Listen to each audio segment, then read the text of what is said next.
a jagged electric pressure that sits behind my eyes, waiting for a crack to appear in the porcelain of my restraint. I live with her in a house that smells of boiled cabbage, lavender-scented starch, and the metallic tang of old blood that never truly leaves the floorboards of the kitchen. She is a woman of sharp angles and iron gray hair, her skin like parchment, stretched too tight over a frame of winter-thin bone. She loves me, I think, in the way a soldier loves a rifle, or a mason loves a hammer. I am a tool she has been whetting for over a decade, though she masks her whetstone with the soft murmurs of scripture. The townspeople fear me because of the pattern. They do not have names for it, and they do not speak of it in the light of day, but they know. They remember the year I was born, when the first of the accidents occurred. Thomas Miller, a man who liked to use his fists on his wife when the whiskey ran low, was found in his armchair with every blood vessel in his eyes burst, his face a mask of such absolute, bone-shaking terror that the undertaker had to break his jaw to close his mouth. Then, there was the schoolteacher who had a habit of touching hair that didn't belong to him, found slumped over his desk, his brain turned to a gray slurry inside a skull that showed no sign of impact. One by one, the predators of Oakhaven, the ones who hid their rot behind Sunday suits and civic pride, fell to a silent reaper. They were found in locked rooms, in empty fields, in the middle of snow-choked roads, all of them bearing that same expression, the expression of someone who had seen the bottom of the universe and found it looking back. I remember those nights. I remember the way the pressure behind my eyes would build until the world turned a bruised shade of violet. I would sit in my room, staring at the wall, and I would feel a thread. A thin, vibrating wire of silver light, stretching out from the center of my chest. It would find them. It would find the heat of their malice, the oily slick of their guilt, and it would wrap around them like a shroud. I didn't have to do anything. I just had to stop holding it back. The silence would do the rest. Then came the summer of the humidity, a thick, cloying heat that made the trees seem to weep sap. A moving van, rusted and groaning, pulled into the driveway of the house next door. The house had been empty for 3 years, ever since the previous owner had decided to walk into the reservoir with his pockets full of stones. I watched from the attic window, my forehead pressed against the cool glass. A family emerged, a mother, a father, and a boy. The boy looked to be my age, 12 years old, with hair the color of parched wheat and a laugh that carried across the lawn like a chime. His name was Marcus. For the first week I watched him. I watched the way he moved, full of an easy, unthinking grace that I had never known. He didn't look at the shadows the way I did. He didn't check the corners of rooms or flinch at the sound of a closing door. He was loud. He played music. On a small, battered radio, he shouted to his father. He whistled as he rode his bicycle down the gravel drive. Each sound he made felt like a needle pricking at the skin of my silence. I expected the pressure to rise. I expected the silver thread to seek him out, to find some hidden rot within him and snuff it out. But the thread stayed coiled in my chest, dormant and strangely warm. Marcus was the first person who didn't look through me one afternoon. While I was sitting on the porch steps, whittling a piece of cedar into a shape that had no name, he walked across the property line. He didn't stop at the edge of the grass, he kept coming until he was standing 3 feet away, his shadow falling over my hands. "That's a cool knife," he said. His voice was bright, devoid of the jagged edges of suspicion I was used to. "I'm Marcus. We just moved in, you're Callum, right?" I didn't look up. I didn't nod. I kept my eyes on the wood, the shavings falling like flakes of dead skin onto my boots. "My mom says you don't talk much," he continued, undeterred by the wall of my stillness. "That's okay. I talk enough for 10 people. My dad says I'm going to be a lawyer or a radio host because I can't keep my mouth shut for 5 minutes." He sat down on the step below me, his shoulder brushing my knee. I froze. The physical contact was an electric shock, a sudden intrusion into the vacuum of my existence. You want to see my bike? It's a 10-speed. I fixed the chain myself. I looked at him then. His eyes were a clear, startling blue, free of the clouds of fear that darkened the eyes of everyone else in Oakhaven. In that moment, the silence felt different. It didn't feel like a shield or a weapon. It felt like a void that was waiting to be filled. I didn't speak, but I stood up and followed him to the driveway. It was the first time I had ever stepped toward another person instead of away. As the weeks passed, a strange thing happened. The deaths stopped, the pressure behind my eyes, which had been a constant low-level thrum for as long as I could remember, began to recede. It was as if Marcus, with his noise and his light and his unearned kindness, was an anchor, holding me down to the earth and preventing me from drifting off into that cold, violet space where the killing happened. We spent our days in the woods, building forts out of fallen branches, and hunting for crawfish in the shallow creek. He talked about the city they had left, about the comics he collected, about the girl he liked in his old school. I listened. I became the vessel he needed, and in return, he gave me a version of the world that wasn't built on dread. But Oakhaven was not finished with me. While Marcus and I were discovering the secret geography of the forest, a new presence had arrived in town. He was a man named Detective Miller. No relation to the man who had died in his armchair, though the name felt like a grim omen. He was a tall, sallow man, with a coat that smelled of stale tobacco, and a way of looking at things as if he were trying to see the bones beneath the skin. He didn't go to the town hall or the sheriff's office first. He went to the sites of the accidents. He stood in the rooms where men had died of terror, and he took notes in a small, leather-bound book. He eventually found his way to our house. I was on the porch when his black sedan pulled up to the gate. He didn't get out immediately. He sat behind the wheel, watching me through the windshield. I felt the silver thread stir in my chest, a low hiss of warning. He was a seeker. He was a man who pulled at loose threads until the whole garment unraveled.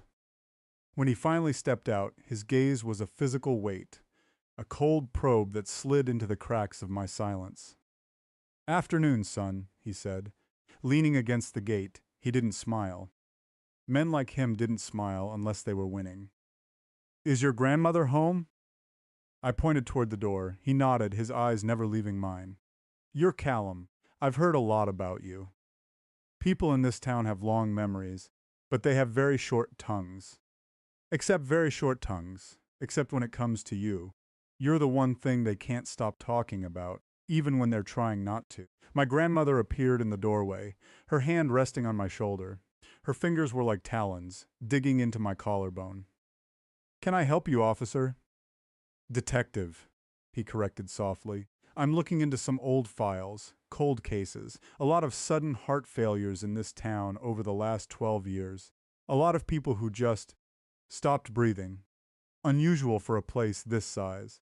The Lord gives, and the Lord takes away," my grandmother said, her voice a flat, dead thing. "We do not question his timing." "Is that what it is?" Miller asked, his gaze shifting back to me. "Divine intervention? Because it seems to follow a very specific orbit. And that orbit seems to have a center right here." "If you have no warrant, you have no business," she said, and she pulled me inside, slamming the door. Through the wood I could feel the detective's presence, a dark blot on the afternoon sun. He wasn't afraid. That was the problem. He was curious, and curiosity in Oakhaven was a death sentence. The fracture began on a Tuesday. The heat had broken, replaced by a gray weeping sky that turned the woods into a maze of shadows. Marcus and I were walking back from the creek when we were intercepted. There were 3 of them, led by a boy named Julian.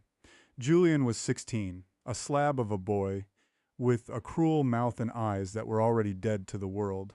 He was the son of the town's butcher, and he carried the smell of the slaughterhouse with him, a cloying, metallic scent that made my stomach churn. "Well, look at this," Julian said, stepping out from behind a massive oak. His 2 cronies, shadows of his own malice, flanked him. "The freak found a friend. I didn't think anyone was stupid enough to hang around with you, Callum. Don't you know he's bad luck, kid?" Everything he touches turns to rot. Marcus, smaller than Julian, thinner, but he stood his ground with a bravery that made my heart ache. Leave him alone, Julian. We aren't doing anything to you. You're breathing my air, Julian spat. He stepped forward, his hands snapping out to grab Marcus by the throat. And you're talking too much. I think it's time someone taught you the value of silence.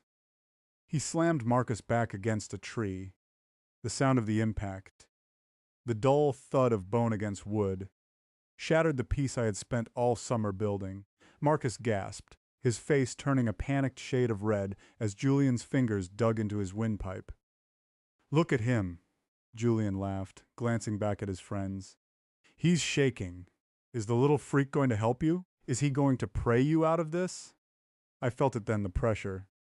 It didn't rise slowly this time. It exploded. It was a tidal wave of violet light, a cacophony of screaming static that drowned out the sound of the rain. The silver thread didn't just stretch. It snapped taut. I didn't want to hurt Julian. I wanted to erase him. I wanted to turn him into the same gray slurry as the school teacher. The air around us began to vibrate. A low, subaudible hum shook the leaves on the trees. Julian's expression changed from cruelty to confusion, and then to a primal instinctive terror. He let go of Marcus, his hands flying to his own head. What is that?" he wheezed, falling to his knees. "Make it stop, my head. It's on fire." I couldn't stop it. The dam had broken, and the darkness I had kept submerged for months was pouring out of me, a cold, hungry thing that didn't care about innocence or guilt. Julian's nose began to bleed, a thick, dark stream that splattered onto the dead leaves. His eyes started to bulge, the capillaries snapping one by one. "Call him stop." It was Marcus. He was on the ground, clutching his own chest, his face pale. He was caught in the wake of my rage, the psychic static washing over him like acid. He was gasping for air, his blue eyes wide with a fear I had never seen in them before, a fear of me. That realization was a cold splash of water. I pulled the thread back. I wrenched the darkness back into the center of my chest, slamming the doors of my mind shut with such force that I felt my own teeth ache. The humming stopped. The vibrations ceased. The woods returned to their gray, weeping silence. Julian scrambled backward, his face a ruin of blood and tears. He didn't say a word. He turned and ran, his friends following him like curs, leaving Marcus and me alone in the rain. Marcus stayed on the ground for a long time, his breath coming in ragged hitches. When he finally looked at me, the bridge between us was gone. There was a distance in his eyes, a gap that no amount of shared summers could ever bridge. He saw the monster. He saw the thing that lived behind my silence. I walked home in a trance. The house felt smaller, the air thicker. My grandmother was waiting for me in the kitchen. She didn't ask what happened. She didn't have to. She took my face in her cold, rough hands and looked into my eyes. "It's getting stronger, isn't it?" she whispered. There was no fear in her voice, only a terrible, triumphant pride. "The gift, the burden. It is reaching its fullness." I shook my head, trying to pull away, but she held me fast. "You think you're a monster, Callum. You think this is a curse. You are a scalpel in the hand of the Almighty. Do you know why those men died? Do you think it was chance? I saw the rot in them. I prayed for a way to cleanse this town, and the Lord gave me you. Every time you felt that pressure, every time you let that thread loose, I was there, guiding it. I was the one who whispered the names into your sleeping ears. I was the one who showed you where the darkness hid." The room seemed to tilt. The memory of the deaths, the teacher, the husband, the butcher's father, flashed through my mind, but they weren't my memories. They were hers. I saw her standing over my bed while I slept, her voice a low, rhythmic chant, shaping my power, directing my subconscious rage toward the targets she had chosen. I wasn't a protector. I wasn't even a self-made killer. I was a puppet, a biological weapon grown, in a garden of religious mania. "We have work to do." "Callum," she said, her eyes shining with a frantic light. "The detective, he is a seeker of lies, a man who would tear down the temple to find a crack in the foundation. He must be silenced, not for us, but for the work. I backed away from her, my heart hammering against my ribs like a trapped bird. The internal darkness, the villain I had thought was mine, was a shared thing.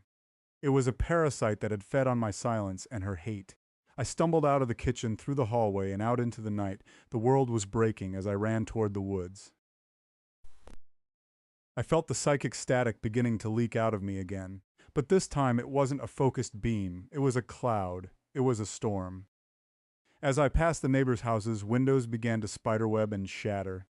Dogs began to howl in a frantic, glass-shattering register. I could feel the nosebleeds, starting in the people sleeping behind those walls, a collective thrum of pain that fed back into me, making the pressure even worse. I found myself at the creek, the place where I had felt the most human. The water was high, rushing over the stones with a frantic energy.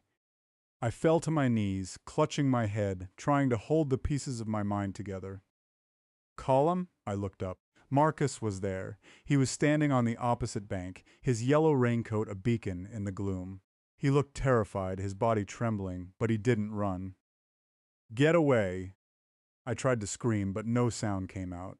My throat was a desert, my vocal cords calcified by years of disuse. I projected the thought as hard as I could. Go! Run! I'll kill you! I'm not leaving you! Marcus shouted over the roar of the water and the hum of the static.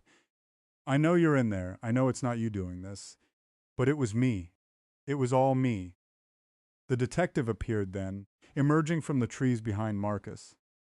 He had a gun in his hand, but it looked like a toy against the backdrop of the psychic storm.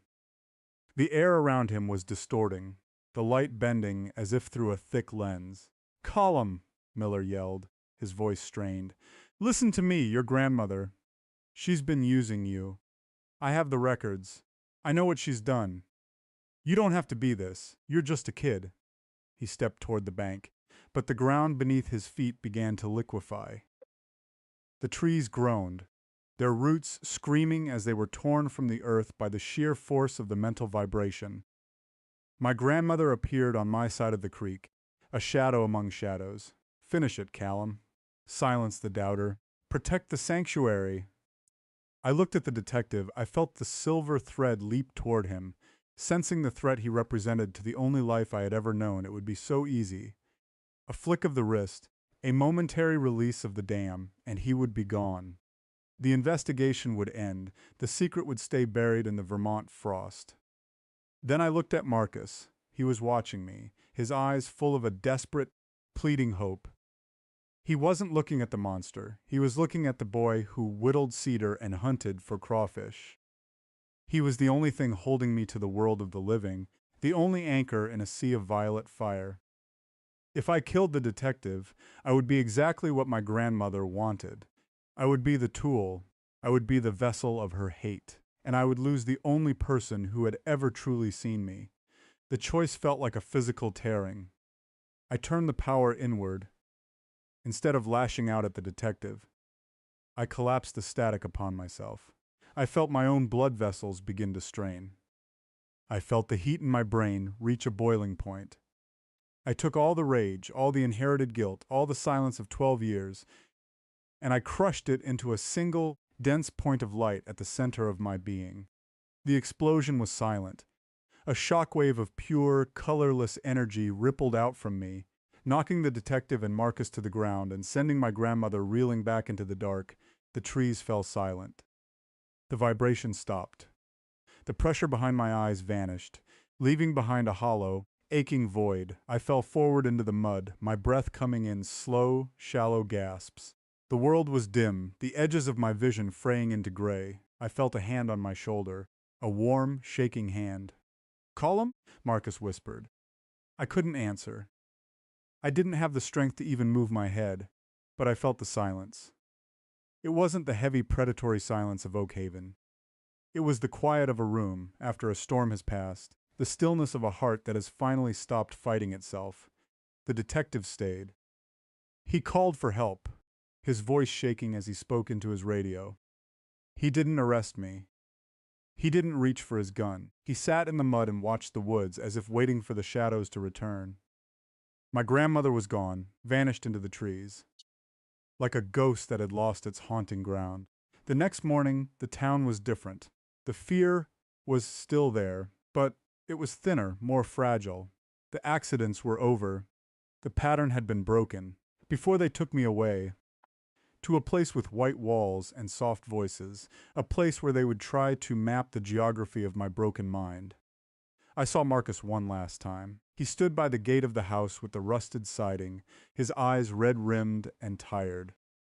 I reached into my pocket and pulled out a small crumpled piece of paper and a stub of a pencil I had kept there. I wrote one word, just one. My hand shook, the letters jagged and uneven, the first marks of a voice that had been buried for too long. I handed it to him through the window of the car. He took it, his fingers brushing mine. He didn't say anything.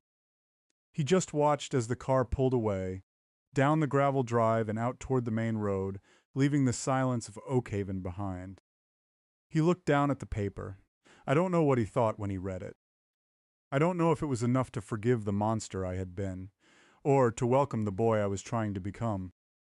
But as we crossed the town line, I felt a weight lift from my chest. For the first time in my life, the air didn't feel like mercury, it felt like breath. The silence was finally mine. The institutional walls were not as white as I had imagined. They were a dull, sickly cream, the color of old teeth. The doctors came and went, their footsteps echoing in the long, sterile corridors. They poked and prodded, they attached wires to my scalp, they asked questions that I had no way of answering. They looked for the hum, the vibration, the silver thread. But there was nothing left. The well had run dry. I was just a boy who didn't speak, a hollowed-out shell of a mystery that they would never solve. Detective Miller visited me once. He sat across from me in the small, sun-drenched courtyard, his coat looking even more out of place in the clinical environment. He looked older, the lines around his eyes deeper. "They haven't found her," he said, staring at a sparrow perched on the stone wall. "Your grandmother. It's like she walked into the trees and became part of the wood. But Oakhaven is changing. People are talking. The secrets are coming out. It's going to be a long time before that town is whole again, if it ever is." He looked at me then, his gaze searching. "I think you did it on purpose. I think you broke yourself to save us, or maybe just to save him." I didn't blink. I didn't nod. I watched the sparrow take flight, its wings a blur of brown against the blue sky. "Marcus moved," Miller continued. "His parents, they couldn't stay, not after what happened. But he asked about you. He asked me to give you this." He reached into his pocket and pulled out a small, carved piece of cedar. It was the one I had been whittling on the porch the day we met. It was finished now, the rough edges smoothed down, the shape finally clear. It was a bird, its wings spread wide, frozen in the moment before it left the earth. I took it. The wood was warm from the sun. I ran my thumb over the grain, feeling the life that still lived within the dead branch. When Miller left, I sat in the courtyard for a long time. The silence here was different. It wasn't a shield, it wasn't a weapon. It was a choice. Every day that I didn't speak was a day that I kept the darkness at bay. Every day of quiet was a tribute to the boy who had looked at me and seen a friend instead of a monster. I thought about the word I had written on that piece of paper. I thought about the way Marcus had looked when he read it. It was the only word that mattered, the only word that could bridge the gap between the silence and the world. Sorry, it was a small word. 5 letters, a handful of sounds I might never actually make, but it was the foundation of the new house I was building in the ruins of my mind. A house with windows that didn't shatter and doors that didn't have to be locked. The night eventually came, as it always does. The shadows in the institution were long and thin, stretching across the linoleum floors. I lay in my bed, the cedar bird clutched in my hand. I listened to the sound of the wind outside, a soft, whistling breath that moved through the trees. For the first time, I wasn't afraid of the dark. I wasn't waiting for the pressure to build. I wasn't listening for the names of the guilty. I was just a 12-year-old boy, alone in the quiet, waiting for the sun to rise, and in that stillness I found something I had never known in the woods of Vermont. I found peace. But as I drifted towards sleep, a faint, familiar thrum tickled the back of my brain. It was distant, a ghost of a vibration, a memory of the silver thread. It didn't feel like hate. It didn't feel like my grandmother's guidance. It felt like a question. I closed my eyes and pushed it down. I wrapped it in the layers of my silence, burying it deep beneath the cream-colored walls and the scent of antiseptic. I would never answer that question. I would never let the thread find its way back to the light. I am the quiet one, and I will stay that way until the world forgets I ever had a voice at all. The institution settled into the deep, rhythmic breathing of 100 sleeping souls in the distance. A radiator clanked, 1, 2, 3 times, a mechanical heartbeat in the ribs of the building. I held the cedar bird tighter. The wood felt almost vibrant, as if the spirit of the tree was still pulsing within the carved wings. I thought of Oakhaven. I thought of the reservoir where the man had drowned himself, and the woods where Julian had bled into the leaves. I thought of my grandmother out there somewhere in the dark, her mind, a twisted thicket of scripture and malice. She was waiting. I knew she was waiting for the vessel to fill again. She believed that the silence was just a pause between movements, a breath held before a scream. But she was wrong. She didn't understand the strength it took to be empty. She didn't understand that the greatest power I had ever possessed wasn't the ability to kill, but the ability to stop. I remember the first time. I felt the thread. I was 4 years old. A stray dog had been hit by a car in front of our house, its back broken, its eyes wide with a pain that the world had no remedy for. My grandmother had stood over it, her lips moving in a silent prayer. I had felt the dog's agony as if it were my own. A jagged red heat that tore at my chest, and then, without knowing what I was doing, I had reached out, not with my hands, but with my mind. I had touched the pain, and I had extinguished it. The dog had sighed, its body relaxing into the gravel, and the red heat had turned to a cool, violet gray. My grandmother had looked at me then, her eyes wide with a terrifying light. She hadn't seen a child showing mercy. She had seen a miracle. She had seen the beginning of her crusade. "You have the touch, Callum," she had whispered, her voice trembling. "The touch of the reaper and the touch of the king. You will be the one to prune the garden." From that day on, she had been the architect of my darkness. She had fed me stories of the wicked, of the sinners who walked among us, of the rot that needed to be cut away so the healthy could survive. She had turned my empathy into a weapon, my sensitivity into a sensor for the shadows. She had taught me that the only way to protect the people I loved was to destroy the people she hated. And I had believed her, because I was a child, and she was the world. But Marcus had changed the world.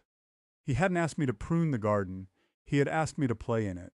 He had shown me that life wasn't just a series of threats to be neutralized, it was a series of moments to be shared. He had given me a reason to want the silence to be peaceful. I wondered where he was now. Was he in a new city, with new friends? Did he still have his 10-speed bike? Did he still talk enough for 10 people? I hoped so. I hoped he was loud. I hoped he was so loud that the memory of my silence was drowned out by the noise of his life. A nurse passed my door, the soft squeak of her rubber soles, a comforting rhythm. I let my mind drift, following the sound down the hallway. I didn't reach out. I didn't search for her secrets. I just listened. The internal darkness was still there, of course. You don't live with a monster for 12 years and expect it to vanish overnight. It was curled up in the corner of my subconscious, a small cold thing that occasionally twitched in its sleep. But it was small now. It was manageable. It was no longer the master of the house. I am the master. I am the one who decides when the air vibrates. I am the one who holds the thread, and I would hold it forever. I would let it calcify, let it turn to stone, let it become a part of the foundation of this new, quiet life. I thought of the word again. Sorry. It wasn't just for Marcus. It was for the dog on the gravel. It was for the teacher with the gray slurry brain. It was for the husband with the burst eyes. It was for all the people I had been forced to prune. Before I knew I could choose to grow. The darkness twitched again, a faint ripple of violet light behind my eyelids. I didn't flinch, I didn't fight it, I simply breathed, a slow, steady intake of air that tasted of dust and old books. 1, 2, 3. I counted the breaths until the light faded, until the vibration died, until the only thing left was the sound of the wind and the weight of the cedar bird in my hand. I was Callum. I was 12 years old. I was in an institution in Vermont, and for the first time in my life, I was exactly where I wanted to be. The quiet one, the peaceful one, the one who had finally learned how to say no. I closed my eyes and let the sleep take me. It was a deep, dreamless sleep, a void that was not a threat but a sanctuary. There were no silver threads there. There were no violet storms. There was only the dark and the silence and the slow, steady ticking of a clock that I didn't have to listen to anymore. In the morning, the sun would rise over the mountains, and the world would begin its noisy, chaotic dance once again. But I would stay here in the quiet. I would stay here until the stars burned out and the earth turned to ash, because the silence wasn't a prison. It was a promise that the monster was dead. A promise that the boy was alive. A promise that the word I had written was the only one that would ever need to be said. The end of the beginning of the end, the quiet, the eternal, beautiful quiet. I could feel the morning light before I even opened my eyes. It was a pale, thin gold, filtering through the reinforced glass of the window. It warmed my face, a gentle touch that felt like a blessing. I didn't move. I stayed in the cocoon of my sheets, savoring the stillness. There was a knock on the door. It was the nurse, the one with the soft shoes. She came in with a tray, the smell of oatmeal and toast trailing behind her. "Good morning, Callum," she said. Her voice was kind, but she didn't expect an answer. She placed the tray on the table and checked my vitals. She smiled at me, a quick, professional flash of teeth, and then she was gone.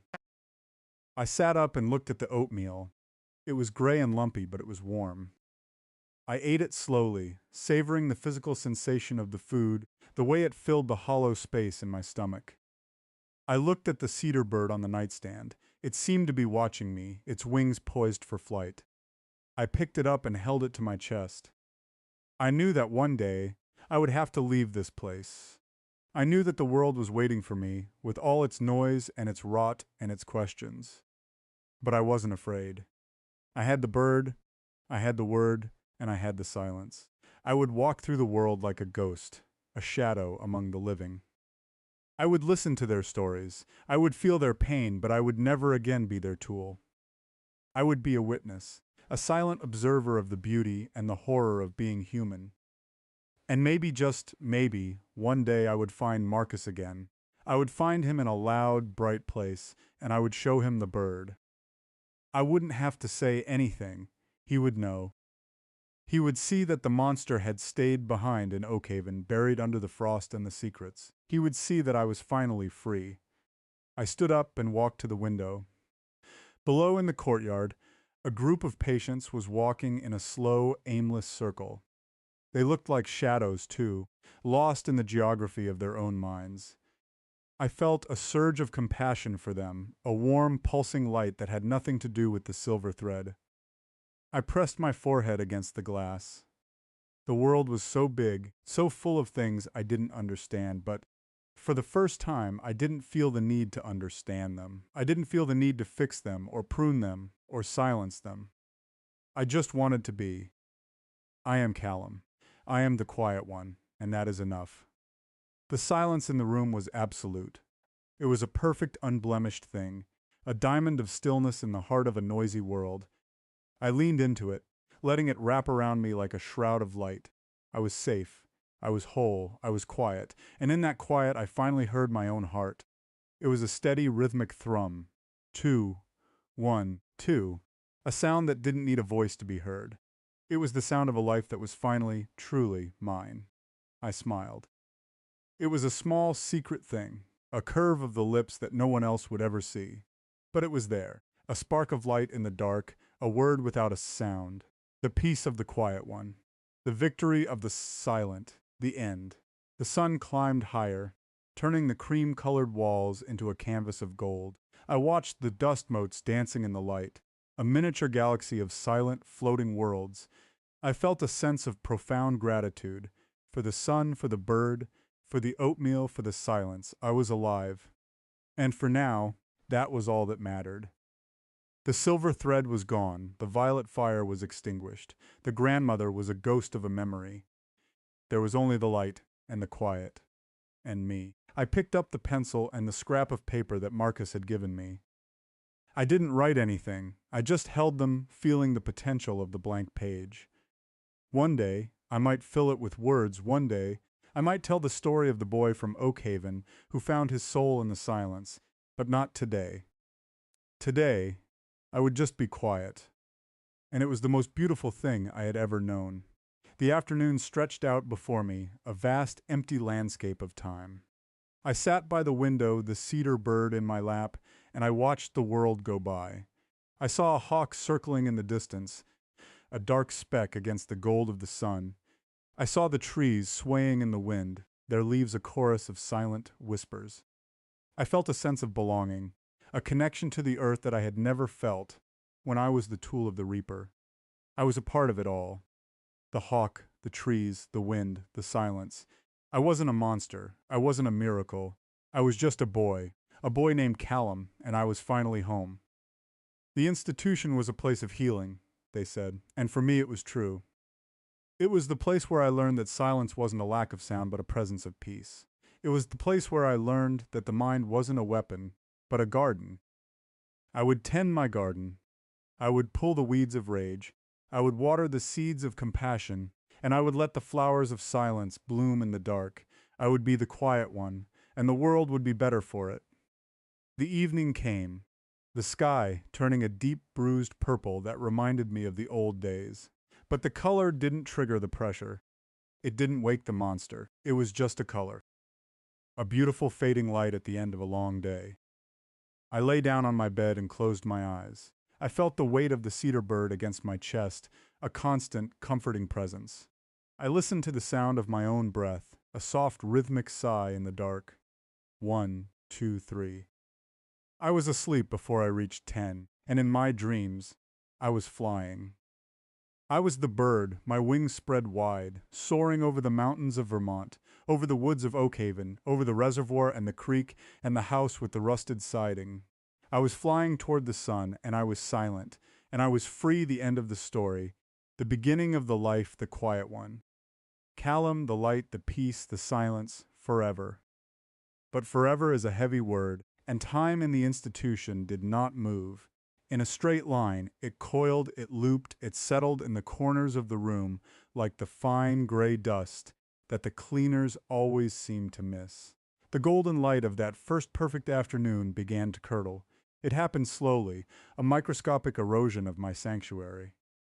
I sat by the window, the cedar bird, a smooth, warm weight against my palm, but the wood no longer felt like wood. It felt like bone, dense, ancient, and unnervingly dry.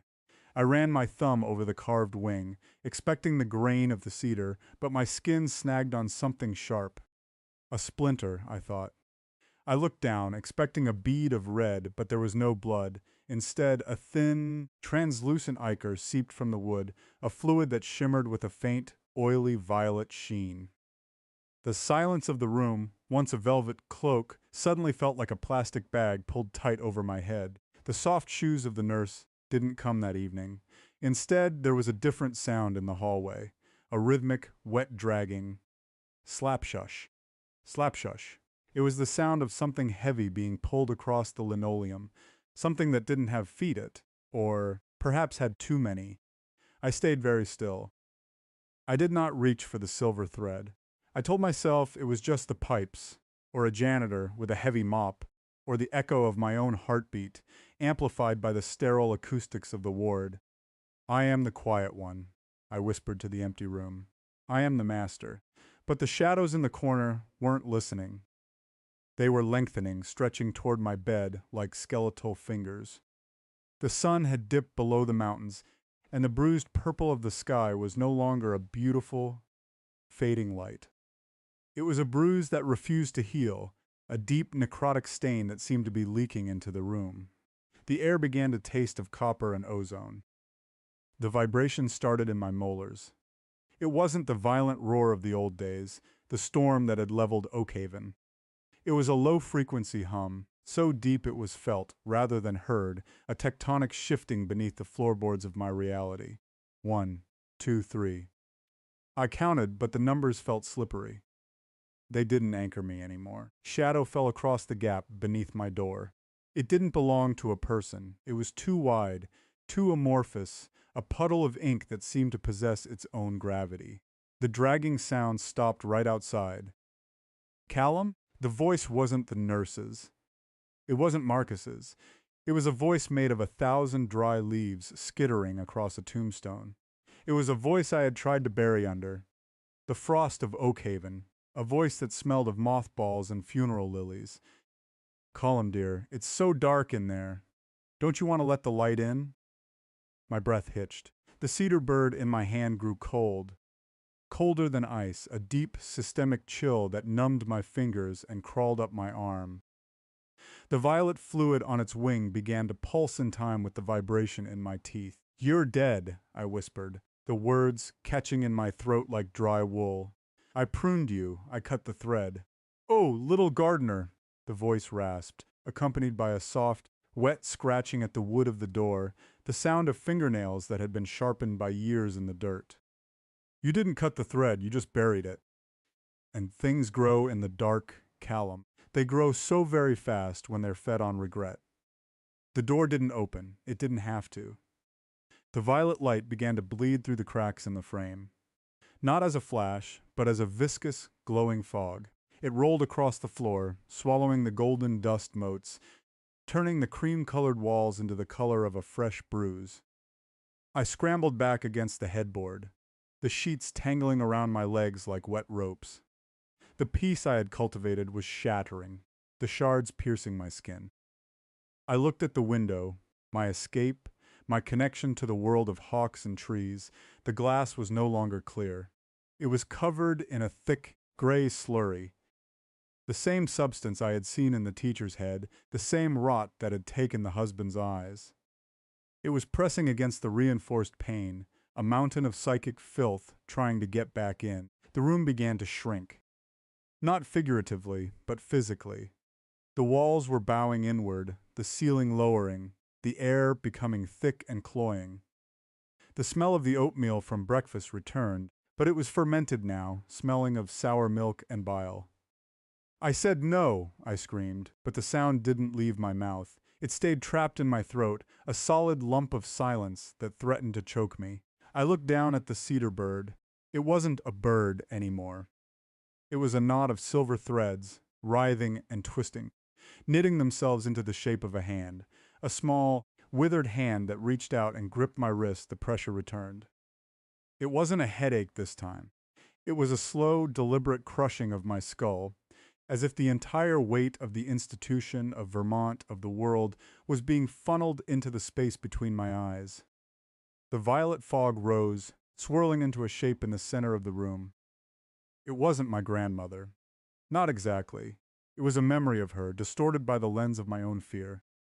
She was tall, her limbs elongated and spindly, her skin the color of damp parchment. Her eyes were gone, replaced by two swirling vortices of silver light that hummed with the sound of 1,000 angry bees.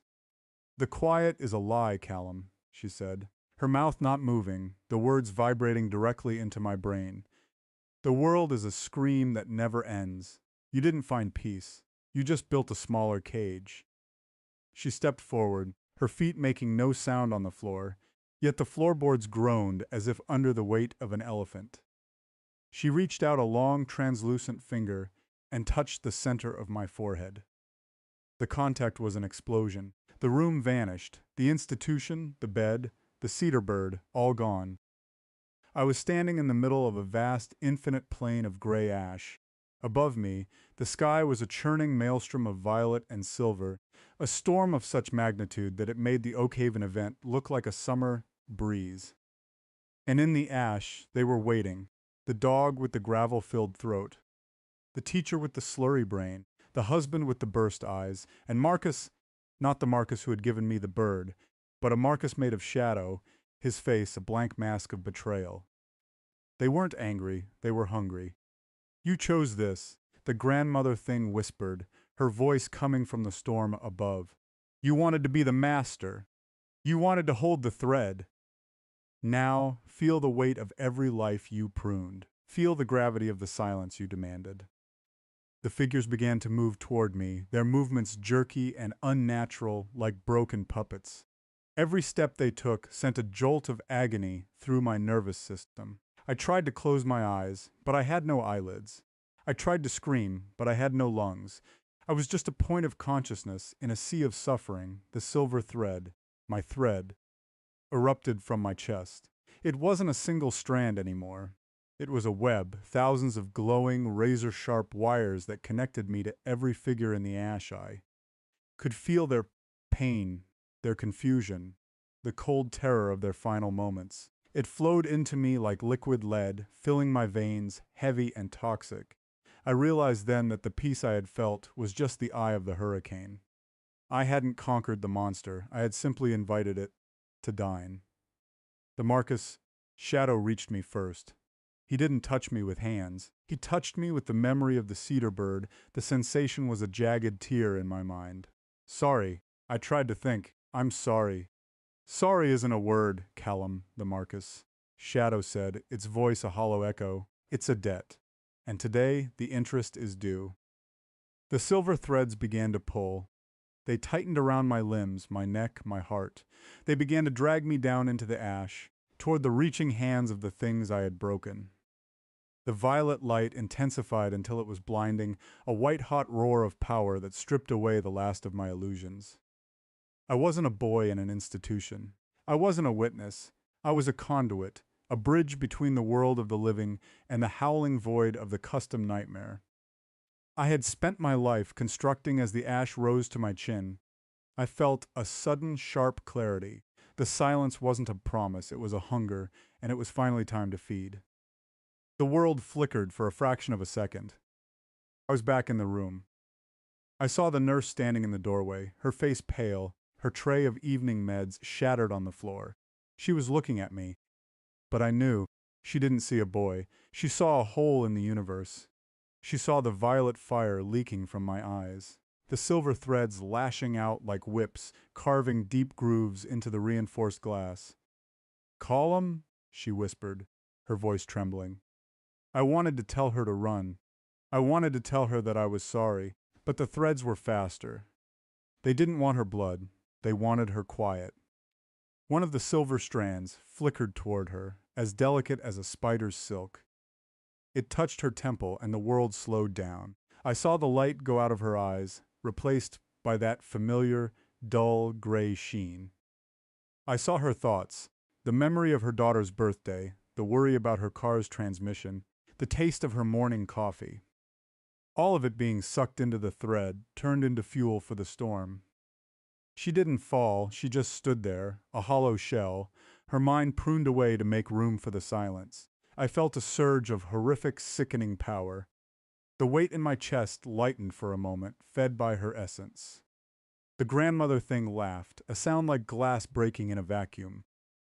"See, Callum, you're so good at it. Why fight the harvest?"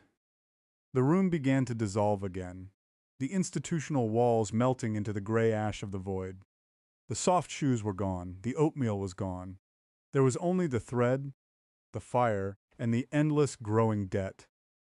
I looked at my hands. They were translucent, the silver threads visible beneath the skin like glowing veins. I wasn't turning to stone, I was turning into light, a cold, hungry light that would eventually consume everything. It touched. I thought of the word I had written. Sorry, it was a small word, a weak word. It wasn't enough to stop a god, and it certainly wasn't enough to save a monster. The vibration in my teeth became a scream that filled the world. The violet light turned black, and then the real nightmare began. The darkness didn't just take the room. It took the concept of room. I was suspended in a gelatinous nothingness, where the only physical sensation was the agonizing pull of the threads. They were anchored to things I couldn't see, thousands of them, stretching out into the dark, connecting me to every mind in the building, perhaps every mind in the town. I could feel them all. A patient in 302, dreaming of a red bicycle, snip. The dream turned to ash. A doctor in the basement, checking his watch, snip. The time ceased to matter. A bird on the roof, tucking its head under its wing. Snip, the heartbeat stopped. Each snip brought a jolt of pleasure so intense, it was indistinguishable from pain. It was an addiction I hadn't known I had, a biological imperative to simplify, to erase, to quiet the static of existence. Stop, I whimpered, the word manifesting as a ripple of violet energy that shattered the nearby darkness. Why? The grandmother's voice asked. She was everywhere now, a part of the very fabric of this void. You wanted to be the master. Look at your kingdom, Callum. It's so peaceful now. No one is crying, no one is hurting, no one is anything. She was right. The more I pruned, the quieter it got. But it wasn't the beautiful quiet of the morning. It was the quiet of a graveyard, after the mourners have left. It was a sterile, echoing void, where the only thing left was me and my hunger. I felt a new thread form. This one was thicker, pulsing with a rhythmic golden light that stood out against the violet rot. It wasn't anchored to a stranger. It was anchored to something deep inside me, a memory I had tried to protect, a piece of the boy I thought I still was. It was the memory of my mother's hair, the smell of it, clover and rain. The thread began to vibrate. The master in me wanted to prune it. It was a source of noise, a source of heat. It was a complication. Cut it. The storm whispered, "Be pure. Be quiet, my hand." The hand made of silver wires reached for the golden thread. My fingers hovered over it, the tips glowing with a destructive energy. If I cut this, there would be nothing left.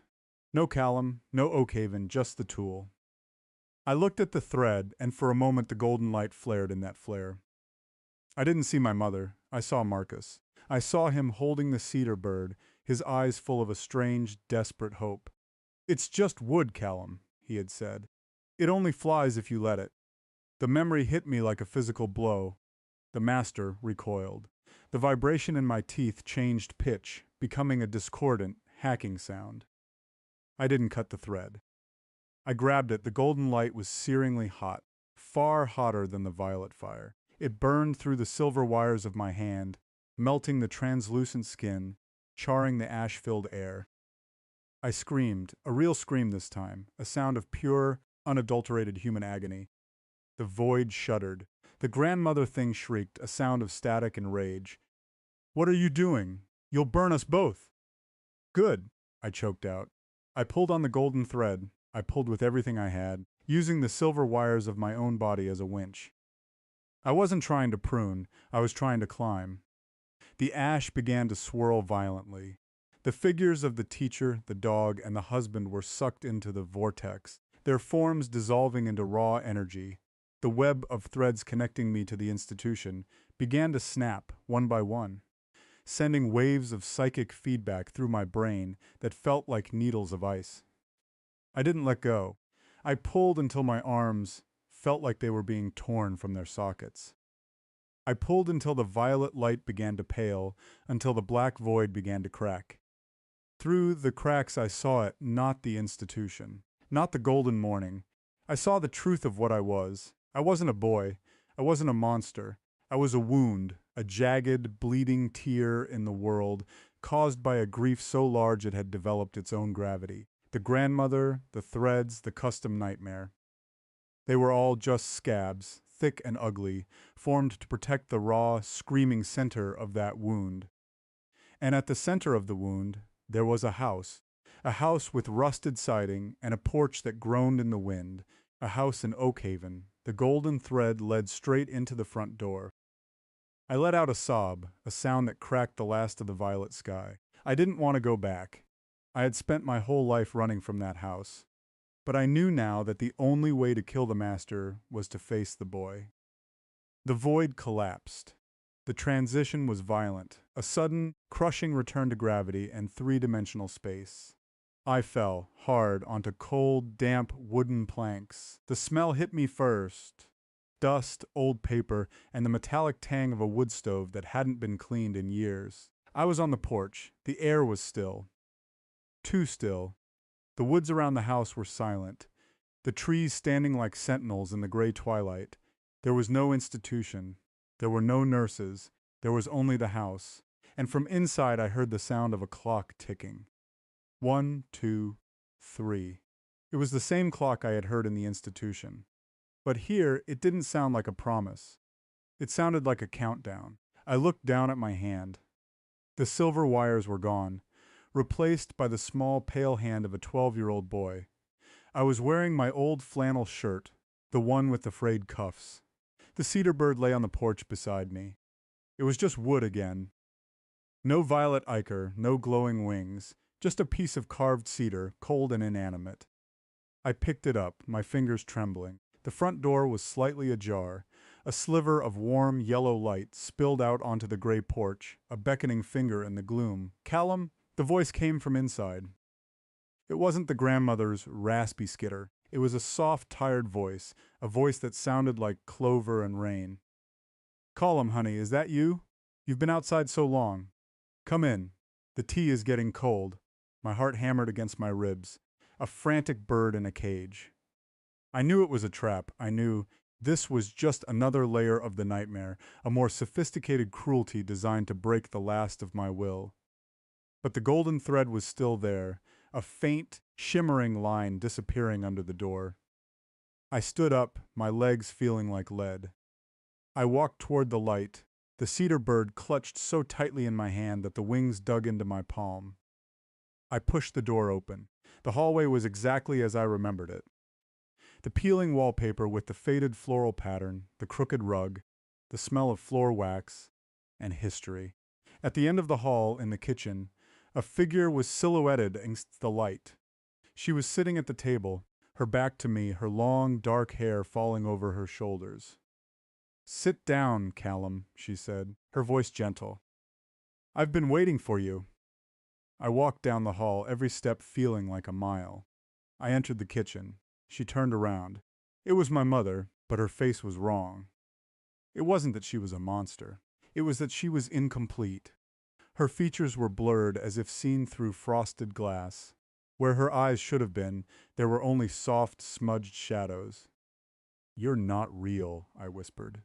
"Of course I am," she said, and her hand reached out, a blurred, pale shape, and touched my cheek.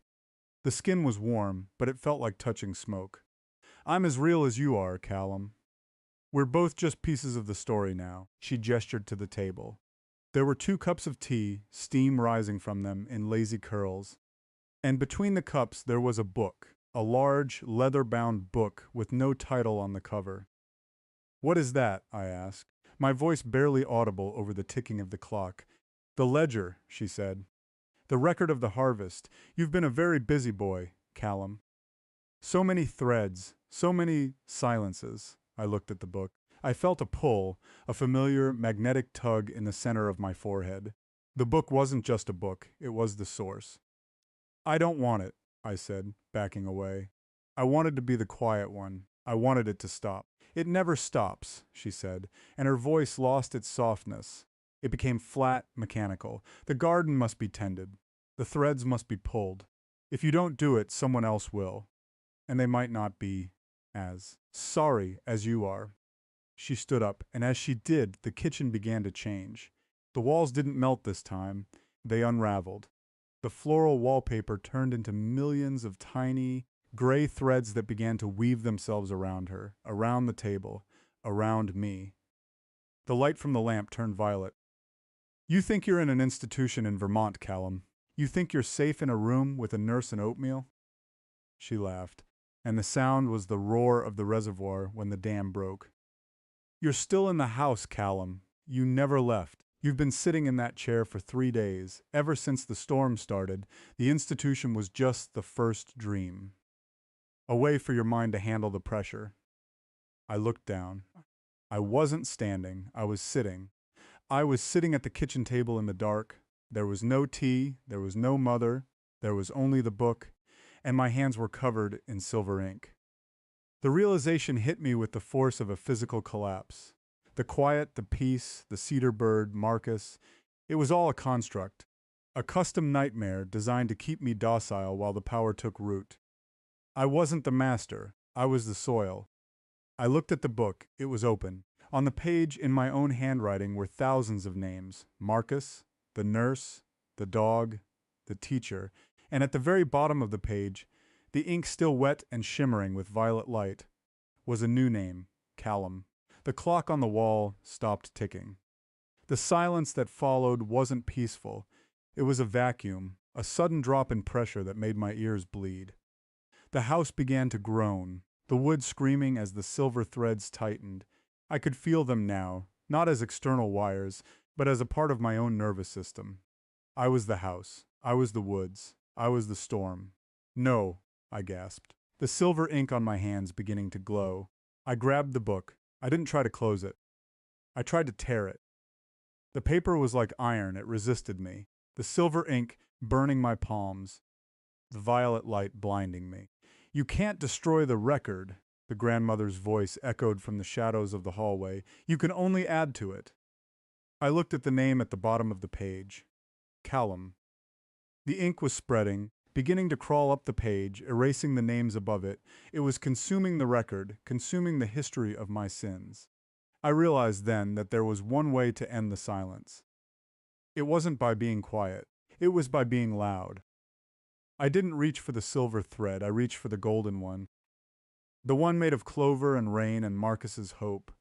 I reached deep into the wound at the center of my being, past the ash, past the grandmother, past the fear. I found the spark, the tiny, flickering flame of the boy who just wanted to be home. I didn't try to control the power. I gave it a voice. I opened my mouth, and for the first time in my life, I didn't say sorry. I screamed. It wasn't a psychic scream. It was a physical, throat-tearing howl that shattered the windows of the kitchen. It was a scream that contained all the noise I had ever tried to prune. The barking of the dog, the ticking of the clock, the rustle of the leaves, the heartbeat of the world. The house exploded. Not into fire, but into sound. The silver thread snapped. The violet light was drowned out by a wave of pure, white noise. The ledger flew from the table, its pages turning into a flock of white birds that vanished into the night. I felt the pressure in my head reach a breaking point, and then, snap, snap, the world went white. When I opened my eyes, I was lying on the grass. It was morning, a real morning. The air was cold and crisp, smelling of damp earth and pine needles.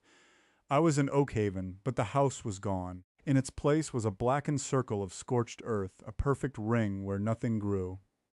I sat up, my body aching, my throat burning as if I had swallowed coals. My hands were stained with gray ash, but the silver ink was gone. I looked around. The woods were still there, but they weren't silent. I could hear the wind in the branches. I could hear the distant caw of a crow. I could hear the rhythmic, steady thrum of the world. I looked down at my lap. The cedar bird was there. It was charred, its wings blackened by the blast, but it was still a bird. I picked it up. It felt heavy, solid, real. I stood up, my legs shaking. I didn't feel like a master. I didn't feel like a tool. I felt like a boy who had survived a shipwreck. I began to walk. I didn't know where I was going, but I knew I couldn't stay in Oakhaven. The wound was closed, but the scar would remain forever. As I reached the edge of the woods, I saw a figure standing by the road. It was a boy. He was wearing a worn denim jacket and holding a backpack, Marcus. He didn't look like a shadow. He didn't look like a memory. He looked tired, his face smudged with dirt, his eyes wide with a mixture of fear and relief. He saw me and stopped. We stood there for a long time, the distance between us filled with the noise of the waking world. He didn't ask what happened. He didn't ask about the house or the light. He just looked at the charred cedar bird in my hand. "It's still a bird, Callum," he said, his voice cracking. I looked at the bird, then back at him. I felt a tear track through the ash on my cheek. "It's loud, Marcus," I whispered. He nodded, a small, sad smile touching his lips. "Yeah," he said. It is. He reached into his backpack and pulled out a piece of paper and a pencil. He handed them to me. You want to write something? I took the paper. I looked at the blank white surface. It wasn't a prison. It wasn't a ledger. It was a beginning. I pressed the pencil to the paper. I didn't write, sorry, I wrote my name, Callum. And then I wrote the first word of a new story. Hello. We started walking down the road, away from the scorched circle, away from the silence. The sun rose over the mountains, casting long, warm shadows across the gravel. The world was noisy. It was chaotic. It was full of rot and beauty, and questions that had no answers. And for the first time in my life, I was listening. The road stretched out before us, a ribbon of gray, winding through the green of the Vermont hills. We didn't talk much, the sound of our footsteps on the gravel, a comforting rhythm, but as the miles passed, I noticed something. The vibration in my teeth hadn't entirely disappeared. It was faint, a ghost of a hum, a reminder that the storm wasn't dead. It was just dormant. I looked at Marcus. He was whistling a low, tuneless song, oblivious to the hum. I tightened my grip on the cedar bird. I knew then that the nightmare wasn't over. It had just changed its shape. I would always be the one who could see the threads. I would always be the one who held the scissors, but I wouldn't use them to prune. I would use them to weave. We turned a corner, and there, nestled in a valley, was a small town. It wasn't Oakhaven. It was a place of bright signs and moving cars, and people living their noisy, beautiful lives. I felt a surge of fear, a momentary urge to run back to the silence of the woods. But then I felt a tug, not a silver thread, not a violet pressure. It was a tug on my sleeve. Come on, Callum, Marcus said, pointing toward a small diner with a neon sign that flickered in the morning light. I bet they have pancakes. I looked at the diner. I looked at the people inside, their voices a muffled roar of conversation and laughter. I took a deep breath. The air tasted of exhaust and maple syrup and life. Okay, I said. We walked toward the town, two boys with a charred bird and a blank piece of paper. The hum in. My teeth grew a little louder, a steady rhythmic thrum. 1, 2, 1, 2. It was the sound of a heart, and it was enough. But as we approached the diner door, the neon sign flickered, a sharp electric violet, and for a split second the reflection in the glass wasn't mine. It was hers. The grandmother thing smiled, her hollow eyes swirling with silver light. See you soon, little gardener, she whispered in the wind.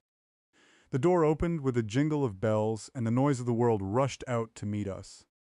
I stepped inside, the heat of the griddle and the scent of coffee wrapping around me. The nightmare wasn't gone. It was just waiting for the next page. And I was the one holding the pencil. I sat down at the counter, the charred bird on the stool beside me. Marcus ordered the pancakes, his voice bright and hungry. I looked at the blank paper in front of me. The story wasn't over. It was only getting started. And this time, I wouldn't be quiet. I picked up the pencil, the lead scratchings against the paper. Once upon a time, the hum in my teeth settled into a low, steady growl. The storm was still there, but so was... I began to write. The diner was a microcosm of the world I had tried to erase. A waitress with tired eyes and a grease-stained apron shouted an order to the cook. An old man in a corner booth rattled his newspaper, the sound like dry bones. A toddler in a high chair wailed, a sharp piercing sound that set my nerves on edge. In the old days, yesterday, I would have felt the pressure rising. I would have reached for the silver thread and snipped the toddler's cry, turned the old man's paper to ash, and stilled the waitress's tongue. I would have demanded the silence. Now I just sat there, the pencil trembling in my hand. I looked at the charred cedar bird. The wood was cold, but as I watched, a tiny hair-thin line of violet light traced its way along the bird's beak. It was so faint I might have imagined it, but I knew I hadn't. The power wasn't gone. It was a part of me now, like my breath or my blood. It was the price I had paid for surviving the house. You okay, Callum? Marcus asked, his mouth full of pancake. I looked at him. His face was bright, his eyes clear. He didn't see the violet light on the bird. He didn't hear the hum in the air. He was safe in the world of the living, and I realized with a sudden sharp pang that I would never truly be there with him. I was a ghost who hadn't realized he was dead yet. "I'm fine," I said, my voice sounding hollow in my own ears. I looked back at the paper. I had written once upon a time, but the words felt like a lie. There was no once upon a time. There was only the now, and the now was terrifying. The waitress came over, her shadow falling across my paper. "You want something, Han? Or you just here to write the great American novel?" I looked up at her. She was smiling, but her eyes were weary. I could see the threads around her. Faint, gray wisps that spoke of a sick mother at home, a mounting pile of bills, and a deep, gnawing loneliness. The master in my head stirred. "It would be so easy," it whispered. "Just a little snip. She wouldn't feel the worry anymore. She would be quiet." I gripped the pencil so hard the lead snapped. "Just water," I said, my voice a rasp. "Please?" She nodded and walked away, her gray threads trailing behind her like the tail of a kite. I looked at the snapped pencil. I looked at the charred bird. The vibration in my teeth was changing. It wasn't a hum anymore. It was a pulse.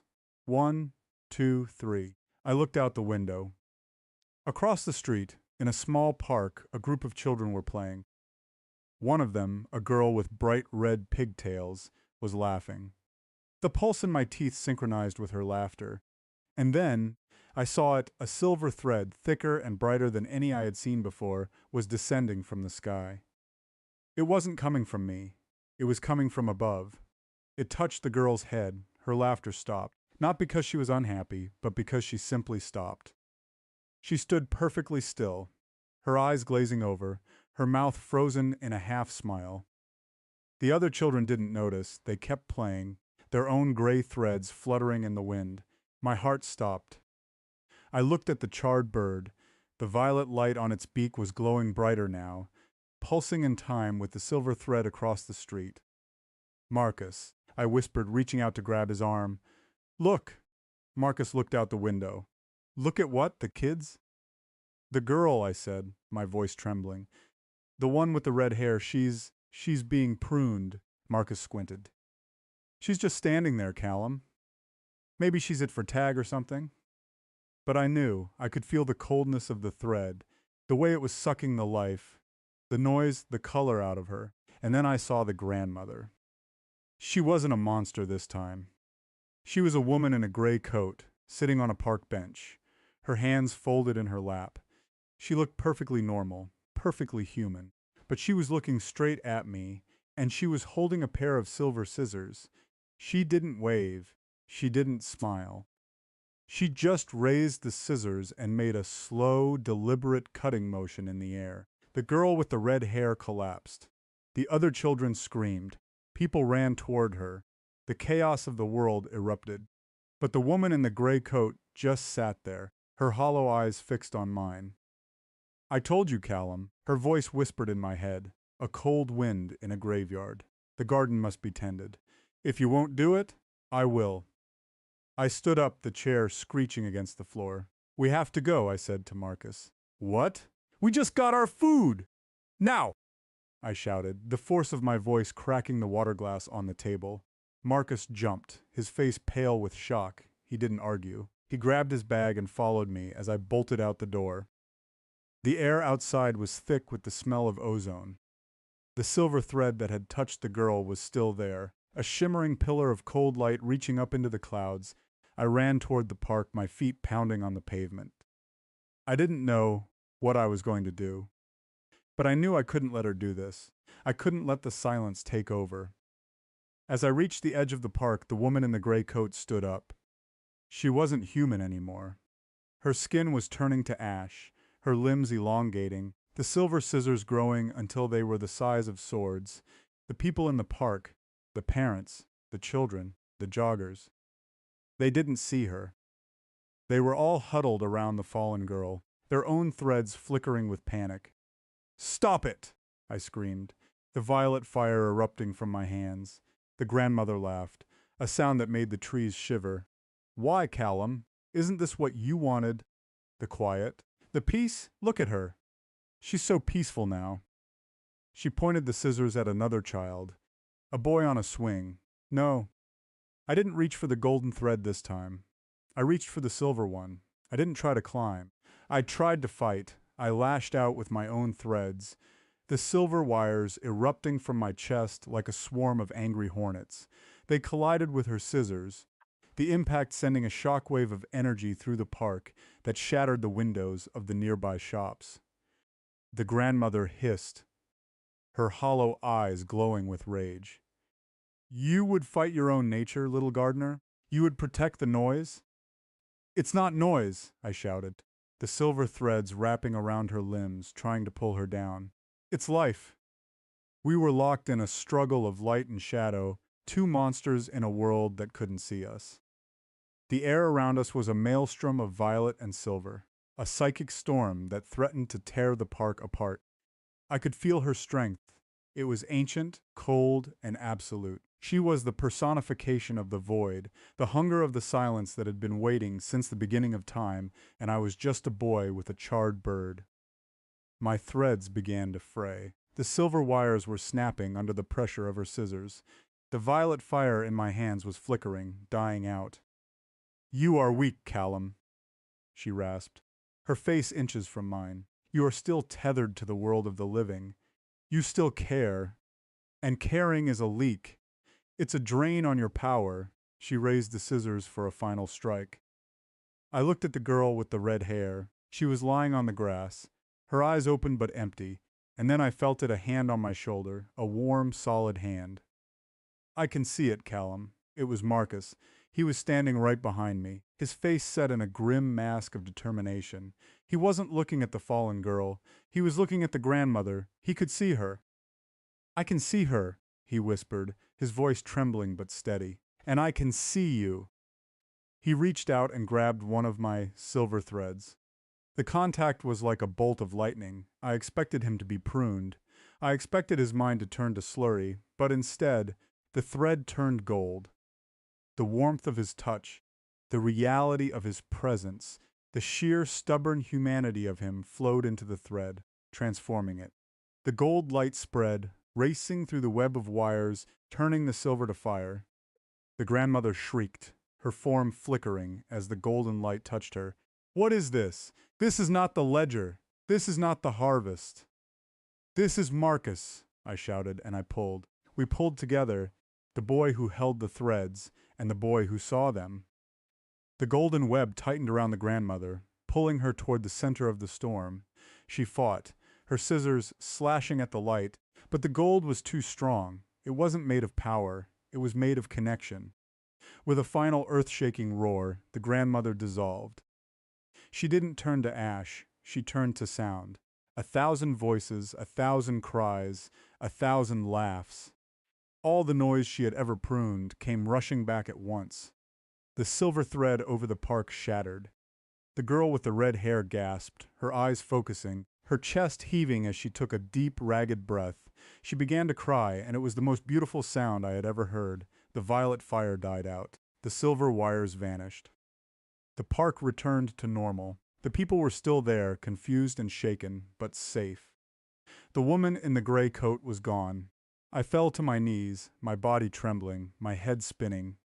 Marcus collapsed beside me, his face pale, his breath coming in short, sharp gasps. We sat there for a long time. The noise of the world washed over us like a tide. You okay? Marcus asked, his voice a whisper. I looked at him. His hand was still on my shoulder. Yeah, I said. I'm okay. I looked down at the charred cedar bird. It was lying on the grass, its wings still blackened. But as I watched, a small green sprout pushed its way up through the scorched earth right beneath the bird's beak. The garden was still there, but it wasn't her garden anymore. I picked up the bird and stood up. We should go, I said, before someone starts asking questions. Marcus nodded. We walked out of the park, two boys in a world that didn't know it had been saved. But as we reached the street, I saw a man in a dark suit standing by a black car. He wasn't looking at the park, he was looking at us, and he was holding a ledger. A large, leather-bound book with no title on the cover. He didn't move. He didn't speak. He just watched us as we walked past. I felt the hum in my teeth return. It wasn't a pulse this time. It was a warning. The grandmother was just the beginning. The harvest was still coming, and they knew my name. I looked at Marcus. He was looking at the man in the suit, his eyes narrowing. He's one of them, isn't he? He whispered. Yeah, I said. He is. We didn't run. We didn't fight. We just kept walking, our footsteps on the pavement, a steady, rhythmic thrum. 1, 2, 3. The story wasn't over. It was just getting louder. And this time I wasn't alone. We walked past the man in the suit, the air between us, crackling with a cold, silent tension. He didn't try to stop us. He just watched, his eyes like two pieces of flint, recording our every move. As we turned the corner, I looked back. The man and the car were gone. But on the sidewalk where he had been standing, there was a single silver thread. It was anchored to nothing, swaying in the wind like a lost thought. I didn't snip it. I just let it be. The world was noisy. The world was dangerous. But for the first time in my life, I wasn't afraid of the dark. I was the one who could see the light, and the light was gold. We walked on toward the horizon where the sun was beginning to set, painting the sky in shades of orange and pink and deep, bruised purple. It was a beautiful light, and it was enough. But the silence was still there, lurking in the shadows, waiting for the next snip, and I knew that one day I would have to face the master of the ledger, but not today. Today I would just be Callum, and that was more than enough. The road ahead was long, but for the first time, I could see where it was going. Toward the noise, toward the life, toward the end of the beginning, and the beginning of the end. The quiet one was gone. The loud one had arrived, and the world would never be the same. The evening air grew colder as we left the town behind, the lights of the diner and the park fading into the distance. The Vermont hills rose up around us like sleeping giants, their dark silhouettes jagged against the fading sky. Marcus hadn't let go of my arm. His grip was tight, a physical anchor in a world that had suddenly become fluid and terrifying. "Where are we going, Callum?" he asked, his voice low. I looked at the road. It stretched on into the darkness, a ribbon of uncertainty. "I don't know," I said. "Away, somewhere where they can't find us." "But they're everywhere, aren't they? The people with the ledgers, the things like your grandmother?" I thought of the man in the suit. I thought of the way the silver thread had descended from the sky. "Yeah," I said. "They are. Then how do we hide?" I looked at the charred cedar bird in my hand. I thought of the way Marcus's touch had turned my thread to gold. "We don't hide," I said. "We change the frequency." Marcus frowned. "What does that mean?" The silence. It's a specific kind of sound. It's a lack of vibration. My grandmother, the master of the ledger. They feed on that lack. They feed on the things we cut away. But if we keep the vibration high, if we keep the noise, the connection, the feeling, they can't get a grip. Marcus was quiet for a moment, the only sound the crunch of our shoes on the gravel. "So we just have to stay loud?" "In our heads, yeah, we have to keep the gold threads strong." As I spoke, the hum in my teeth shifted. It became a melody. Not one I had ever heard before, but one that felt familiar. It was the sound of the wind in the trees, the sound of the girl's laughter, the sound of Marcus's whistling. It was the sound of being alive. But as the darkness deepened, the melody began to falter. The woods on either side of the road were no longer just trees. They were becoming walls of shadow, thick and suffocating. The air grew still, the wind dying down until not even a leaf stirred. The silence was returning. "Callum," Marcus whispered, his voice trembling. "Do you feel that?" I felt it. It was a cold, cloying pressure, a weight on my chest that made it hard to breathe. The violet light began to bleed through the trees, a faint, sickly glow that pulsed in time with my heartbeat. 1, 2, 3. They weren't waiting for us in the town. They were waiting for us on the road. I stopped. Marcus stopped with me, his eyes wide with fear. In the middle of the road, about 50 yards ahead, a figure was standing. It wasn't the grandmother. It wasn't the man in the suit. It was a boy. He was about my age, wearing a clinical white gown that shimmered with a faint silver light. His skin was pale, almost translucent, and his eyes were two swirling vortices of violet fire. He was holding a cedar bird, but his bird wasn't charred. It was made of pure, pulsing silver. "Who are you?" I called out, my voice sounding thin in the absolute quiet. The boy didn't answer. He just raised his hand, and a silver thread erupted from his chest, snaking across the road toward us. It wasn't a thin wire.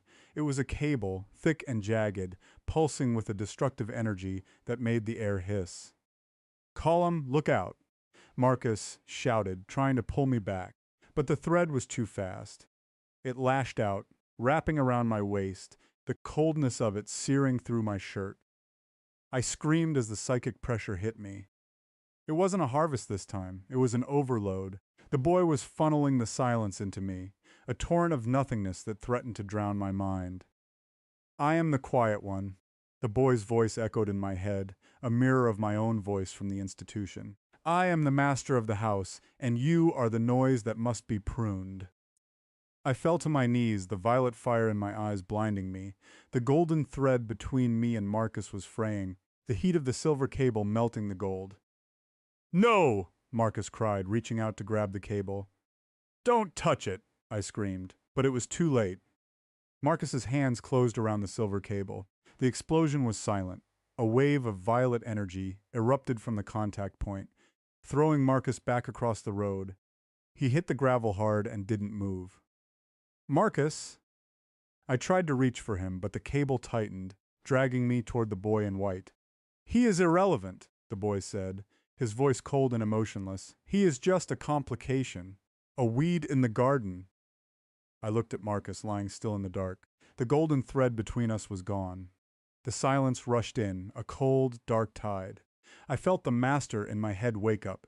It didn't want to fight the boy. It wanted to join him. "See?" the voice whispered. "The noise only brings pain. The connection only brings suffering. Let it go. Be quiet. Be pure." My hands began to glow with a silver light. My fingers twitched, the scissors' motion becoming instinctive. I looked at the boy in white. He was me. Not the me I was, but the me I was supposed to be. The perfect tool, the ultimate silence. "Give in, Callum," the boy said, stepping closer. "The ledger is waiting. The harvest is ready." I looked at the charred cedar bird in my hand. It was cold and dead, and then I saw it. Underneath the charred wood, a faint golden light was pulsing. It wasn't the light of the girl's laughter. It wasn't the light of Marcus's hope. It was the light of my own sorry. I realized then that sorry wasn't a debt. It wasn't a weakness. It was a shield. It was the acknowledgement of the noise. It was the acceptance of the pain. I didn't try to fight the silver cable with gold. I fought it with gray. I reached into the wound at the center of my being, the one that had bled into the ash.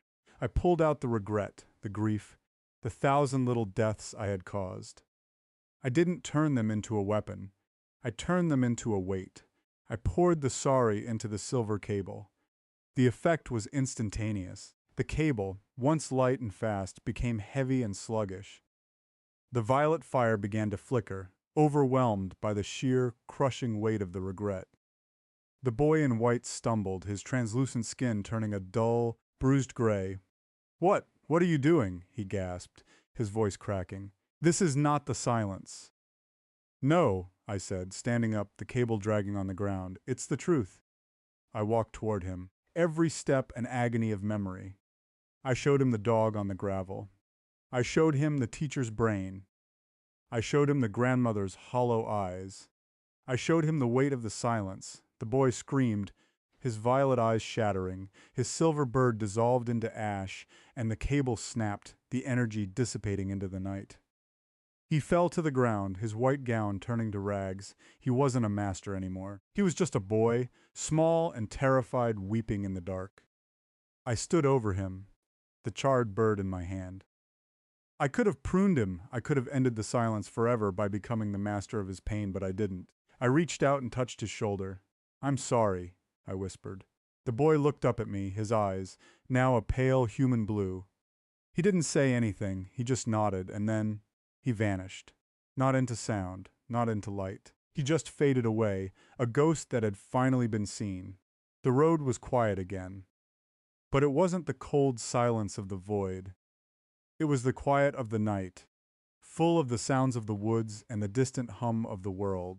I ran to Marcus. He was breathing, his chest rising and falling in a slow, steady rhythm. His hands were burned, the skin red and blistered where he had touched the cable. Marcus, I whispered, shaking him gently. He groaned and opened his eyes. He looked at me, then at the empty road. Is he gone? Yeah, I said. He's gone. Marcus sat up, wincing as he looked at his hands. That hurt. I know, I said. I'm sorry. Marcus looked at me, a small, tired smile on his face. Stop saying that, Callum. It's starting to get annoying. I laughed, a short, ragged sound that felt like a blessing. I helped him up, and we stood together on the dark road. The hum in my teeth was still there. It would always be there, but it was different now. It was a harmony, a complex, messy, beautiful harmony of silver and gold and gray. We started walking again. We didn't know where we were going. We didn't know who was waiting for us in the next town or the next. But we knew that the ledger was still open. And we knew that the harvest wasn't over. But as the first light of dawn began to touch the tops of the Vermont hills, I felt a sense of peace that had nothing to do with the silence. I was Colum. I was the one who held the threads, and I was the one who would never be quiet again.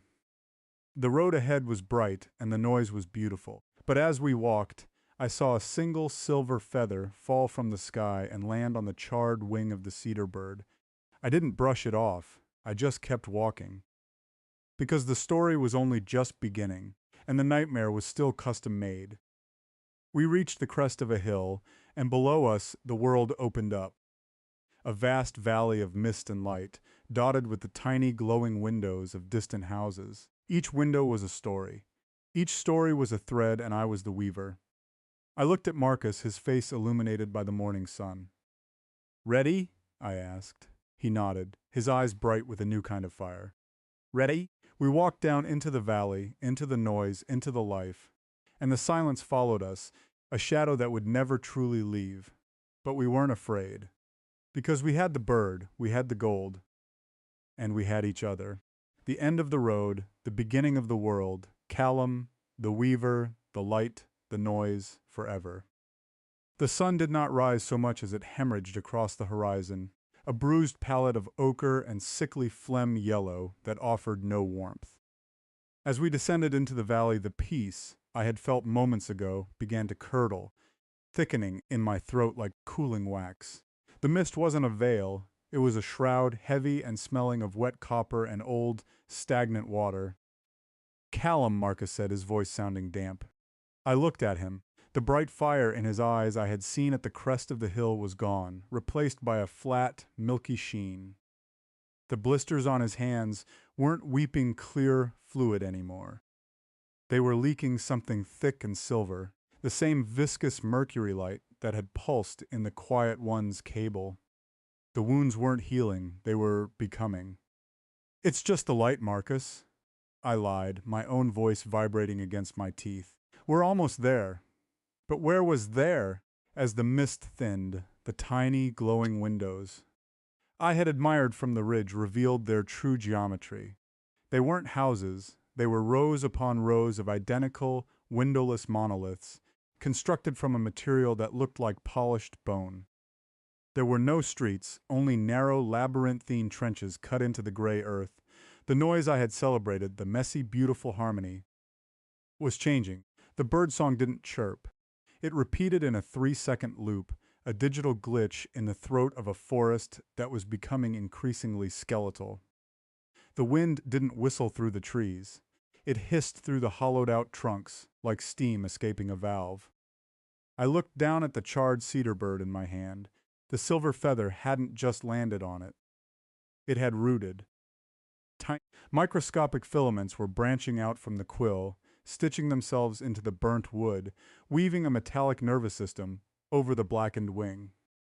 As I watched, the bird's head jerked. A stiff, mechanical twitch. Snip, I froze. The sound hadn't come from the bird. It had come from the mist. Snips, snips. Do you hear that? Marcus whispered. He began to walk with a strange hitching gait, his knees locking at odd angles. The rhythm, Callum. It's so orderly. Don't listen to it, I snapped, grabbing his arm. His skin felt cold, the texture of fine porcelain. We have to keep moving. We have to find a way out. Out? A voice drifted from the trenches ahead. It wasn't the boy. It was a chorus, a soft, synchronized murmur that sounded like 1,000 pages turning at once. There is no out in a closed system, Callum. There is only the refinement. We reached the first of the bone-white structures. Above the doorless entrance, a sign was at letterhead in script, so fine it looked like a vein. The archive of unspent sorrow. The air here was dry, smelling of ozone and ancient dust. I looked back, hoping to see the road we had traveled, but the path was gone. The forest had been replaced by a wall of towering filing cabinets that stretched up into the jaundiced sky, their drawers vibrating with a low-frequency hum. The ledger is not a book, the chorus whispered, the sound now coming from the vents in the ground. The ledger is the landscape. Marcus stopped. He turned to face me, and I saw with a jolt of horror that the silver from his hands had climbed his arms, mapping his veins in shimmering metallic ink. It reached his throat, and his voice became a chime. I don't think I'm Marcus anymore, Kalam, he said, his expression one of terrifying serenity. I think I'm a footnote.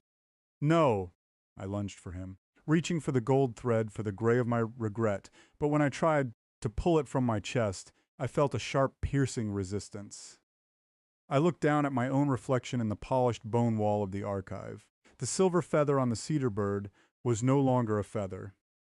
It had grown into a needle, and that needle was connected to a wire that led directly into the center of my palm.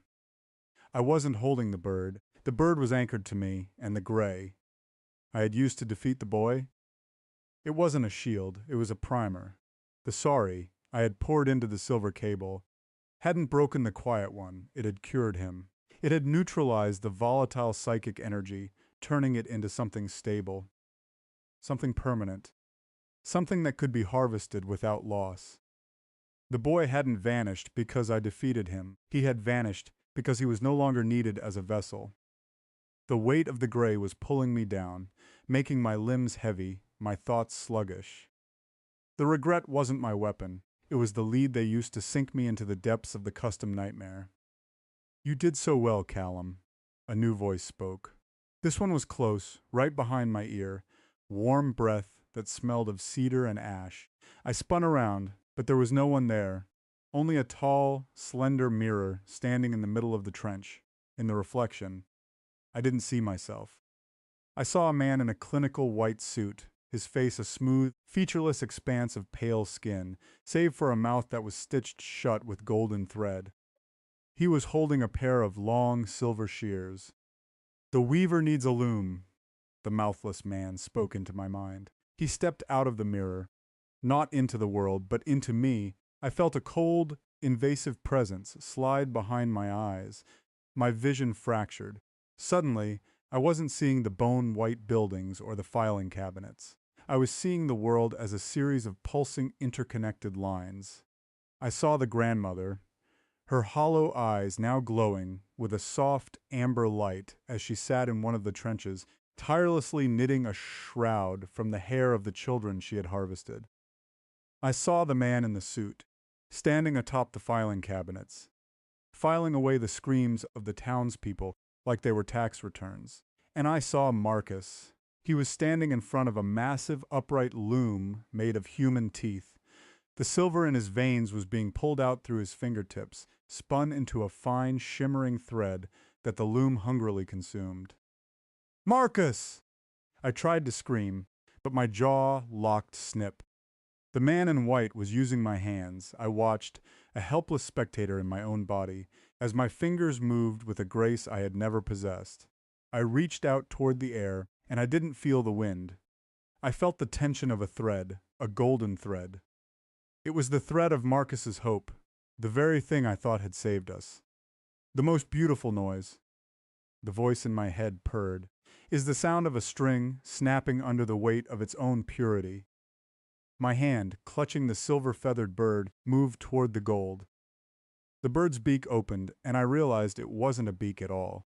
It was a specialized notch, designed to catch and hold. The silver needle in my palm began to glow. "Call him, please," Marcus gasped. The silver was reaching his eyes now, turning the whites into mirrors.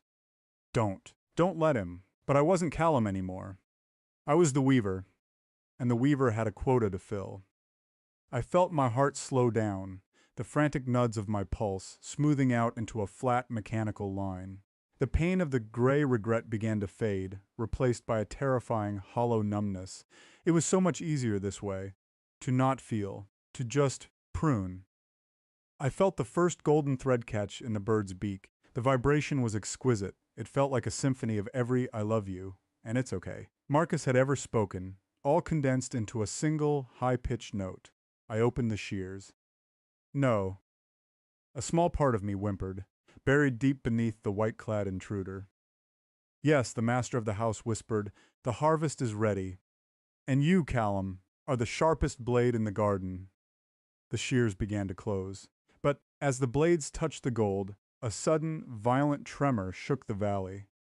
The bone-white buildings groaned, the sky flickered, the phlegm yellow light giving way for a split second to a void of absolute, terrifying black. The ledger wasn't just being updated, it was being overwritten. Something was coming. Something that the master of the house hadn't accounted for. A sound began to rise from the trenches. Not a snip, not a hum, but a low, guttural thud. Thump, thump, thump, thump. It was a heartbeat. A massive tectonic heartbeat that seemed to be coming from beneath the very foundation of the archive. The man in white inside me recoiled, his presence flickering like a dying candle. "What is that?" His voice hissed in my mind, no longer calm. "Who is interfering with the custom?" I looked at Marcus. He had fallen to his knees, the silver threads in his eyes cracking. "Callum," he breathed, and this time his voice was his own. "The ground. It's breathing." I looked down. The gray earth was no longer solid. It was beginning to ripple, the trenches widening like gasping mouths. The custom nightmare wasn't just for me. I realized then, with a jolt of primal terror, that we weren't the only ones being harvested. The house had a basement, and whatever lived down there was hungry for more than just silence. The silver feather on my bird began to shrivel, turning black as it was hit by a sudden, freezing draft from the opening earth. A hand, huge, gray, and covered in a thick, oily fur, clambered out of the trench in front of the archive.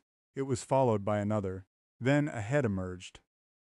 It was a face I recognized, but distorted, magnified to the size of a boulder.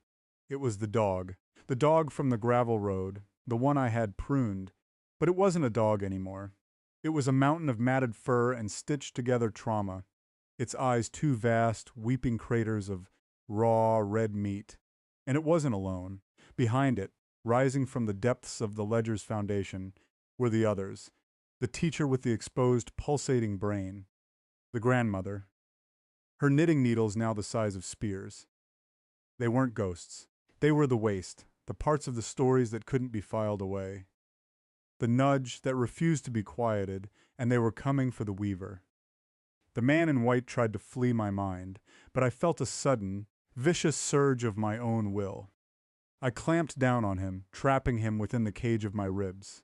"You wanted the noise?" I screamed, the sound tearing my throat. "Here it is. I didn't use the gold. I didn't use the gray. I threw the bird, I threw the silver and cord, needle-beaked thing straight into the open, weeping eye of the gargantuan dog." The scream that followed wasn't human. It wasn't even a sound. It was a rupture in reality. The silver wire connected to my palm snapped, the backlash sending a jolt of pure, unadulterated agony through my nervous system. The valley began to collapse. The filing cabinets toppled, spilling millions of white pages into the air like a blizzard of dead skin. The bone-white buildings shattered into dust. "Call 'em! Run!" Marcus shouted, reaching out to grab me. But the ground was gone. We were falling through the layers of the nightmare, past the archive, past the road, down into the dark, wet center of the custom where the raw materials were kept, and as we fell, I saw the man in white. He was no longer inside me. He was falling alongside us, his suit torn, his mouth stitches ripped open to reveal a throat full of broken glass. "You've broken the seal," he wailed, his voice a chorus of shattering crystal. "The unmaker is awake! The harvest is spoiled!" We hit something soft, damp. It was a mountain of cedar birds. Thousands of them, charred and broken, piled in a vast subterranean cavern that smelled of rot and wood smoke. I scrambled to my feet, pulling Marcus up with me.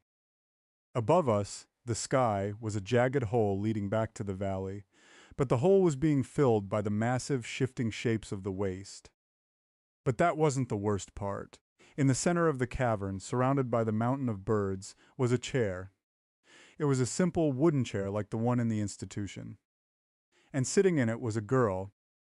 She was wearing a yellow dress, but the fabric was translucent, revealing the clockwork gears turning beneath her skin. She was holding a pair of golden scissors and she was crying. Every tear that hit the floor turned into a new, uncharred cedar bird. "I can't stop," she sobbed, her voice, the sound of 1,000 music boxes playing out of tune. "The master says I have to keep making them. He says the noise will never end if I don't." I looked at the girl, and then I looked at the man in white, who was cowering in the shadows of the bird pile. "He's not the master," I said, my voice cold and hard. I looked at my hands. They were stained with silver and gold, the skin raw and bleeding. I looked at Marcus, who was staring at the girl with a look of profound, heartbreaking recognition. "Lily," he whispered. The girl froze. The clockwork in her chest stuttered. She looked up, her eyes wide and overflowing with golden light. "Marcus?" The custom nightmare didn't just belong to me. It was a shared architecture, a communal prison, and we had just found the engine. The man in white lunged forward, his silver shears flashing in the dim light. "Don't touch the source. The ledger must be balanced." But I was faster. I didn't have a weapon. I didn't have a thread. I had the weight of the entire archive in my head. I stepped between him and the girl, and as he swung the shears, I didn't flinch. I reached out and grabbed the blades with my bare hands. The silver sliced deep, hitting bone, but I didn't feel it. I felt the connection. I channeled everything: the dog, the teacher, the grandmother, the boy in white, the millions of pages of unspent sorrow. I didn't turn it into a weapon. I turned it into a story. "Once upon a time," I rasped, the blood from my hands dripping onto the golden scissors. "There was a boy who was told he was a monster." The man in white screamed, his body beginning to dissolve into ink. "But he wasn't a monster," I continued, my voice growing louder, drowning out the heartbeat of the waste. "He was just a mirror, and a mirror can only show you what you've brought to it." I twisted the shears, the metal groaning under the pressure. "And you," I looked the featureless man in his non-eyes, "have brought nothing but emptiness." The shears snapped. The explosion of energy was not silent this time. It was a roar. A chaotic, deafening blast of every sound the house had ever tried to prune. The cavern walls burst. The mountain of birds took flight, their charred wings catching fire as they swarmed toward the opening above. The man in white vanished into a cloud of black soot. I fell back, my hands a ruin of silver and gold. The girl in the yellow dress stood up. The clockwork in her chest had stopped. She looked at Marcus, and then she looked at me. "The story is changing," she said, her voice now clear and singular. She reached out and touched my forehead. "The weaver is tired," she whispered. "It's time to let the threads tangle." The world turned white, but this wasn't the clinical white of the institution. It was the white of a blank page, waiting for a new ink. I woke up to the sound of a real bird. It was a sparrow, perched on a rusted guardrail. It chirped once, twice, and then flew away into a sky that was a soft, honest blue. I was lying on the gravel of a road, a real road. The asphalt was cracked, and weeds were pushing through the fissures. Marcus was lying a few feet away, his chest rising and falling in the deep sleep of the exhausted. His hands were scarred, thick, ropey welts that looked like silver thread. But they were closed, peaceful. I sat up, my body aching in a way that felt wonderfully, painfully human. My hands were bandaged with strips of yellow fabric. I looked around. We were still in Vermont. The hills were green, the mist rising naturally from the valleys as the morning sun warmed the earth. There were no bone-white buildings, no filing cabinets, but when I reached into my pocket, my fingers brushed against something hard and cold. I pulled it out. It was a small cedar bird. It wasn't charred, it wasn't silver, it was carved with a clumsy, amateurish hand. My hand. And in its beak, it held a single golden thread. I looked down the road. About a mile away, I could see the outskirts of a small town. A real town. I could see the smoke rising from chimneys, the faint movement of cars. But as I watched, the air above the town shimmered for a fraction of a second. The houses looked like filing cabinets. The hum in my teeth returned, a low, persistent throb. The nightmare wasn't over. It had just expanded its borders. I stood up, wincing as the gravel dug into my feet. I walked over to Marcus and nudged him with my toe. "Wake up, Marcus!" He groaned, blinking against the light. He looked at me, then at the yellow bandages on my hands. Did we win?" I looked at the cedar bird in my palm. The golden thread in its beak was vibrating, pointing toward the town like a compass needle. "No," I said, helping him to his feet. We just finished the prologue. We started walking toward the town. The noise of the world was louder than ever. The wind, the distant engines, the rustle of the grass. But underneath it all, I could hear the sound of 1,000 pairs of scissors, waiting in the shadows of the real world, waiting for the next harvest. "Call 'em?" Marcus asked as we reached the town limits sign. "Welcome to Oak Haven. Population 1,204. The 4 had been crossed out. A 2 had been painted over it in fresh silver ink. Yeah? I'm hungry!" I laughed, and the sound echoed through the quiet street, a sharp, jagged noise that didn't belong in a place this perfect. "Me too, Marcus. Me too." We stepped past the sign. Behind us, the silver ink on the 2 was still wet, and as the sun climbed higher, the shadow I cast on the road wasn't the shadow of a boy. It was the shadow of a man with shears. The road ahead was long, and the ledger was waiting for its next entry. The pavement of Oak Haven didn't just meet the soles of my boots. It seemed to yield a subtle, rhythmic give that felt less like sun-softened asphalt and more like the bruised skin of a peach. Every step we took into the town felt like an intrusion into a still life. The air was thick, oversweet with the scent of blooming lilacs and something sharper, the metallic tang of a wet whetstone. It was a sensory overload. A saccharine mask stretched tight over a skeleton of geometry. The houses were gabled and white, their shutters a uniform piercing forest green, but as we passed them, I noticed the windows. They weren't glass. They were cataracts of polished mica, reflecting the world back in distorted, silvery ripples that made my reflection look elongated, its limbs jointed like a marionette's. "Callum," Marcus whispered, his voice catching in the heavy air. "The birds! Look at the birds!" I followed his gaze to a power line stretching between 2 pristine wooden poles. A row of starlings sat there, perfectly spaced, exactly 4 inches apart. They didn't preen. They didn't chirp. They sat with their heads cocked at identical angles, their bead-black eyes fixed on us. As we walked under the wire, their heads pivoted in a synchronized, ratcheting motion. Click, click, click, tracking our progress with the mechanical precisions of a surveillance array.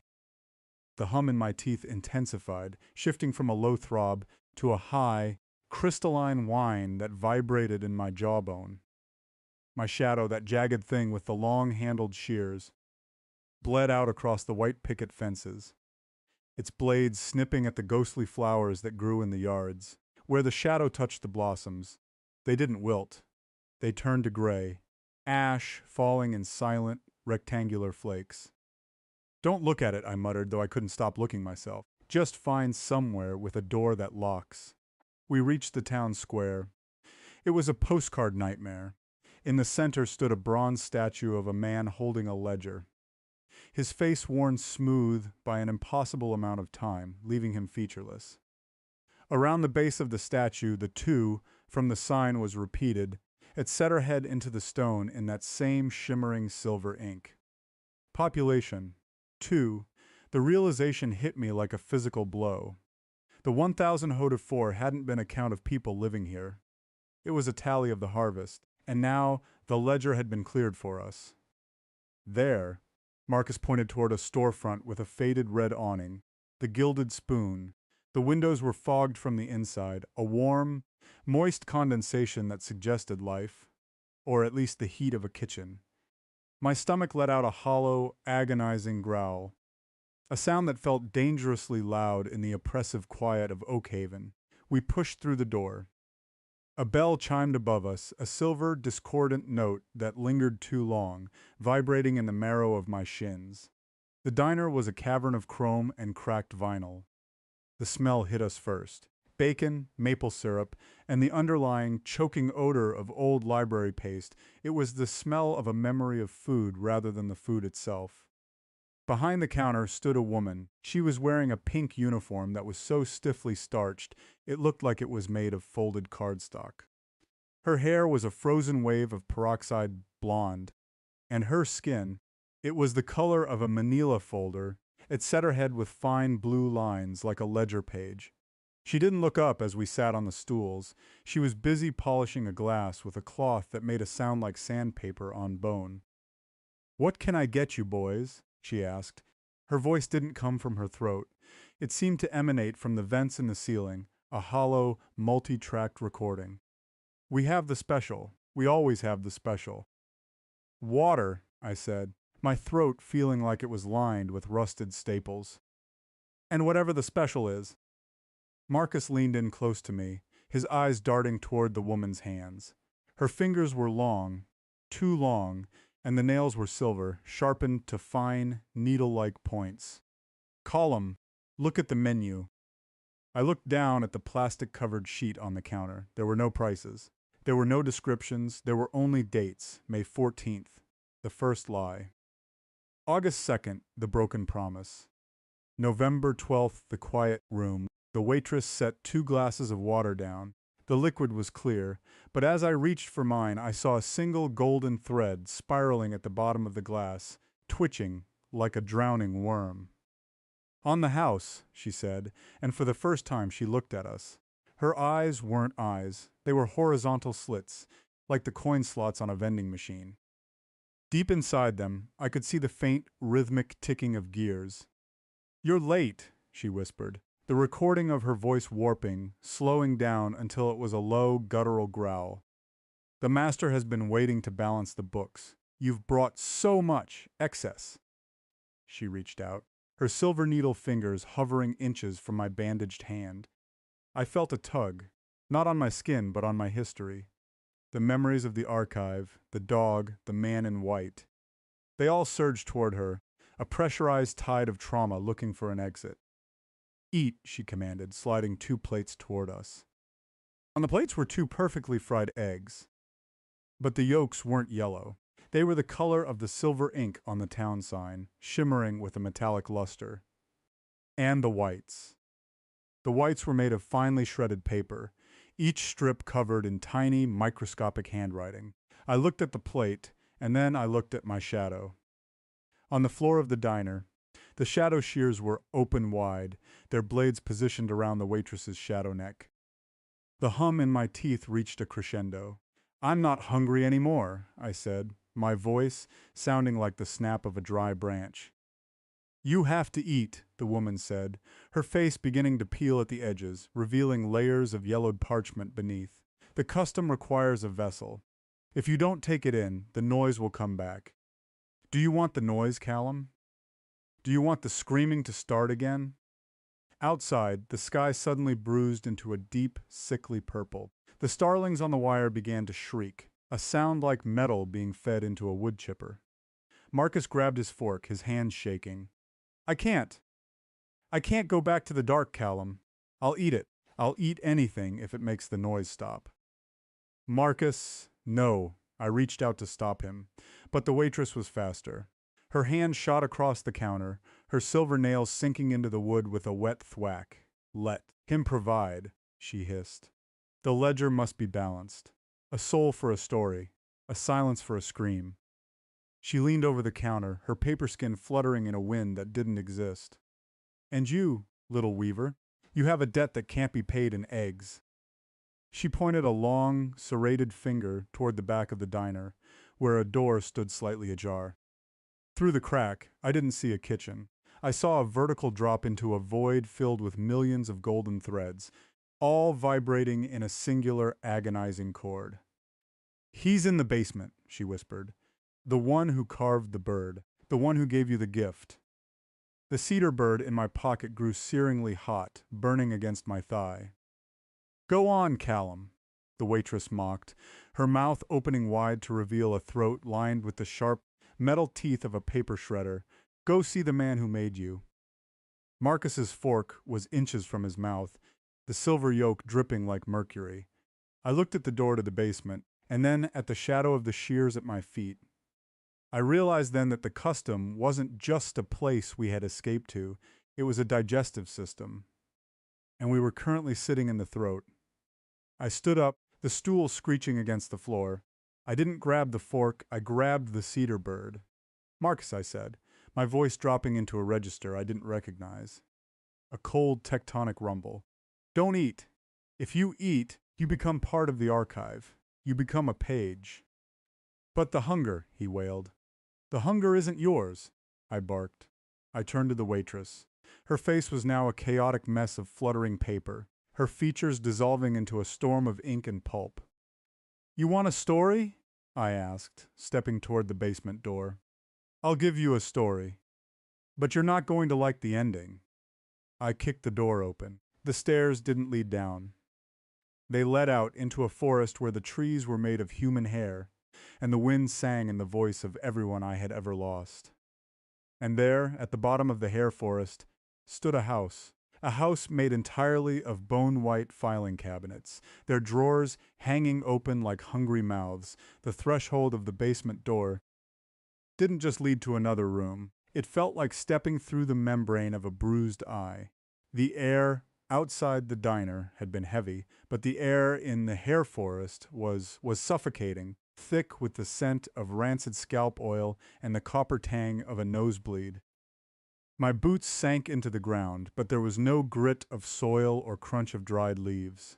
Instead, the floor was a matted, springy peat of tangled tresses, coarse salt and pepper strands, fine baby gold wisps, and long, weeping hanks of obsidian hair, all woven into a damp, suffocating carpet. With every step, the ground let out a soft, wet squelch, as if I were treading on a saturated sponge of DNA.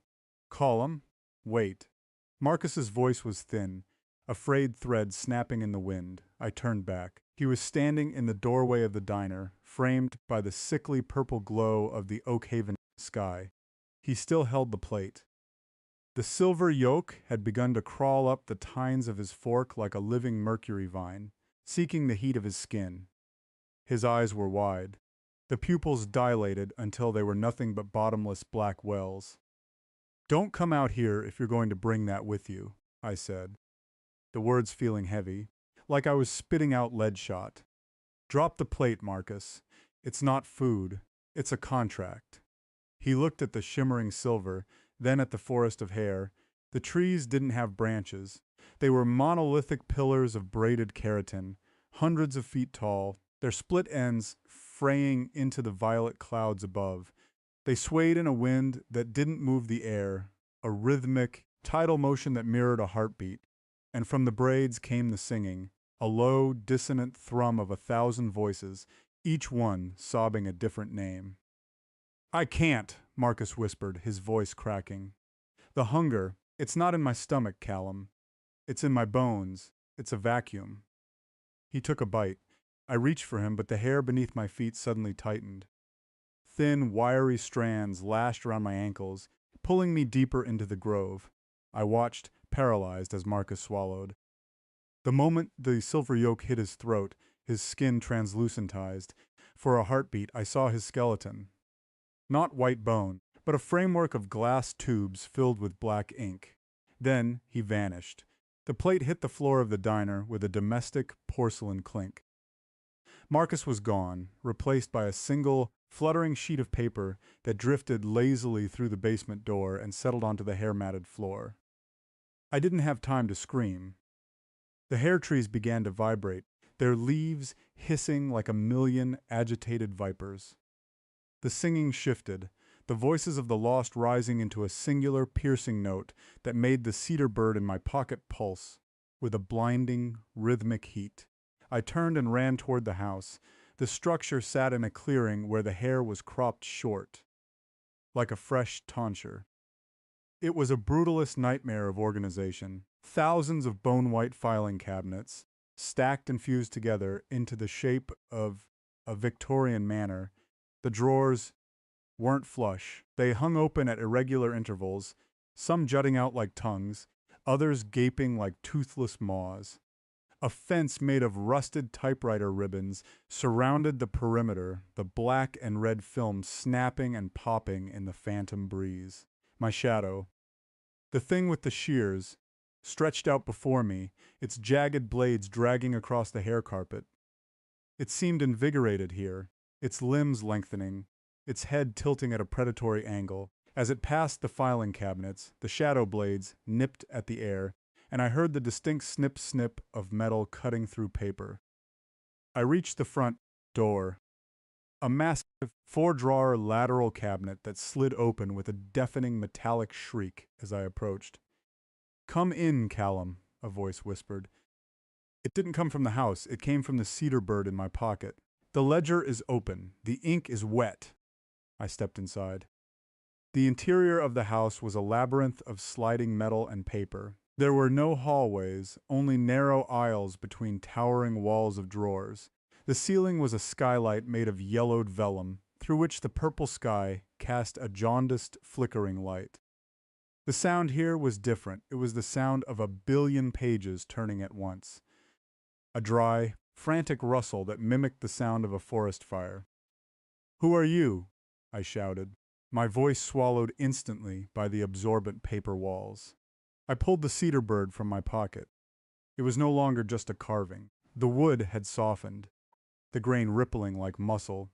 The bird's head turned, its tiny bead-like eyes fixed on a specific cabinet at the end of the aisle.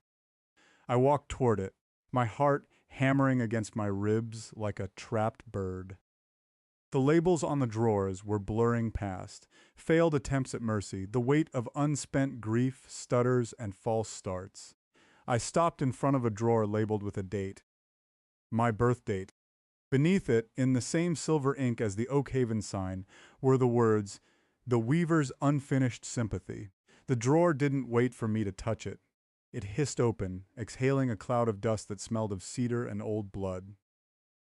Inside there were no folders. There was a man. He was small, his body folded into the cramped metal space with impossible geometry. He was dressed in a suit made of gray linen, but his skin, it was the same material as the bird in my hand. Polished cedar, the grain following the contours of his cheekbones and the bridge of his nose. He held a small silver chisel in one hand and a human heart in the other. The heart wasn't beating.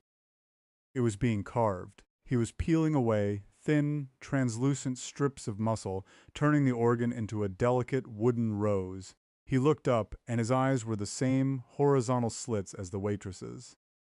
But within them I didn't see gears. I saw a library. Rows upon rows of books, their spines cracking under the weight of the stories they held. "You're late," the carver said, his voice, the sound of a bow drawing across a cello string. The archive was beginning to grow restless. It doesn't like gaps in the narrative. Callum. It abhors a vacuum. He stepped out of the drawer, his joints clicking with the sound of a grandfather clock. He was taller than he looked, his limbs elongated, his fingers tipped with the same silver needles I'd seen in the diner. "What did you do to Marcus?" I demanded, clutching the cedar bird so hard the wood bit into my palm. The carver smiled, a slow splintering movement. "I didn't do anything. Marcus chose the special. He chose to be a footnote. Some people aren't meant to be protagonists, Callum." They are merely the ink that provides the contrast for the hero's journey. He gestured to the walls of cabinets.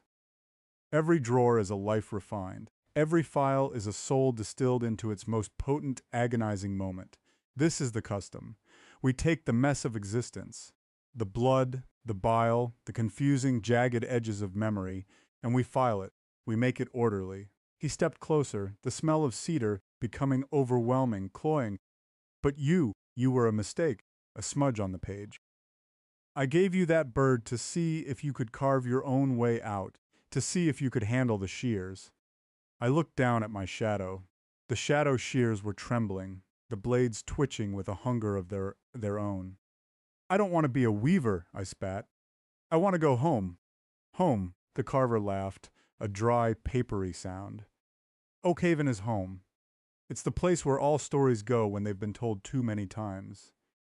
It's the landfill of the subconscious. You can't leave, Callum. You've already been indexed. He reached out, his silver needle finger pointing toward my chest. I can see the thread. It's a beautiful golden thing, isn't it? The one that connects you to the boy who drowned. The one that connects you to the house that burned. It's so taut. He lunged. I didn't think. I reacted. I didn't use my hands. I used the shadow. As the carver's hand swept toward my throat, I swung my arm in a wide, violent arc. My shadow followed the motion, its massive shears snapping shut with a sound like a guillotine. The blades didn't hit the carver's physical body. They hit his shadow. A horrific, high-pitched scream erupted. Not from the man's mouth, but from the filing cabinets themselves. The carver froze, his cedar face contorting in a mask of wooden agony. Where the shadow shears had nipped his shadow's arm, the carver's real arm began to fray. The wood didn't break, it unspooled. Long, golden threads began to erupt from his sleeve, whipping through the air like electrified wires. They latched onto the filing cabinets, the typewriter ribbons, the vellum ceiling. "You fool!" the carver shrieked, his voice distorting into a cacophony of 1,000 screaming voices. "You've cut the binding, the archive. It will bleed. It will bleed into everything." The house began to shake. Drawers flew open, vomiting forth millions of pages, photographs, and locks of hair. The sound was deafening, a roar of 1 billion lives suddenly losing their place in the index. I felt a violent pull on my own chest. The golden thread the carver had mentioned. I could see it now. It was vibrating so hard it was glowing, a line of pure, white-hot light stretching from my heart into the depths of the house. I grabbed the thread with my bandaged hand. It burned like a live wire, the heat searing through the cloth, through the skin, down to the bone. If I'm indexed, I screamed over the roar of the collapsing reality. Then I'm the one who decides when the story ends. I brought the cedar bird down onto the thread. The wood of the bird touched the light of the thread, and the world turned white. The last thing I saw was the carver dissolving into a cloud of sawdust and silver ink, his eyes wide with a realization that came too late. Then there was only the hum, the high, crystalline whine in my teeth, and then the silence of a blank page. I woke up face down on a surface that was cold, hard, and smelled of industrial cleaner. My head throbbed with the rhythm of a dull saw. I pushed myself up, my muscles screaming in protest. I wasn't in the hair forest. I wasn't in the filing cabinet house. I was in a hallway, a long, sterile corridor with white tile floors and fluorescent lights that flickered with a rhythmic, mechanical click, click, click. I looked at my hands. The bandages were gone. My palms were scarred, fine. Silver lines, etc. had into the skin like the grain of wood. I reached into my pocket. The cedar bird was gone. Instead, I found a small, rectangular piece of cardstock. I pulled it out. It was a library slip. Name, Callum, due date, overdue status, recall initiated. I looked up. At the end of the hallway, a door stood ajar. Through the crack, I could see a row of starlings sitting on a wire, their heads cocked at identical angles, and standing beneath them was Marcus. He was wearing a pink waitress's uniform. He was polishing a glass with a cloth that sounded like sandpaper on bone. He didn't look at me, he just kept polishing. But as I watched, he reached into his pocket and pulled out a silver chisel. The hum in my teeth returned, louder than ever.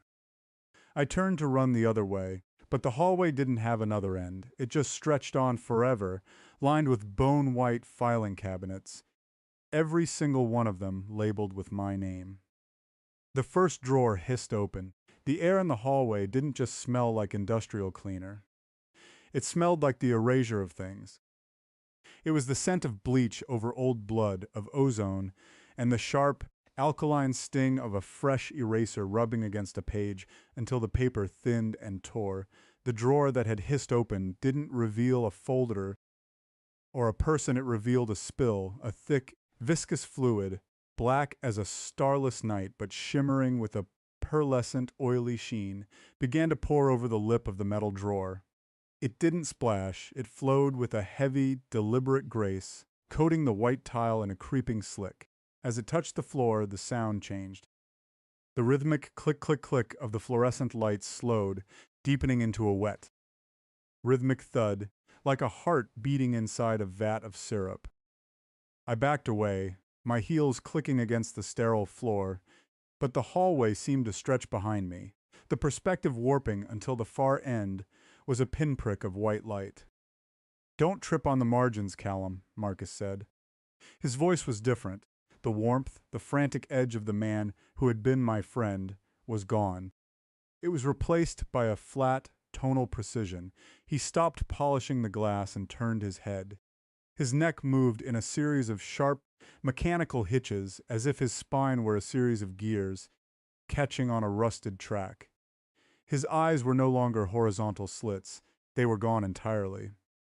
In their place were two circular apertures, the size of camera lenses, through which I could see the rapid, frantic spinning of silver reels. He was recording me. He was reading me.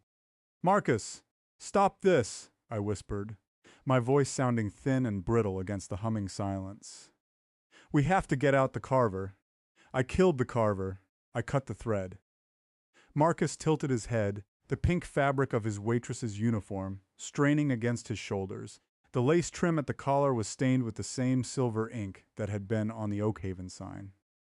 "You didn't kill the carver," Marcus said, his voice overlapping with itself, a chorus of a dozen identical versions of him speaking a fraction of a second apart.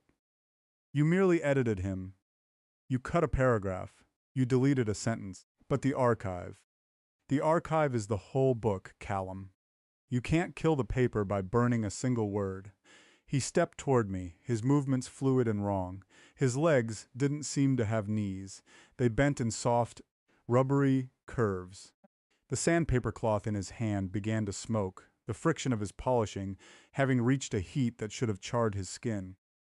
"The recall is a painful process," Marcus continued, the silver reels in his eyes spinning faster, a high-pitched whirring sound emanating from his skull. "It requires the dissolution of the vessel. We have to reclaim the ink. You've carried it too long. You've let it get contaminated with feelings." He spat the word like it was a mouthful of ash. The black fluid from the Callum drawer reached my shoes. It didn't soak into the leather. It began to climb. It moved like a living thing, a thousand tiny, ink-black cilia, gripping the fabric of my trousers, pulling me toward the open drawer. I looked back into the drawer. It wasn't a shallow metal box anymore. It was a vertical shaft that dropped down into a darkness, so profound it felt like a physical weight. And from that darkness, I heard it. The sound of a house burning, the crackle of dry timber, the roar of hungry flames, and beneath it, the thin, piercing scream of a child who couldn't find the door. My heart seized. The silver scars on my palms began to glow, a dull throb of light that pulsed in time with the screams from the drawer. The grain of the wood it set her ahead into my skin began to shift, the lines deepening, carving themselves further into my flesh. "That's the first chapter," Marcus said. Standing only a few feet away now, he smelled of smoke and old library paste. "The foundation of the flaw. You remember the smell of the smoke, don't you? Cedar and kerosene. Your father's workshop. Your mother's curtains. It's all there, indexed and preserved, He reached out a hand. His fingers were no longer fingers. They had elongated into silver styluses, their tips dripping with a fluid that looked like liquid mercury. Give it back, Callum. The memory doesn't belong to you. It belongs to the record. I lunged to the side, my feet slipping on the inky slick. I slammed into the opposite wall, my shoulder hitting one of the filing cabinets. The metal felt warm. It felt like skin. I scrambled to my feet, the black ink clinging to my legs like tar, weighing me down. I looked down the long, infinite hallway, the doors. The ones with the starlings were gone. There was only the white tile, the flickering lights, and the endless rows of cabinets. Click, click, click. The lights flickered, and for a split second the world changed. In the darkness between the flashes, I didn't see a hallway. I saw a rib cage, massive curved beams of bone arched over me, the ceiling a pulsing, translucent membrane of skin. The filing cabinets were teeth, rooted into the floor and ceiling, their drawers the gaps where the rot had set in. Then the light returned, and I was back in the sterile corridor, but the afterimage stayed burned into my retinas. I wasn't in a building, I was inside something. The archive is a body, I whispered, the realization hitting me with the force of a physical blow, and we're the parasites. Marcus laughed, a sound like a skipping record. Parasites? No, Callum. We are the content. We are the marrow. He lunged. He was faster than I could track, a blur of pink linen and silver light. I threw my arms up to protect my face, and the silver styluses of his fingers raked across my forearms. I didn't bleed red, I bled words. Tiny microscopic letters, printed in a perfect serif font, began to spill from the gashes in my skin. They tumbled through the air like black snow, landing on the white tiles and forming nonsense sentences. The shadow of the bird, the weight of the water, the silence of the pain was unlike anything I'd ever felt. It wasn't a sting or a burn. It was the feeling of being unmade. It was the sensation of my very identity being shredded, stripped down to the basic components of language. I fell to my knees, my breath coming in ragged, ink-stained gasps. The black fluid from the drawer was up to my waist now, dragging me toward the yawning void of the column file. It's easier if you don't struggle, Marcus said. Standing over me, he looked down, his camera lens eyes adjusting their focus. The editing process is precise. We only take what is necessary for the story. The rest, the dross, the unimportant bits of you, they just fade away. He raised his hand for a final his silver fingers gleaming under the jaundiced fluorescent light, but as he did, I saw it. On the side of the filing cabinet I had slammed into, there was a small brass handle that I hadn't noticed before. It wasn't a drawer handle, it was a crank, and beneath it, a small handwritten note was taped to the metal. The handwriting was messy, frantic, not the perfect silver script of the archive. It was my own handwriting. If you can read this, you're still the narrator. I didn't think. I reached out and grabbed the crank. Marcus shrieked. A sound of static and feedback, and threw himself at me. I turned the crank. The sound that followed was the sound of 1,000 typewriters being smashed with sledgehammers. The floor beneath us didn't just shake. It buckled. The white tiles began to peel back like scabs, revealing a layer of dense, yellowed paper underneath. The filing cabinets didn't just open, they exploded. A hurricane of paper erupted from the walls. Millions of pages, some blank. Some covered in dense, cramped handwriting, some stained with blood and tears, filled the air in a blinding white storm. The black ink that had been pulling me down was sucked back into the Callum drawer, a reverse vortex of narrative.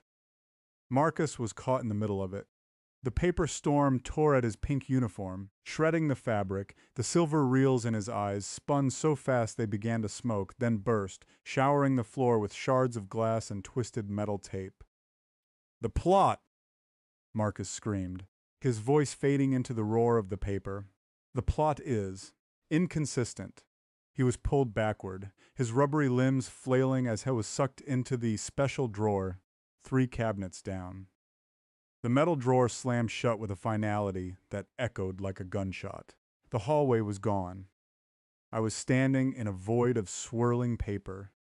The floor was gone, replaced by a precarious bridge of stacked books that stretched out into the white nothingness. The hum in my teeth had reached a crescendo, a vibration so intense I could feel it in my marrow. My scared hands were glowing brightly. Now, the light bleeding from my palms and illuminating the path ahead, I looked down at the book I was standing on. It was a massive leather-bound volume, the spine cracked and weathered. There was no title on the cover, only a single silver needle embedded in the leather. I knelt down and touched the needle. The world shifted again. I wasn't in the void anymore. I was in a small, cramped room. It smelled of cedar and dust. In the center of the room was a desk. On the desk was a typewriter, and sitting at the typewriter was a boy. He was about 7 years old. He was wearing a scorched pajama top. His skin was pale, his eyes wide and dark. He was typing with a slow, methodical rhythm, and then Callum found the room. He found the boy who had been writing the story all along. He found the boy who had died in the fire. The boy stopped typing. He didn't turn around. "You're not supposed to be in this chapter, Callum," the boy said. His voice was small, but it filled the room like thunder. "The ending is already set. The ink is dry."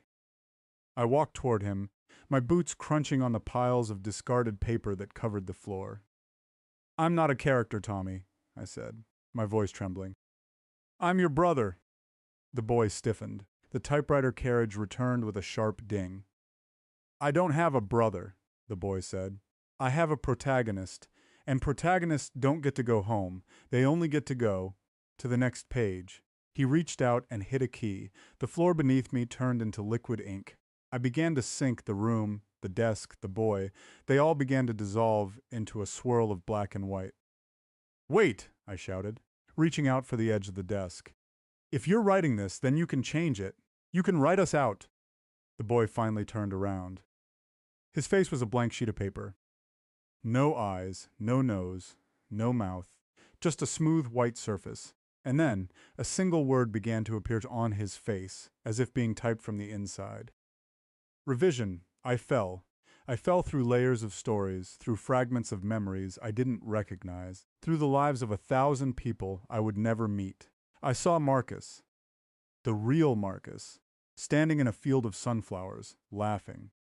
I saw the carver as a young man, carving a wooden bird for a girl who didn't exist. And then I hit the bottom. I woke up. I was lying on the floor of my apartment.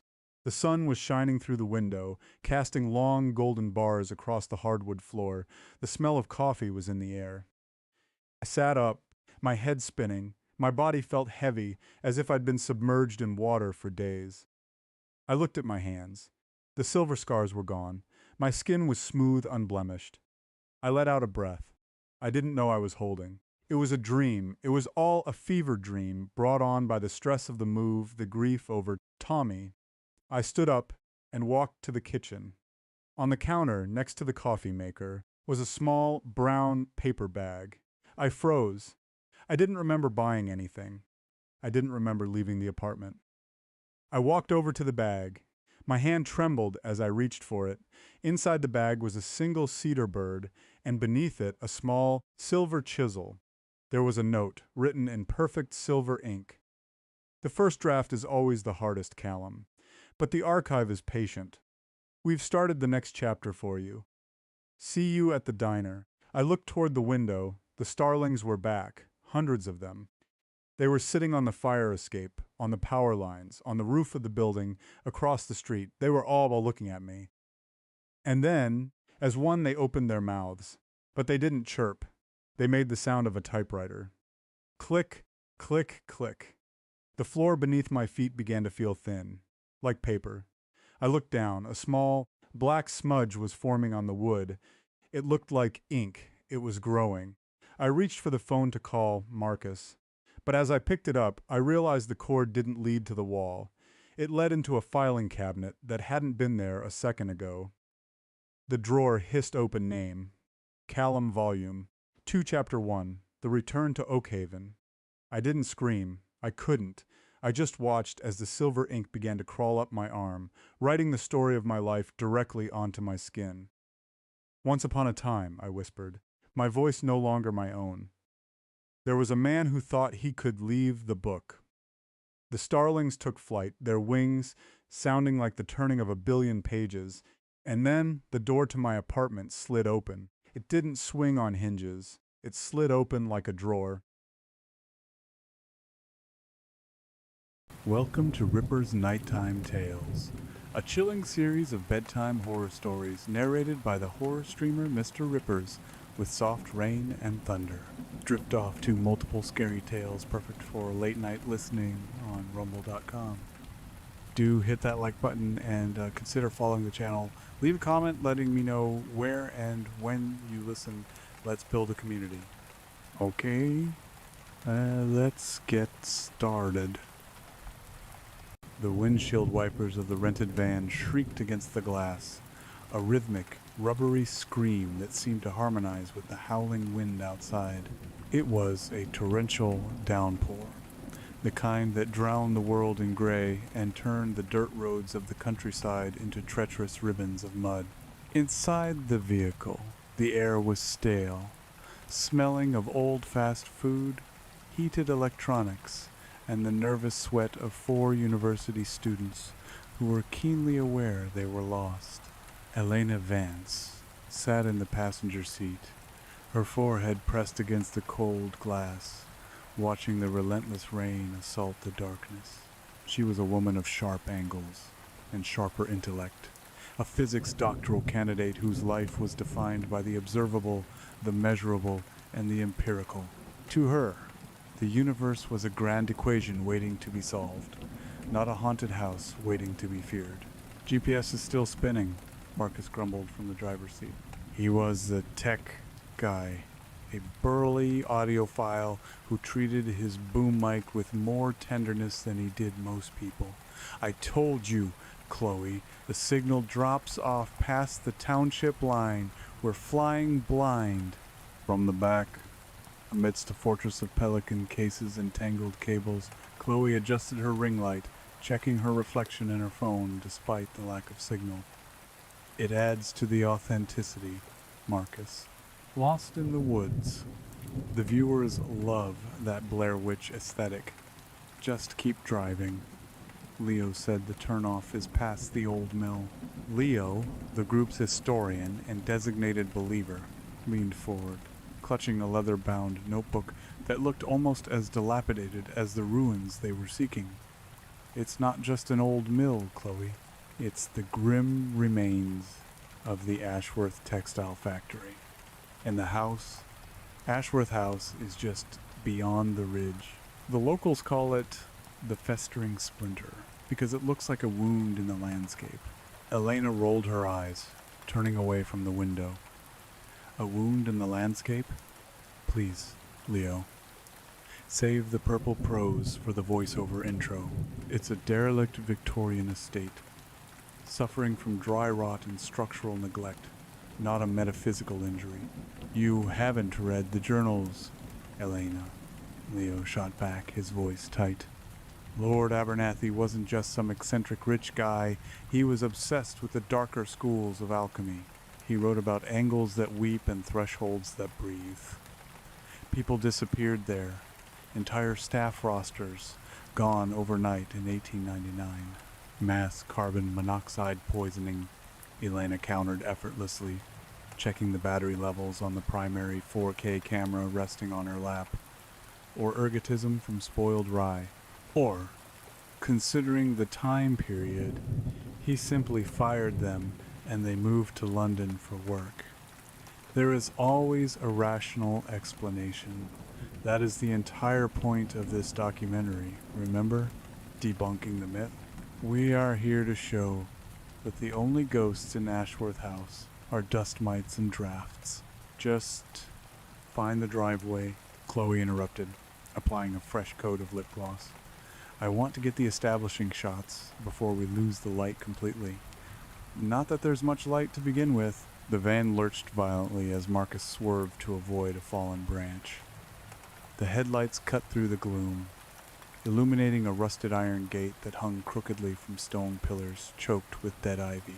Beyond it, a gravel drive wound upward like a scarred snake, disappearing into a thick copse of gnarled, leafless trees. "Welcome to Ashworth House," Marcus muttered, shifting gears. "Looks inviting." As they ascended the driveway, the house revealed itself in slow, jagged increments. It was a monstrosity of Gothic Revival architecture, a sprawling accumulation of turrets, gables, and chimneys that seemed to fight against one another for space. The stone was a sickly, dark gray, slick with rain, looking less like masonry and more like wet, petrified skin. The windows were boarded up, save for a few on the upper floors that gaped open like hollow eye sockets, staring blindly into the storm. Elena felt a prickle of unease, but immediately suppressed it, categorizing it as an evolutionary response to dark, unknown environments, a lizard brain reflex, nothing more. They parked near what used to be a carriage house. The silence that followed the killing of the engine was profound. Even the rain seemed to be muffled here, the sound deadened by the heavy, oppressive atmosphere of the estate. "All right, let's move," Elena commanded, shifting into professional mode. "Marcus, grab the atmospheric sensors and the audio kit. Leo, you're on B-roll with the handheld. Chloe, get your intro face on. I want to set up base camp in the main foyer within 20 minutes." The group unloaded with practiced efficiency. Elena hoisted the heavy camera rig onto her shoulder, the weight comforting. Through the lens, the world made sense. Through the lens, she could frame reality, crop out the chaos, and focus on the facts. The front door was a massive slab of dark oak, carved with intricate, unsettling geometric patterns that hurt the eyes if one stared too long. It was unlocked, or rather, the lock had rotted away decades ago. With a groan of protesting hinges that sounded uncannily like a human shriek, the door swung inward. The smell hit them first. It wasn't just the musty odor of mildew and decay. It was something sharper, metallic, and sweet. It smelled like ozone and copper, like the air after a lightning strike mixed with the iron tang of dried blood. "God, it stinks," Chloe gagged, covering her nose with a silk scarf. "Is that mold? Likely dead animals in the walls," Elena said, clicking on her heavy-duty flashlight. The beam cut through the darkness, revealing a grand foyer that had been stripped of its grandeur, the wallpaper peeled in long, fleshy strips, revealing the lath and plaster beneath like exposed ribs. A grand staircase swept upward, but the banister was twisted, warping in a way that wood shouldn't warp, spiraling almost like a strand of DNA. "Okay," Elena said, her voice echoing too loudly in the cavernous space. "Audio check, Marcus." "Levels are weird," Marcus said, frowning at his digital recorder. "I'm getting a low-frequency hum, roughly 19 hertz. Infrasound. That explains the unease. It's below the threshold of human hearing. But it causes anxiety and hallucinations. Classic haunted house physics. Probably wind vibrating through a chimney." "See?" Elena smirked at Leo. "Physics, not ghosts." Leo didn't answer. He was staring at the floor. "Look at the dust," he whispered. Elena shone her light down. The floor was covered in a thick layer of gray dust, undisturbed for years, but near the center of the room, the dust wasn't settled. It was vibrating. Tiny particles were dancing, forming complex, shifting mandala patterns on the floorboards, driven by the unseen vibration Marcus had detected. "Resonance," Elena dismissed, though she zoomed the camera in to capture it. "The floorboards are vibrating with the wind. It's creating Chladni figures. Fascinating, but natural." "It looks like a sigil," Leo murmured. stepping back. A summoning circle. It looks like physics, Elena snapped.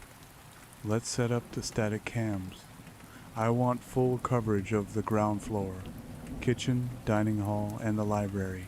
Leo, where is this basement entrance you read about? The journals of Abernathy mentioned a sanctum beneath the earth, Leo recited, his voice trembling slightly. Access was hidden behind the knowledge of the ancients, usually means the library. They moved deeper into the house. The architecture continued to defy subtle expectations. Corridors seemed to stretch longer than the external dimensions of the house should allow. Doors opened into brick walls. The temperature fluctuated wildly. One step would be freezing, the next humid and warm. The library was a mausoleum of rotting paper. Floor-to-ceiling shelves were packed with books that had fused together from dampness, turning into solid blocks of moldy pulp. In the center of the room sat a heavy mahogany desk, untouched by the decay that ravaged the rest of the room. On it lay a single book, bound in a dark, scaly leather that didn't look like cowhide. This is it, Leo said, approaching the desk with a mix of reverence and terror. Abernathy's personal ledger. Don't touch it with bare hands, Elena warned, zooming in. Biohazards. Leo ignored her, flipping the book open. He wasn't just studying the occult. He was building something. Listen to this. The machine is nearly complete. The geometry of the spheres is flawed, but the angles of the void are perfect. I have found the frequency of the barrier. Tonight, I shall tear the veil and look upon the face of the architect. Delusions of grandeur fueled by syphilis and mercury poisoning, Elena narrated for the camera. Common afflictions for the Victorian gentry. Guys, Marcus called out from the corner of the room. He was holding his headphones away from his ears, his face pale. You need to hear this. The hum. It's changing. It's not just a tone anymore. It sounds like speaking. Elena lowered her camera. Interference. Radio waves. No, Marcus insisted. It's coming from behind this bookcase. He pointed to a section of shelving that looked identical to the rest, but upon closer inspection, the shadows around it seemed deeper, darker. Elena walked over, her skepticism serving as armor. She grabbed the side of the shelf and pulled. It swung open with a smooth, oiled silence that was more disturbing than the creaking door had been. Behind the bookcase was not a wall, but a descending staircase carved from black stone obsidian, perhaps that absorbed the light of their flashlights. The sanctum, Leo breathed. The basement, Elena corrected. Watch your step. No handrails. They descended. The air grew colder, and the metallic smell intensified until they could taste it on their tongues. The stairs spiraled down far deeper than the foundation of the house should have gone. They walked for what felt like 10 minutes, descending into the bowels of the earth. When the stairs finally ended, they stepped into a chamber that defied logic. It was vast, a cathedral of black stone, illuminated by a faint, sickly violet phosphorescence that seemed to emanate from the air itself. And in the center of the room stood the machine. It was a nightmare of brass, obsidian, and glass, a towering construct of gears, pistons, and lenses that seemed to follow no mechanical logic. Pipes twisted like intestines, connecting to glass reservoirs filled with a bubbling, iridescent fluid. At the heart of the device was a large, circular aperture, a ring of polished metal inscribed with symbols that made Elena's eyes water when she tried to focus on them. Incredible, Elena whispered, her scientific curiosity momentarily overriding her cynicism. The craftsmanship. This is impossible for the 19th century.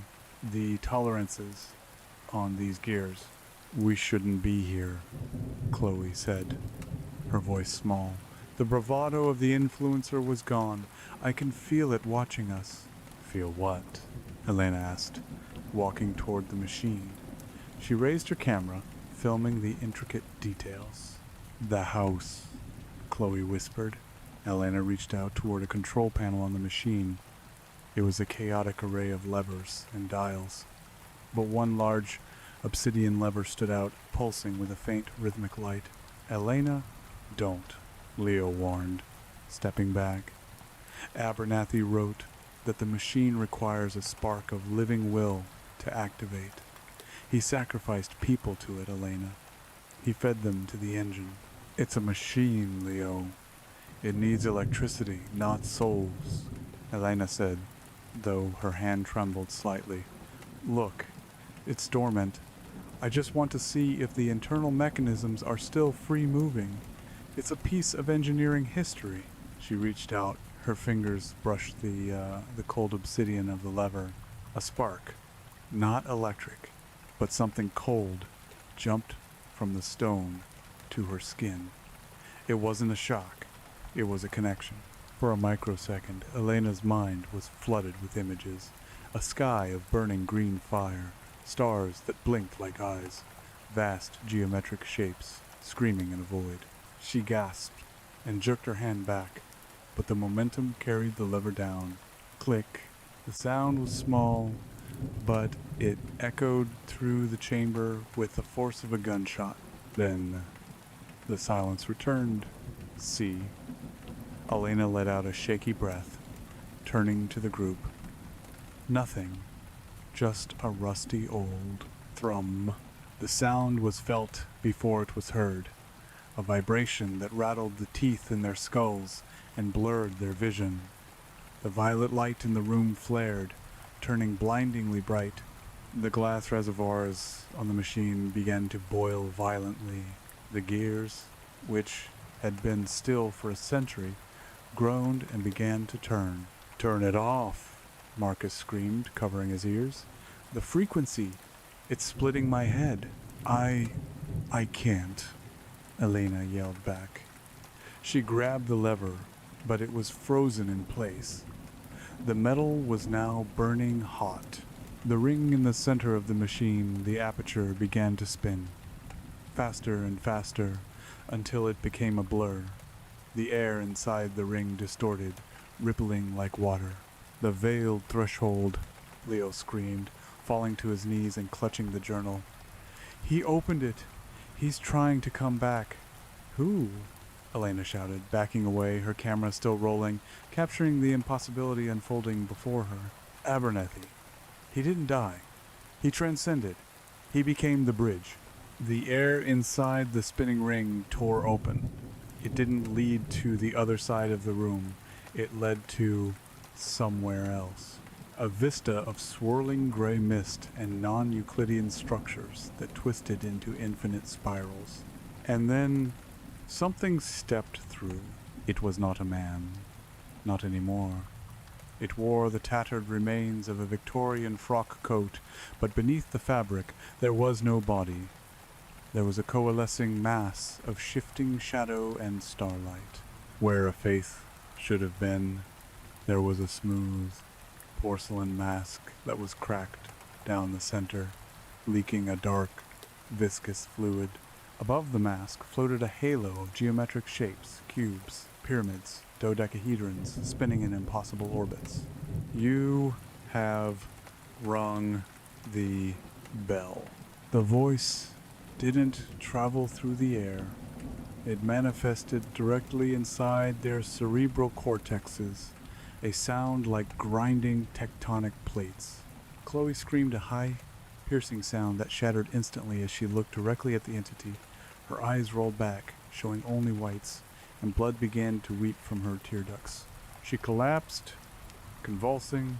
"Chloe!" Marcus lunged for her, dropping his audio gear. "Material for the weave," the entity Lord Abernathy intoned. He raised a hand that consisted of too many fingers, jointed in too many places. Marcus froze. He looked down at his own chest. the fabric of his jacket, then his skin, then his ribs began to unravel, not tear, unravel, turning into long ribbons of flesh and cloth that floated toward the machine, weaving themselves into the spinning gears. "Marcus!" Elena screamed, horror shattering her rational mind. She watched as her friend was disassembled, atom by atom. His screams silenced as his vocal cords were unspooled like thread. There was no blood, only the terrifying efficiency of matter being repurposed. "Run!" Leo yelled, grabbing Elena's arm. "We have to get out of the sanctum!" They scrambled up the obsidian stairs, the laughter of the lich echoing in their minds, a sound that wasn't laughter at all, but the sound of a dying star. They burst back into the library, but the house had changed.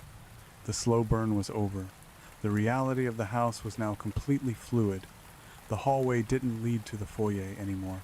It led to a vertical shaft lined with blinking eyes. The floor felt spongy, like walking on a giant tongue. "The house is his body now," Leo cried, flipping frantically through the journal. "We are inside him. We need a counter-frequency, a banishment seal." "Physics," Elena gasped, trying to anchor herself. It's just manipulation of matter. Quantum tunneling on a macro scale. We just need to find the exit vector." She looked through her camera viewfinder. To her naked eye, the hallway was a fleshy tunnel, but through the camera lens, through the polarization filter, she could see the faint outline of the original architecture. The camera was stripping away the illusion, or perhaps the camera was the only thing anchoring her to her own reality. "Follow me!" Elena shouted, pressing the camera to her eye. "I can see the door. It's there, behind the throbbing wall." They ran, stumbling through a nightmare. Gravity shifted. At one point, they were running on the ceiling, looking down at the chandeliers that grew like stalactites made of bone. They reached the foyer. The front door was there, but it was blocked by a massive, pulsating membrane. "It's sealed," Leo despaired. "We're trapped. None. Leave the Nexus." Abernathy's voice shook the foundations. The walls of the foyer began to bleed, a black tar-like substance. From the shadows, shapes began to emerge, humanoid, but twisted. The missing staff of 1,899. They were fused into the walls, their mouths sewn shut, their limbs elongated and broken. They dragged themselves toward the students. "Leo, the book!" Elena screamed, aiming her camera at the approaching horrors to keep her focus. "Is there a way to shut the gate?" I don't know. The text creates, it doesn't destroy." Leo was weeping now. He sacrificed his humanity to the entity beyond the stars. He is a fixed point in time and space. "You can't kill physics, Elena." "No," Elena said, a cold, hard resolve settling over her. She looked at the membrane blocking the door. She looked at the camera in her hand. The battery pack was a high-density lithium brick, but you can overload a system. She turned to Leo. "Give me the book." "What?" "Give me the damn book, Leo." She snatched the leather-bound tome from his hands. "I need you to cover me," Elena said. "I'm going back down." "Are you insane?" Leo shrieked. "The machine," Elena said, her eyes wild but focused. "It's an energy exchanger. It pulls energy from that dimension to reshape this one. If I introduce a paradoxical energy source, if I disrupt a circuit with the book itself, which acts as the anchor, it might cause a feedback loop. You'll die." "We're already dead if we stay here," Elena yelled. "Run for the door. When the field drops, don't wait for me." Before Leo could stop her, Elena turned and sprinted back into the dark heart of the house. She navigated the shifting corridors, using her camera as a shield against the madness. She ignored the whispers that clawed at her mind. She ignored the things that skittered in her peripheral vision. She reached the library. The stairs to the sanctum were pulsating with violet light. She descended, the air growing hot and suffocating. She entered the chamber. Lord Abernathy was hovering before the machine, his form expanding, filling the room. He was feeding on the reality of the world, pulling the strings of the universe apart. The skeptic returns. The entity turned its masked face toward her.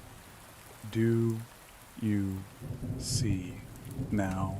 The equation has no solution. Elena stood before the cosmic horror, a small, insignificant speck of carbon and water against the infinite. She raised her camera, hitting record. Every equation cancels out if you add the right variable, she spat. She didn't try to fight him. She didn't try to banish him. She ran straight for the spinning aperture. Abernathy raised a hand to stop her, sending a wave of telekinetic force. It hit her like a truck, shattering her ribs, sending the camera skittering across the floor. Elena gasped, blood filling her mouth. She crawled toward the machine. The book was in her hand. It felt hot, alive.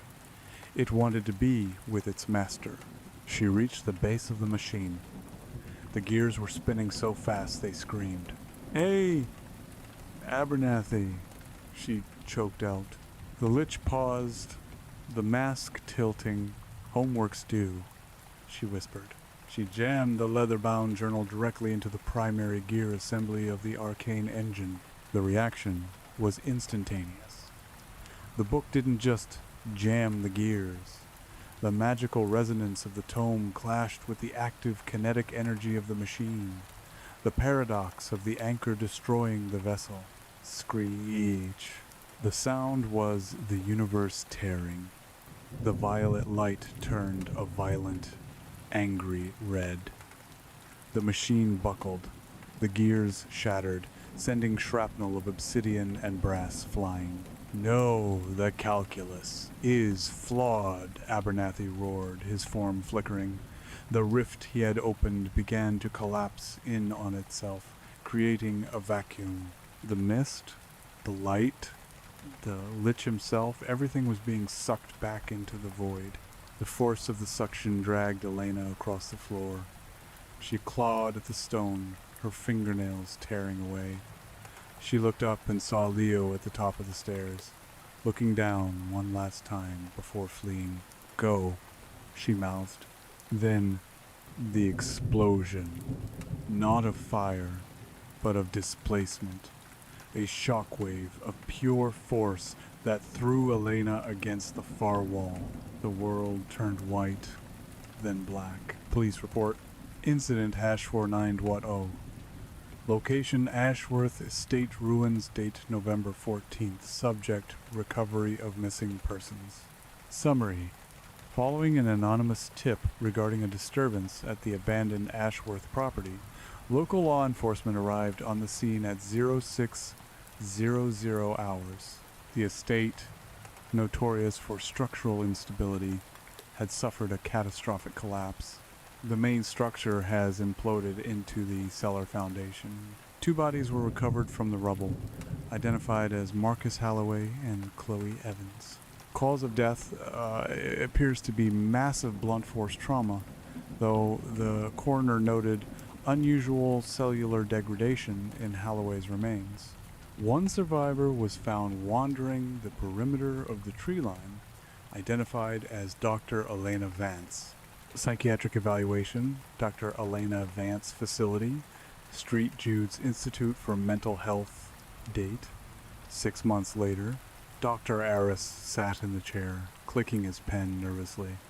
The patient, Elena, sat by the window. She was staring at the sun, unblinking. Her hands were scarred, her ribs healed, but she held herself with a rigid tension, as if expecting gravity to fail at any moment. "Elena?" Dr. Aris asked softly. "How are the medications working?" Elena turned slowly. Her eyes were different now, The pupils were constantly dilating and contracting, independently of the light. The static, she said, her voice raspy. It's quieter today. The geometry is stable, mostly. That's good, Doctor. Iris smiled. We're making progress. You know, they found your camera.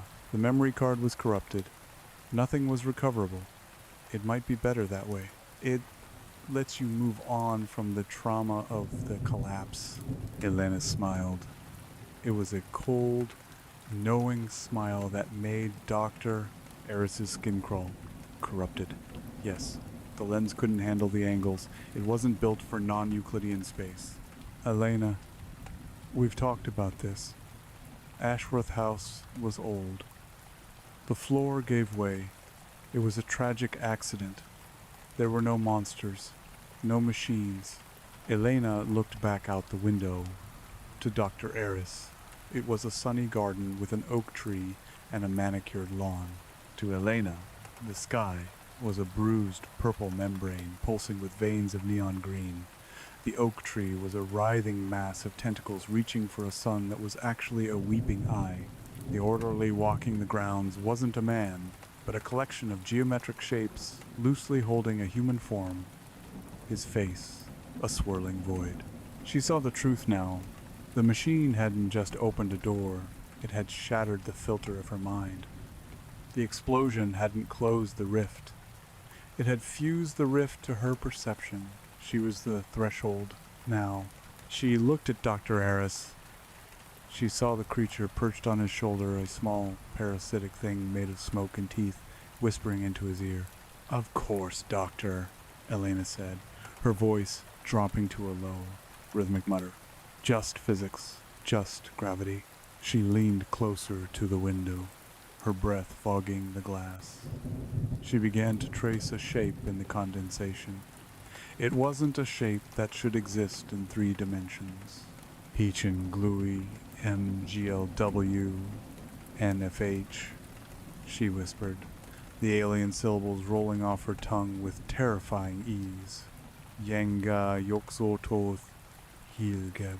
As she spoke, the air in the room grew colder. The shadows in the corner of the room lengthened, detaching themselves from the wall. The parasite on the doctor's shoulder looked up at her and chattered in delight. Elena Vance was the sole survivor. She had debunked nothing, she had proven everything, and now she was the lighthouse, her shattered mind broadcasting a signal into the dark, inviting everything that lived in the void to come and feast. It's a beautiful day, she whispered, watching the sky tear open. The angles are finally right, Doctor. Aris withdrew from the room, his hand trembling as he gripped the door handle. He told himself it was just the air conditioning, a sudden downdraft from the vent above the window, but the chill that had settled into the marrow of his bones felt wet, heavy, and ancient. He closed the heavy security door, the magnetic lock engaging with a reassuring thud that usually signaled safety. Today, it sounded like the lid of a coffin snapping shut. He paused in the corridor, leaning against the sterile white wall, and rubbed the back of his neck. The sensation of the parasitic weight Elena had stared at so intensely lingered there, a phantom pressure like wet wool. When he pulled his hand away, he half expected to see black ichor. There was only sweat. Rough session. Eris jumped, his heart hammering a frantic rhythm against his ribs. It was Nurse Hastings, pushing a cart of evening medications. Her rubber-soled shoes had made no sound on the linoleum. God, Janet, you startled me, Eris exhaled, straightening his tie. Yes, the Vance girl. She's decompensating. Dissociation is deepening into a complex, paranoid fantasy. She believes she's altering reality. She's the one from the Ashworth collapse, right? Hastings glanced at the sealed door, her expression a mixture of pity and unease. The orderlies don't like going in there, Doctor. They say the room feels tight, like the air pressure is too high. It's a small room, Janet. It's psychosomatic transfer. Their anxiety feeds off hers, Aris said, slipping back into the clinical detachment that served as his armor. Keep her on the heavy sedatives tonight. Chlorpromazine. Maximum safe dose. I don't want her agitating the other patients. Right. Sedatives. Hastings noted on her clipboard. She hesitated. Doctor, did you hear that? Hear what? That humming. It started about 10 minutes ago. Sounds like, I don't know, faulty wiring in the fluorescent balustrades? Aris froze. He strained his ears against the silence of the ward. At first, there was only the distant squeak of a gurney and the rhythmic beep of a monitor down the hall. But then, beneath the ambient noise, he felt it. He didn't hear it so much as feel it vibrate in his teeth, a low, oscillating thrum.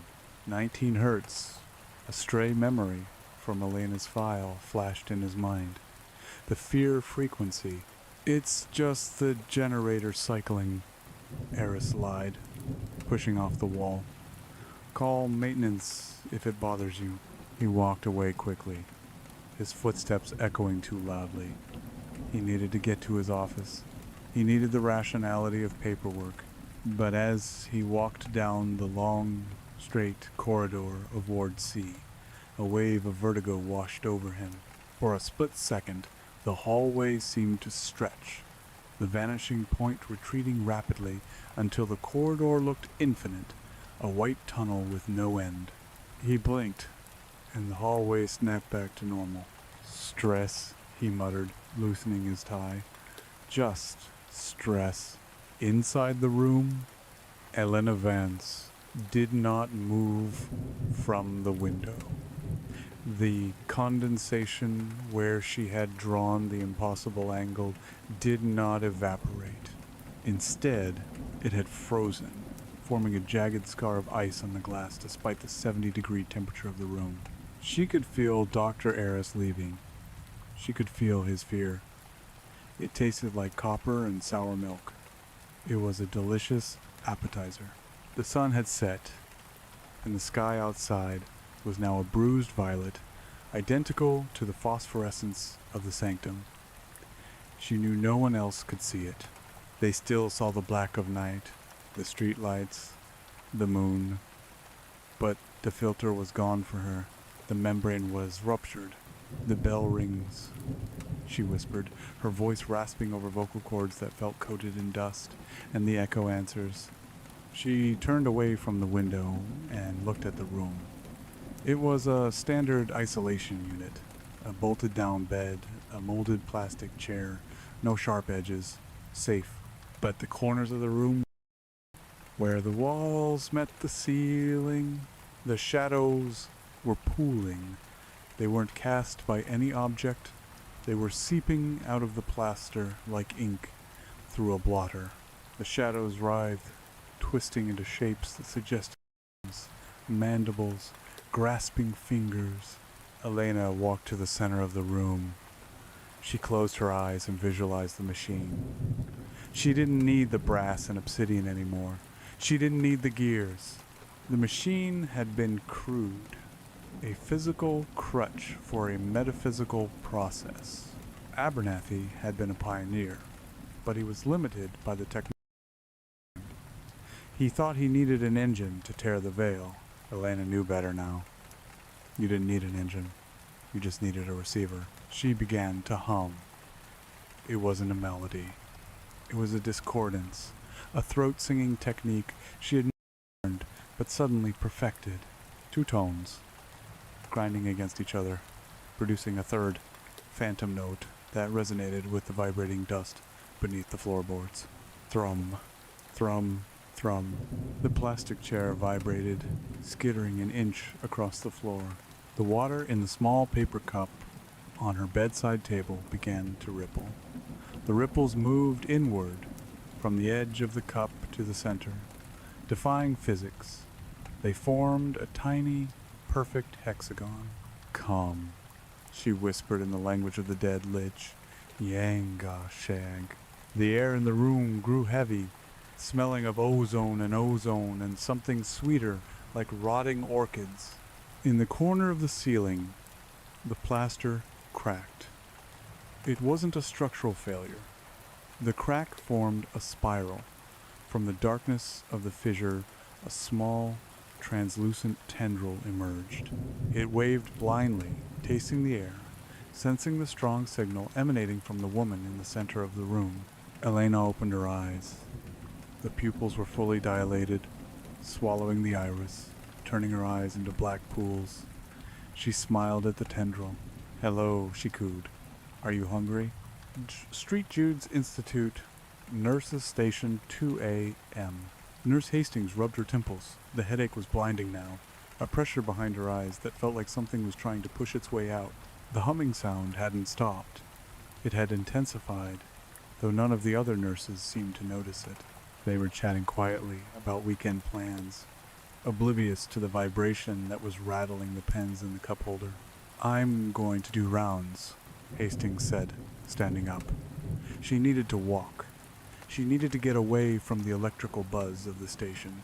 "Check on Vance," the head nurse called out without looking up from her screen. Her vitals monitor is giving weird readings, probably a loose sensor. "On it," Hastings muttered. The hallway was dim, lit only by the low-level safety strips along the floor. As Hastings walked toward room 304, she noticed the smell. It was faint at first, then overpowering. Metal, hot metal, and dust. She frowned, checking the ceiling for signs of smoke. The air was clear, but it felt thick, viscous. Walking through it felt like wading through water. She reached Elena's door. The observation window was fogged over from the inside, obscured by a thick, gray condensation. Hastings tapped on the glass. "Elena, you awake?" No answer. She unlocked the door. The mechanism felt hot to the touch. With a grunt of effort, she pushed the heavy door open. The smell hit her like a physical blow, the stench of a thunderstorm trapped in a bottle, mixed with the damp, earthy rot of a basement that had been sealed for a century. "Elena, I need to check your..." Hastings stopped. The clipboard fell from her hand, clattering loudly on the floor. The room was not the room. The walls were gone. In their place was a swirling gray mist that stretched out into an infinite, cavernous dark. The floor was covered in a layer of gray dust that swirled in complex, geometric patterns. In the center of this void sat Elena. She was floating a foot off the ground, her legs crossed in a meditative pose. Around her head, small objects, the paper cup, a plastic spoon, her pillow were orbiting like moons around a planet. But it wasn't just the telekinesis. It was the thing in the corner. Where the ceiling crack had been, the rift had torn wide open. A massive, bulbous sack of flesh, translucent and pulsing with bioluminescent violet veins, hung from the darkness above. Inside the sack, something was moving. Something with too many eyes. Elena turned her head slowly. Her neck cricked loudly. She looked at Nurse Hastings, and for a moment, the nurse saw not a human woman, but a doorway shaped like a woman, a hole in the world through which the cold wind of the cosmos blew. "Don't worry, Janet," Elena said, her voice echoing as if she were speaking from the bottom of a well. "The medication won't be necessary. We are transcending chemistry." Hastings tried to scream, but her throat had constricted shut. The humming sound spiked, turning into a high-pitched shriek in her inner ear. "Look," Elena pointed to the pulsing sack in the corner. "The first guest has arrived. It likes you. It thinks your fear is exquisite." The sack tore open. A shower of viscous fluid hit the floor, hissing as it touched the tiles. From the wreckage of the membrane, a creature unfolded itself. It looked like a cross between a spider and a starved human hand, its limbs made of jointed obsidian. It scuttled down the imaginary wall, moving with a jerky, stop-motion quality that hurt the eyes to track. It stopped in front of Hastings, raising its front limbs. It didn't have a face, only a smooth surface where a mouth should be, vibrating with that same 19 hertz hum. "Run," Elena suggested casually, turning back to the void. "It enjoys the chase." Hastings scrambled backward, her heels slipping on the linoleum. She fell, scrambling on all fours back into the hallway. She kicked the door shut, hearing the lock engage. She lay on the floor of the corridor, gasping for air, her heart trying to batter its way out of her chest. She stared at the door. It was a hallucination, her mind screamed, trying to protect itself. "Gas leak. Carbon monoxide. You're having a stroke." But then she looked at her uniform. The hem of her scrub top, where she had brushed against the door frame, was gone. It hadn't been torn. It had unraveled. The threads were floating upward, defying gravity, weaving themselves into a small, intricate sigil in the air before dissipating into gray dust. From behind the door of room 304, a sound emerged. It wasn't a scream. It was laughter. Not Elena's laughter. It was a deep, tectonic rumble that sounded disturbingly like the voice of a man who had been dead for 100 years. The sample size increases. Hastings scrambled to her feet and ran. As she sprinted past the other patient rooms, she saw the lights flickering.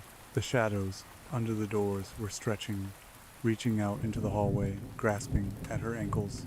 Inside room 302, old Mr. Henderson began to scream.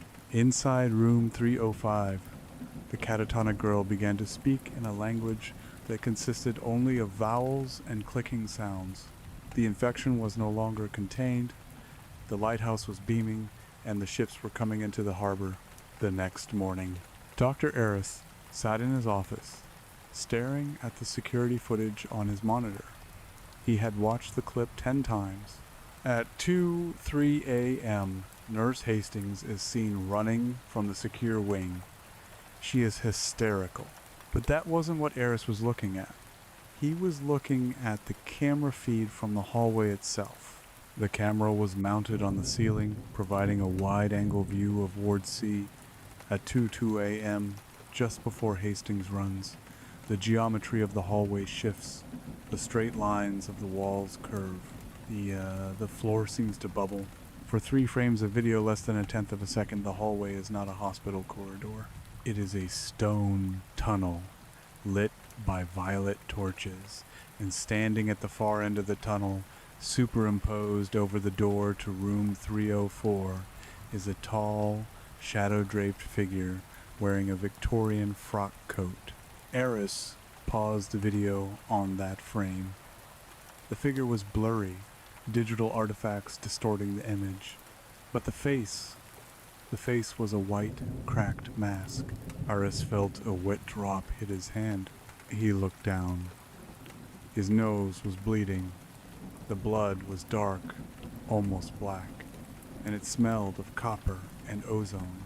His phone rang. He stared at it. The caller ID read Ashworth. That was impossible. The estate was a ruin. The phone lines had been dead since 1999. His hand moved on its own, trembling as he reached for the receiver. He lifted it to his ear.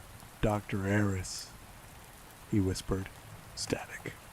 The sound of wind howling through a cavern. And then Elena's voice, clear, lucid, terrifyingly sane. "Doctor," she said, "I think we need to adjust my treatment plan. I'm feeling expansive." "Elena," Aris choked out, "what are you doing?" "I'm debunking the concept of inside and outside," she replied. "Leo was right, you know. You can't kill physics, but you can rewrite the laws. Abernathy was trying to build a bridge. That was his mistake. You don't build a bridge to the void, Doctor." The static swelled, and within it, Oris heard the chattering of 1,000 wet mouths. You become the void, Elena said, and I am so very empty. I think I'm going to fill this whole building up. The line went dead. At the same moment, the power in the hospital failed. The emergency lights did not kick on. Dr. Aris sat in the darkness of his office. He could hear them now, not just the humming. He could hear the footsteps in the ceiling. Heavy, wet footsteps. He opened his desk drawer and reached for the flashlight he kept there. His fingers brushed against something cold. And, leather-bound, he froze. He didn't own a leather-bound book. He pulled it out. Even in the dark, he could feel the texture of the cover, scaly, reptilian. He clicked the flashlight on. The beam illuminated the desk. There, sitting where his prescription pad should be, was the journal. The edges were charred, the leather singed, as if it had been pulled from an explosion. But it was whole. Aris opened the cover with trembling fingers. The handwriting was spidery, frantic, archaic. But on the very last page, the ink was fresh, wet. It wasn't Abernathy's handwriting. It was Elena's. Entry 1. The doctor is skeptical, but the specimen is viable. The threshold has moved. Ashworth is no longer a place. It is a state of mind. And we are all home now. The door to his office slowly creaked open. Doctor? A voice called out from the pitch-black hallway. It sounded like Nurse Hastings, but the cadence was wrong. The syllables were too spaced out. Doctor, R, U, receiving. Aris clicked off the flashlight. He held his breath. From the darkness, a violet light began to bloom, inching its way across the floor toward his desk. The slow burn was over. The fire was here. Still awake? Well, let's move on to the next story. The linen shroud's shadow. The rain against the glass of the Oakhaven Museum of Antiquities did not tap. It drummed, a relentless, drowning rhythm that seemed to wash the color out of the world. Inside the loading bay, the air was cold, smelling of wet concrete and the distinct metallic tang of ozone that precedes a disaster. The crate had arrived 3 hours ago, heavy and smelling of centuries. Arthur Penhaligon, the museum's night curator, adjusted his spectacles, the wire rims digging into the bridge of his nose. He was a man of small movements and smaller ambitions, content to live among the dead things of history rather than the living chaos of the modern world. He circled the crate, his flashlight beam cutting through the gloom of the storage bay. The power had been flickering all night, the storm playing havoc with the local grid, leaving the cavernous room bathed in shadows that seemed to stretch and contort with a life of their own. Royal dynasty, likely late period, Arthur muttered to himself, running a hand over the rough wood of the shipping container. Cairo to London, London to New York to here. He felt a strange vibration under his fingertips. It wasn't the hum of the HVAC system, nor the rumble of thunder. It was deeper, distinct, like the purring of a subterranean cat. Arthur stepped back, frowning. The floor beneath his feet gave a sudden, violent lurch. The seismic alarm on the wall shrieked, a piercing electronic scream that cut through the silence, only to be strangled instantly as the power died completely. The darkness was absolute, save for the erratic strobe of lightning flashing through the high clerestory windows. The earthquake was not a rolling wave, but a sharp, cracking jolt, as if the earth itself had snapped a bone. Shelves of pottery in the adjacent archive rattled and smashed, the sound of breaking ceramics echoing like gunshots. In the center of the loading bay, the massive crate tipped. It struck the concrete floor with a sound that was less like wood breaking and more like a heavy exhalation. Arthur stumbled, falling to his knees. He fumbled for his flashlight, the beam swinging wildly. It caught the wreckage of the crate. The wood had shattered, revealing the sarcophagus within. It was not the gold leaf glory of a pharaoh, but a somber, black stone, etched with warnings that had been worn smooth by the erosion of 4,000 years. The lid of the stone coffin had shifted. A fissure, blacker than the surrounding dark, ran down its center. Arthur scrambled backward, his heart hammering against his ribs. The air in the room changed. The smell of wet concrete vanished, replaced instantly by an odor so dry, so ancient, it made his throat constrict. It was the smell of sand, heated by an unforgiving sun, of natron, of bitter myrrh, and of stale, trapped air released from a tomb that should never have been opened. The silence that followed the quake was heavy, pregnant with intent. Then a sound. Scritch, scritch, crack. It came from within the black stone. It was the sound of stiff linen rubbing against itself, of dried tendons forcing movement into joints that had calcified millennia ago. Arthur froze, the flashlight trembling in his hand. "Hello?" he whispered, the word foolish and small in the vast dark. "Is someone there?" The lid of the sarcophagus did not slide off. It was pushed with a grinding screech of stone on stone that set Arthur's teeth on edge. It fell to the floor with a bone-shattering thud, cracking the concrete. From the depths of the stone box, a hand emerged. It was not a hand of flesh. It was a claw of bandaged bone. The linen stained the color of tea and dried blood, hardened into a shell. The fingers hooked over the edge of the stone. Then came the head. Arthur Penhaligon, a man of science and history, felt his mind recoil. He tried to stand, but his legs were water. He watched, paralyzed by a primal, lizard-brain terror, as the creature pulled itself upright. It was tall, impossibly thin, a scarecrow of royalty wrapped in the funereal shrouds of the old kingdom. Loose strips of linen hung from it like weeping willow branches, drifting in a wind that Arthur could not feel.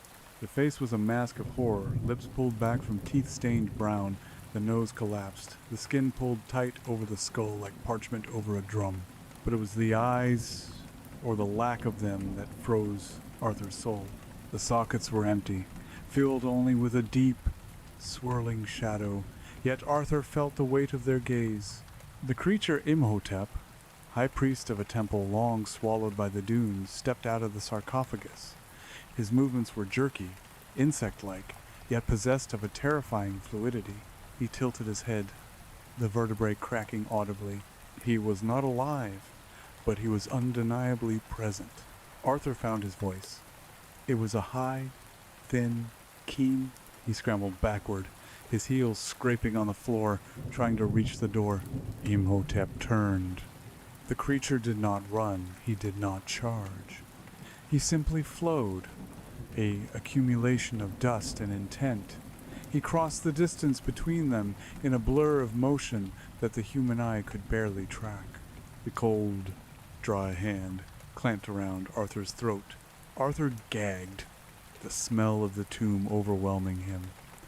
He looked into the empty sockets and saw not malice, but a vast, bottomless yearning, a hunger that transcended time. Imhotep squeezed. There was no cruelty in it, only the removal of an obstacle.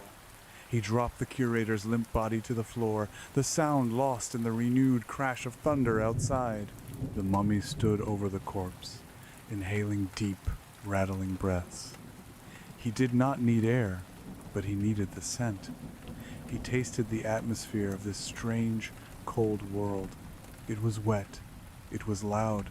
But beneath the rain and the ozone, beneath the smell of the dead man, there was a pulse. A faint, rhythmic thrumming. Ba-dump, ba-dump. It was weak, distant, buried under layers of stone and wood and distance, but it was there. Imhotep turned his head toward the heavy steel doors of the loading bay. He raised a hand, and the heavy metal groaned. The hinges screamed as the doors were torn from their frames, flying outward into the rainy night as if struck by a battering ram. Imhotep stepped out into the storm. The rain sizzled against his dry wrappings, turning to steam, but he did not stop. He began to walk, leaving a trail of gray dust that the rain could not wash away, heading toward the residential lights of Oakhaven. He was incomplete, and he would not stop until he was whole. Elias Thorne lived in a house that frowned. It was a Victorian Gothic revival, set back from the street by a lawn that had grown wild and thorny. The windows were narrow and tall, like judging eyes, and the siding was painted a deep slate gray that merged with the shadows of the evening. Elias liked the house because it was sturdy. He liked it because it had heavy doors, deadbolts, and a basement that could survive a bomb blast.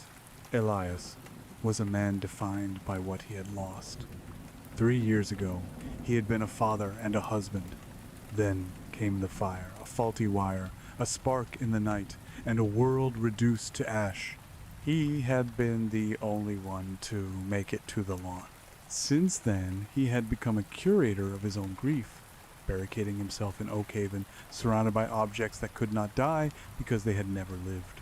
He sat now in his study, a room lined with dark oak bookshelves and illuminated by the warm, amber glow of a single Tiffany lamp.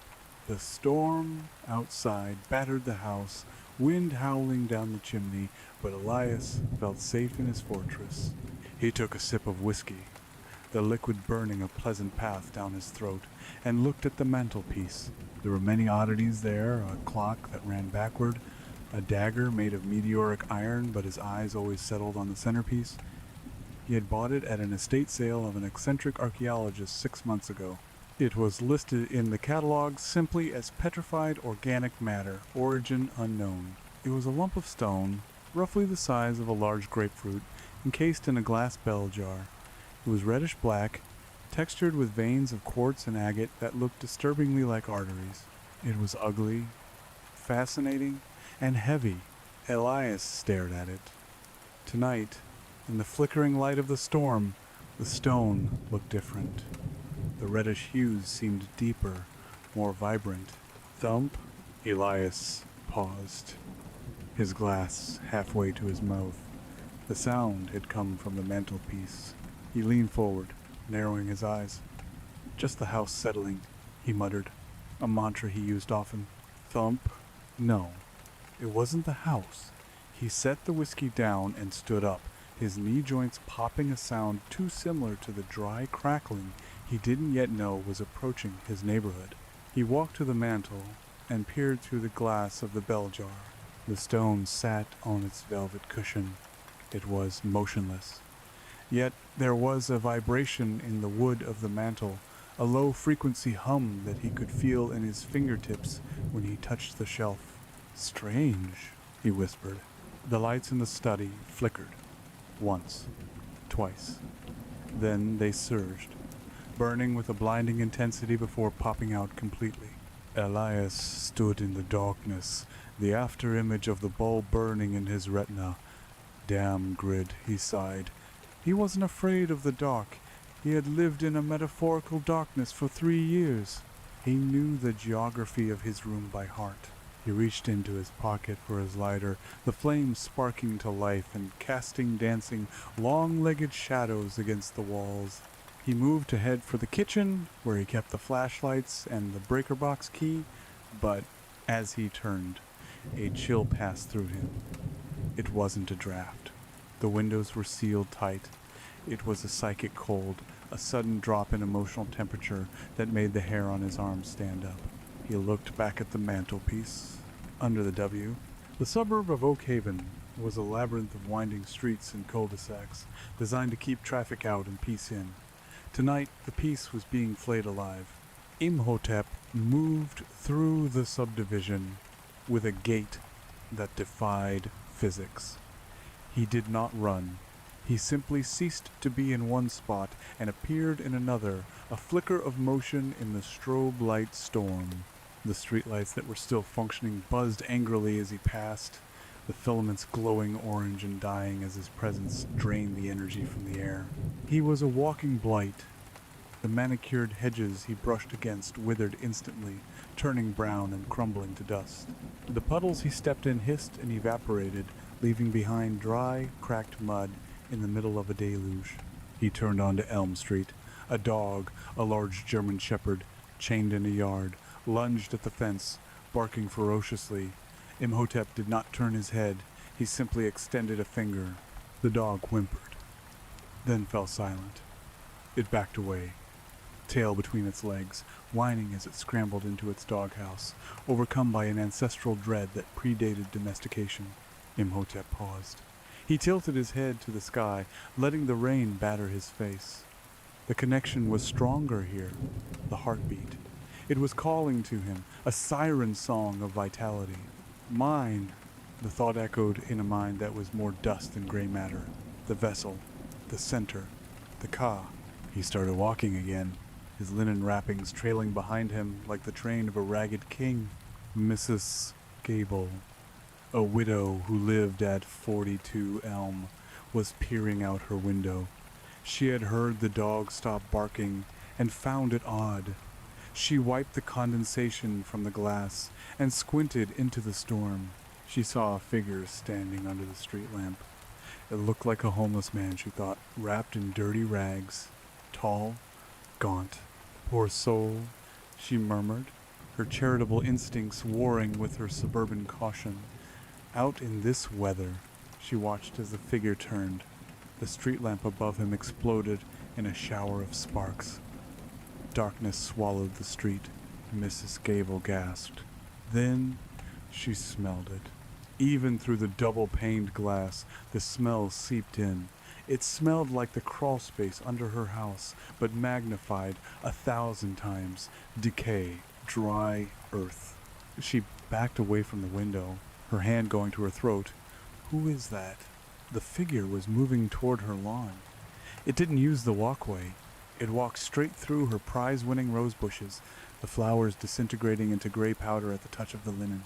The figure didn't stop at the front door. Mrs. Gable heard the heavy oak door groan. The wood splintered. The lock, a heavy brass deadbolt, snapped with a sound like a gunshot. The door drifted open. The wind from the storm rushed into her hallway, scattering mail and blowing over a vase. But the figure that stepped across the threshold brought its own atmosphere. The air in the hallway became instantly arid. Mrs. Gable screamed. Imhotep did not look at her. To him, she was less than a ghost. She was a fleeting spark of a generic life, irrelevant to his purpose. He walked past her, his shoulder brushing hers. Mrs. Gable fell to the floor, convulsing as the necrotic energy washed over her. She didn't die, but she felt her vitality drained, leaving her gray and gasping, aged 10 years in a second. Imhotep continued through the house, exiting through the back sliding glass door, shattering the glass without breaking stride. He was correcting his course. The heartbeat was not here. It was close. He crossed the backyard, stepping over a child's tricycle, and looked at the fence that separated this yard from the next. Beyond it lay a house of dark gray, with high, judging windows. There, the heart beat louder. It was screaming for him. Elias had his flashlight, now a heavy maglite that felt like a weapon in his hand. He had checked the breaker box in the basement, but the main fuse was blown. The whole block seemed to be out. He moved back up to the study. He needed to secure the house. He didn't know why, call it the survivor's intuition that had saved him from the fire, but he felt the threat approaching. It was the same feeling he got before a drop in barometric pressure, a tightening in his scars. He walked to the window of the study and looked out. The backyard was a pit of darkness, but the lightning offered brief, strobe-lit glimpses. He saw his fence, a 6-foot privacy fence made of treated pine. As he watched, a section of the fence simply disintegrated. It didn't fall over. It turned to dust, collapsing into a heap of sawdust and splinters. Through the gap, a shadow emerged. Elias gripped the flashlight tighter. What the hell? The shadow moved across his lawn. The grass died beneath its feet, turning yellow and brittle in seconds. The figure was heading straight for the back porch. Elias backed away from the window. He ran to the kitchen. grabbing the landline. Dead. No dial tone. He checked his cell phone. No service. Okay. Elias breathed. Okay. Intruder protocols. He wasn't a soldier, but he was a paranoid man who lived alone. He went to the hall closet and pulled out a 12-gauge shotgun. He loaded it with shaking hands, the shells clicking into place with mechanical reassurance. He returned to the living room, which looked out over the back porch. He aimed the flashlight at the glass door. The figure was there, standing on the porch, bathed in the beam of the maglite. Was a nightmare dredged up from the collective unconscious of humanity. Elias took in the details, the rotting linen, the exposed leathery muscle, the hollow chest cavity where the ribs were visible through the tatters. But it was the face that stopped his heart. It was a face of aristocratic arrogance, twisted by an eternity of torture. "Don't come in," Elias shouted, his voice cracking. "I'm armed." The creature raised a hand. It pointed, not at Elias. It pointed past him, toward the study, toward the mantelpiece. "What do you want?" Elias yelled, racking the slide of the shotgun. Imhotep did not speak English. He spoke the language of the dead. He opened his mouth, and a sound came out that was like wind blowing through a canyon of bones. It was a chant, a rhythmic, guttural invocation. Eerie. Ib-I. The glass of the back door began to vibrate. Elias fired. The boom of the shotgun was deafening in the enclosed space. The buckshot shattered the glass door, spraying shards inward. The pellets struck the creature in the chest. Imhotep staggered back a step. Dust puffed from his chest where the lead impacted, but there was no blood. The force of the blow was absorbed by the dried, dense tissue and the layers of linen. He looked down at the holes in his chest, then back up at Elias. The expression didn't change. He stepped through the broken door frame, crunching glass under his heel. Elias fired again. The second shot took the creature in the shoulder, spinning him around. Imhotep slammed into the wall, knocking a painting to the floor. But he didn't fall. He used the momentum to swing his arm, a backhand blow that caught the barrel of the shotgun. The weapon was torn from Elias's grip and flung across the room, bending the metal barrel as if it were tin. Elias scrambled back, tripping over the coffee table. He fell hard. The wind knocked out of him. The mummy loomed over him. The smell was suffocating, a dry, choking cloud of decay. Elias coughed, covering his face. He looked up, expecting death, but Imhotep ignored him. The creature walked past Elias, his movements stiff and jerky. He walked with a singular purpose, heading down the hallway. Toward the study, Elias scrambled to his feet, gasping for air. "The rock," he whispered. "He wants the rock." Adrenaline flooded his system, overriding the fear. This was his house. These were his things. He grabbed a heavy iron poker from the fireplace stand and ran after the monster. In the study, the bell jar had shattered. The stone, the petrified heart was glowing. A deep, malevolent crimson light pulsed from within the rock, casting long, bloody shadows across the bookshelves. The sound of the heartbeat was audible now, a wet, heavy thumping that shook the floorboards. Thump, thump, thump, thump. Imhotep stood in the doorway of the study. He stopped, his body trembling. He reached out a hand, his long, bandaged fingers trembling with desire. "Ib," he rasped. "Ib-E, my heart." He took a step forward. Elias burst into the room behind him. He didn't hesitate. He swung the iron poker with all his strength, aiming for the back of the creature's skull. Crack. The iron struck the dried skull with a sickening sound. Imhotep pitched forward, crashing into the desk. Dust and bits of dried skin flew into the air. The creature let out a hiss of rage.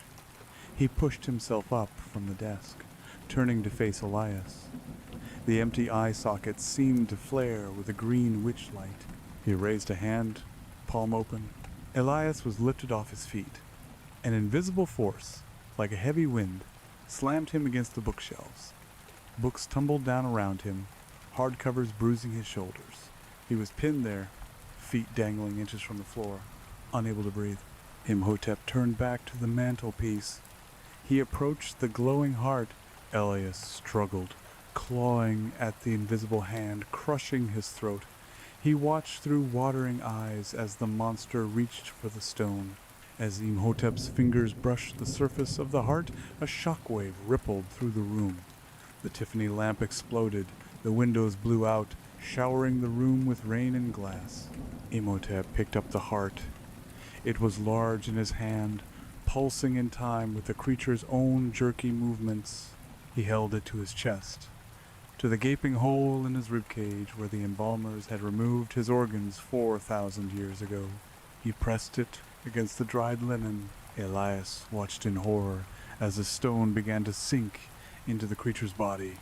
The linen parted like living flesh.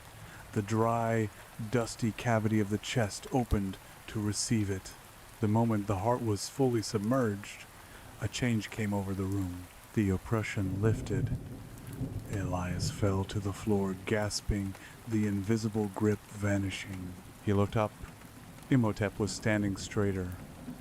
The jerky, insect-like movements were gone. He stood with the posture of a king.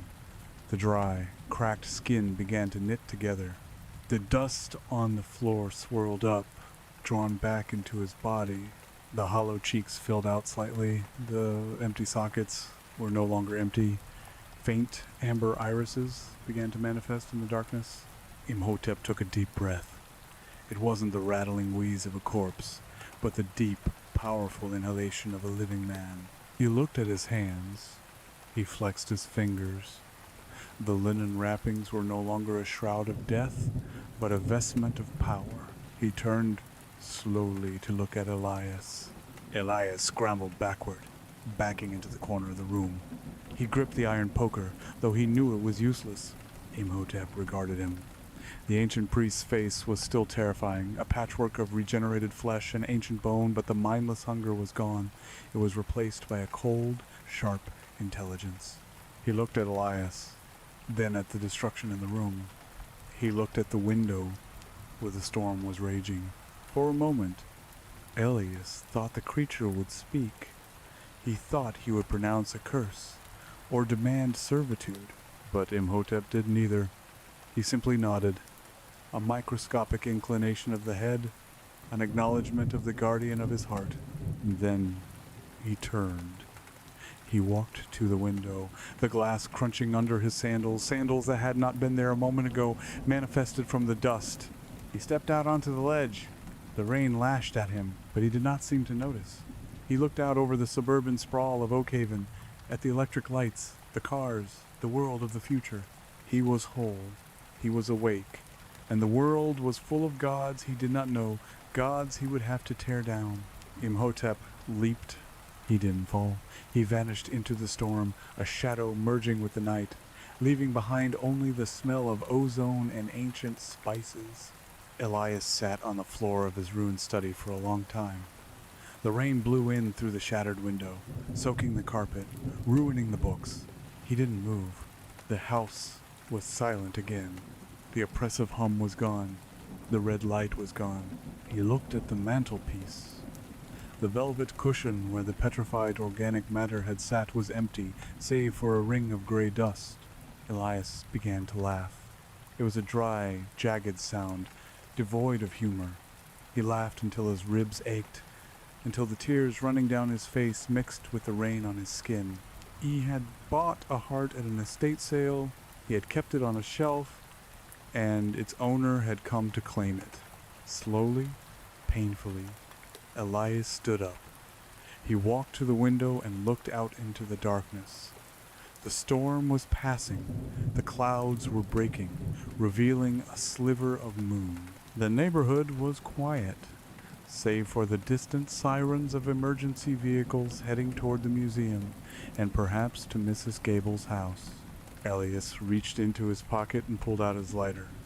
He flicked it on, staring at the small, wavering flame. He was a survivor. He had survived the fire. He had survived the grief.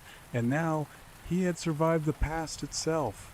He snapped the lighter shut, plunging the room into darkness once more. "Keep the receipt," he whispered to the empty room. He turned and walked out of the study, leaving the rain to wash away the dust of the linen shroud's shadow. The world had gotten larger, darker, and infinitely more terrifying. But for tonight, the door was locked, and the heart was gone, and that would have to be enough. The flashing blue and red lights of the police cruisers cut through the retreating storm like chaotic strobe lights, painting the wet asphalt of Elm Street in violently alternating hues. The rain had slowed to a drizzle, a miserable, freezing mist that clung to everything it touched. Elias Thorne stood on his front porch, a blanket draped over his shoulders by a paramedic who had looked at his dilated pupils in assumed shock. Elias didn't dispute the diagnosis, though the shock wasn't from trauma, it was from revelation. "Mr. Thorne." The voice was heavy, tired. Elias looked up. A police officer, large and broad-shouldered with a mustache that held droplets of rain, was standing on the steps. His badge read Officer Miller. He held a notepad that was getting damp despite his best efforts to shield it. "That's me," Elias said. His voice sounded rusty, foreign to his own ears. "Can you run me through it one more time?" The intruder, Elias, tightened his grip on the blanket. He looked past the officer toward the shattered remains of his back fence, now obscured by the darkness and the police line tape. He couldn't tell them.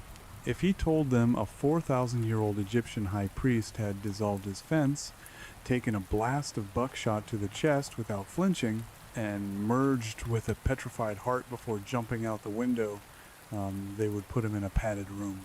And a padded room couldn't stop what was out there. Like I said, Elias lied, the fabrication tasting like ash. I heard a noise. I came down. He was big, very tall, wrapped in layers of clothing. Rags, mostly. He looked like a burn victim. That part, at least, felt close enough to the truth. He smashed the door. He was looking for money, I guess. Or drugs. He was frantic. Miller scribbled, frowning. And he took a rock? "A geological specimen," Elias corrected. "Rare. Valuable to the right collector." And then he jumped out the second-story window? Miller glanced up at the study window, where jagged teeth of glass still clung to the frame. "That's a 15-foot drop onto concrete pavers." "He didn't seem to feel pain," Elias said softly. "He just ran into the woods." Miller sighed, snapping his notebook shut. "We've got units combing the area. We had a call from a Mrs. Gable 2 doors down, too. Said someone broke in, scared her half to death. Didn't take anything, though. Just walked right through. Seems you were the target." "Seems so. We'll need you to come down to the station tomorrow to sign a formal statement. For now, try to get some rest. We'll leave a cruiser parked out front for the night." "Thank you, officer." Elias watched Miller walk away, his boots squelching in the waterlogged lawn. The skepticism radiated off the man's back. They were looking for a junkie, a thief. They were looking for a man. They were going to die if they found him. Elias turned and went back inside. The house felt violated. The cold dampness of the storm had permeated the walls, replacing the smell of old paper and whiskey with the scent of wet drywall and the lingering copper tang of ancient spices, myrrh, natron, and something darker. He didn't go to bed. He couldn't. The image of the creature Imhotep, his mind whispered the name he had seen in the museum press releases, absorbing the heart was burned into his retinas. The way the flesh had knit together, the intelligence that had ignited in those dead eyes. He went to the kitchen and retrieved a fresh bottle of whiskey, ignoring the glass on the floor. He sat at the kitchen table, the only room that felt remotely defensible, and placed the bottle next to the mag light. He pulled his smartphone from his pocket. The signal was back, though spotty. He opened the browser, his thumb hovering over the search bar. He didn't search for the police. He didn't search for a contractor to fix the window. He typed, "Oak Haven Museum of Antiquities, new exhibit." The page loaded slowly. A promotional banner filled the screen. The sands of time, unveiling the sarcophagus of the high priest. Elias clicked the link. There were photos of the sarcophagus, ornate and ominous, covered in hieroglyphs. There was a bio of the curator, Arthur Pym, and there was a translation of the inscriptions provided by the university. He who walks between the worlds. The architect of the void, bound by the heart, freed by the storm. Elias stared at the screen. Bound by the heart, he whispered. He had freed it. By keeping the heart on his mantle, by protecting it, he had acted as the unwitting keeper of the phylactery. And now, the vessel was full. A notification popped up at the top of his screen. A local news alert. Breaking suspicious death at Oakhaven Museum. Police cordon off area. Sources say curator found dead. Elias set the phone down. His hand was trembling. He poured a shot of whiskey and downed it, the burn insufficient to chase away the chill in his marrow. He wasn't just a victim of a break-in. He was an accomplice to a resurrection. 3 miles away, the Oakhaven Museum of Antiquities was a tomb of a different sort. Detective Sarah Holloway stood in the center of the loading bay, trying not to breathe through her nose. She had been on the force for 15 years. She had seen car wrecks, gang hits, and domestic disputes that ended in tragedy. She thought she had a strong stomach. She was wrong. Coroner says time of death was roughly 2 hours ago, the uniform beside her said, his face pale and sheen with sweat. But look at him, detective. Sarah looked. Arthur Pym lay on the concrete floor, his limbs sprawled at unnatural angles. But it wasn't the position of the body that made her skin crawl, it was the condition. Arthur looked like he had been dead for 50 years. The skin was drawn tight over his bones, brown and leathery. His eyes were gone, sunken into blackened pits. His mouth was frozen in a silent scream of absolute terror. It looks like mummification, the uniform whispered. Rapid dehydration. That's impossible, Sarah snapped, though her voice lacked conviction. It's raining buckets outside. Humidity is at 100%. She stepped closer, shining her flashlight on the curator's neck. There were bruises, heavy, dark indentations. Handprints, she noted. Someone grabbed him. She looked at the size of the marks. The fingers were long, impossible long, and narrow. What about the sarcophagus? She asked, turning her beam toward the open crate in the center of the room. The lid was shattered, lying in pieces on the floor. The interior of the golden box was empty, save for a pile of loose, gray dust and a few strips of rotting linen. Empty, the uniform said. The manifest says there was a mummy inside. Imhotep. Dynasty 3. So, someone stole the mummy and killed the curator? Sarah asked, trying to force logic onto the scene.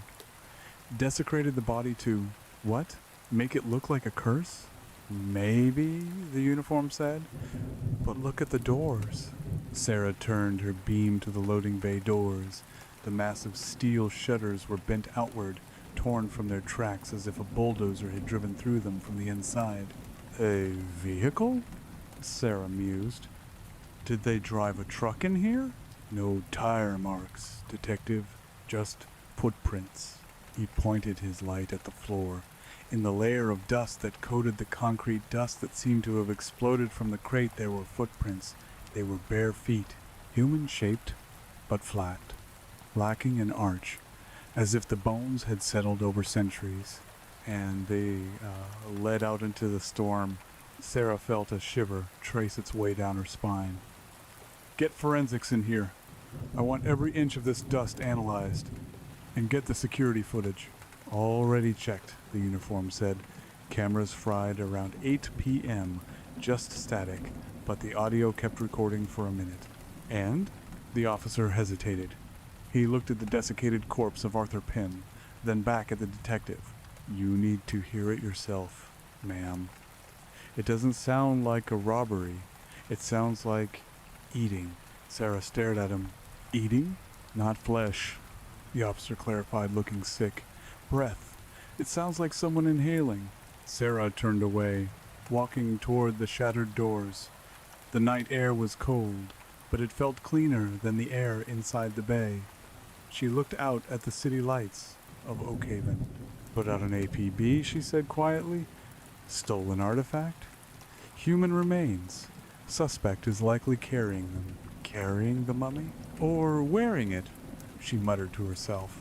Imhotep did not hide. He did not know the concept of stealth as a prey animal knew it.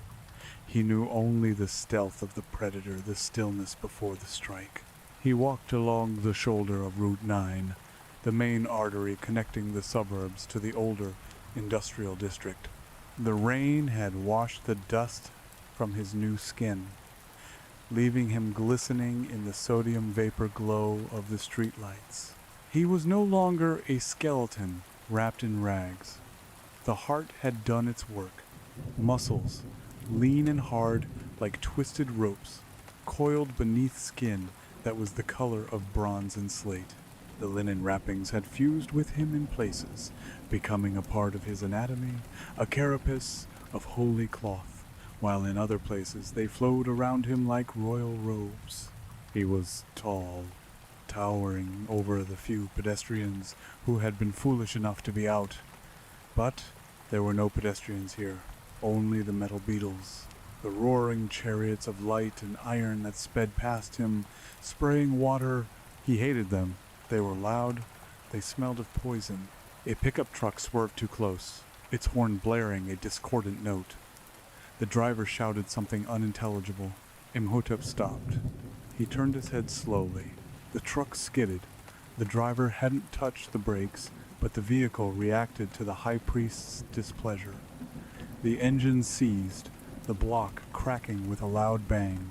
The truck spun, tires screaming on the wet road, and slammed into the guardrail. Imhotep did not watch the aftermath. He did not care about the life inside. He kept walking. He was looking for a nexus. In his time, the temples were built on ley lines, on the intersections of earth and water where the veil was thin.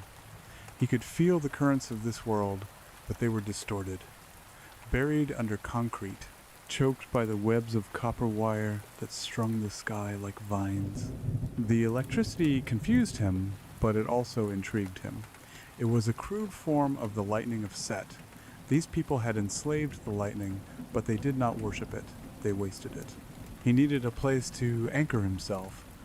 The heart beat strong in his chest, pumping a sludge of ichor and magic through his reinvigorated veins, but he needed more to complete the great work. He needed to open the gate. He paused. He felt a pull. Not the electric hum of the wires, but something deeper, quieter. The smell of old earth, of rot, of peace. He turned his head to the left. Beyond a wrought iron fence, overgrown with ivy, lay a vast expanse of dark land.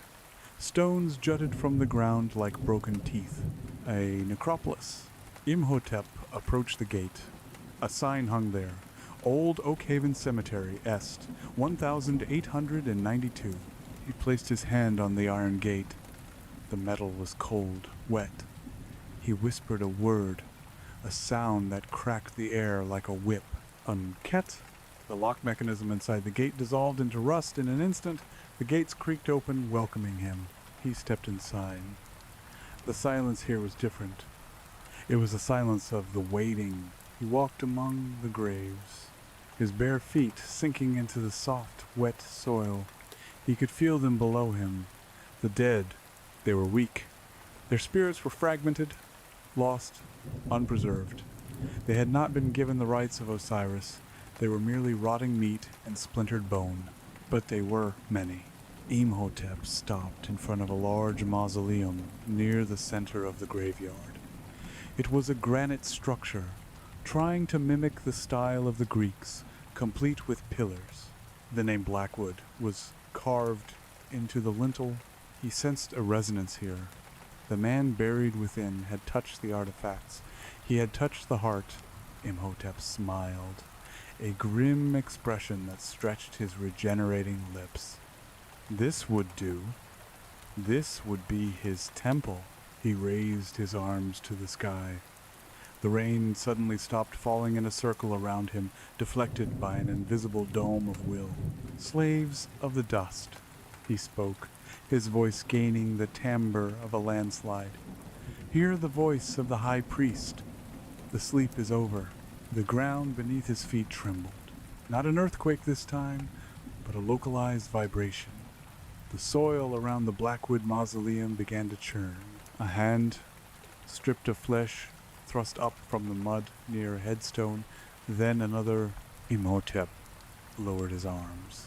He needed guards. He needed builders. And in this necropolis, labor was plentiful. Elias had fallen asleep at the kitchen table, his head resting on his arms. He woke with a start, the sound of his own gasp loud in the quiet house. The digital clock on the microwave read 3:33 a.m., the witching hour. He sat up, his neck stiff. The whiskey bottle was half empty. The house was silent, but the air felt heavy, charged with static electricity. The hair on his arms stood up. He wasn't alone. He grabbed the shotgun, useless as it was a comfort from the floor where he'd retrieved it. He listened. No footsteps. No breaking glass. But there was a sound. A scratching. It was coming from the mantelpiece in the living room.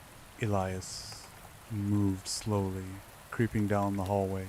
He didn't turn on the lights. He knew the layout. He stepped into the living room, the moonlight filtering through the broken glass door, casting long, silvery shapes on the floor. He looked at the mantel. There, where the heart had been, something was moving. Elias raised the flashlight and clicked it on. A scarab beetle. It was black, iridescent, and the size of a fist. It scuttled across the wood of the mantel, its mandibles clicking. Elias stared at it. Beetles didn't grow that big in Oakhaven. The beetle stopped. It turned its body toward Elias. It didn't have eyes in the conventional sense, but Elias felt it watching him. Then it took flight. The buzzing of its wings was a low, drone-like sound. It flew straight at Elias. He swung the shotgun, using it like a bat. The stock connected with the insect in midair with a satisfying crack. The beetle hit the wall and fell to the floor, oozing a thick green slime. Elias stood over it, breathing hard. He nudged it with his boot. It was dead. But then he heard it. More scratching from the chimney. Scritch, scratch, scritch. It sounded like hundreds of fingernails on brick. Elias backed away. "No," he whispered. "No, no, no." A dark tide spilled out of the fireplace. Dozens, no, hundreds of the black scarabs poured over the hearth, a living carpet of chitin and hunger. They flowed over the rug, spreading out in a fan shape. They weren't attacking him, not yet. They were searching. They moved toward the bookshelves, toward the furniture, toward the walls. They began to eat. They ate the rug. They ate the wood of the coffee table. They were consuming the house, matter turning into dust as their mandibles worked with terrifying speed. Elias turned and ran. He bolted for the front door, fumbling with the deadbolt he had locked earlier. Click. He threw the door open and stumbled out onto the porch, into the cold night air. He slammed the door behind him, panting. He could hear them inside. A sound like dry leaves rustling in a gale. They were devouring his fortress. The police cruiser that was supposed to be watching the house was there, parked at the curb. The interior light was on. Elias ran down the steps. "Officer! Officer! Help!" He reached the car and grabbed the handle. "You have to see this. There are bugs. Thousands of..." He stopped. Officer Miller was in the driver's seat. His head was tipped back against the headrest. His mouth was open. A stream of black scarabs was crawling out of his mouth, marching down his uniform, disappearing under the seats. The officer's eyes were wide, staring at nothing, covered in a milky film. His skin was gray and sunken. Elias recoiled, backing away, his scream stuck in his throat. He tripped over his own feet and landed hard on the wet pavement. The scarabs inside the car noticed him. The stream diverted. They began to pour out of the open window, a waterfall of black death heading toward him. Elias scrambled backward, crab walking across the asphalt. He needed a weapon. He needed fire. Fire, he remembered, the garage. He had a can of gasoline for the lawnmower. He scrambled to his feet and ran toward the detached garage. He could hear the buzzing behind him, the drone of 1,000 wings taking flight. He burst into the garage and slammed the side door, locking it. It was flimsy, it wouldn't hold them for long. He grabbed the red jerry can, it felt light, maybe half full. He splashed the gasoline across the threshold of the door. He backed up, splashing more onto the concrete floor, creating a barrier.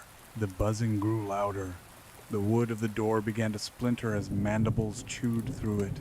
Elias pulled out his lighter. His thumb slipped on the wheel. Flick.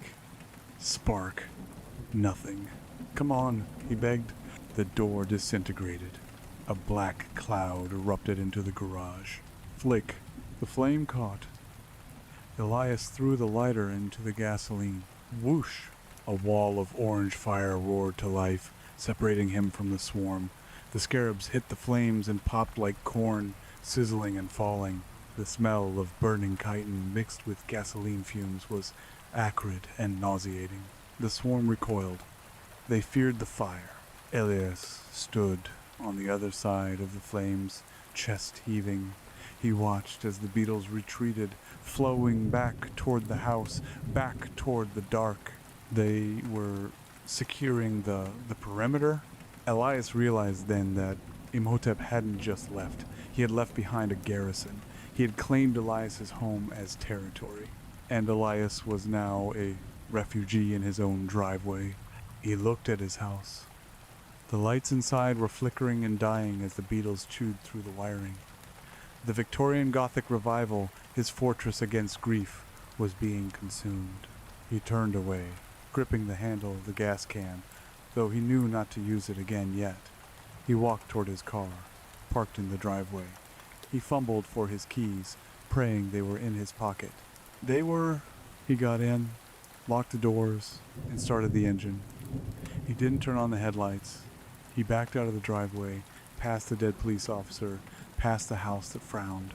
He drove to the end of the block and parked under a street lamp that was still working. He needed help. The police were compromised or dead. The house was gone. He remembered the name on the catalog. Estate of Dr. Alistair Blackwood. If the heart came from Blackwood, maybe the answers did too. Blackwood was dead, but he had a granddaughter. Elias had outbid her for the meteorite dagger at the auction. She had been angry. She had warned him not to buy the rock. "You don't know what that is," she had said. He hadn't listened. Elias put the car in gear. He needed to find Elena Blackwood, and he prayed to a god he hadn't spoken to in 3 years that she knew how to kill a mummy. The sun rose over Oakhaven, but it brought no warmth. The sky was a bruised purple, heavy with unnatural clouds that swirled in a counterclockwise rotation over the cemetery. In the center of town, the panic was starting to set in. Power outages were spreading. Cell service was down again. People were waking up to find their gardens turned to dust, their pets missing, their water taps running with a brackish red liquid. Detective Halloway sat in her precinct office, staring at the whiteboard. Arthur Pym, cause desiccation. Officer Miller, cause unknown body unrecovered. Car infested. Suspect unknown. She rubbed her temples. The reports were coming in too fast. A sinkhole had opened up on Main Street. A swarm of locusts had stripped the park bare in 10 minutes. It was biblical. The door to her office opened. The chief of police walked in. He looked pale. "Sarah," he said, "we have a situation at the cemetery." "What kind of situation?" The groundskeeper called. Said he saw people digging. "Grave robbers?" Sarah asked, standing up and grabbing her jacket. "No," the chief said, his voice trembling. "He said they were digging out." Sarah froze. "Zombies? Chief, are you telling me we have zombies?" "I'm telling you to take the SWAT team," the chief said. "And Sarah, shoot for the head. Imhotep stood atop the Blackwood mausoleum. He looked out over his new domain. Below him, a dozen shambling figures worked. They were not fresh corpses. They were skeletons held together by dried sinew and magic. They were dragging stones, rearranging the monuments. They were building an obelisk. It was crude, made of repurposed granite headstones, but the geometry was sound. It would serve as a focal point. Imhotep closed his eyes and breathed in the fear rising from the town below. It was delicious. It was sweeter than incense. But he sensed a disturbance, a thread of destiny that had not yet been snapped. The Guardian, the one who had held the heart. He was still alive. Imhotep opened his eyes. The amber irises glowed. Find him, he commanded the wind. A swirling eddy of dust formed at the base of the mausoleum. It took the vague shape of a jackal. Find the Guardian. Bring him to me. His heart will be the capstone. The dust jackal howled a soundless, psychic shriek and bounded away, passing through the cemetery gates and dissolving into the shadows of the morning. Imhotep turned his gaze back to the obelisk. Faster, he hissed at the dead. The sun god Ra's blind here. This is the kingdom of the shadow, and I am its pharaoh. Still awake? Well, let's move on to the next story. The Butcher's Carnival of Flesh. The humidity in Natal was not merely a weather condition. It was a physical assailant. It wrapped its wet, heavy hands around the throat of the city, squeezing the breath out of the chaotic streets until the air itself tasted of salt, exhaust, and rotting papaya. Tonight, however, the air tasted of something else. Something metallic. Something ancient. Detective Rico Mendez sat behind the wheel of his Chevrolet Opala, a rust bucket beast that had been beige once, perhaps in the 70s, but was now a patchwork of primer, oxidation, and road grime. The engine idled with a rhythmic, sickly cough that rattled the loose change in the ashtray. Rico matched the car's rhythm, his own lungs wheezing as he inhaled deeply from a cigarette that was burned down to the filter. The cherry of the tobacco glowed angry orange in the dim cabin, illuminating the deep crevasses of his face, a topographic map of sleepless nights, cheap whiskey, and witnessed horrors. He was 45, but looked 60. His eyes dark pools of exhaustion framed by sagging, bruised skin. The radio crackled, the voice of the dispatcher distorted by static and the interference of the looming storm off the Atlantic. Unit 4. Unit 4. Confirming location, Becco da Lama, the alley behind the fish market. Rico grabbed the handset, the spiral cord tangling around the gear stick. Mendez here. I'm on scene. Tell the uniforms to keep the press at the perimeter. If I see a single camera flash, I'm breaking lenses. He didn't wait for a response. He killed the engine, the silence rushing in to be immediately filled by the distant thrum of the city, the aggressive bass of funk music from a passing car, the shouting of drunks, the relentless drone of cicadas. He stepped out, his shoes crunching on broken glass and gravel. The alleyway was a throat of darkness in the vibrant district, flanked by crumbling colonial facades that had been painted over in garish neon hues, now peeling like sunburned skin. Officer Silva was already there. A young man who looked like he should still be in school, his complexion green under the sodium streetlights. He was leaning against the graffiti-stained wall, heaving dryly. He saw Rico and straightened up, wiping his mouth with the back of a trembling hand. Detective, Silva managed, his voice cracking. It's God, Rico, I've never seen. Stay here, kid. Rico grunted, flicking his cigarette butt into a puddle of stagnant water where it hissed and died. Watch the entrance. Rico moved deeper into the alley. The smell hit him first. It wasn't just blood. It was the smell of a butcher shop left unpowered in a heat wave, raw meat, bone dust, and a sickly sweet undercurrent of lavender. He pulled a handkerchief from his pocket, dabbing Vicks Fapple Rub under his nose, a ritualistic defense mechanism, before turning the corner behind a stack of rotting wooden pallets. The scene that awaited him was not a murder. It was an installation. The victim was suspended in the air, strung up by high tensile fishing line that dug so deeply into her flesh it had disappeared beneath the skin. She was positioned in the center of the alley, hovering 2 feet off the ground, her limbs splayed in a grotesque parody of a star. But it was the condition of the body that made Rico's stomach tighten, a sensation he hadn't felt since the favela raids of '98. She had been deconstructed. The killer, this butcher the papers were already whispering about, had removed the skin from her torso and thighs in precise geometric strips. The strips weren't discarded, they were woven back into the muscle tissue, creating a basket weave pattern of red meat and pale dermis. It was meticulous, surgical, and horrifyingly artistic. Her chest cavity had been opened, the ribs cracked and pulled outward like the petals of a blooming orchid. Inside, where the heart should have been, sat a carved wooden mask, painted in ochre and black, staring out with hollow eyes. Rico stepped closer, his boots avoiding the pools of congealed blood that formed a perfect circle beneath her. He pulled out his flashlight, the beam cutting through the gloom to highlight the details. The woman's face had been left untouched, frozen in a rictus of unimaginable terror, her eyes wide and clouded, staring at something only she could see. Her hair, dark and matted with rain and blood, hung down like the roots of a dying plant. "Jesus!" Rico whispered, the word feeling inadequate, small. He crouched, examining the ground. The blood hadn't pooled randomly. It had been guided. Grooves had been scratched into the cobblestones, channeling the fluids into a spiral pattern that radiated outward from the body. At the edge of the circle, small piles of salt and ash had been arranged. "Ritualistic," Rico muttered, lighting another cigarette despite the presence of the corpse. The smoke swirled around the flayed woman, dancing in the flashlight beam. He's not just killing them, he's using them. This was the third one in 2 months. The first had been found in the dunes of Guinepabu, buried to her waist, her upper body carved to resemble a totem. The second had been in the mangroves, her limbs rearranged to mimic the twisting roots of the trees. But this was an escalation.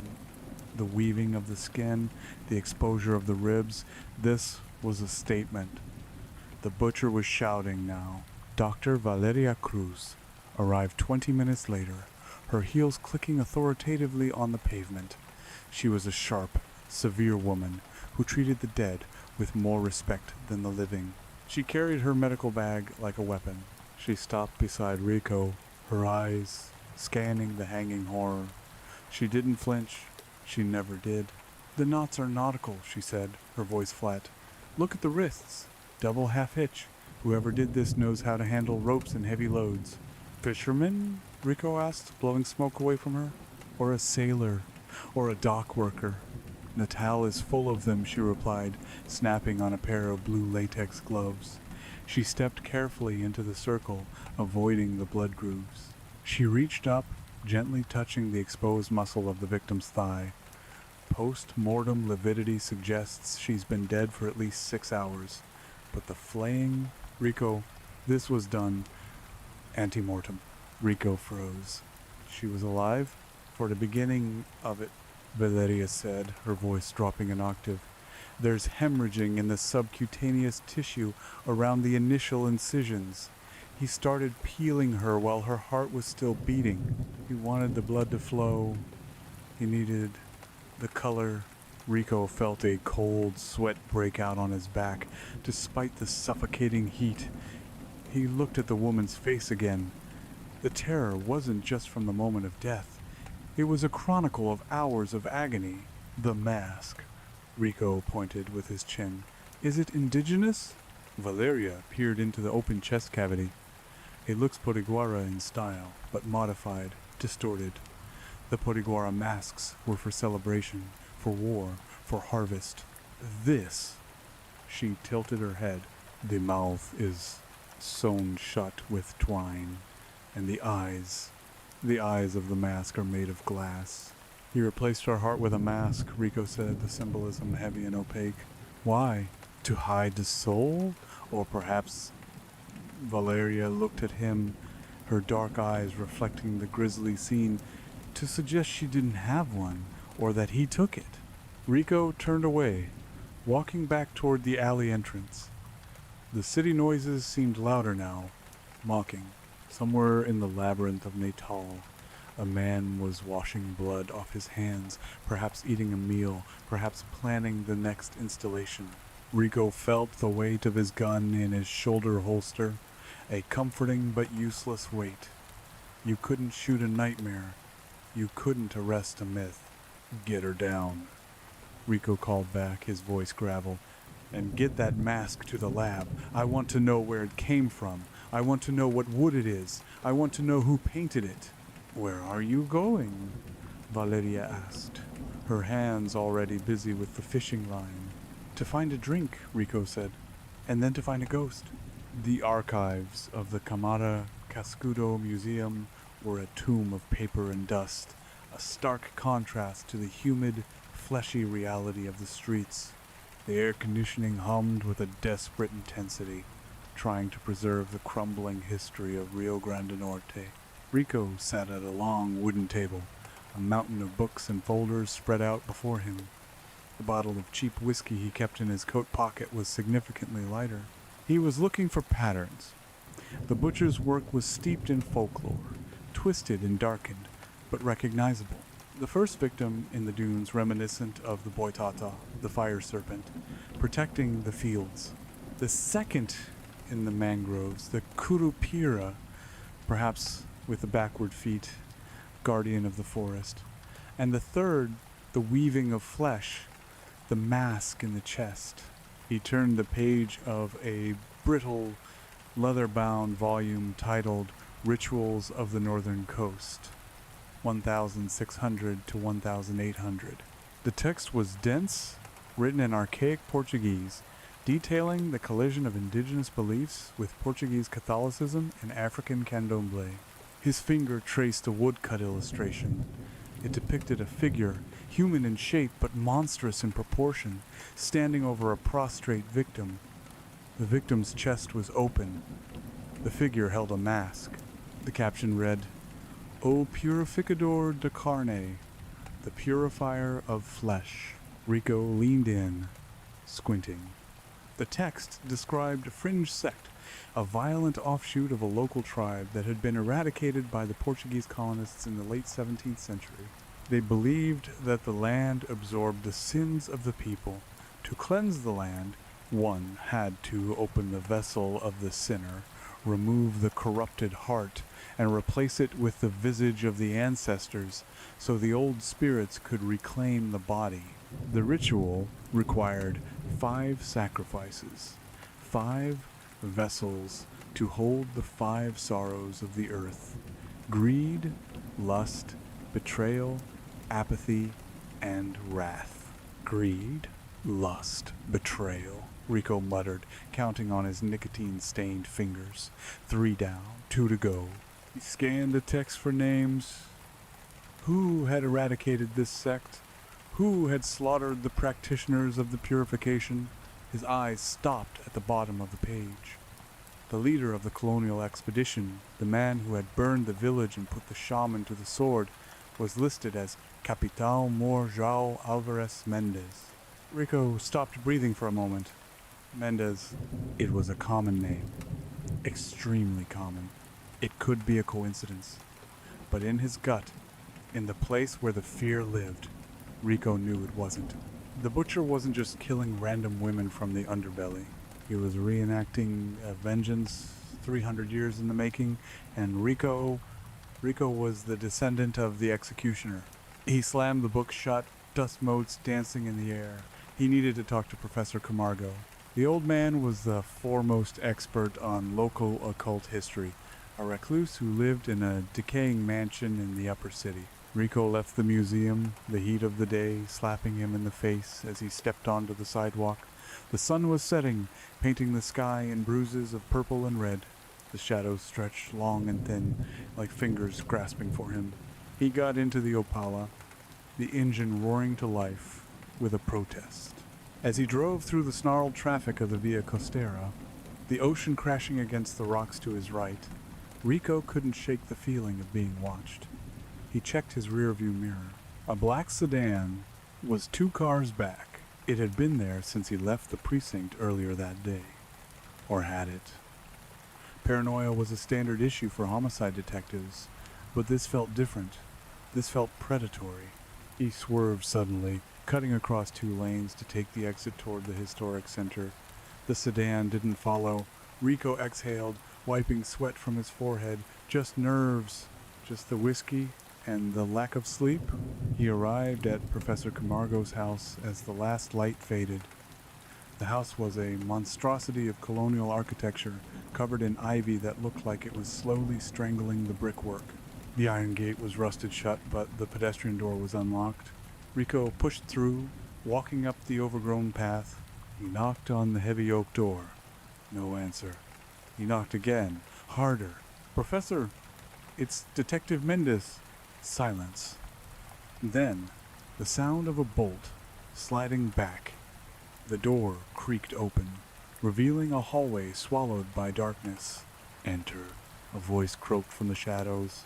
"I've been expecting you, Ricardo."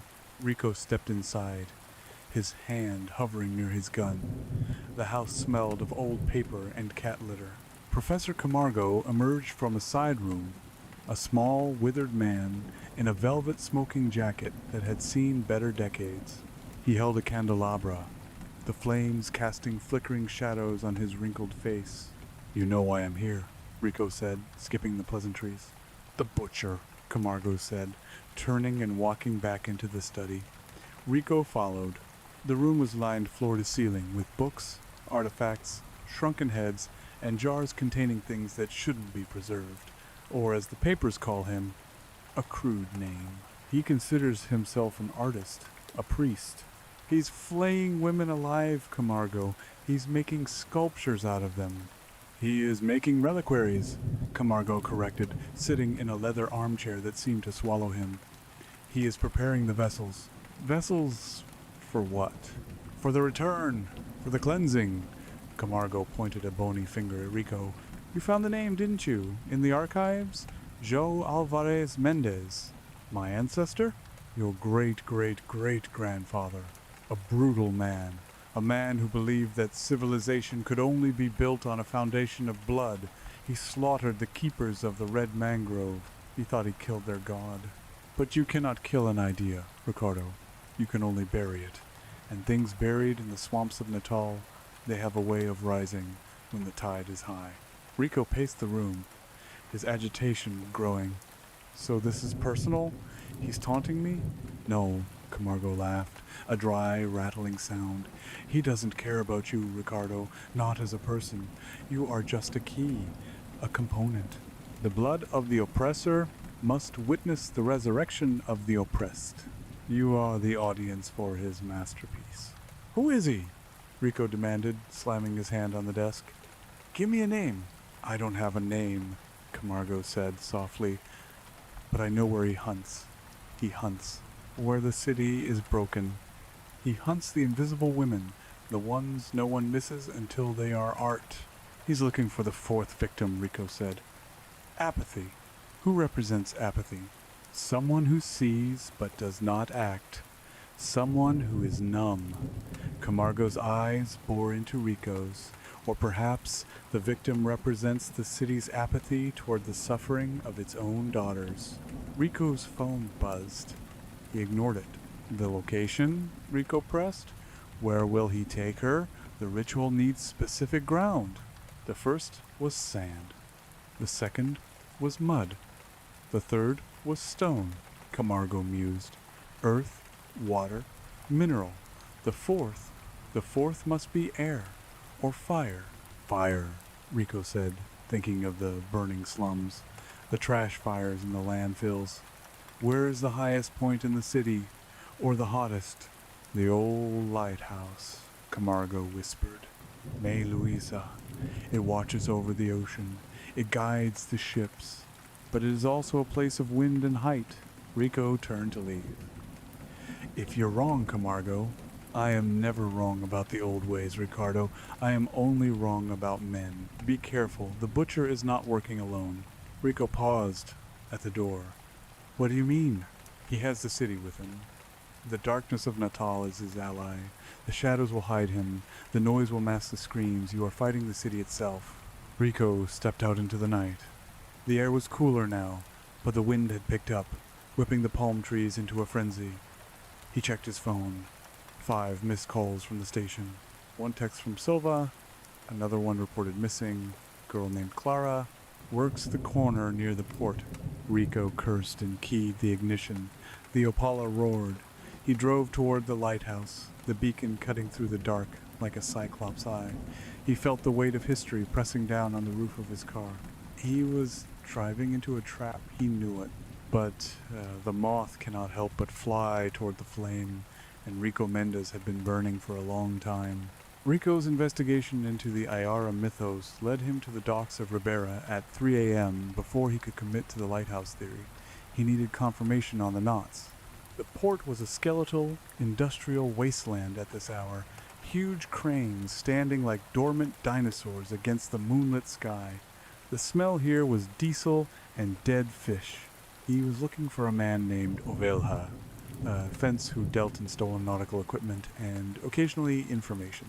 Ovelha was found in the back of a container converted into a makeshift bar.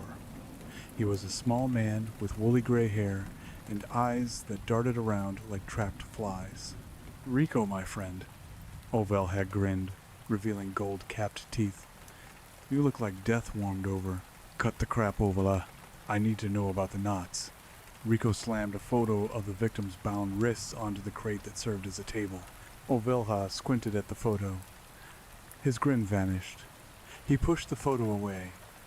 I don't want to see that. That's bad juju, Rico. It's a double half hitch with a constrictor variation. Who ties knots like that? Old-timers, Ovelha whispered. Jangaderos, the guys who take the rafts out past the reef. But this, he tapped the photo. This is tight. Wet leather tight. This is done by someone who wants the knot to outlast the flesh. Give me a name. I don't have a name. But I heard stories down in the Rocas district. They say there's a guy who buys old nets, not to fish, to make sculptures. He lives in the subterranean tunnels near the old fort. Subterranean? The old drainage systems from the Dutch invasion era. Rico, don't go down there. The rats are the size of cats, and the people down there aren't people anymore. Rico left Ovelha and drove to the fort of the 3 Wise Men. The historic star-shaped fortress sat on the edge of the ocean, a tourist trap by day, a brooding monolith by night. The entrance to the drainage tunnels was hidden behind a cluster of sea grapes. Rico clicked on his flashlight. The beam cut through the thick, moist air. He descended. The tunnels were a nightmare of dripping brick and slime. The sound of the ocean was a dull roar through the walls. He waded through ankle-deep water that smelled of sewage and rot. He found the studio about 300 meters in. It was a widened section of the tunnel, lit by hundreds of tallow candles. The walls were covered in sketches, anatomical drawings, but not just human. Drawings of fish, of birds, of trees, all superimposed over human skeletons. And there were the practice pieces. Stray dogs, cats, rats, all flayed, all arranged in complex geometric patterns. Rico covered his mouth, bile rising in his throat. This wasn't just a killer. This was a factory of madness. He found a journal on a crate. He opened it with the tip of his pen. The handwriting was jagged, frantic. The skin is the barrier. It separates the soul from the world. To unite them, the barrier must be removed. The pattern must be woven. The blood must flow in the spiral. The captain burned us. The captain enslaved us. The captain's blood must pay 500 years of debt. Mendez. The name was scrawled over and over again on the last page, tearing through the paper. Rico holstered his light. He wasn't hunting a ghost. He was hunting a fanatic. The tunnel echoed with a sound, a splash, footsteps. Rico spun around, gun raised. Police, show yourself. A shadow detached itself from the darkness. A man, naked except for a loincloth made of. Rico didn't want to think about what it was made of. He was covered in mud and grease. He is not here, the man hissed. His tongue was split down the middle. Where is he? He is preparing the high place. The beacon. He has the girl of no voice. Clara? Rico asked, thinking of the missing report. The one who sees but does not speak. Apathy, the man giggled. You are too late, lawman. The cycle turns. The man lunged with a rusted shiv. Rico fired. The shot was deafening in the enclosed space. The man dropped, a hole in his chest. Rico stood over him, ears ringing.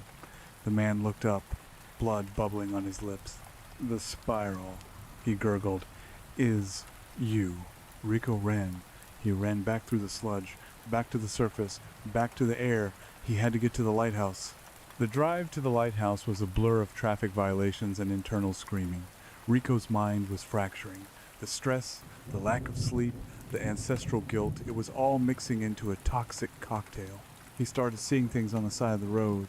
Flayed figures standing at bus stops.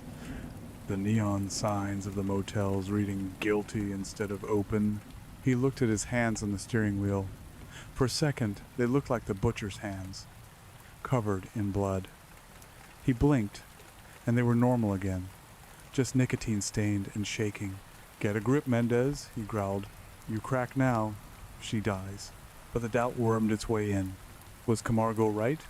Was he just a pawn? Was his entire career, his entire life, just a preamble to this moment of ritual slaughter? He remembered his father, a hard man, a cop too. He remembered the stories of his grandfather, a land baron who whipped his workers. The violence was in the DNA.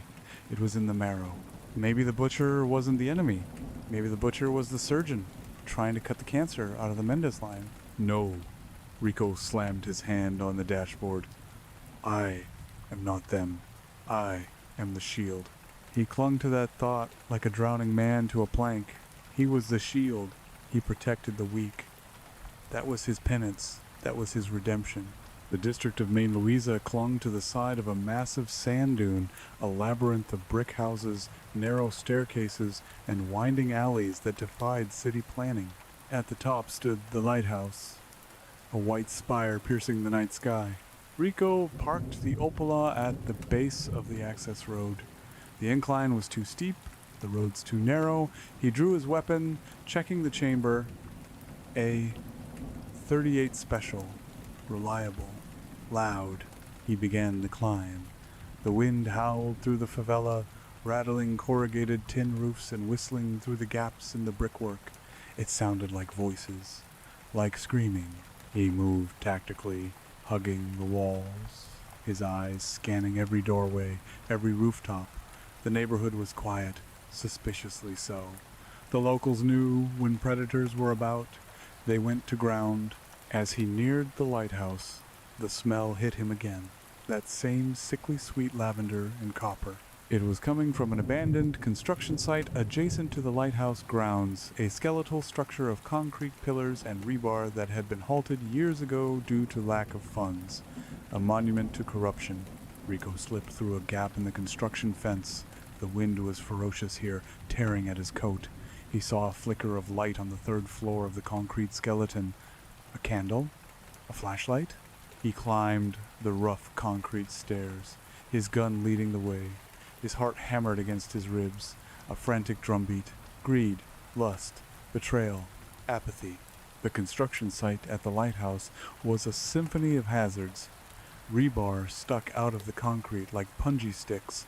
The wind whipped plastic sheeting around like tormented ghosts. The smell of the ocean was overpowered by the smell of the butcher's preparations, boiling tar, sharpened steel, and the copper tang of fear. Rico navigated the maze of the ground floor. He found tripwires, monofilament lines strung at ankle height. He stepped over them carefully. He found the jars, dozens of mason jars lining the stairs. Inside were eyes, human eyes, animal eyes, floating in formaldehyde, watching him ascend. The audience, Rico whispered. He reached the second floor. It was filled with mannequins, but they were wrong.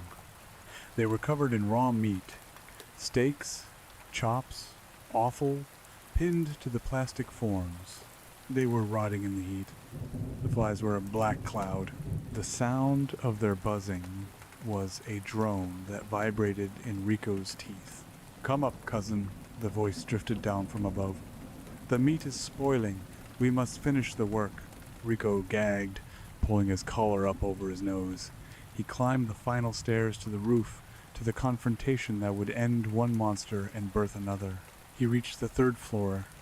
The space was open to the elements, a vast concrete slab overlooking the glittering lights of the city below and the black void of the ocean beyond. In the center of the slab, illuminated by a ring of industrial floodlights powered by a portable generator, was the tableau. It was Clara. She was still alive. She was bound to a chair made of welded rebar. She was naked, her skin pale and shivering in the wind. But the butcher hadn't started the flaying yet. He was painting her. A figure stood over her, dressed in a heavy rubber apron and a mask, not a tribal mask, but a welder's mask, modified with painted teeth. He held a brush dripping with a thick, dark substance. He was painting symbols onto her skin. Intricate, swirling patterns that looked like tribal tattoos.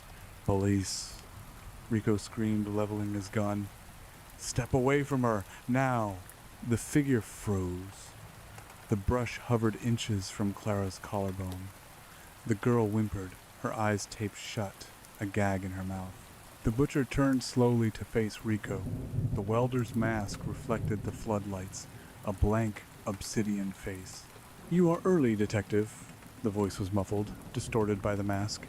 It was calm, terrifyingly calm. "The canvas is not yet prepared." "Drop the brush. Get on your knees."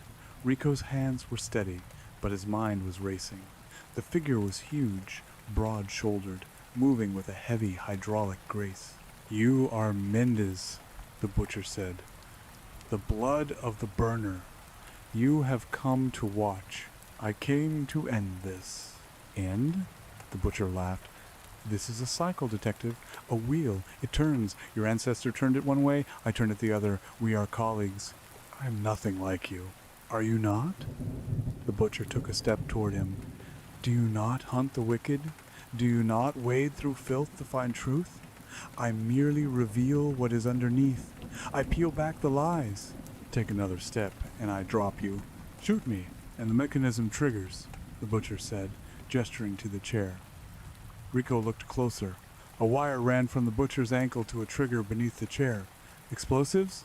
"No, a counterweight system. If I fall, the weights drop," the butcher explained. "The wires tighten. She will be quartered in less than a second. A quick death, but a messy one. Not the art I intended, but a statement nonetheless." Rico hesitated. The standoff hung in the air, suspended by the howling wind. "Let her go," Rico said. "Take me. I'm the one you want. I'm the Mendez blood." The butcher tilted his head. "A trade? The sinner for the innocent?" "That is biblically poetic. But you are not innocent, Rico. You are stained. Your lungs are black with smoke, your liver hard with drink, your soul rot with regret. You are not a vessel. You are waste." "Then what do you want?" "I want you to see," the butcher said. "I want you to understand." Suddenly, the butcher lunged, not at Rico, but to the side, severing a rope with a hidden blade. A heavy sandbag dropped from the ceiling. Rico fired. Bang, bang. The bullets sparked off the concrete pillar as the butcher rolled. The sandbag hit the floor with a bone-shaking thud, missing Rico by inches. Dust billowed. Rico charged through the dust, tackling the butcher. They hit the concrete hard. The butcher was immensely strong, smelling of sweat and raw meat. Rico drove his knee into the man's gut, but it was like hitting a wall of muscle. The butcher backhanded him a blow that felt like a sledgehammer. Rico flew backward, his gun skittering across the floor. He scrambled to his feet, tasting blood. The butcher stood up, pulling a long, curved flaying knife from his belt. The blade glinted in the floodlights. Now the butcher grunted, "We carve." He swung the knife. Rico dodged, the blade slicing the air where his throat had been. Rico landed a punch to the butcher's ribs, then another to the jaw, but the welder's mask absorbed the impact. Rico looked for a weapon. A length of rebar lay near the edge. He grabbed it, swinging it like a baseball bat. It connected with the butcher's arm, a satisfying crunch of bone. The butcher grunted, dropping the knife, but he didn't stop. He tackled Rico, driving him toward the edge of the building. The drop was 5 stories down to jagged rocks. They grappled, Rico's hands clawing at the leather apron, the butcher's hands squeezing Rico's throat. Rico's vision began to blur. Black spots danced in his eyes. He saw the stars spinning above him. He thought of the girl, Clara. He thought of the flayed woman in the alley. He thought of his ancestor, the captain, burning villages. Cleanse the land. Rico's hand found the pack of cigarettes in his pocket. His lighter, a Zippo. He managed to flip the lid. He struck the flint. The flame flared. He jammed the lit lighter into the butcher's face, aiming for the ventilation slits of the welder's mask. The butcher roared, rearing back, his hands releasing Rico's throat to claw at his burning face. Rico gasped, sucking in air. He kicked out, driving his boot into the butcher's chest. The butcher stumbled back. He hit the low barrier of the edge. He teetered for a second. The 2 men locked eyes, Rico, battered and gasping, and the butcher, the mask smoking, the eyes behind the slit wide with rage. "The cycle continues," the butcher screamed. Then he fell. He plummeted into the darkness. There was no scream on the way down, just the sound of the wind, and then a wet, heavy thud on the rocks below. Rico collapsed on the concrete, coughing. He crawled over to Clara. She was shaking violently, tears streaming down her face. "It's okay," Rico rasped, struggling to untie the complex knots. "I've got you. He's gone." He freed her. She clung to him, sobbing. Rico wrapped his coat around her. He walked to the edge and looked down.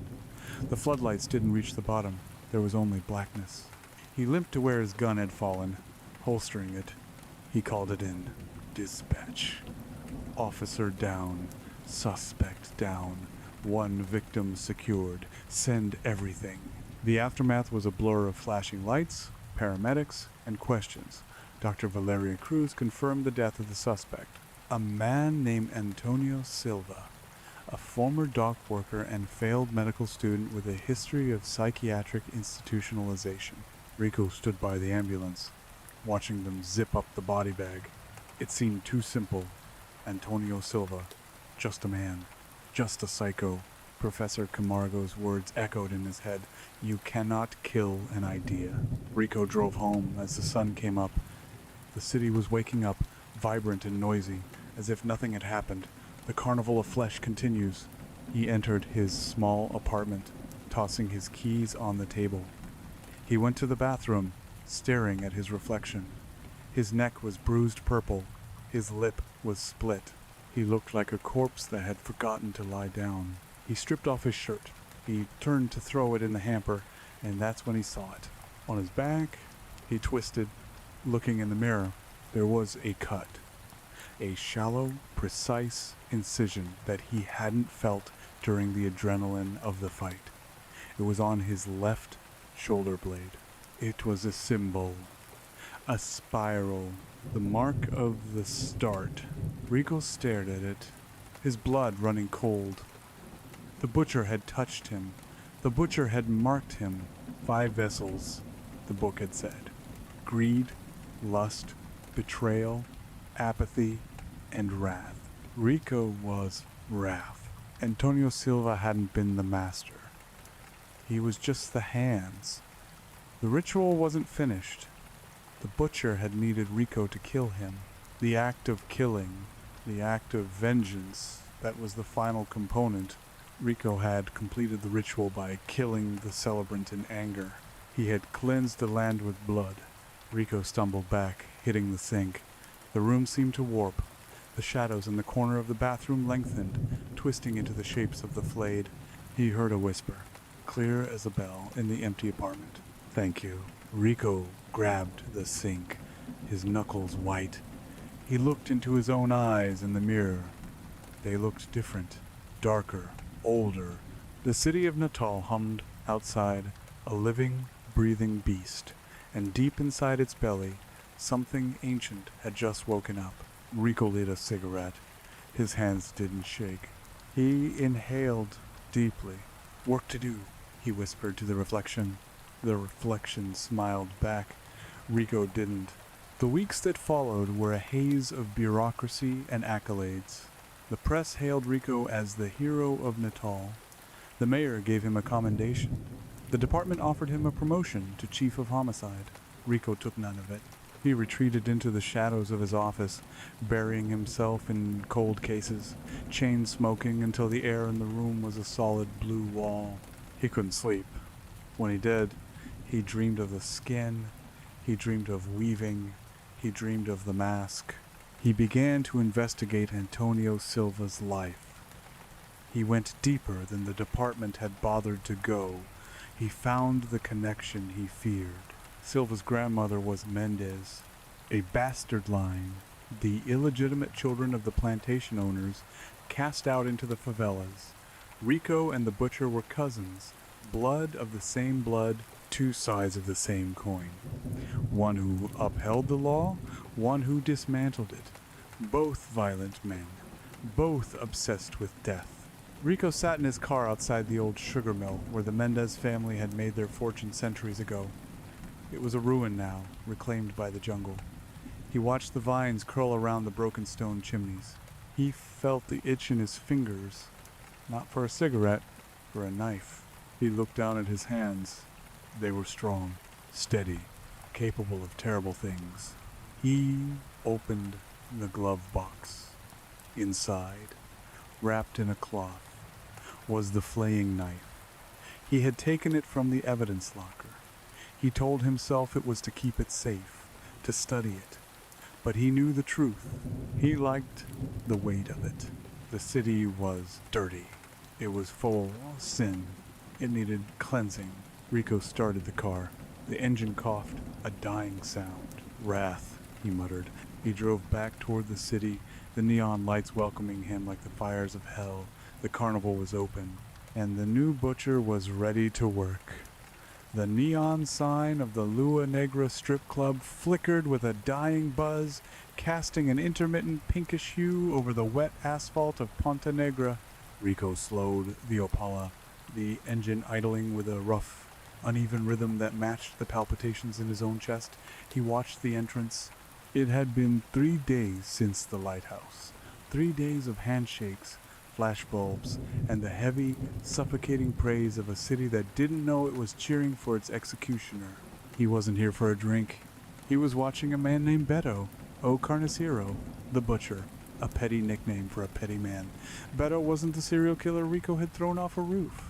Beto was filth of a different variety, a trafficker of young girls from the interior, a man who sold flesh by the hour and beat it when it didn't earn enough. The police had arrested him 6 times. The courts had released him 6 times. Lack of evidence. Witnesses disappearing. Apathy, Rico thought, the word tasting like copper in his mouth. The legal system was the vessel of apathy. It saw, but it did not act. Rico rubbed his left shoulder against the worn leather of the car seat. The incision on his back, the spiral, felt hot. It wasn't healing. It was deepening. "Doctor?" Valeria had stitched it up, frowning at the precision of the cut, but the stitches had dissolved overnight, rejected by the skin. The wound remained open, weeping a clear, odorless fluid. It throbbed in time with the bass music thumping from the club. Thump, thump, thump. The door of the club swung open. Beto stumbled out, flanked by 2 bouncers. He was laughing, a thick cigar clamped between his teeth, his silk shirt unbuttoned to reveal a gold crucifix nestling in a bed of greasy chest hair. Rico didn't feel anger. Anger was hot, chaotic. What he felt was cold. It was the absolute zero of space. It was the clarity of a surgeon looking at a gangrenous limb. Amputate. Beto waved off the bouncers and staggered toward a silver Mercedes parked across the street. He fumbled with his keys, cursing. Rico reached into the passenger seat. He didn't pick up his service pistol. That was a tool of the law, and the law was broken. He picked up the bundle of cloth. He unwrapped it slowly. The flaying knife, with its curved, beak-like blade, caught the pink neon light. It looked hungry. He stepped out of the Opala. The night air was thick with salt and humidity, clinging to him like a second skin. He moved silently. The limp he had acquired at the lighthouse was gone. Pain was a signal sent to the brain, and Rico's brain was currently occupied with a higher frequency. Beto dropped his keys. He bent over, grunting, his heavy rear end in the air. Rico was on him in 2 strides. He didn't shout police. He didn't read him his rights. He grabbed the back of Beto's head, slamming his face into the side mirror of the Mercedes. Glass shattered. Beto slumped, stunned but conscious, blood pouring from his nose. "Hey, you're crazy," Beto started, turning around. Rico drove a fist into Beto's solar plexus. The air left the trafficker's lungs in a wheezing whoosh. Rico spun him around and slammed him against the car door, pressing the length of the flaying knife against Beto's throat. "Quiet," Rico whispered. His voice sounded strange to his own ears. It was deeper, scraping like stones grinding together.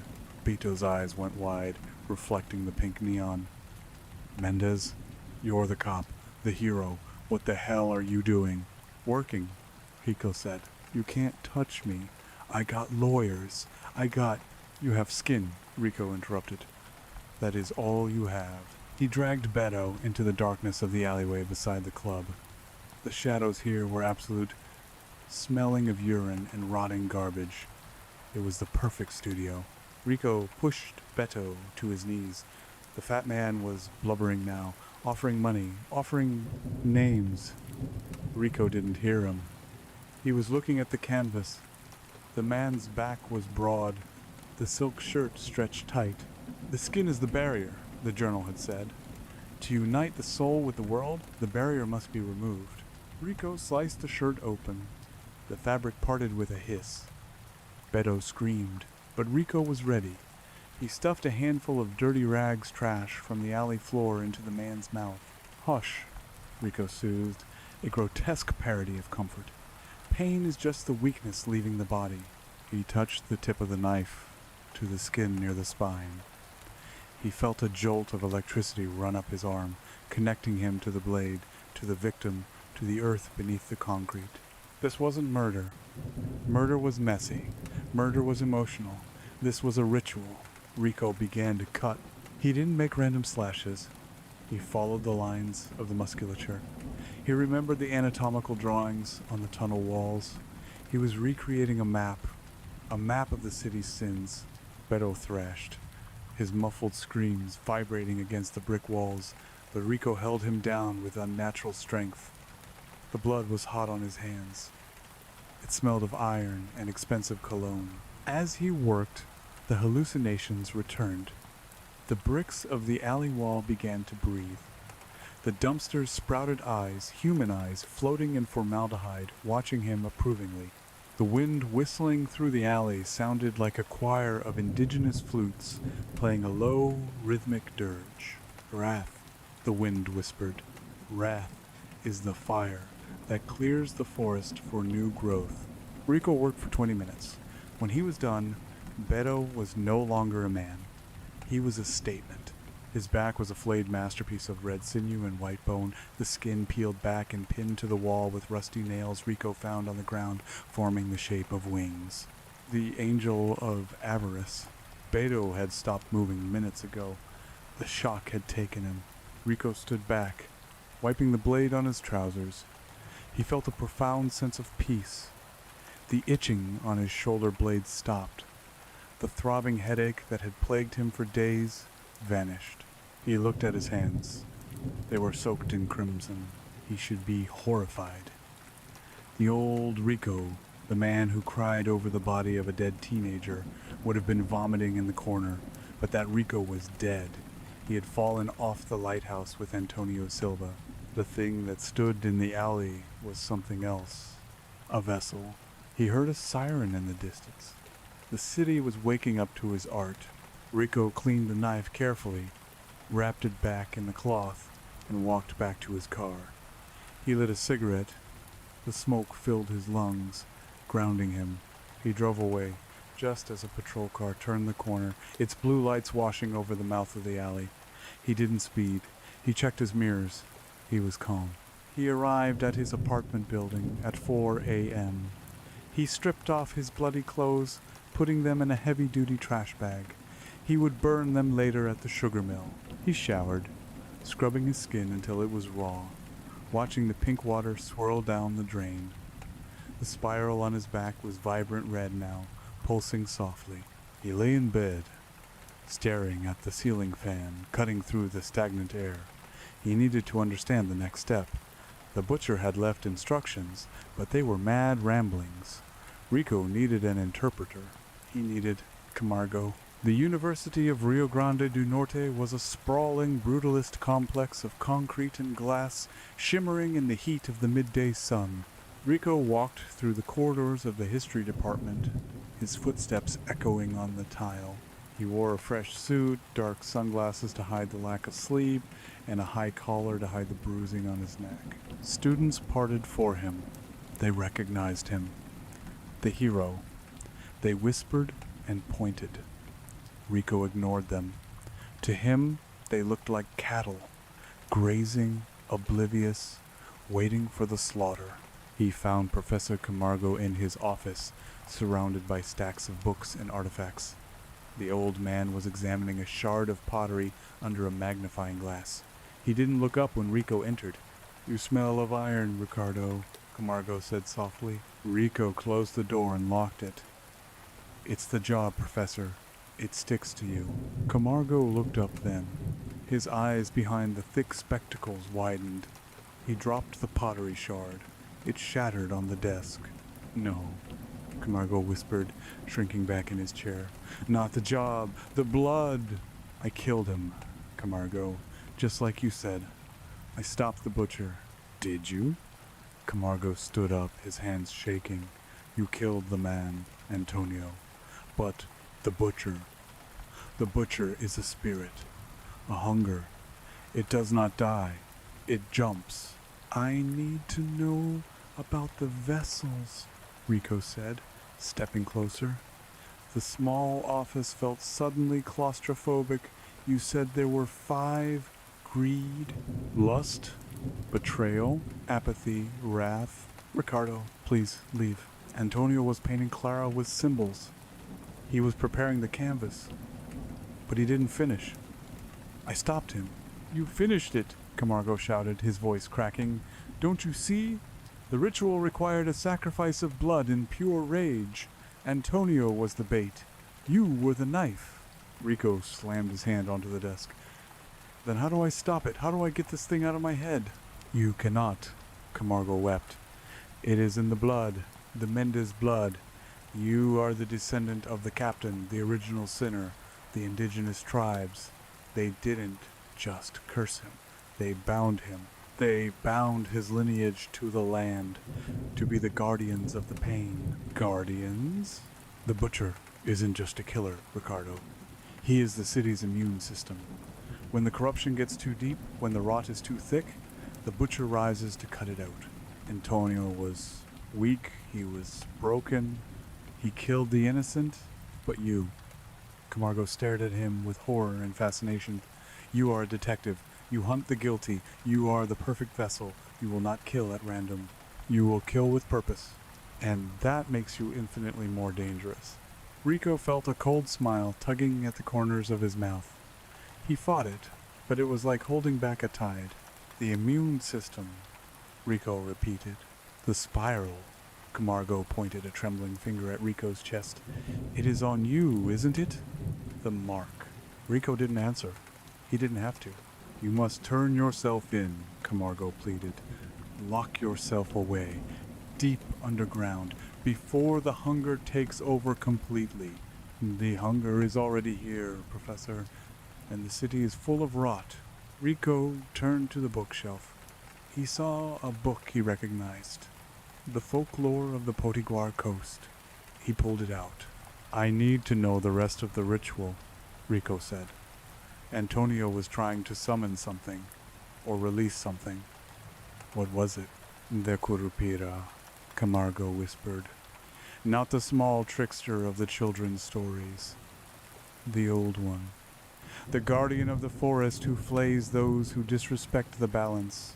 Antonio thought if he recreated the old punishments, he could bring back the old law, nature's law, where the strong eat the weak and there are no lies. "No lies," Rico mused. "That sounds clean."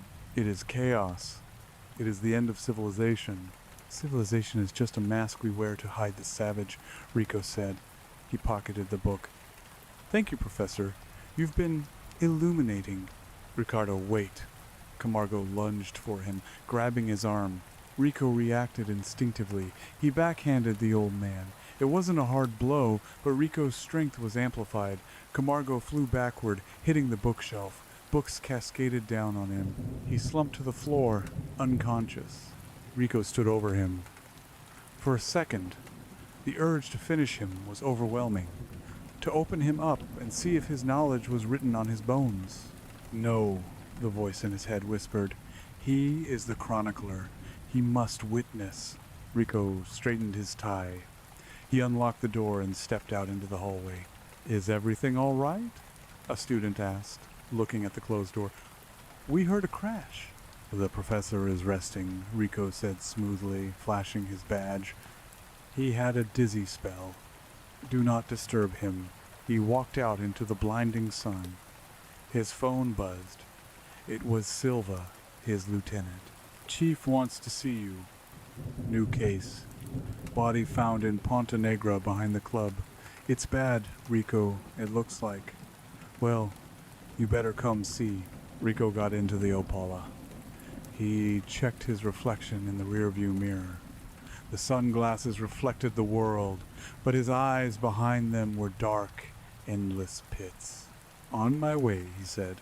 He drove toward the crime scene. He was going to investigate his own masterpiece. He would walk under the yellow tape, nod at the forensics team, and pretend to look for clues. He would hunt himself. And the best part was, he knew exactly how to catch the killer. But he also knew exactly how to let him get away. The game had changed. It wasn't cops and robbers anymore. It was artist and critic. And Rico Mendez was both. As he drove, he saw the city differently. He saw the veins of traffic, the skin of the asphalt, the bones of the skyscrapers. He heard the heartbeat of Natal. It was irregular, sick. It needed surgery. And the doctor was in. The yellow police tape fluttered in the hot wind coming off the ocean, a jagged line separating the mundane world from the grotesque. The crowd had already gathered, a press of sweaty bodies and morbid curiosity pushing against the uniformed officers. Phones were held high, capturing the blur of lights and the suggestion of horror in the alleyway. Rico parked the Opala on the sidewalk, the tires mounting the curb with a crunch. He didn't rush. He killed the engine and sat for a moment, listening to the metallic tick of the cooling motor.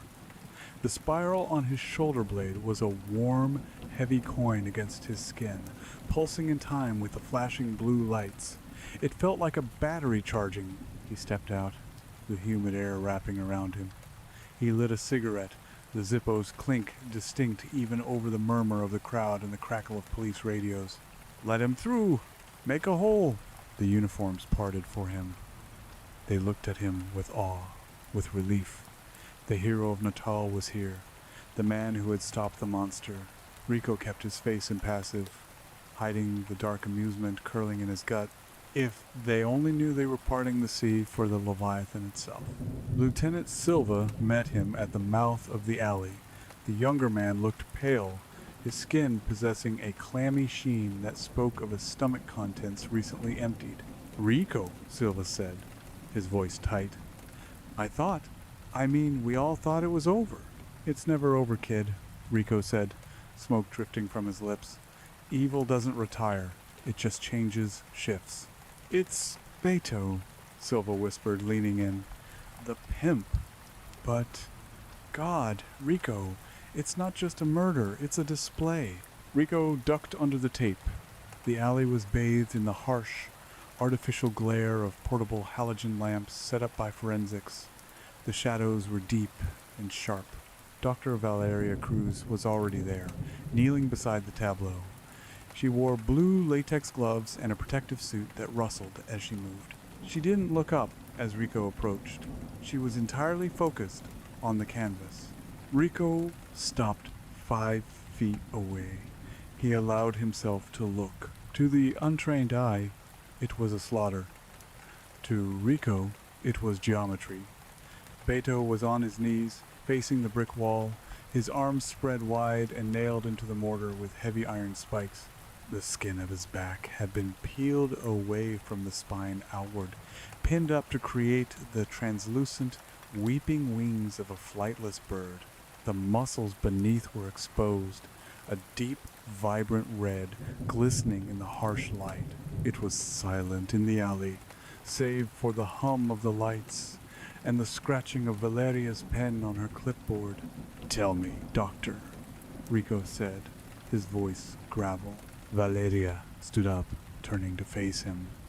Her eyes were hard, intelligent, but there was a flicker of something else in them.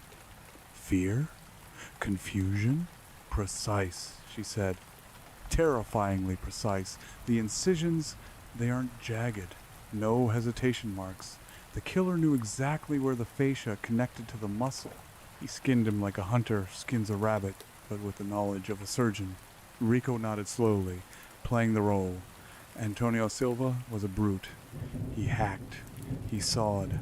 "Exactly," Valeria said, looking back at the body. "Antonio used force. This is skill. And the placement, the wings, it's theatrical. Antonio was building something, yes, but this feels different. Antonio was driven by chaos. This feels like judgment." "A copycat?" Lieutenant Silva asked, stepping up behind them, trying not to look directly at the flayed meat. "An admirer, perhaps," Rico suggested. "Or a successor." He stepped closer to the body, his boots crunching on the dirty pavement. He leaned in, examining his own handiwork. He spotted a flaw, a slightly uneven tear near the left shoulder.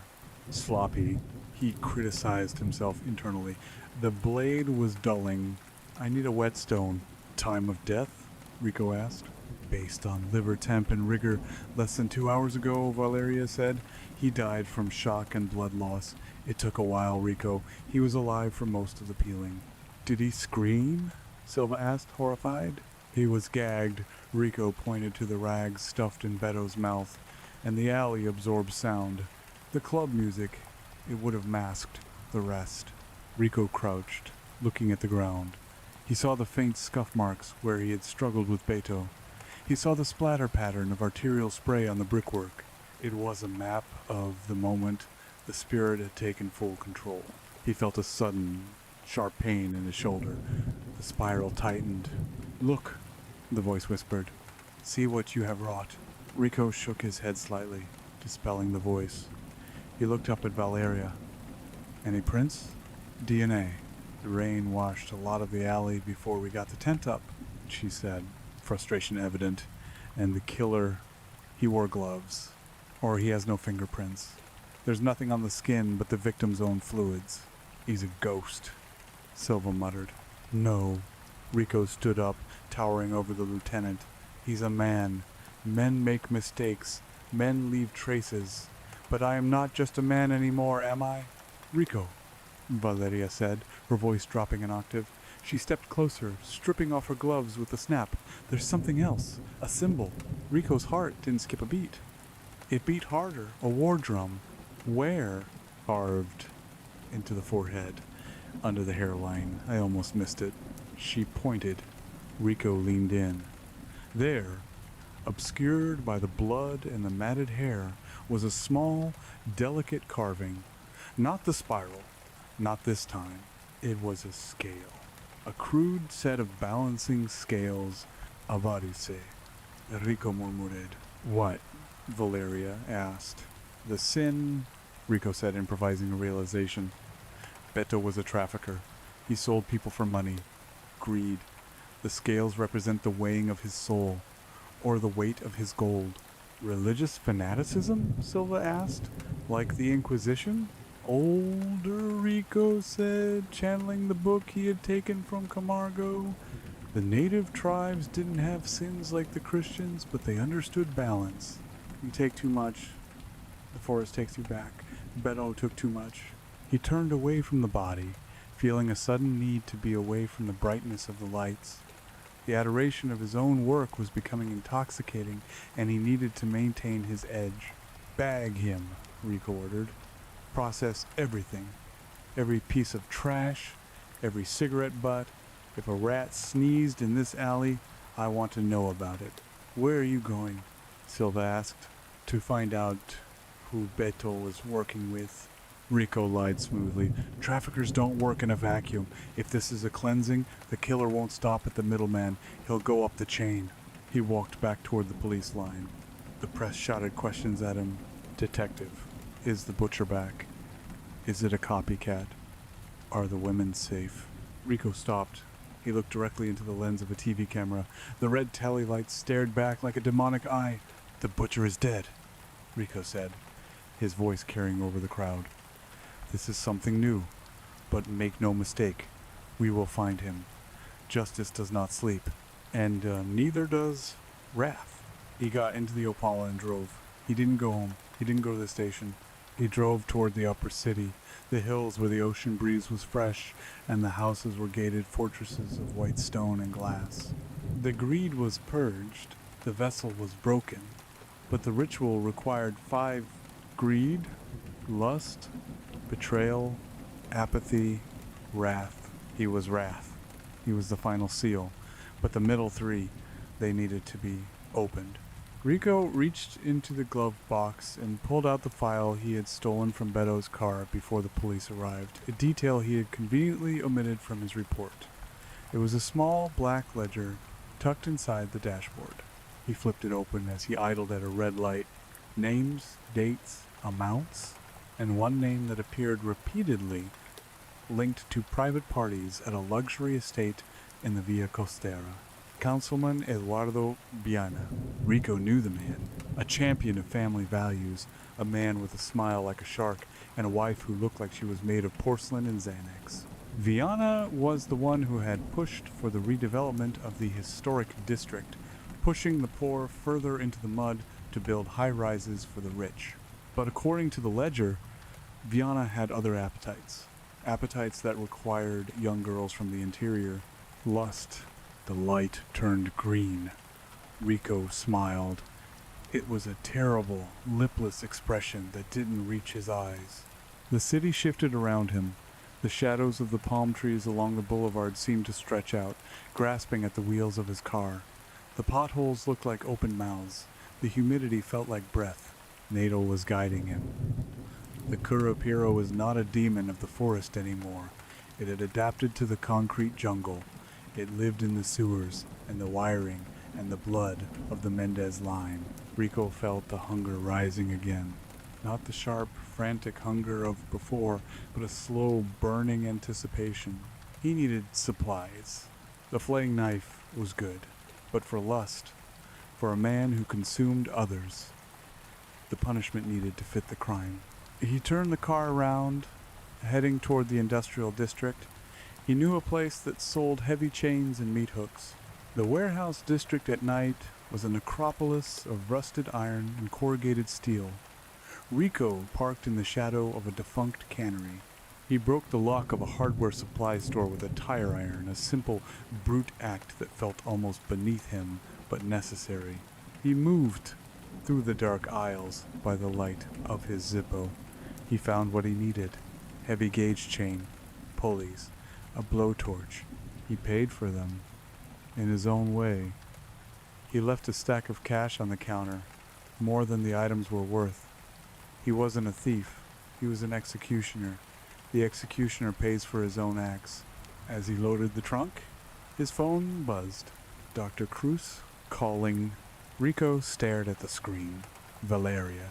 She was the danger. She was the one who saw the precision. She was the one who could connect the dots between Rico's anatomy knowledge and the body on the wall. He answered. Cruz? Rico, I'm at the morgue.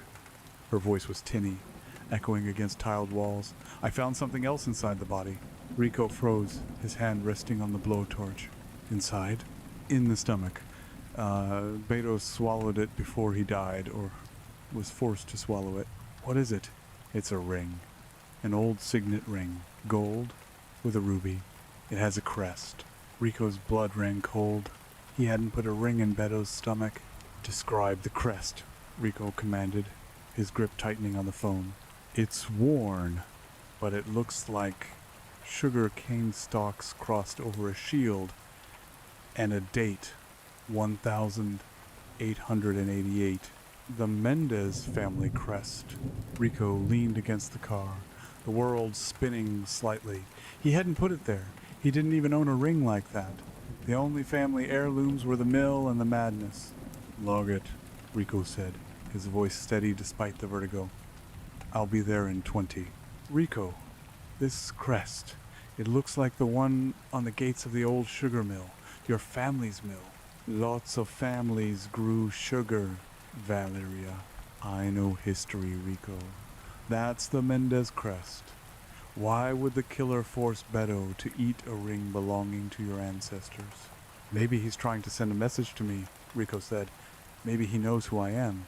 Or maybe, Valeria said, her voice softening, losing its professional edge, he's trying to drag you into this, deeper than you already are. Be careful, Rico. Whoever this artist is, he's obsessed with you. I know, Rico whispered. I'll see you soon. He hung up. He stood in the darkness of the industrial park, the smell of grease and salt in the air. He hadn't planted the ring, which meant Camargo was right. The butcher wasn't just Rico. It was a force, a legacy, and it was manifesting things Rico couldn't control. The entity was providing the evidence, weaving the narrative, tying the knot tighter around Rico's neck. Or Rico looked at his hands. They were clean now, scrubbed pink. Had he done it? Had he blacked out? He remembered the alley. He remembered the cutting. He remembered the euphoria. But were there gaps? Moments where the Kurupira took the wheel completely? If he couldn't trust his own memory, he was truly lost. But then the thought settled. Does it matter? The ring linked the kill to the Mendez line. It made the narrative stronger. It made it a vendetta. It gave the police a false lead. They would look for a Mendez enemy, a historian, a fanatic. They wouldn't look for the Mendez standing right in front of them. It was a gift. Rico slammed the trunk shut. Thank you, he whispered to the dark. The wind rattled the corrugated metal of the warehouse roof in response, a sound like dry bones clapping. He got back in the car. He had to go to the morgue. He had to play the confused descendant. He had to look at the ring and feign ignorance. And then he had a date with a councilman. The carnival of flesh was in full swing, and the rides were only getting faster.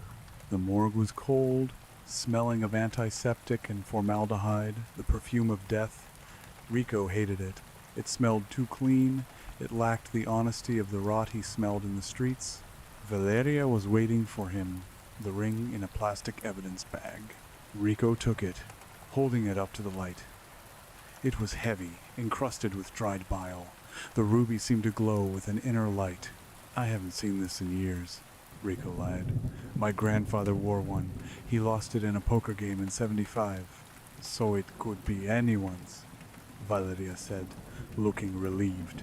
Anyone who buys pawn shop junk. Rico said, the killer wants to make this personal. He wants to rattle me. Is it working? Valeria asked. She reached out, her hand hovering near his arm but not touching. Rico looked at her. Really looked at her. She was beautiful in a severe, sterile way. Her intelligence was a beacon. In another life, before the lighthouse, he might have taken that hand. He might have asked her out for coffee. Now, he looked at her neck. He saw the carotid artery pulsing beneath the skin. He calculated the angle of incision required to drain her in under a minute. He recoiled internally, disgusted by the intrusion of the thought. No, Rico said, stepping back. I don't rattle. Keep the ring, Valeria. Run it for prints, though I doubt you'll find any. Rico, you look exhausted. Your eyes, what about them? They look black. Your pupils are blown wide. It's the dark, he said, and the cigarettes. I need sleep, Val. That's all. Go home, she urged. Let Silva handle the canvas for the night. You've done enough. Not yet, Rico said, but soon. He turned to leave, but stopped at the door. Valeria? Yes? If you find anything else, anything strange, you call me first. Not the chief. Me. Of course, Rico. We're a team. Right. A team. He walked out. The corridor stretched before him, the fluorescent lights flickering. For a second, the hallway seemed to twist. The floor became a tongue. The walls became ribs. He was walking down the throat of the beast. He blinked, and the hallway was tile and plaster again. Rico rubbed his temples. The hallucinations were bleeding into reality more frequently. The barrier was thinning. He needed to ground himself. He needed the ritual. He drove to the councilman's house. It was 2 a.m. The Via Costera was quiet, the ocean crashing against the cliffs below the mansions. Rico parked the Opala a block away, under the canopy of a cashew tree. He didn't need to break in. He was the police. He walked to the gate and pressed the buzzer. Yes? A voice crackled. Private security. Detective Mendez. Homicide. I need to speak with Councilman Viana. Immediately. It's 2 in the morning, detective. It's about the girl, Rico said. The one from the Lua Negra. She's talking, and she mentioned the councilman. There was a long pause. The static hissed. One moment. Rico waited. He checked his pocket. The wire garrote he had fashioned from the hardware supplies was coiled there, cold and waiting. The gate buzzed and clicked open. Rico walked up the driveway. The house was a monstrosity of modern architecture, all glass angles and white stone. It looked like a mausoleum for the living. The front door opened. Councilman Eduardo Viana stood there, wearing a silk robe, a tumbler of scotch in his hand. He looked annoyed, but beneath the annoyance, Rico smelled the fear. It smelled like sour milk. This better be good, Mendez, Viana sneered. My lawyers will hear about this harassment. No lawyers tonight, Eduardo, Rico said, stepping into the foyer, uninvited. The air conditioning was frigid. Just us. What do you want? How much? Is that it? You want to cut? Rico closed the door behind him. He locked it. I don't want your money, Rico said, walking closer. Viana backed up, almost tripping over a rug. Then what? Who sent you? The city sent me, Rico said. The girls you used. The ones you threw away like trash. They sent me. I don't know what you're talking about. Rico pulled out the ledger. He held it up. Viana's face went white. Where did you get that? That's inadmissible. Stolen property. I'm not here to arrest you, Councilman. Then what? Rico smiled. The smile felt right this time. It felt like the unlocking of a door. I'm here to save you, Rico said. You are drowning in lust. You are bloated with it. I'm here to let it out. Viana turned to run. He was fast for a fat man, scrambling toward the panic button on the wall. Rico didn't run. He lunged, a blur of motion. He caught Viana by the back of the robe and hurled him across the room. Viana crashed into a glass coffee table, shattering it. The councilman screamed, shards of glass embedded in his arms. Rico stood over him. He pulled the garrote from his pocket. "The second vessel," Rico whispered. "Lust." Viana looked up, eyes wide with terror. He didn't see a detective anymore. He saw the shadow stretching across the floor, a shadow that looked like it had horns and a mask. "Please," Viana sobbed, "I can give you anything. Power, influence." "I have power," Rico said, wrapping the wire around his hands. "I have the power to cleanse." He descended on the councilman outside. The ocean roared, masking the sounds of the struggle. And deep in the jungle of the city, the drums began to beat again, louder this time, celebrating the start of the second act. He had gone blind in his old age, a cruel irony for a man whose life was defined by the visual perfection of his craft. This infirmity left the business to his son, Thomas. Thomas was a boy of 24 years, though he possessed the ethereal, unnerving stillness of something much older, or perhaps something that had never truly been young. He was pale, his skin the color of unbaked dough, and his eyes were wide, dark orbs that never seemed to blink long enough to offer the observer a moment of reprieve. He moved through the workshop with a spectral grace, his footsteps muffled by the thick drifts of sawdust that coated the floor like fallen snow. Where his father's craft had been one of respect, a somber duty performed for the community, Thomas found something almost beautiful, something intoxicatingly sacred, in the finality of death. He claimed he could feel when someone's time was near, as if the very atoms of the wood he planed were vibrating in sympathy with a heartbeat that was about to stop. He would press his ear to the raw timber and listen, his face contorting into a mask of rapturous concentration, claiming that death spoke to him through the rings of the oak. The transition of power in the Fen workshop was not marked by a ceremony, but by a shift in the atmosphere. They were free of charge, a gift of foresight, as Thomas would whisper to anyone who dared ask. At first, the people of Dunsmuir dismissed it as the eccentricity of a lonely young man who had spent too much time in the company of the dead and a blind father. They laughed nervously over pints of bitter ale at the local inn, calling him the boy who buries the quick. But then the pattern set in, a grim and undeniable rhythm that beat like a funeral drum. Each recipient of a living coffin was found dead within a week of its arrival.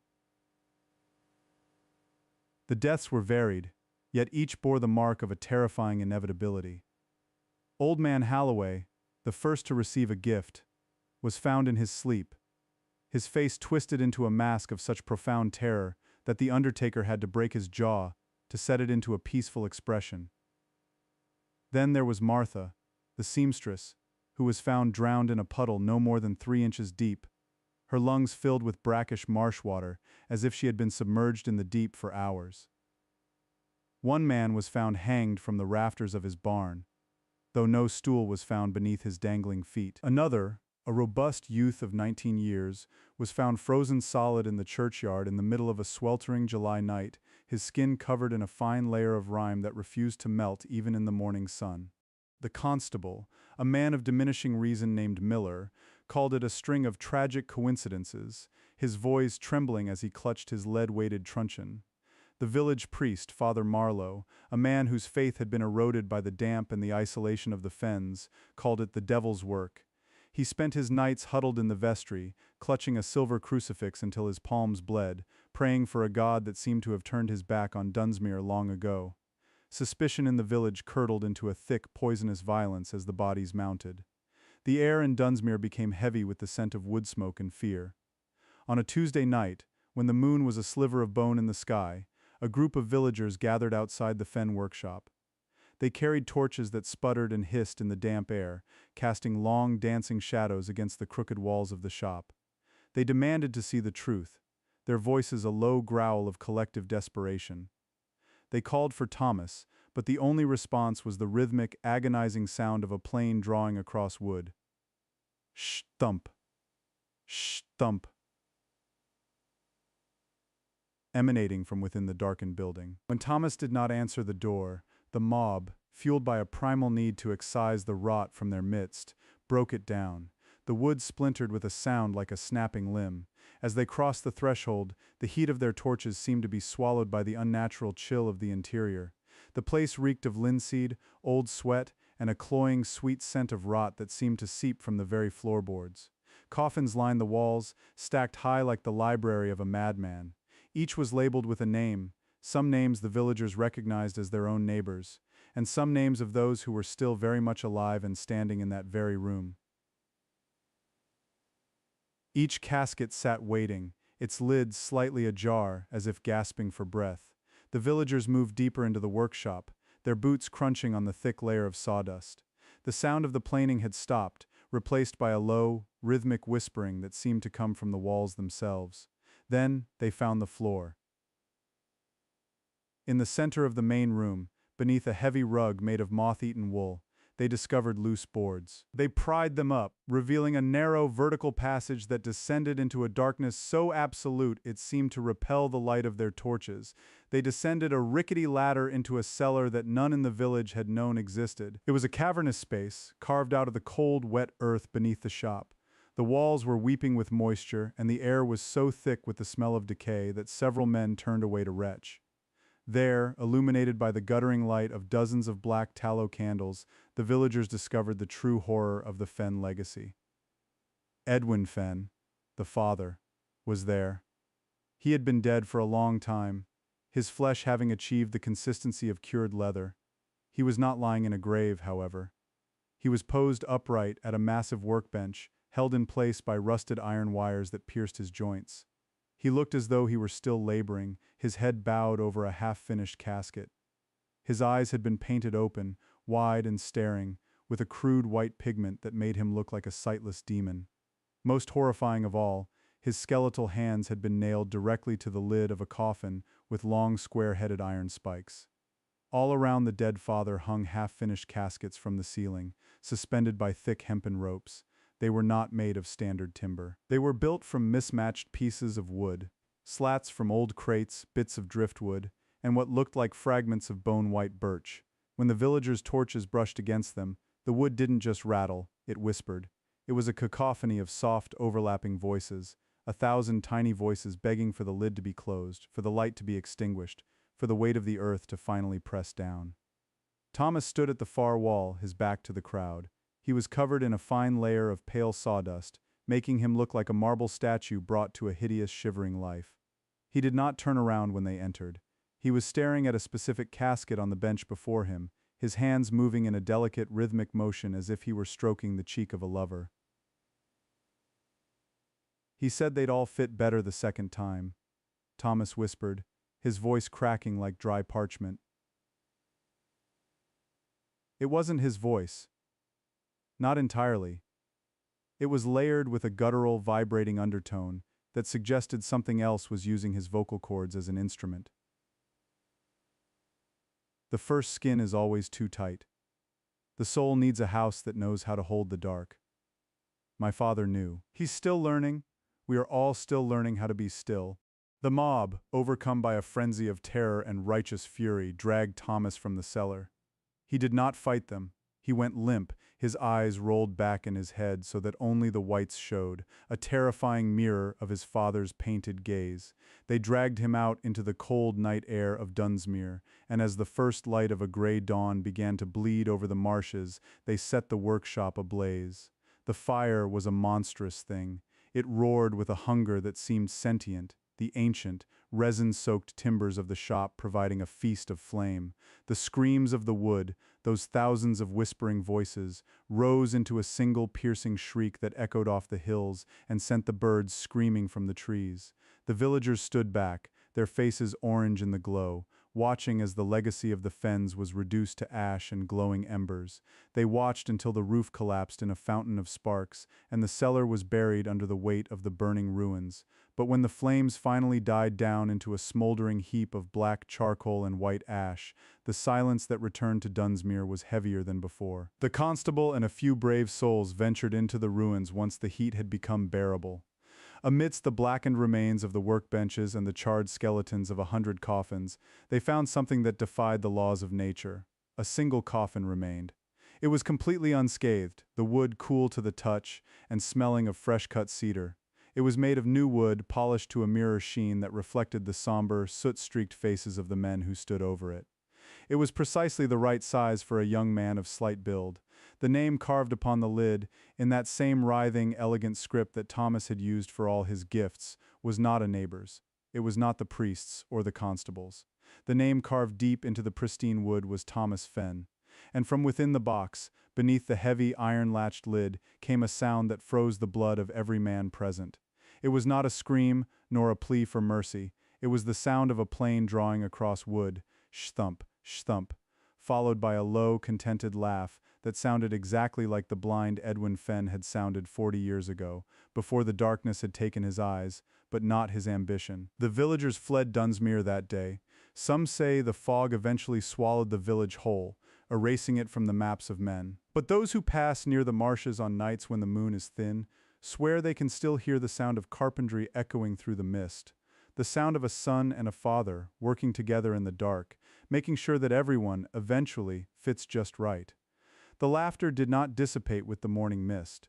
It seemed to anchor itself in the very soil of Dunsmuir, a low-frequency vibration that hummed through the soles of the villagers' boots as they scrambled away from the blackened scar of the Fenn workshop. Constable Miller was the last to turn his back on the pristine cedar casket.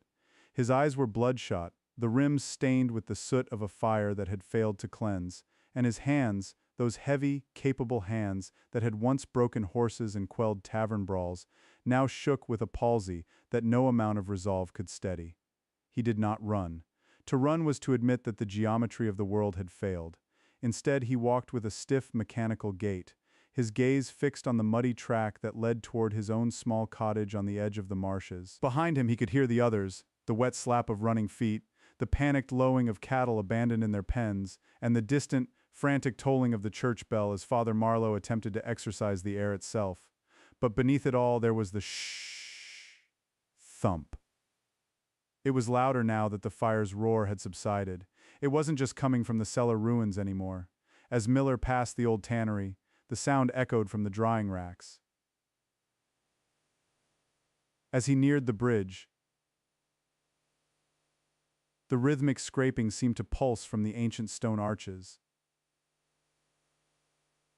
The world was being planed down, layer by layer, shaving away the reality of Dunsmuir to reveal the raw, pale grain of something much older and far more patient.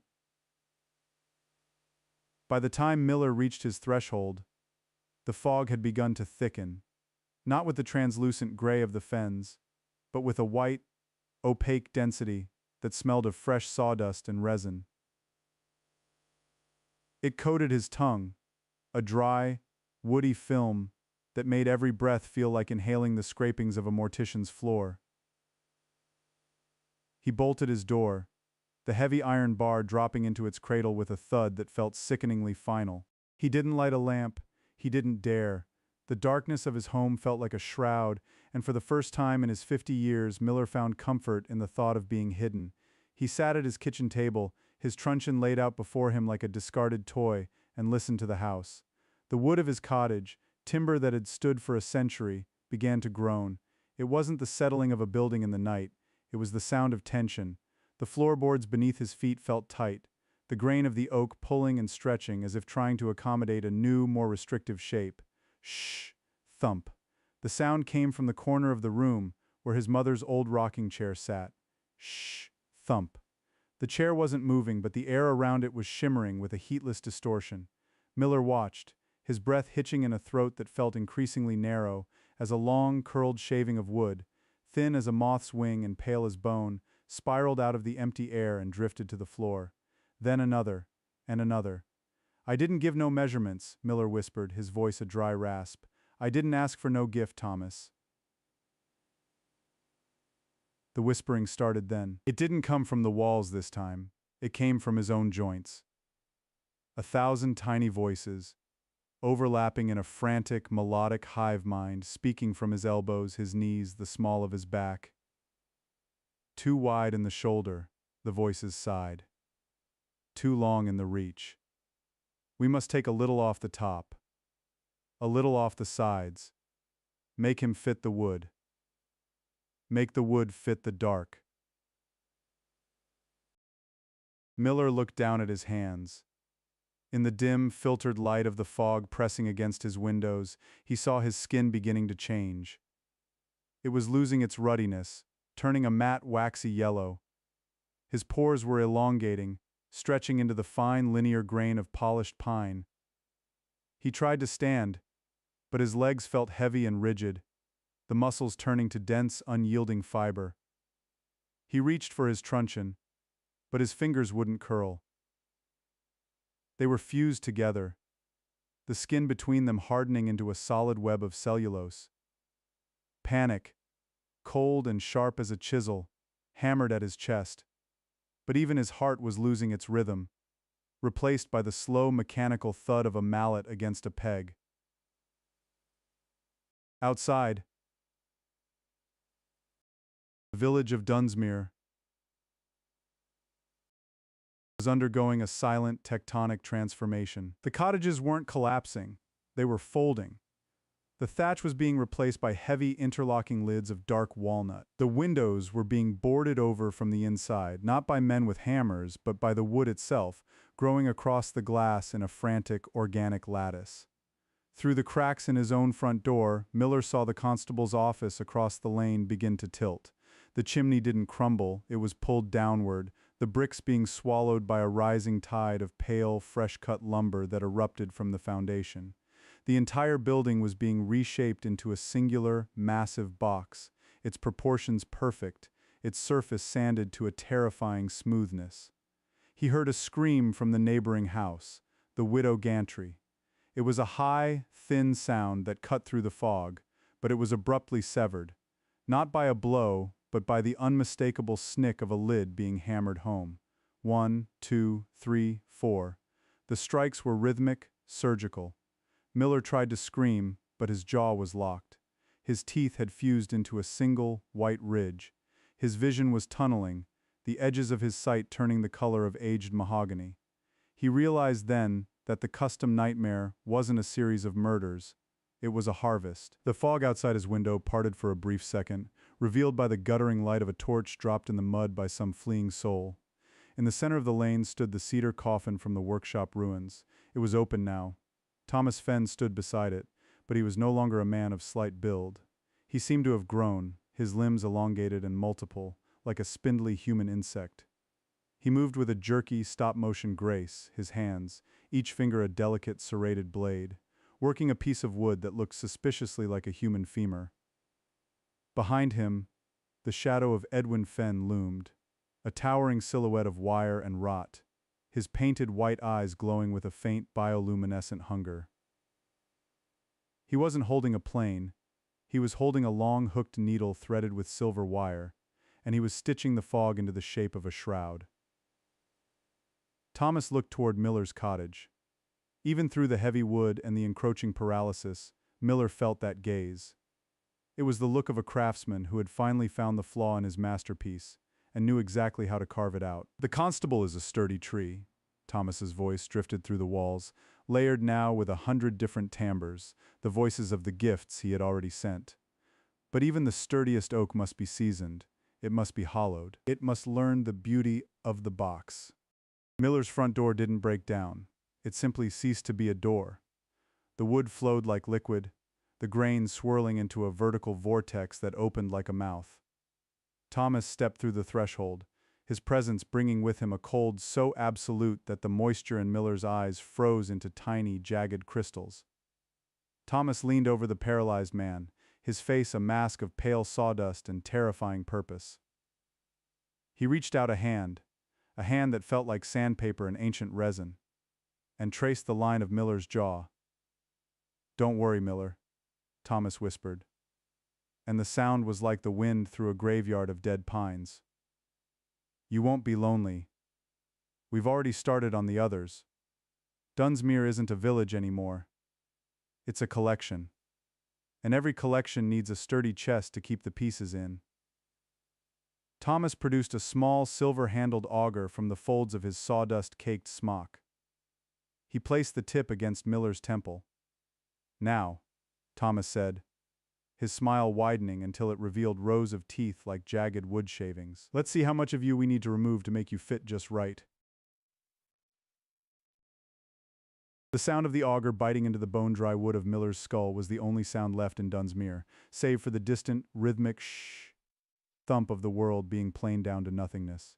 The fog closed in, thick and white and smelling of cedar, swallowing the screams that no longer had a throat to carry them.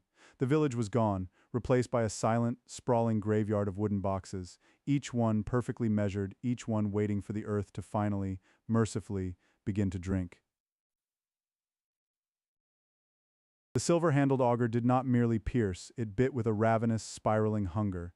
As the tip broke the surface of Miller's temple, there was no spray of crimson, no hot pulse of lifeblood onto the sawdust-strewn floor.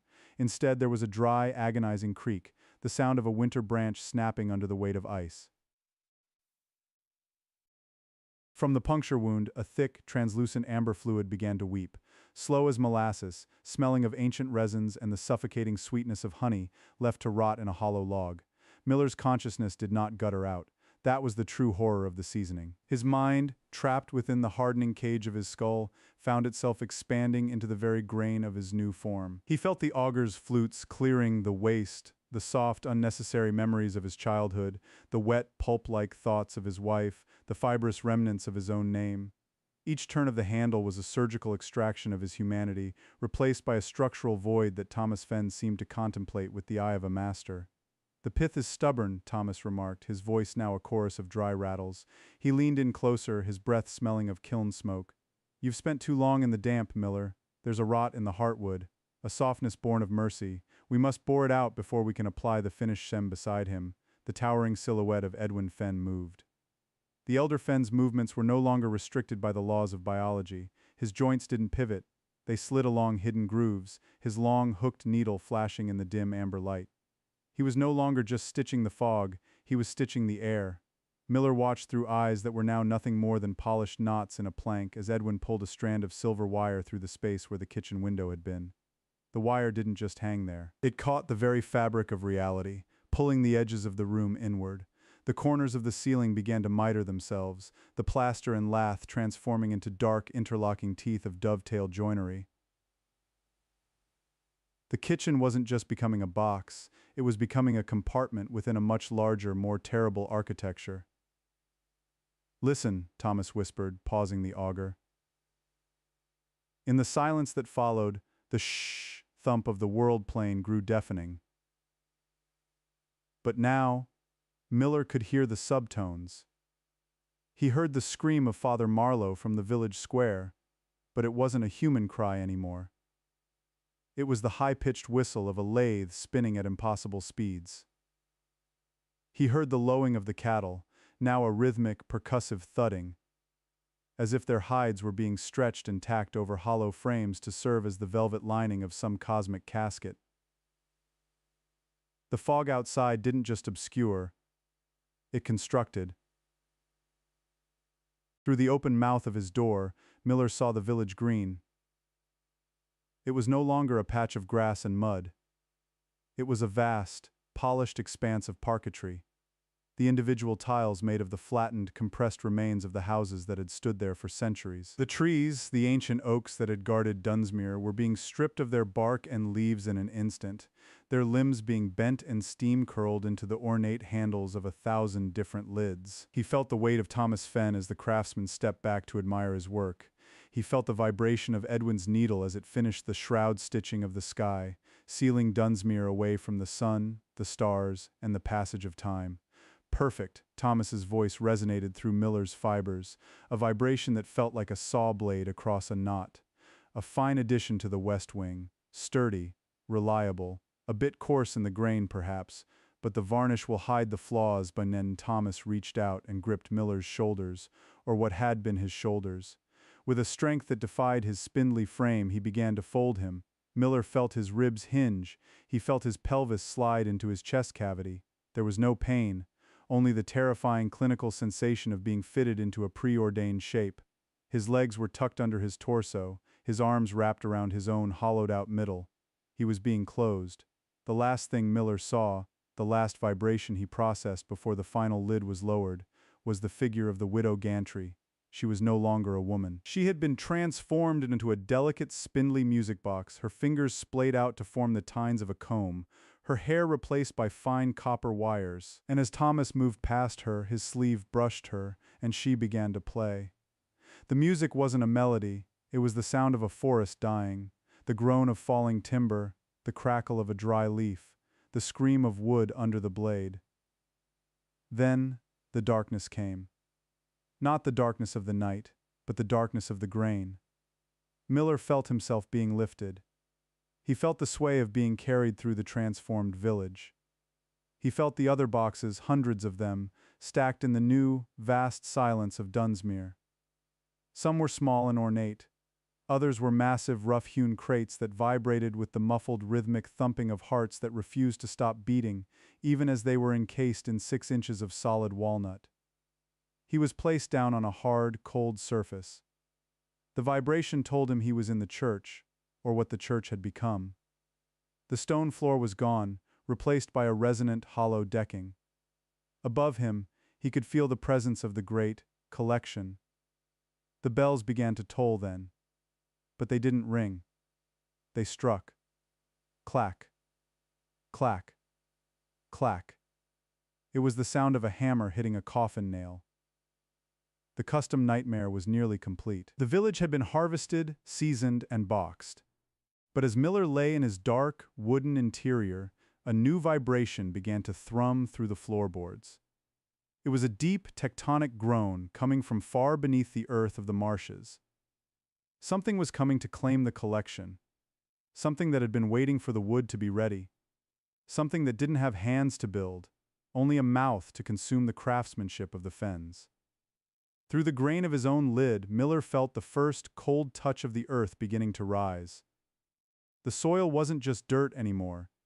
It was a fine, black abrasive, a polishing grit that would spend the next 1,000 years wearing away the boxes, until nothing, not even the wood, not even the memories, remained. Thomas Fenn's voice whispered one last time, echoing through the vast, dark gallery of the church. "The customer is here, Father, and he's brought his own measurements."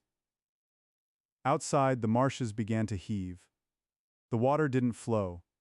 It thickened into a black, oily varnish that began to coat the village, sealing the boxes, sealing the screams, and sealing the nightmare into a singular, perfect, and terrifyingly silent tomb. But the work was not over. In the center of the square, Thomas and Edwin stood before the final piece, the great cedar coffin from the ruins. It was still empty, and as the black varnish rose to their knees, Thomas turned to his father, his serrated fingers twitching. "The master always saves the best wood for himself, doesn't he, Father?" Edwin didn't answer. He simply handed Thomas the long, hooked needle. The silver wire was glowing now, a frantic, pulsing white. "Measure me, Thomas," the elder Fenn whispered, his voice the sound of a dying fire. "Make sure I fit. Make sure the grain is straight. I don't want to feel the earth when it bites." Thomas began to work, the thump of his plane starting up once more, cutting through the thick, resinous air as the world of Dunsmuir finally, irrevocably, became a masterpiece of the grave.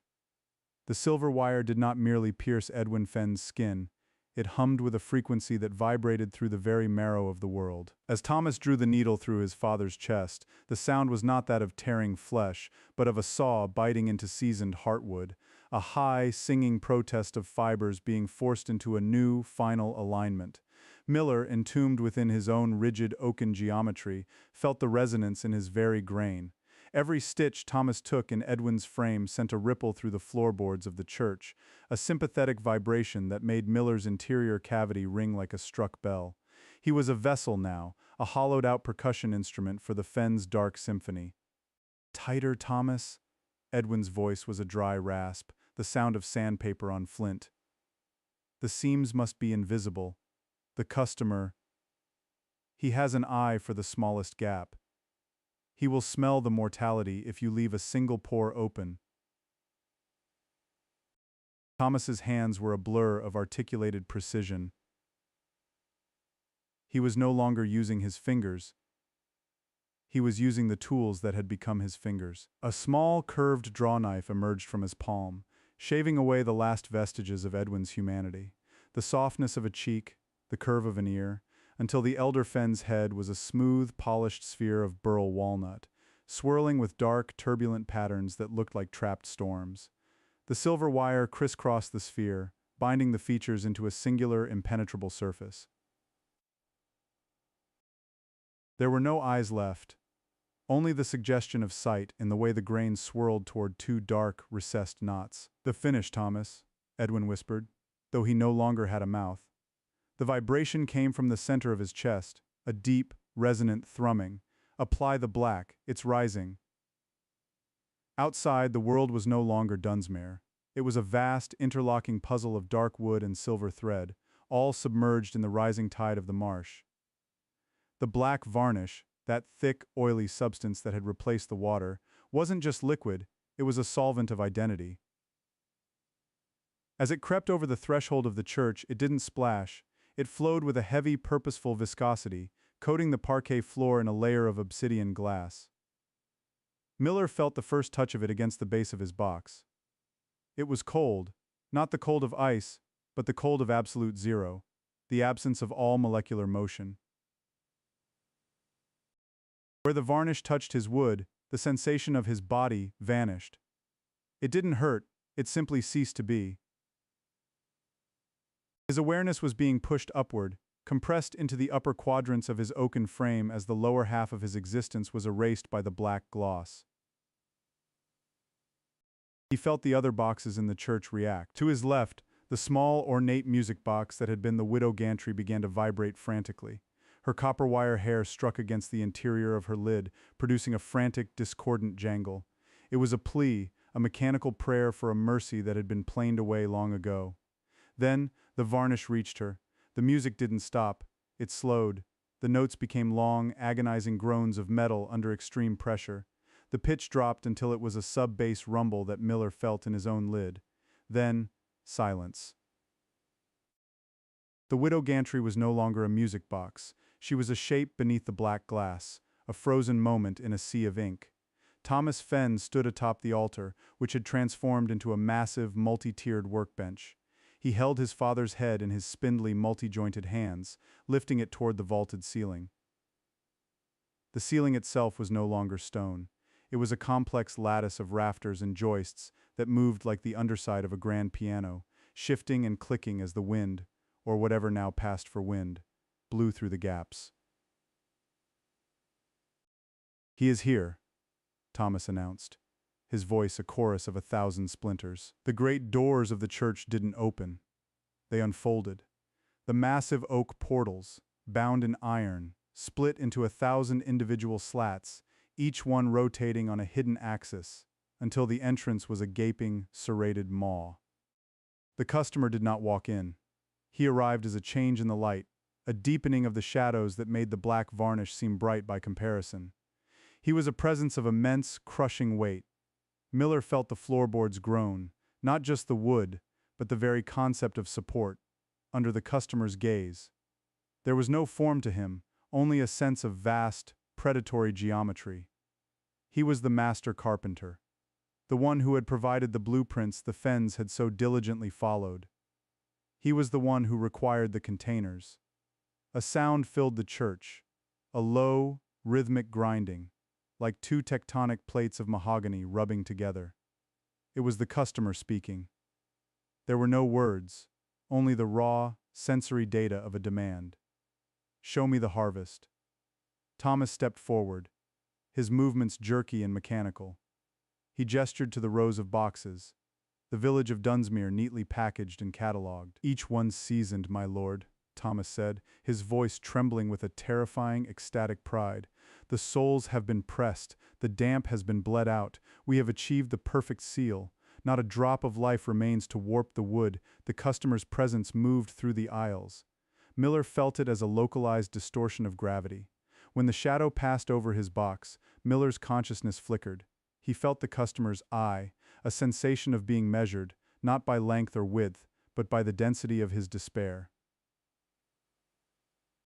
Miller's mind, what was left of it, tried to recoil, to pull back into the deepest knots of his grain. But there was nowhere to hide. He was a vessel, and the customer was looking inside to see if he was empty enough.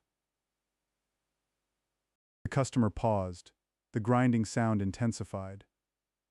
This one, the vibration pulsed through Miller. The grain is agitated. Thomas scurried over, his wooden fingers clicking against the floor. He leaned over Miller's box, his face, now a mask of pale, sanded birch, looming over the lid. A stubborn piece, my lord, Thomas hissed, his breath like the smell of a freshly opened tomb. The miller, he had a great deal of heartwood. It took the auger longer than expected, but the peg is deep, the seal is tight. Thomas reached down and ran a long, serrated fingernail across Miller's lid. The sound was a scream of friction. Shall I sand it down further? Thomas asked, a hint of desperation in his rattle. I can remove the top layer. I can make him as smooth as the others. The customer's presence lingered. Miller felt a cold, probing thought enter his wooden mind, a sensation of hooks pulling at his memories. He saw his wife's face, but it was a woodcut, a flat, monochromatic image with no warmth. He saw the mill, but it was a toy, a miniature model made of matchsticks. Everything he had ever loved was being converted into the language of the craft. No, the customer decided. The agitation, it provides a certain texture, a resonance. He will serve as the base for the great cabinet. Miller felt himself being lifted, not by hands but by the very air itself. His box rose from the floor, joining a dozen others in a slow, macabre dance toward the center of the church. The boxes began to stack themselves, interlocking with a series of wet, organic clicks. He felt the weight of the widow gantry being placed on top of him. He felt the pressure of Father Marlowe's crate, a massive, rough-hewn thing that still smelled of incense and rot, sliding in beside him. They were being fitted together, their individual tragedies becoming the structural components of something much larger. The great cabinet was rising.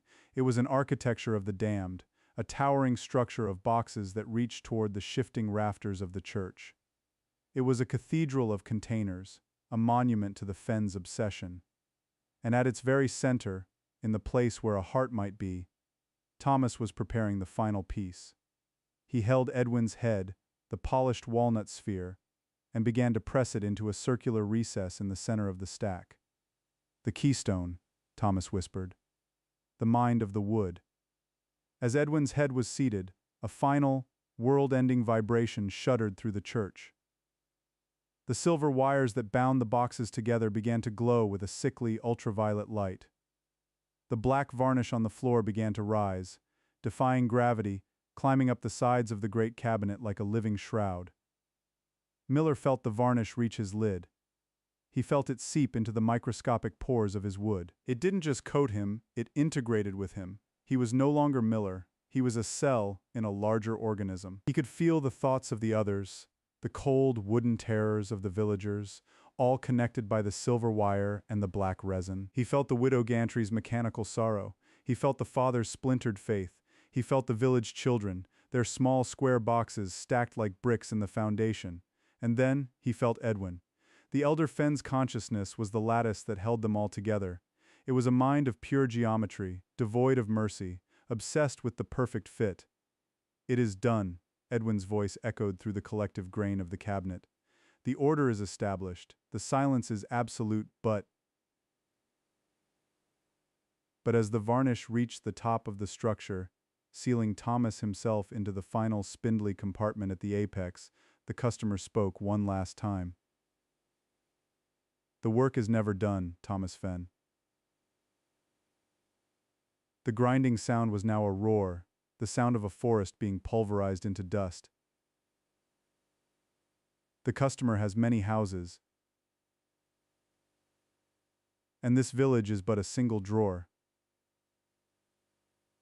The church began to tilt, not because the ground was moving, but because the entire building was being lifted. Miller felt the sensation of being carried, a vast swaying motion that suggested they were being transported across an unimaginable distance. Through the cracks in his consciousness, through the silver wire nerves of the cabinet, Miller caught a glimpse of what lay outside the church. Dunsmuir was gone.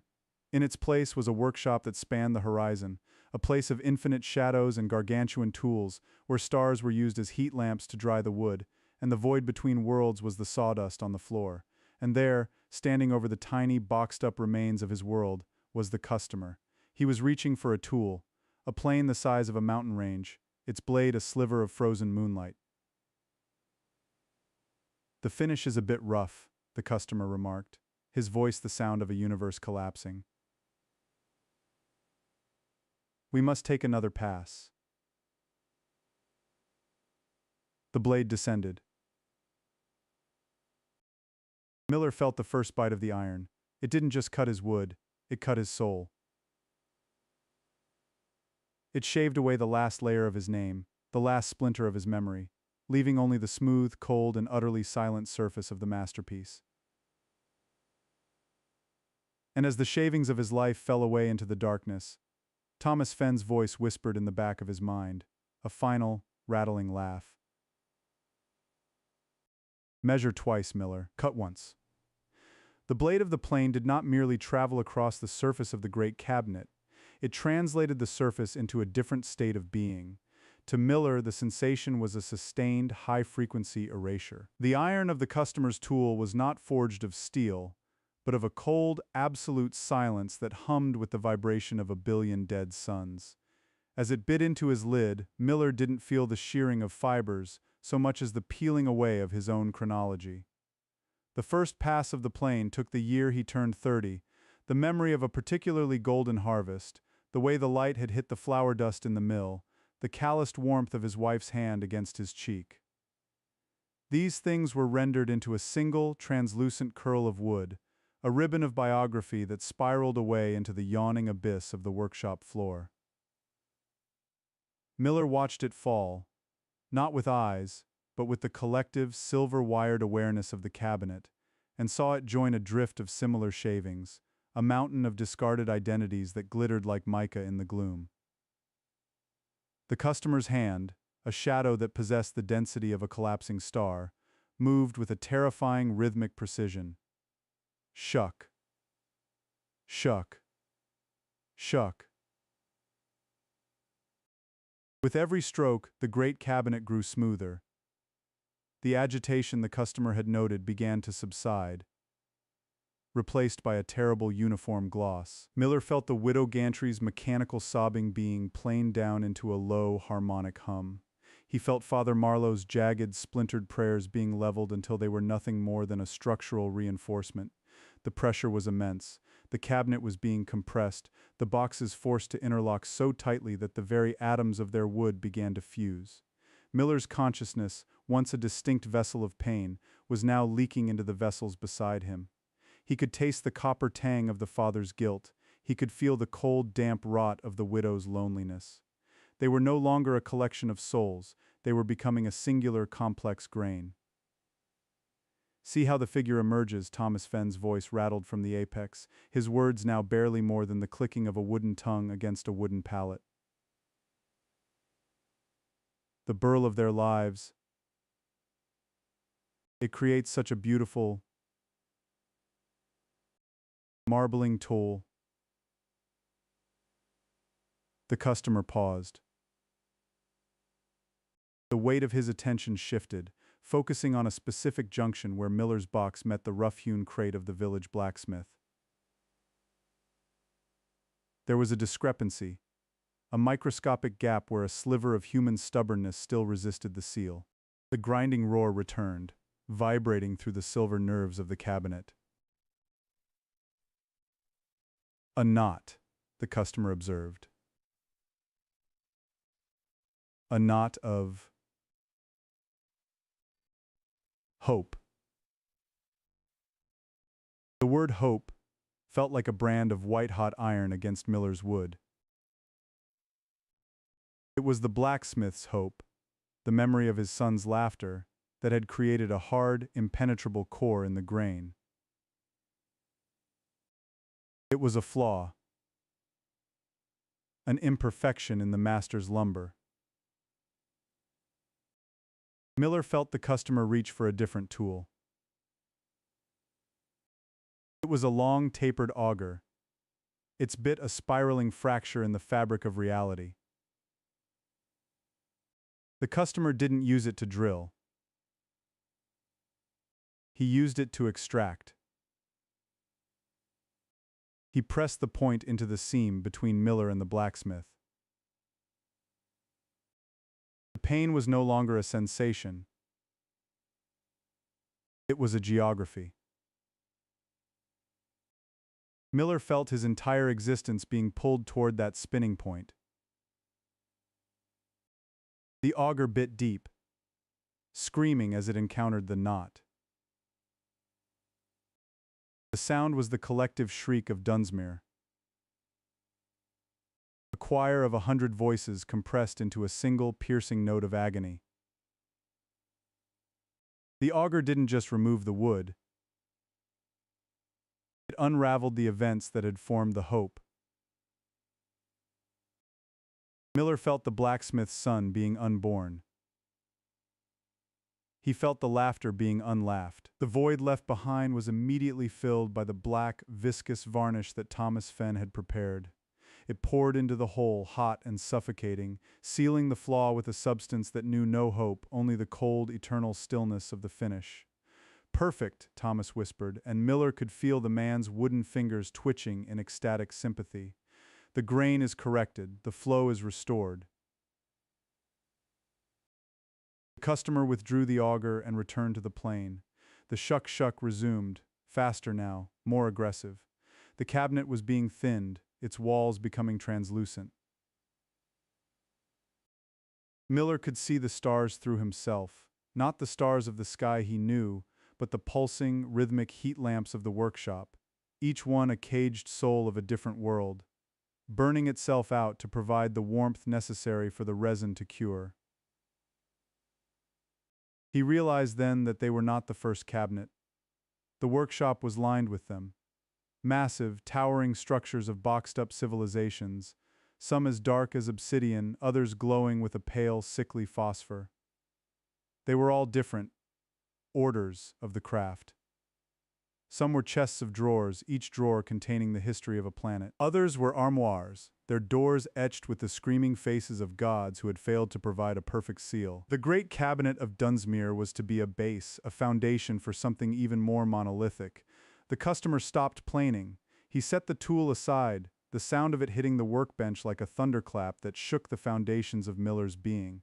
The surface is prepared, the customer vibrated. Now, grain must be raised. Miller felt a new sensation. Moisture. But it wasn't water. It was a caustic, stinging liquid that smelled of ancient, evaporated oceans and the sweat of 1,000 suns. It was a wash, a chemical treatment designed to bring out the hidden patterns of the wood. As the liquid washed over the cabinet, Miller felt his very essence being pulled to the surface. Everything he had tried to hide, the secret shames, the unspoken fears, the tiny, hidden splinters of his soul, were being dragged upward by the chemistry of the customer's intent. The black varnish began to react with the wash. It didn't just sit on top of the wood. It began to etch it. The surface of the cabinet began to move, the grain shifting and roiling like a sea of dark oil. Images began to form in the wood. Not memories, but designs. The customer was forcing the chaos of human experience into a structured, ornamental pattern. Miller saw his own life being turned into a fretwork border. His wedding day became a repetitive, geometric scroll. The death of his parents became a series of dark, recessed flutings. "It's beautiful," Thomas Fenn croaked. He was being absorbed now, his spindly limbs melting into the rafters of the cabinet's crown. "We are the decoration. We are the flourish, but the raising of the grain was only the beginning. The customer was reaching for a heavy, leather-bound strop. The polish, the vibration announced, the friction that burns away the last of the why. The strop descended. It was made of the skin of something that had once been vast and articulate, now tanned into a supple, unfeeling hide. When it hit the surface of the cabinet, the heat was instantaneous. Miller felt himself beginning to smoke. Not the smoke of fire, but the smoke of a soul being pulverized by friction. The strop moved with blinding speed, a blur of motion that turned the surface of the wood into a mirror. In that mirror, for a fleeting, agonizing second, Miller saw the customer's face. It wasn't a face of flesh, it was a face of pure, calculated utility. It was a face made of angles and measurements, of calipers and rules. There was no cruelty in it, which was the greatest horror of all. There was only the indifferent, obsessive pursuit of a perfect finish. To the customer, Miller wasn't a man, or even a ghost. He was a texture. He was a coefficient of reflection. The friction grew. The heat intensified until the black resin began to boil within Miller's pores. The silver wires hummed a discordant, melting song.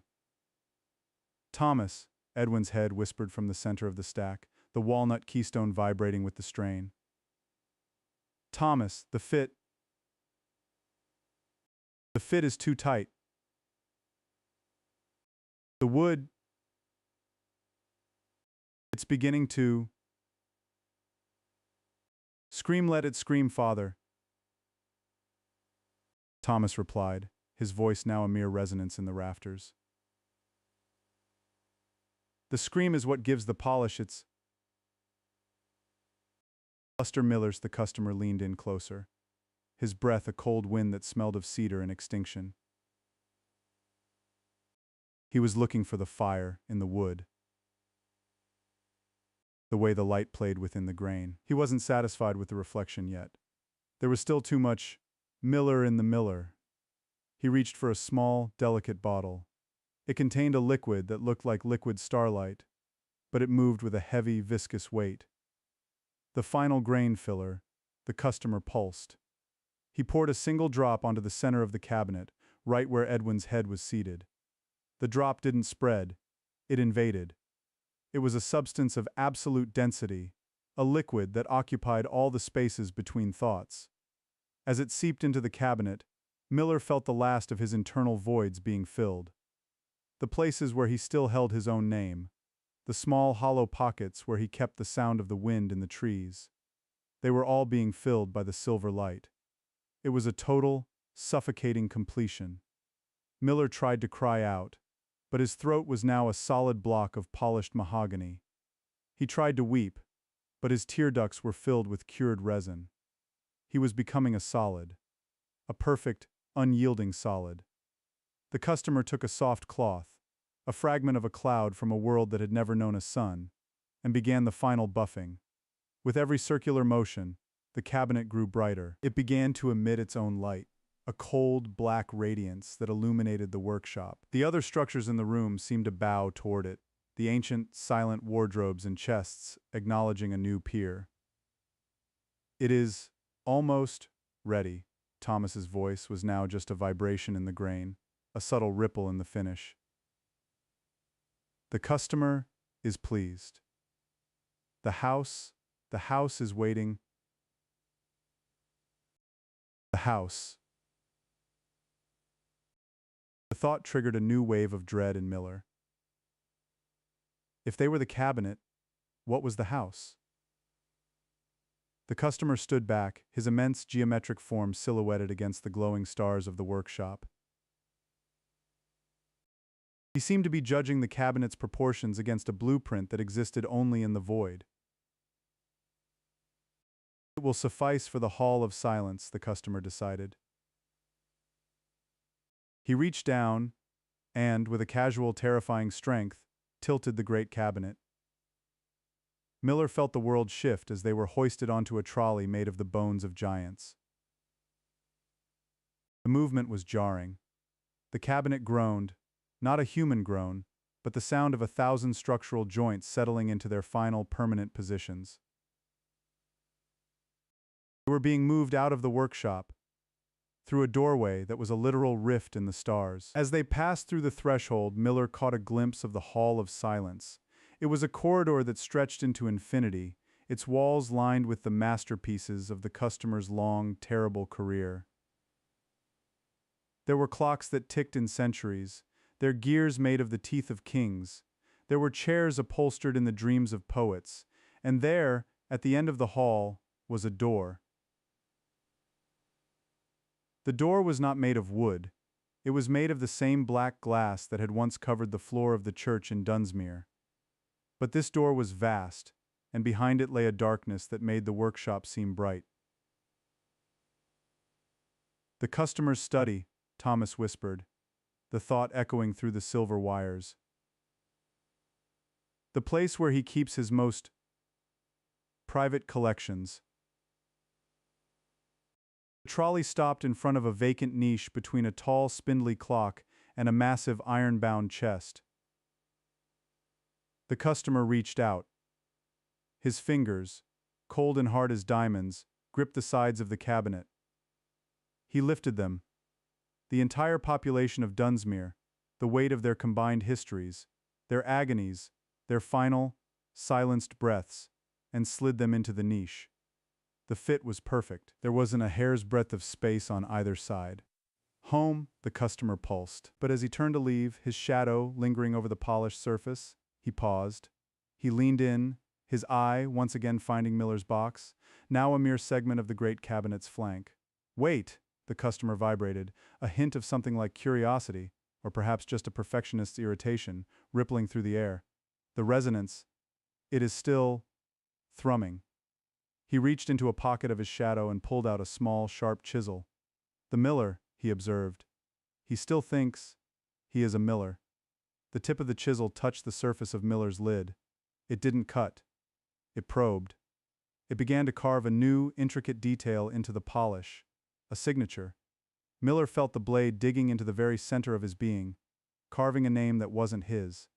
It was the customer's mark. A series of nonlinear symbols that defined Miller's new purpose. He wasn't a container anymore. He was a latch. As the chisel worked, Miller felt his consciousness being reshaped one last time. His memories were being folded, tucked away into the mechanisms of a lock.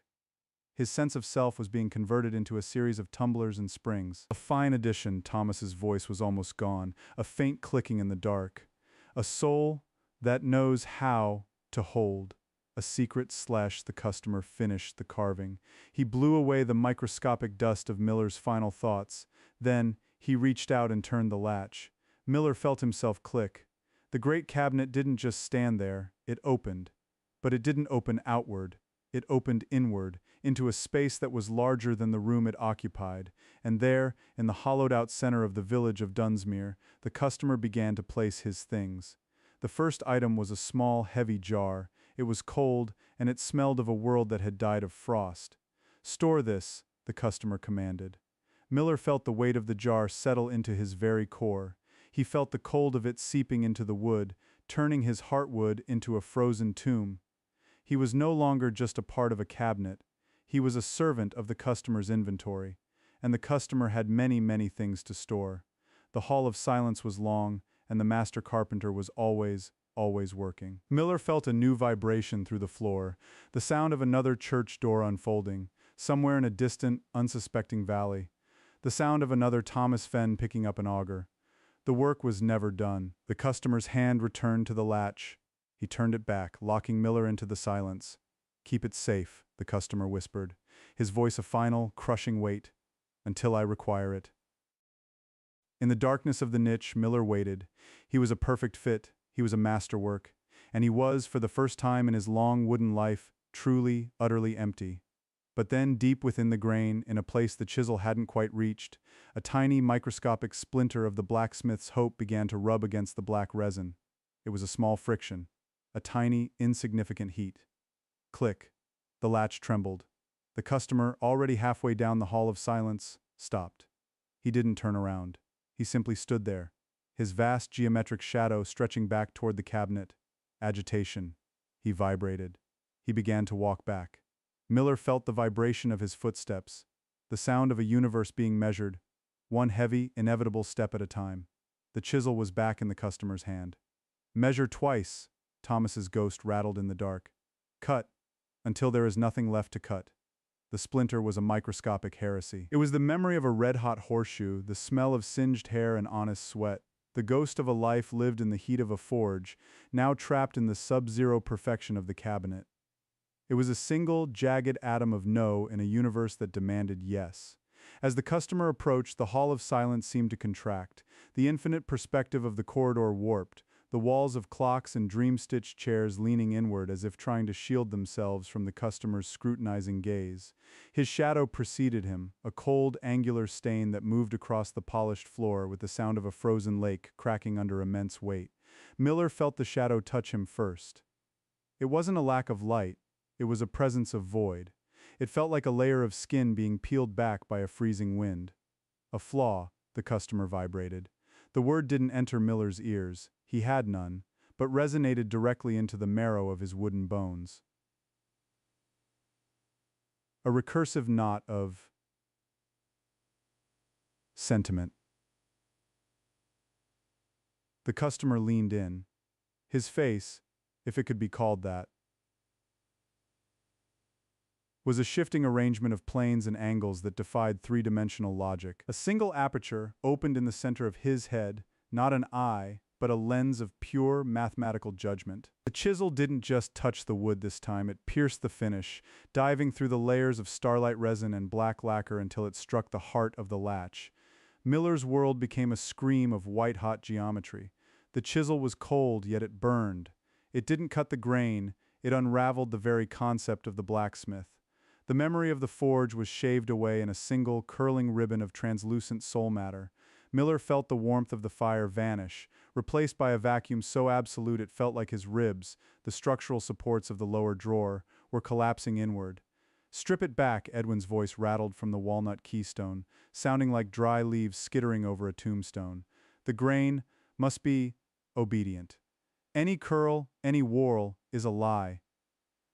"Listen to the father, Miller," Thomas's voice added, a faint, rhythmic tapping like a hammer on a distant coffin. "The customer hates a burr, he hates a snag, he wants the surface to be a mirror that reflects only him." The customer began to use a new tool. It was a block of something that looked like compressed smoke, the abrasive of absolute negation. He began to sand. The sensation was worse than the carving. It was a slow, rhythmic erasure. With every stroke, another layer of Miller's identity was turned into fine gray dust. His childhood in the valley, scritch. The way the rain sounded on the smithy roof, scritch. The name of the woman he had intended to marry, a name that had been a secret prayer in the dark, scritch. The dust was sucked away by the customer's breath, leaving behind a surface so smooth it no longer felt like matter. It felt like a hole in reality. "Better," the customer pulsed. "The latch is now silent." He reached out and touched the newly sanded area. His finger was a needle of ice. He didn't just feel the surface, he felt the structural integrity of the void he had created. Then, he turned the latch again. This time, there was no tremble, there was no friction. There was only the click of a soul that had been perfectly machined into a tool. The cabinet groaned again, a sound of settling tectonic plates. The internal space, the hollowed-out Dunsmuir, expanded. Miller felt the weight inside him shift. The jar of frozen world was joined by something else. The customer reached into the air and pulled out a long, shimmering cord. It looked like a strand of silk, but it pulsed with a dull, rhythmic throb. It was the collective pulse of a dying city, harvested from a metropolis that had forgotten how to breathe. He fed the cord into the cabinet through the opening Miller's latch controlled. Miller felt the cord wind through his bowels, coiling around the silver wires that connected him to Thomas and Edwin. It was heavy. It was humid with the scent of millions of exhausted lives. As it settled, it began to draw heat from the wood, further chilling the resin until Miller felt as though he were made of solid nitrogen. "Guard this," the customer commanded. "It is the rhythm of the next age. It must not skip. The customer stood back, his task seemingly finished for the moment. But he did not leave. He turned his attention to the clock standing next to the cabinet. The clock was a spindly thing, its casing made of the elongated finger bones of 1,000 scribes. Its face was a disk of human skin, stretched tight, with numerals tattooed in a language that bled. The pendulum was a heavy, leaden heart that swung with a wet, thudding sound. The hour approaches, the customer vibrated, addressing the clock. The clock didn't chime. It gasped, a sound of 1,000 lungs catching their breath at once. "Is it time for the unveiling?" Thomas's voice asked, the thought rippling through the cabinet structure with a mix of terror and a sickening, sycophantic pride. "Is the master's house finally full?" The customer didn't answer Thomas. He wasn't interested in the tool's opinions. He reached out and adjusted the clock's hands, his movements precise and terrifyingly slow. One more piece, the customer decided, his eye turning toward the rift that led back to the workshop. The centerpiece. The table of tongues. He began to walk toward the rift, his massive form flickering in and out of the stars. As he left, the Hall of Silence returned to its oppressive, static state. But the silence wasn't empty. It was filled with the tiny, microscopic sounds of the furniture existing. The ticking of the bone clock. The soft weeping of the poet's dreams in the chairs. And the low, constant hum of the silver wires in the cabinet. Miller lay in the dark, a perfect latch. He was empty, yet he was full of the customer's heavy, cold treasures. He was a masterwork of Dunsmuir, a monument to a village that no longer existed except as a structural support for a cosmic inventory. But the sanding hadn't been perfect. Deep, deep within the grain, beneath the lacquer, beneath the resin, in the very molecular structure of the wood that had once been a tree that watched the sun rise over the valley, there was a flaw. It wasn't a memory. It wasn't hope. It was a knot. A knot is a place where a branch once grew. It is a site of redirected energy, a hardened, circular defiance of the straight grain. The customer had sanded the surface, but he hadn't removed the knot. He couldn't. To remove the knot would be to destroy the wood itself. And the knot was beginning to dry. As the cold of the collective pulse seeped into Miller, the wood around the knot began to shrink at a different rate than the knot itself. A new sound began to echo in the Hall of Silence. It was tiny. It was almost imperceptible. Cree. Yak. It was the sound of internal tension. It was the sound of the cabinet fighting itself. "Hush," Edwin's head whispered from the walnut keystone. "Hush, Miller. The fit is perfect. Don't ruin the fit. I can't help it, Father." Miller's thought was a jagged thing, a splinter of consciousness caught in the shrinking wood. "The cold, it's making me brittle is good," Thomas hissed through the wires. "Brittle is hard. Hardness is the final state." But the tension was growing. The knot in Miller's chest was pressing against the black resin, creating a microscopic fissure. And through that fissure, something began to leak. It wasn't blood. It wasn't sap. It was the smell of wood smoke. A thin, gray curl of it drifted out of the latch's keyhole, rising into the sterile, airless Hall of Silence. It was a smell that didn't belong there. It was a smell of change, of consumption, of the one thing the customer's geometric world couldn't account for. Fire. Far down the hall, the customer stopped. He didn't turn around, but the geometric planes of his body began to shift, rearranging themselves into a pattern of profound crystalline agitation. He began to turn. At the same time, the bone clock's heart pendulum missed a beat. The hall of silence was no longer silent. It was beginning to thrum. The rift to the workshop flared with a sudden violent light. Thomas's voice, usually a dry rattle, suddenly rose into a frantic, splintering shriek. Thomas? Thomas, what is happening?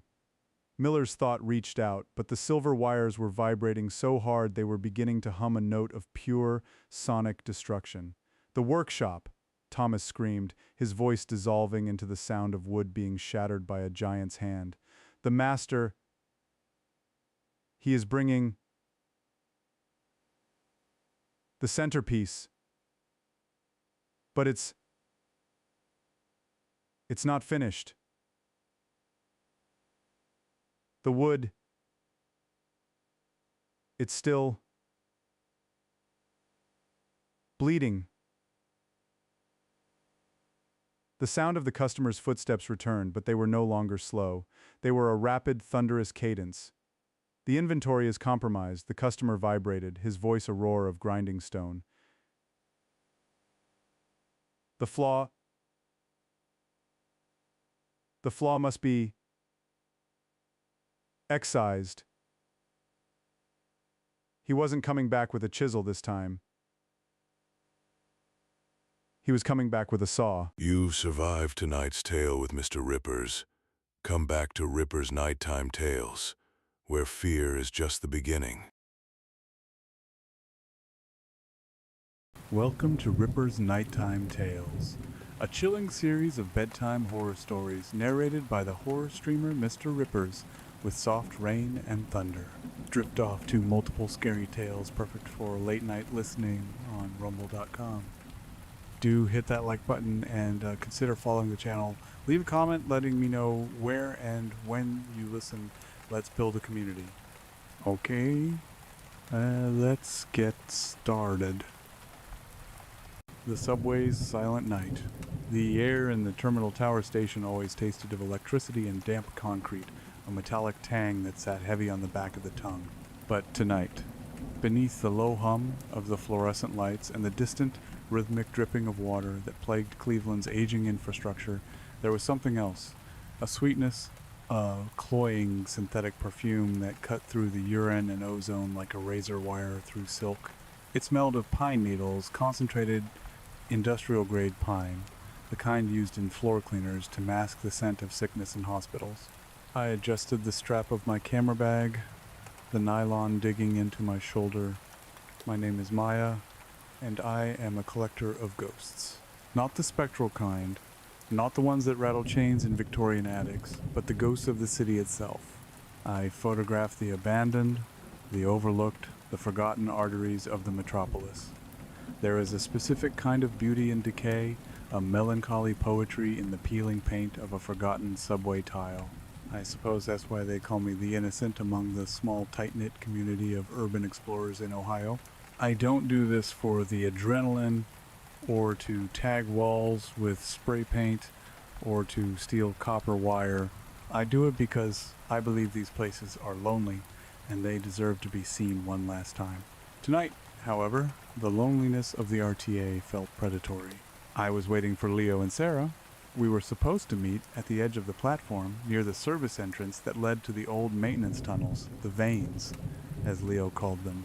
It was 2 a.m. The last train had theoretically departed, though the schedule was merely a suggestion at this hour. The station was a cavern of echoes. I checked my watch. 2:15 a.m. Come on, guys, I whispered, my voice sounding too loud in the stillness. I looked down at the tracks. The rails gleamed under the harsh safety lights, two silver lines vanishing into the infinite black throat of the tunnel. That's when I saw the residue. It was splashed across the yellow safety strip at the edge of the platform, a viscous, glowing splatter that looked almost like spilled radiator fluid, but thicker. It pulsed with a sickly, vibrant, green hue, that seemed to absorb the surrounding light rather than reflect it. I knelt, my knees touching the cold, gritty tile, and uncapped my lens. This was the sort of anomaly I lived for, the weird, unexplainable detritus of urban life. As I leaned in, the smell of pine intensified, so strong it made my eyes water. I snapped a photo, the shutter click cracking through the silence like a gunshot. The flash illuminated the goo, revealing distinct, stringy textures within the slime. It looked organic, like mucus mixed with crushed fir needles. Gross, I murmured, pulling back. Maya, I jumped, spinning around, my heart hammering against my ribs. Leo was jogging down the stairs, his heavy boots clomping loudly. Sarah was right behind him, looking pale and clutching her gear bag like a shield. You scared me to death, Leo, I breathed, putting a hand to my chest. I've been waiting for 20 minutes. Sorry, Leo said, breathless. He was a big guy, a veteran explorer who had mapped more of Cleveland's underground than the city engineers. He usually exuded a calm, cynical confidence, but tonight, his eyes were darting around the empty station. Security was tied upstairs, had to take the long way around the concourse. Sarah didn't speak.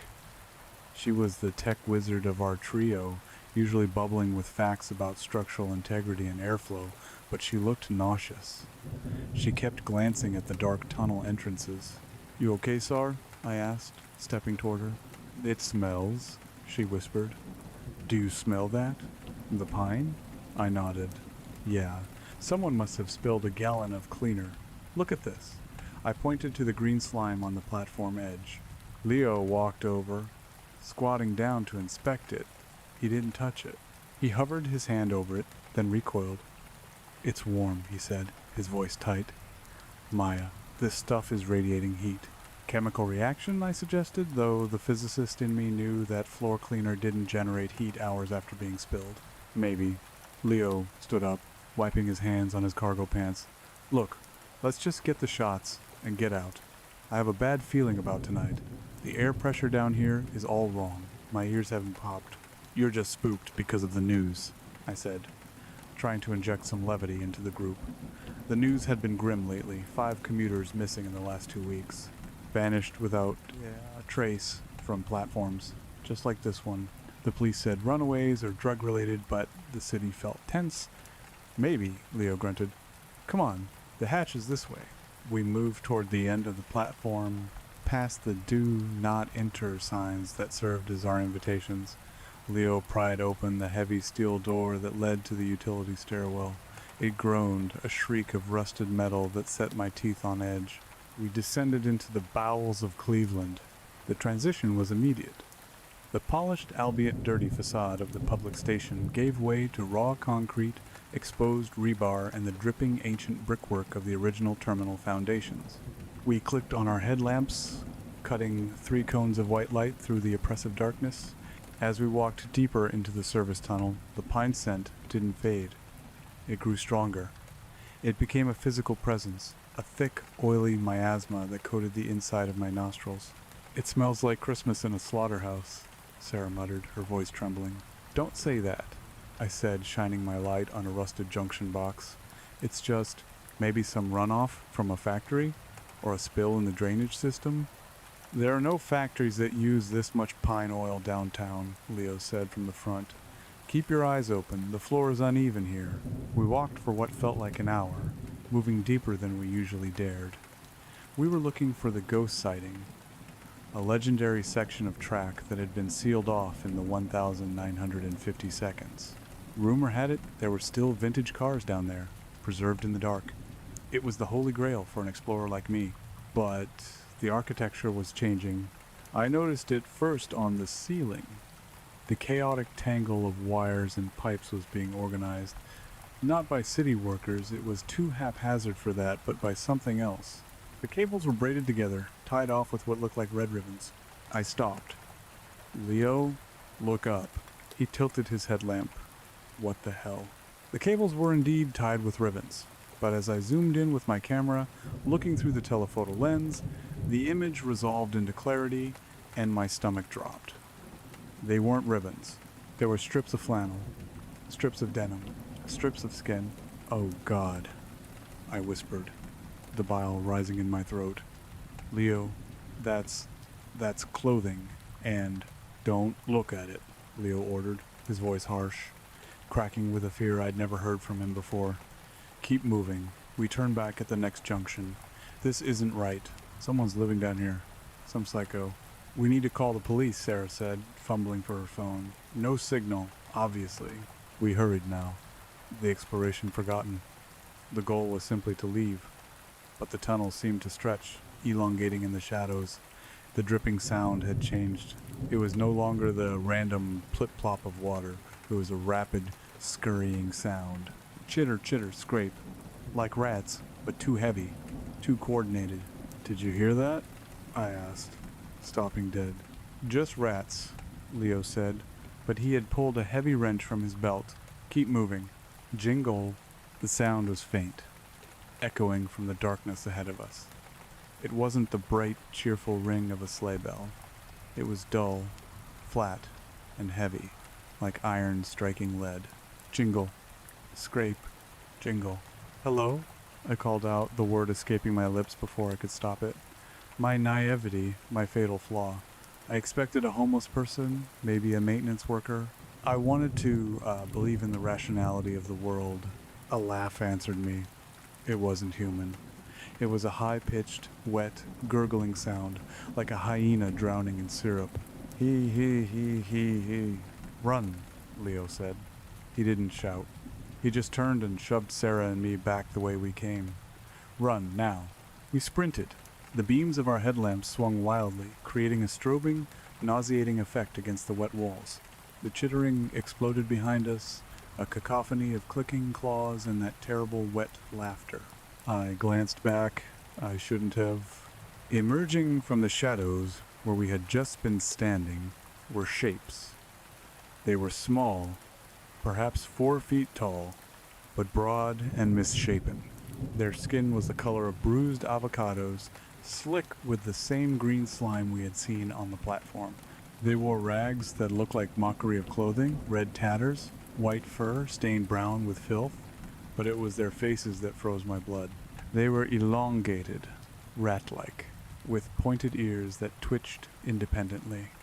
Their eyes were bulbous, glowing yellow orbs that lacked pupils, and their mouths were gashes filled with needle-sharp teeth, stretching too wide, fixed in a permanent, rigid grin.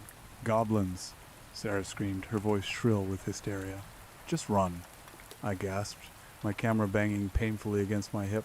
We scrambled over a pile of rubble, the remnants of a collapsed wall. The pine scent was suffocating now, choking us. It was a chemical weapon thick enough to taste. Something whistled through the air past my ear. A dart? A stone? I heard a thwack and Sarah stumbled. "Ow!" she cried, clutching her shoulder. I grabbed her arm, hauling her up. "Come on, Sarah, don't stop." Looking at her shoulder, I saw what had hit her. It wasn't a dart. It was a candy cane. But it had been sharpened to a lethal point, the sugar hardened into something resembling glass. It was embedded 2 inches deep in her deltoid, blood soaking her jacket. "They're shooting at us," I screamed. Leo was lagging behind, swinging his wrench at the encroaching horde. "Go, take the service ladder. I'll hold them." "No," I cried, tears blurring my vision. "Leo, come on." "There's too many," Leo roared. He swung the wrench with a sickening crunch, connecting with one of the creature's skulls. The goblin shrieked a sound of pure malice and dissolved into a puddle of green sludge, but 3 more leaped over its remains. I saw them swarm him. It wasn't a fight. It was a consumption. They moved with the frenetic energy of insects. I saw glinting blades, obsidian knives, sharpened bones, jagged pieces of metal wrapped in festive foil. "Maya, go!" Leo screamed, and then his voice was cut off by a gurgle of blood. I pulled Sarah. She was sobbing, dead weight, shock setting in. We found the rusted iron rungs of a service ladder leading up into a ventilation shaft. "Climb," I ordered. shoving her upward. "Climb, Sarah!" She scrambled up, slipping, her boots kicking dirt into my face. I followed, my hands grasping the cold, slimy rungs. Below me, the tunnel floor was a sea of green skin and red rags. They were feasting, the sounds, the tearing of cloth and flesh, the wet chewing, the chittering delight. One of them looked up. It wore a hat made from the scalp of a human, the hair still attached, dyed a crude red. It locked eyes with me. It hissed, pointing a long, clawed finger. "Naughty," it rasped. The word was barely intelligible, strangled by its physiology. "Naughty." I scrambled up the shaft, the darkness swallowing me, leaving the massacre below. The ventilation shaft opened into a wider, older tunnel. This wasn't RTA construction. This was older brick archways from the 1922, perhaps part of the original terminal foundations that were never used. The air here was freezing. My breath plumed in front of me in the beam of my headlamp. Sarah was slumped against the wall, clutching her bleeding shoulder. The candy cane shard was still sticking out. "We have to take it out," she whispered, her teeth chattering. "No," I said, my voice shaking uncontrollably. "If we take it out, you might bleed out. We need to find an exit. We need to get to surface level." "Leo is dead," she said flatly. The shock had hollowed her out. "They ate him." "We're going to survive," I said, though I didn't believe it. I was the innocent. I was the one who took pictures of dust motes. I wasn't a survivor. I was prey. We moved slowly now. The frantic energy of the chase had given way to a creeping, icy dread. Every shadow looked like a goblin. Every drip of water sounded like a footstep. The tunnel began to change again. The walls were no longer just brick. They were coated in a thick, resinous substance that looked like amber or hardened sap. Embedded in the resin were things. I shined my light on the wall. Toys. Thousands of them. Broken dolls, rusted trucks, plastic soldiers, but they were fused with bones. A doll's head on a rat's skeleton. A toy train track made of human fingers nailed together. "What is this place?" I whispered. "It's a workshop," Sarah whimpered. We turned a corner and the tunnel opened up into a massive subterranean cavern. I gasped, extinguishing my light instantly, grabbing Sarah and pulling her behind a pillar. The cavern was lit by thousands of bioluminescent fungi, glowing with that same sickly green hue, and fat tallow candles that smelled of burning fat. In the center of the cavern, a monstrous structure was being erected. It looked like a twisted parody of a castle, or perhaps a cathedral, but the materials, the bricks, were blocks of compressed trash and meat. The mortar was the green slime. The spires were made of stolen rebar and human femurs. It was a North Pole built in hell, and the workforce was vast. Hundreds of the goblins, the tunnel goblins, were scurrying over the structure. They were carrying loads, hammering, sawing, but they weren't alone. There were people, human beings, commuters. They were chained together in lines, naked, their bodies painted with green stripes. They were carrying the heavy blocks, their backs whipped by goblins wielding scourges made of barbed wire and tinsel. That's the missing people," I breathed, horror numbing my extremities. "They aren't just killing them, they're enslaving them." I raised my camera. I had to. It was instinct.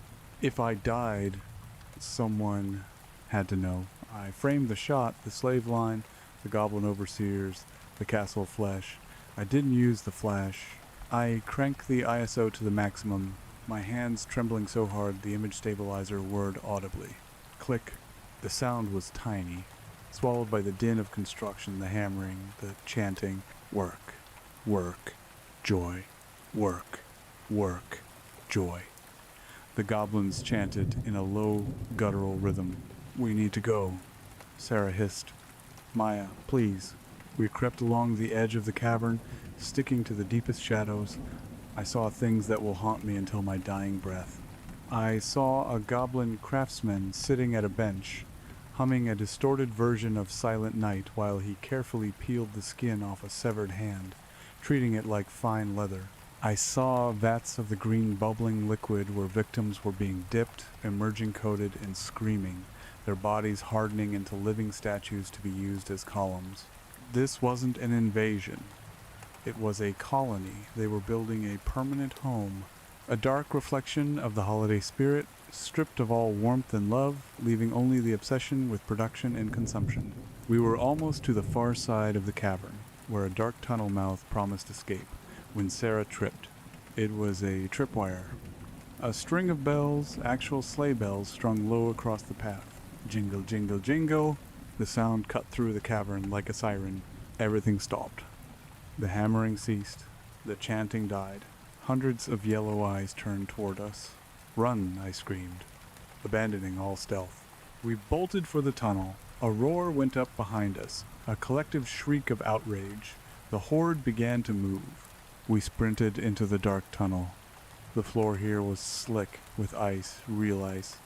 The temperature dropped, plummeting. My lungs burned. "Faster, Sarah." "I can't," she wailed. She was lagging, the loss of blood sapping her strength. I grabbed her good arm, dragging her. We could hear them behind us, a tidal wave of claws and shrieks. We burst into a circular chamber. It was a dead end. No, not a dead end. A vertical shaft, leading up. I could see a grate far above, moonlight filtering through. It was a street grate. We were under the city streets. But the ladder was missing. The lower section had been rusted away or ripped off. The lowest rung was 10 feet up. "Boost me," I yelled. "I'll pull you up." "I can't lift you," Sarah cried. "You have to." I laced my fingers for her to step on. "No, you go first. You're hurt. I can jump." I lied. I couldn't jump that high, but she would never make it without help. "Maya, go." The chittering was getting louder. They were just around the bend. Sarah stepped into my hands. I heaved upward with every ounce of strength I possessed, screaming with the effort. She reached, her fingers brushing the rusted iron. She jumped, scrabbling, and caught the rung. She pulled herself up, swinging her legs over. She looked down at me, extending her hand. "Jump, Maya! Grab my hand!" I backed up, preparing to leap. Then the goblins poured into the chamber. They didn't rush me all at once. They stopped at the entrance, forming a semicircle. They were grinning. One of them, larger than the others, stepped forward. It wore a coat made of patched human skin that looked disturbingly like a Santa suit. It held a large sack that dripped blood. It reached into the sack and pulled out Leo's head. He tossed it at my feet. Leo's eyes were wide, frozen in terror. His mouth was stuffed with coal. I screamed. I couldn't help it. The sound tore from my throat, raw and primal. The goblin leader laughed. "Ho! Ho! Ho!" It lunged.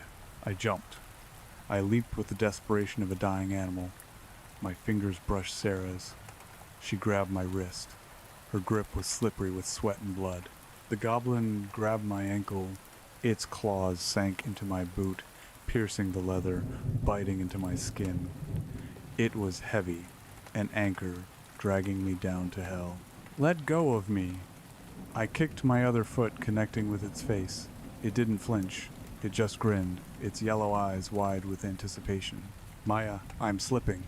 Sarah screamed from above. The strain was too much for her injured shoulder. I looked up at her. She was pale, her face contorted in agony. If she held on, we would both fall, and we would both be recycled. I looked down at the goblin. More were latching onto its legs, forming a chain, pulling me down. I am the innocent. I capture ghosts. I don't become them. Not like this.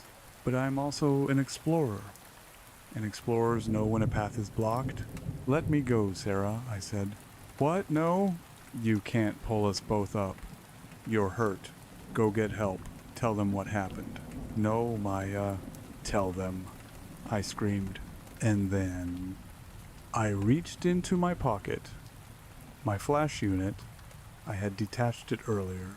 It was a high-powered strobe, designed to light up massive cavern spaces. I looked at the goblin clinging to my leg. "Say cheese," I hissed. I jammed the flash unit directly against the goblin's bulbous, lidless eye and hit the test button. Of flash. The burst of light was blinding, a supernova in the dark. The goblin shrieked, a sound of pure agony. Its light-sensitive eyes, adapted for the pitch black, were seared. It instinctively let go of my ankle to clutch its face. The sudden loss of weight launched me upward. Sarah, crying out, heaved back. I scrambled, my boots finding purchase on the rungs.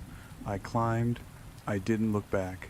I climbed over Sarah, grabbed her collar, and hauled her up the next few feet. Below us, the chamber was chaos.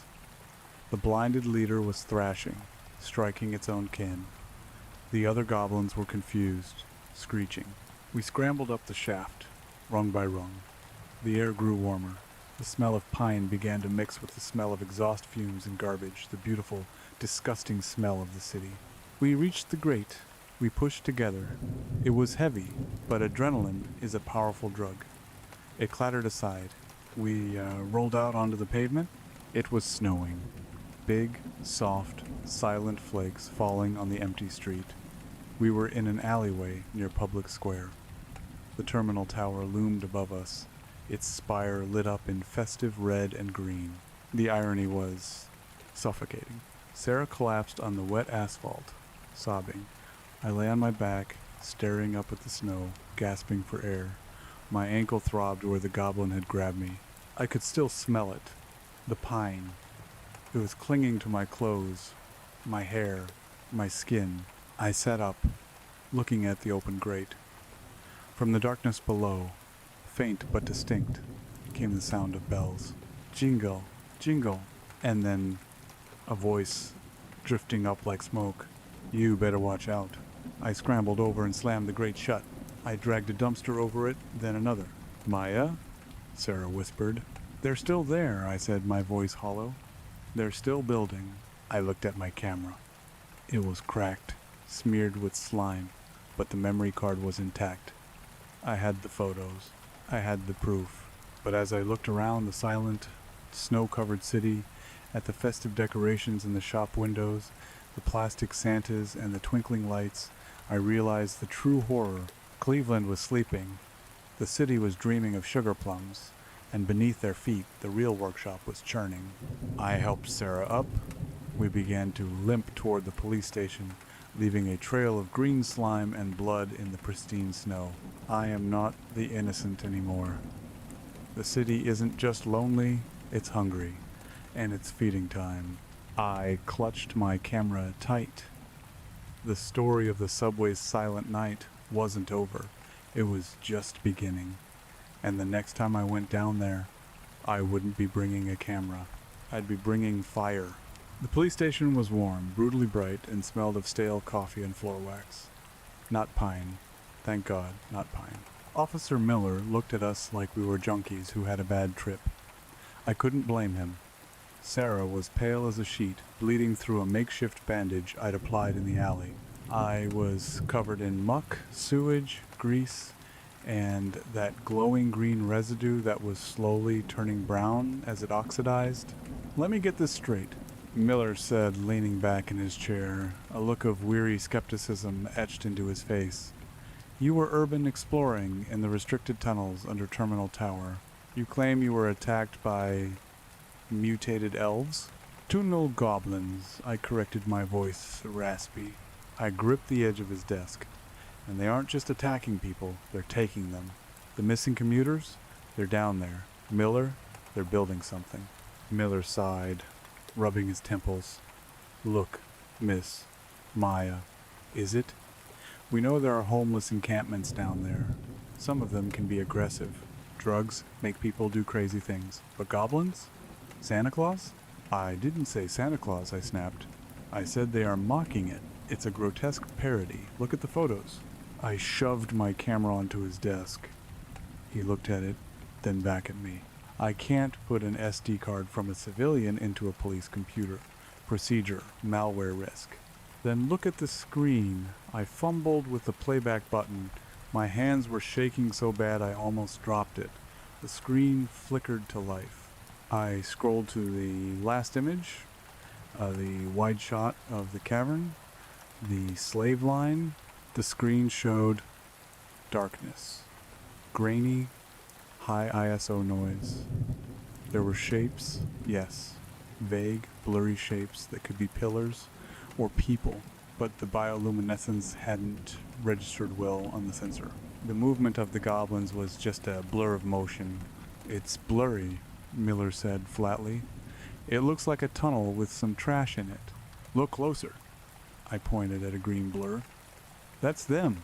And there, that pale shape, that's a person." "Miss, that looks like a concrete pylon." "Sarah," I turned to her, "tell him." Sarah was sitting on a bench nearby, a paramedic tending to her shoulder. She looked vacant, broken. "Sarah?" She looked up at me, her eyes wide and empty. "I fell," she whispered. "I fell on some rebar. It was dark. Leo.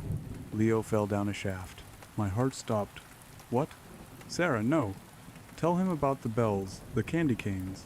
Sarah started to shake her head frantically. "I don't remember. It was dark. We shouldn't have been there. Just let me go home." She was in denial. Her mind was protecting itself, walling off the trauma. She couldn't process the monsters, so she was rewriting the narrative to something her sanity could handle. Accidents. Darkness. "She's in shock," I pleaded to Miller. "Please, send a SWAT team. Send someone down there with flamethrowers. You have to stop them before they finish the castle." Miller stood up. "Okay, that's enough. We'll send a patrol to check the service entrance you mentioned. If we find homeless people, we'll clear them out. As for your friend Leo, we'll organize a search for a body recovery. But no more talk of goblins. You need to go to the hospital, get checked out, maybe talk to a counselor." He didn't believe me. Of course he didn't. It sounded insane.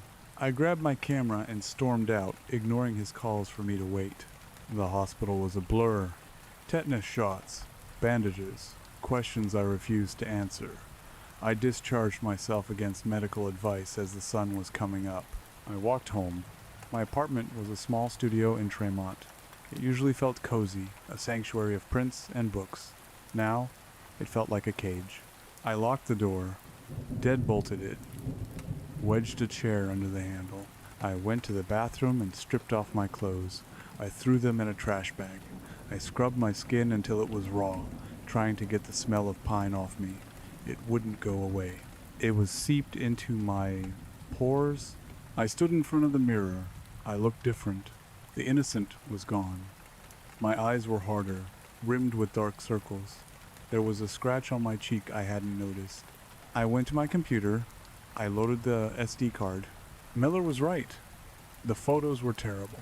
Blurs, shadows, nothing definitive. Nothing that would convince the world that a legion of monsters was building a nightmare beneath the city. Except for one. The accidental shot. The one I took when the goblin grabbed my ankle. The flash had gone off in its face. It was overexposed, washed out with white light. But in the corner of the frame, unaffected by the direct blast, was the goblin's hand clutching my boot. The texture of the skin, warty, green, scaled. The claws, black, serrated, chitin. It was clear as day. No human hand looked like that. No prop looked that realistic. I zoomed in. On the wrist of the creature, embedded in the flesh, was a tag, a plastic tag, like the kind you find on livestock. It had a barcode and a word. Reject. I stared at the screen. Reject. If these were the rejects, where were the others? Where did they come from?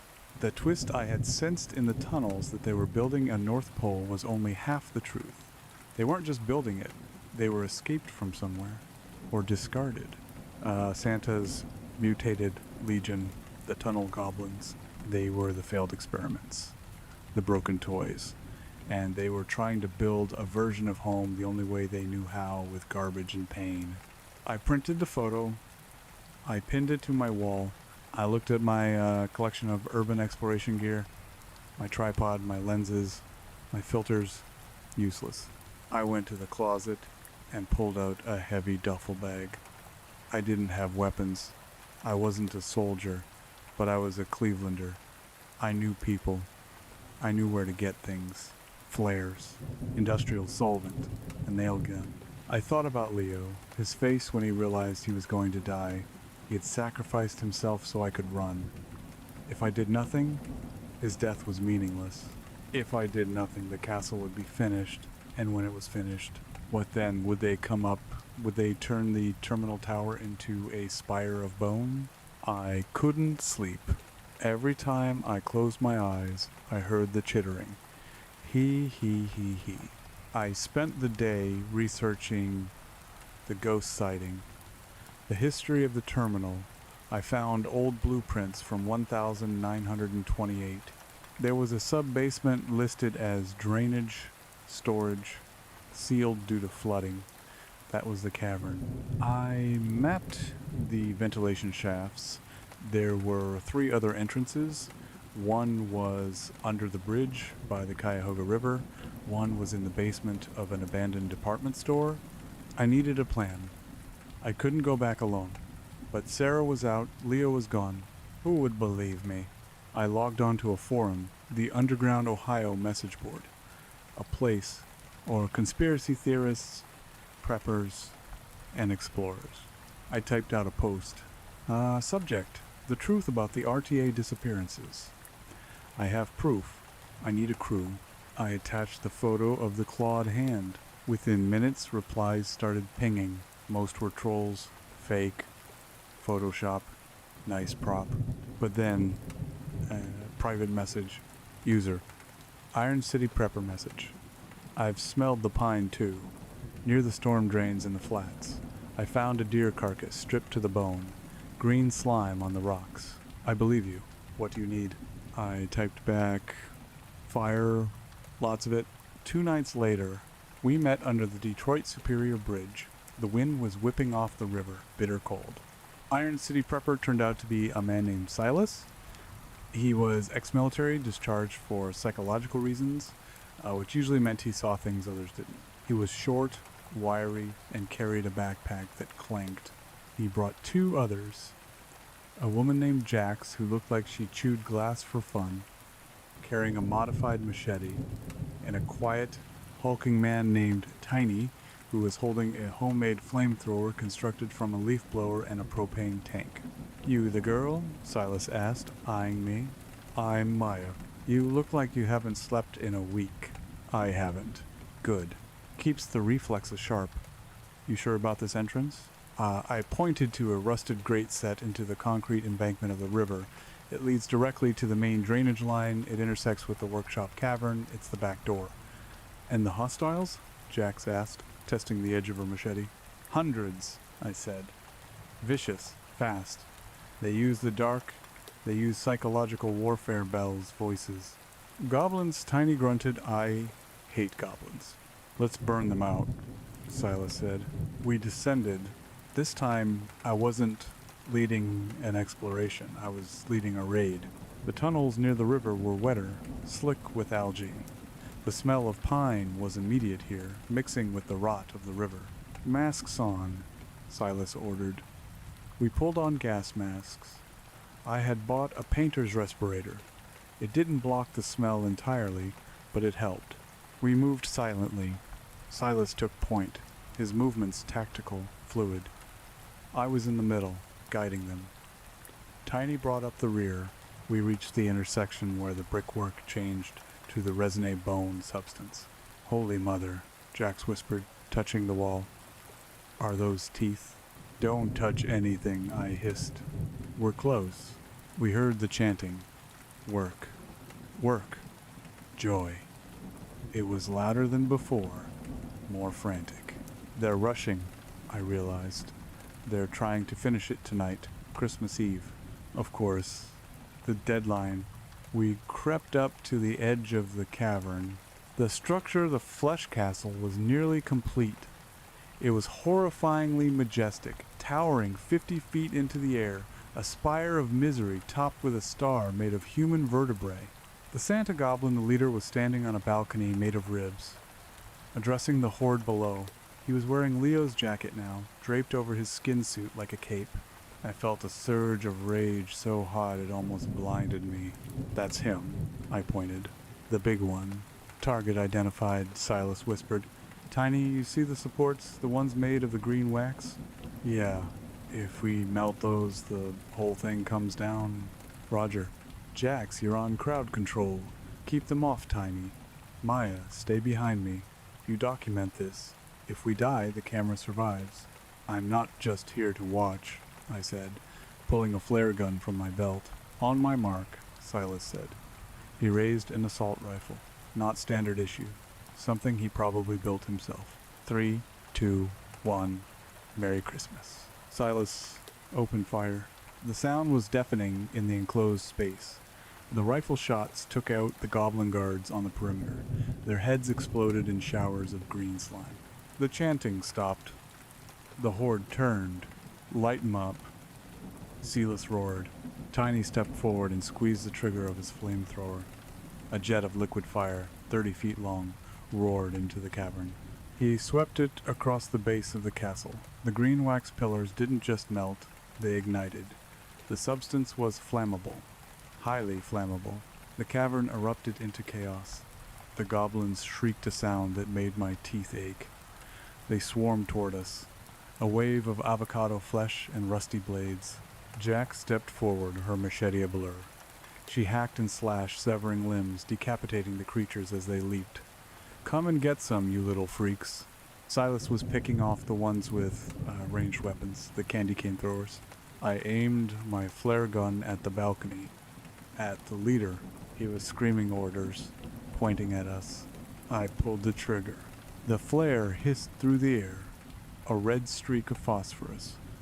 It hit the leader square in the chest, embedding itself in Leo's jacket. He burst into flames. He thrashed, falling from the balcony, plummet, ing, into the cauldron of burning wax below. "The structure is collapsing," Tiny yelled. "Back! Move back!" The flesh castle groaned. The heat was melting the resin. The bones were snapping.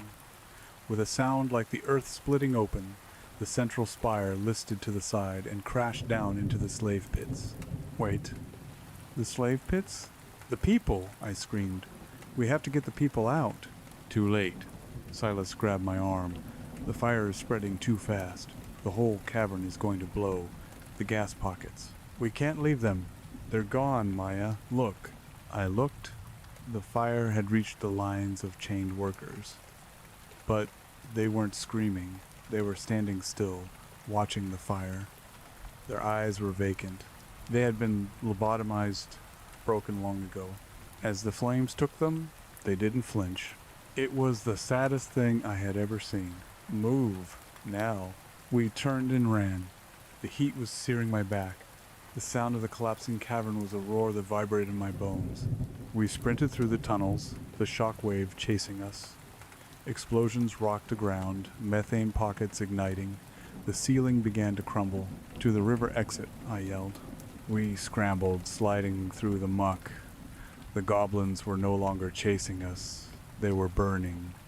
The smell of pine was replaced by the smell of barbecue. It was infinitely worse. We burst out of the grate and tumbled down the snowy embankment toward the freezing black water of the Cuyahoga. Boom. A massive explosion shook the ground. A plume of fire erupted from a manhole cover on the street above us, shooting 50 feet into the air. We lay in the snow, gasping, coughing. Tiny turned off the pilot light on his flamethrower. "Did we get 'em all?" "We got the nest," Silas said, pulling off his mask. "But roaches, you never get them all." I sat up, staring at the burning manhole. The sirens were wailing in the distance. Fire trucks. Police. "We need to disappear," Jax said, sheathing her machete. "Cops find us with this gear. We're doing 20 years. "Go," I said. "I'll stay." "You sure?" Silas looked at me with newfound respect. "Someone has to tell the story," I said, "even if they don't believe it." "All right. Good luck, kid." They vanished into the shadows of the flats, disappearing like urban legends. I stayed by the river. I watched the snow fall into the dark water.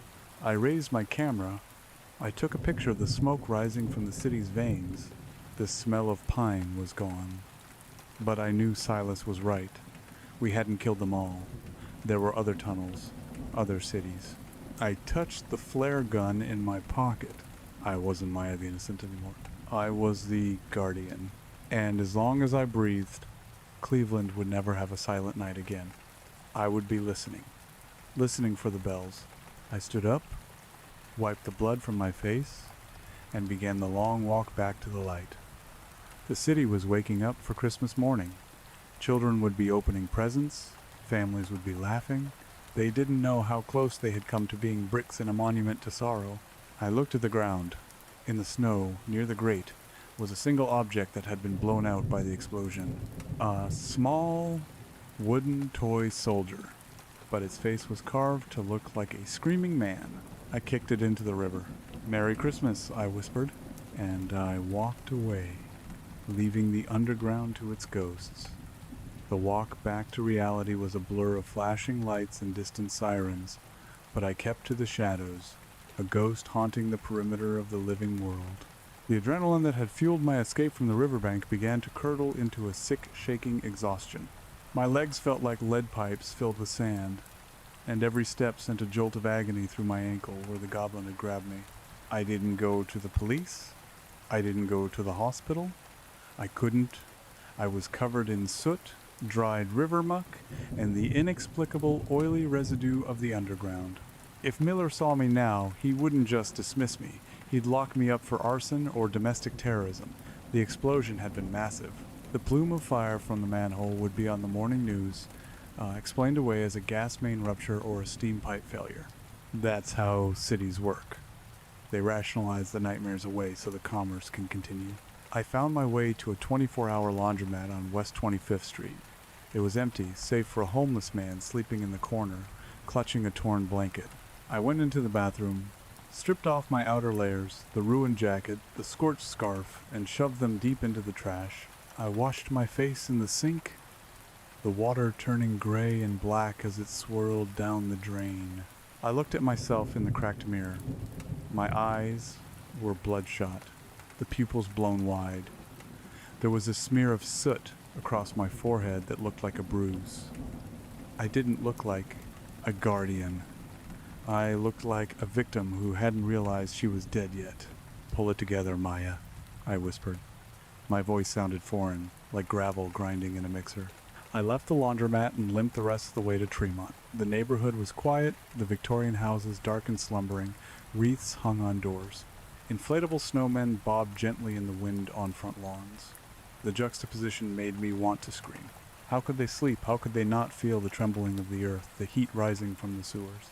I reached my building, a converted brick walk-up. I fumbled with my keys, dropping them twice before managing to unlock the heavy oak door. I practically fell into the lobby, the smell of old carpet and lemon polish hitting me. It was a normal smell, a safe smell, but as I climbed the stairs to the third floor, a phantom scent drifted past my nose. Pine. I froze on the landing, my hand gripping the banister so hard my knuckles turned white. I sniffed the air, turning my head like a prey animal. Nothing, just dust, and the faint aroma of someone's burnt toast. "It's in your head," I told myself. Olfactory hallucination. PTSD. I unlocked my apartment door and engaged all 3 locks the moment I was inside. I slid the deadbolt, hooked the chain, and for good measure, I wedged a heavy wooden chair under the knob. My sanctuary. I dropped my bag on the floor. I needed a shower. I needed to scrub the memory of the flesh castle off my skin. I turned the water on as hot as I could stand it and stood under the spray for 45 minutes, scrubbing until my skin was pink and raw. I watched the green-tinged grime swirl around my feet, mesmerizing and repulsive. When I finally stepped out, wrapped in a thick towel, the steam had fogged up the mirror. I wiped a hand across it to see my reflection. My heart skipped a beat. Written in the condensation on the glass, just above my reflection's shoulder, was a single shape, a smiley face. I spun around, clutching the towel to my chest. Who's there? The bathroom was empty. The door was still closed. I stared at the mirror. The smiley face was crude, jagged. Had I done that? Had my finger brushed the glass without me noticing? I looked at my hands. They were trembling violently. You're losing it, Maya. You're cracking up. I dressed quickly in oversized sweats and a hoodie. I went into the main room and checked the windows. 3rd floor. No fire escape on this side. Locked. Intact. I sat on my bed, the silence of the apartment pressing in on me. I picked up my camera. It was the only thing that felt real. I ejected the memory card and plugged it into my laptop, needing to see the images, needing to confirm that the night had actually happened. The photos loaded, the blurry shots of the cavern, the distinct, terrifying photo of the reject hand, and the last one, the one I took from the riverbank. I maximized the image. It showed the Cleveland skyline, the terminal tower glowing in the distance. In the foreground, the snowy embankment led down to the black water. Smoke was rising from the ground in the middle distance. But I zoomed in on the grate we had escaped from. There was something there. I squinted, pushing the brightness up on my screen. At the very edge of the open grate, illuminated by the fading light of the explosion, was a figure. It wasn't Silas, Jax, or Tiny. It was small, hunched. It was looking directly at the camera, and it was holding something up. I zoomed in further, pixels blurring into blocks. It was a camera. A DSLR just like mine. A chill, colder than the river water, washed over me. The goblin wasn't just watching us leave, it was documenting us. Mockery, I thought. They mimic us. They wear our clothes, they use our tools. My phone buzzed on the nightstand, making me jump a foot in the air. I stared at it. The screen lit up with a name. Sarah. I snatched it up. Sarah, are you okay? Maya. Her voice was thin, reedy, sounding like it was coming from the bottom of a well. I'm at Street Vincent's. They gave me something for the pain. But I woke up. You're safe, I said, though the word felt like a lie. Miller said you were in shock. I remembered, she whispered. The bells, the cold. I remember, Leo. She started to sob, a jagged, broken sound. They put coal in his mouth, Maya. Why did they do that? It's over, Sarah. We burned it. I went back with a crew. We burned the castle. No, she said. The sobbing stopped abruptly. No, you didn't. What do you mean? I saw it fall. I had a dream, Sarah said, her voice dropping to a monotone that frightened me more than the crying. While I was out, I was connected to them, the pine sap. It got in my blood, Maya. When I fell on the rebar, it was coated in it. Sarah, you're high on painkillers. I can hear them, she hissed. They aren't gone. You just destroyed the nursery. The workshop is deeper. And Maya. What? They are angry. Not because you broke their toys, but because you stole their star. I didn't steal anything. You took the picture, Sarah said. The picture of the reject. They know you have it. They can smell the proof on you. The line crackled. You need to leave your apartment, Sarah said. Right now. Why? I'm locked in. I'm safe. Because, Sarah whispered, Santa sees you when you're sleeping. He knows when you're awake. Click. The line went dead. I stared at the phone. Santa sees you. A soft thud came from the ceiling. I looked up. I lived on the top floor. Above me was only the roof. Scritch. Scritch. Scritch. It sounded like rats. Big rats. Moving across the shingles. I stood up, grabbing the flare gun from my bag. I had one shell left. Just one. The scratching moved.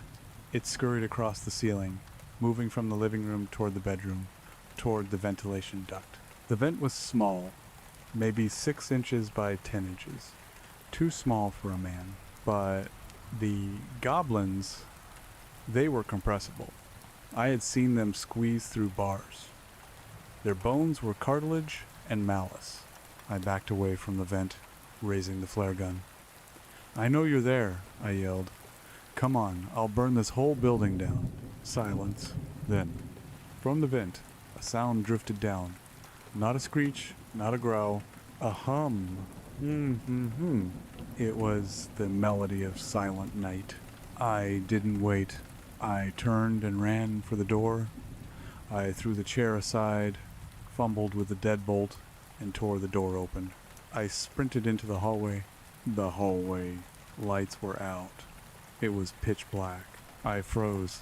The lights were on 5 minutes ago. At the far end of the hallway, by the stairwell, a pair of yellow eyes hovered in the darkness. They were bioluminescent, glowing with a sickly, festive light. Then another pair appeared next to them, and another 3 of them, blocking the exit. They weren't wearing the skin suits this time. They were naked, their green skin slick with oil, their bodies lean and predatory. They held wicked, curved hooks, ice picks, modified into climbing axes. One of them chittered. It dragged the hook along the wall, ripping the wallpaper. I was trapped. I backed up, retreating into my apartment, and slammed the door. I locked it again, my hands shaking so hard I almost snapped the key. This wasn't a raid. This was a hit squad. I looked around my studio. It was a box. A trap. Think, Maya. You're an explorer. You find ways in, you find ways out. The fire escape, I didn't have one, but the apartment next door did. Mrs. Gable's apartment. But to get there, I had to go through the wall. The scratching in the vent grew louder. The metal grate rattled. A screw popped out and hit the floor with a ping. They were coming in. I ran to the kitchen. I grabbed the heaviest thing I owned, a cast iron skillet and a bottle of high-proof vodka I kept for emergencies. I looked at the shared wall. It was drywall and plaster, old construction. I swung the skillet. Crack. The plaster crumbled. I swung again, and again. Dust filled the air. I was screaming with every swing, channeling my terror into pure kinetic energy. Behind me, the vent grate clattered to the floor. I didn't look back. I swung the skillet. A hole punched through to the lathe. I kicked it, snapping the wood. A dark shape dropped from the ceiling in my bedroom. I heard the wet slap of its feet on the hardwood. "Here's Johnny," a high, rasping voice giggled. I squeezed through the hole in the wall, jagged wood tearing at my clothes and skin. I tumbled into Mrs. Gable's living room. It smelled of lavender and cat litter. "Mrs. Gable," I screamed. No answer. She was deaf in one ear and slept like the dead. Or maybe she was visiting her sister in Akron for the holidays. I prayed for Akron. I scrambled across her carpet, knocking over a porcelain figurine collection. Behind me, in my apartment, I heard them trashing the place. Glass shattering, furniture being overturned. They were looking for me. Or maybe they were just enjoying the destruction. I reached Mrs. Gable's window. I threw it open and climbed out onto the rusted iron fire escape. The cold air hit me like a physical blow. Snow was falling harder now, a white curtain obscuring the city. I looked down. The alleyway was 3 stories down. I looked up. Perched on the edge of the roof, looking down at me, was the photographer Goblin. It held my DSLR. Wait, no, it was a different camera. An old one. It raised the camera to its eye. Flash. The strobe blinded me for a second. I blinked the spots away. The Goblin lowered the camera and grinned. It had teeth like needles, filed to points. It pointed a long green finger at me, then drew it across its throat. It didn't attack. It just watched. Below me, the door to the alley burst open. The 3 hunters from the hallway spilled out into the snow, looking up, sniffing the air. They saw me. They began to climb the brick wall, digging their ice picks into the mortar. They moved unnaturally fast, like spiders. I couldn't go down. I couldn't go up. I looked at the fire escape of the adjacent building. It was about a 5-foot gap. "Don't look down," I whispered. I climbed over the railing.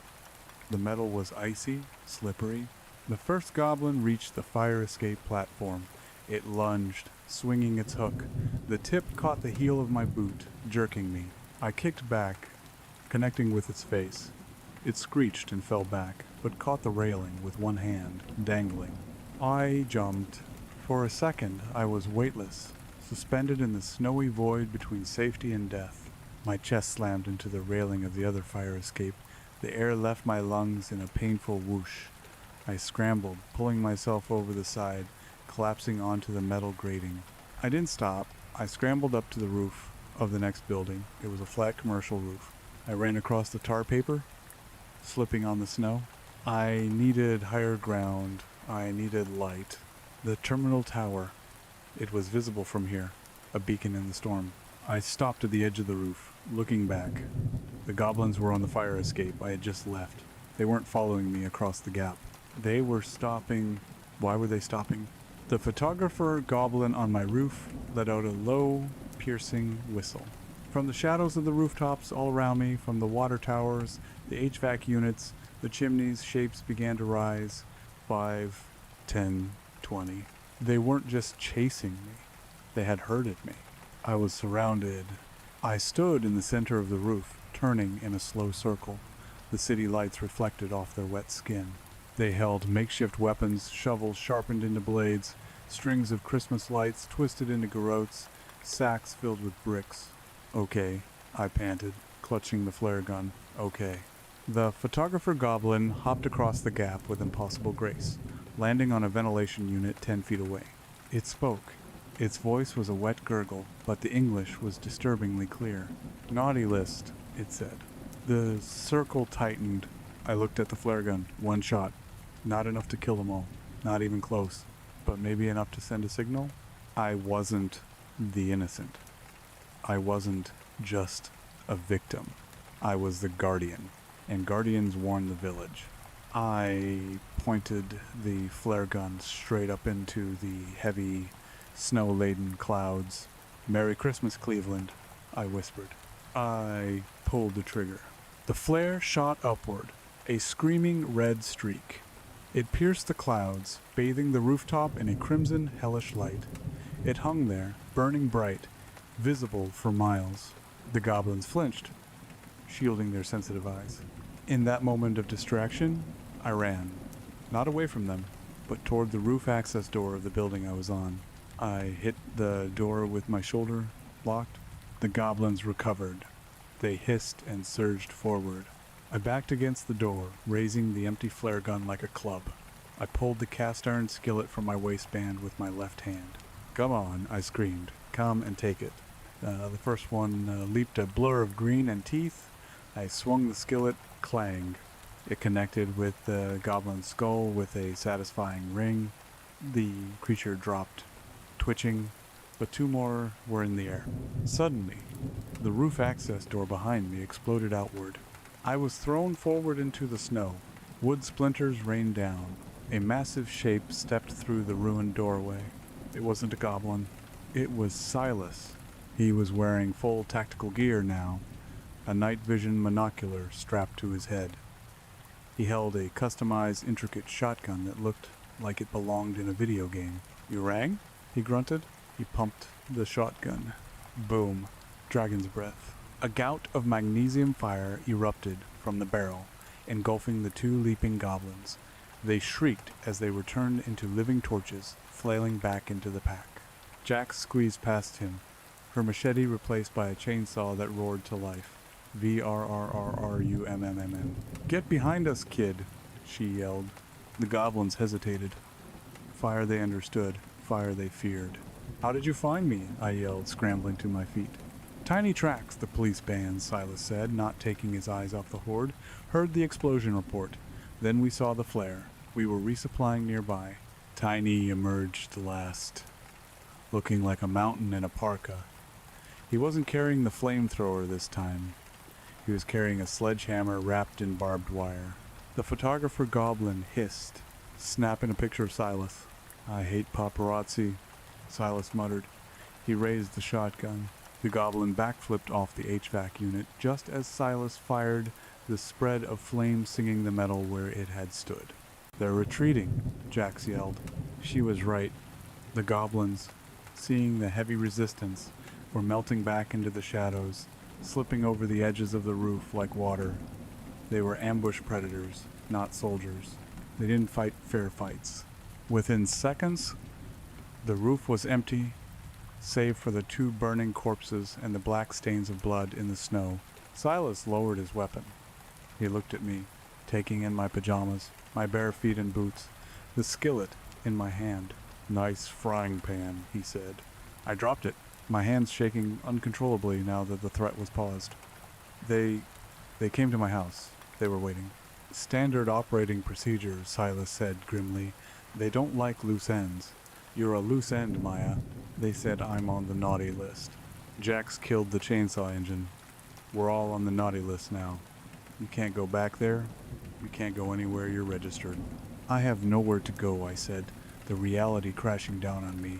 My apartment was a ruin. My life was effectively over. "You have us," Tiny rumbled. Silas nodded. "We have a safe house, off the grid.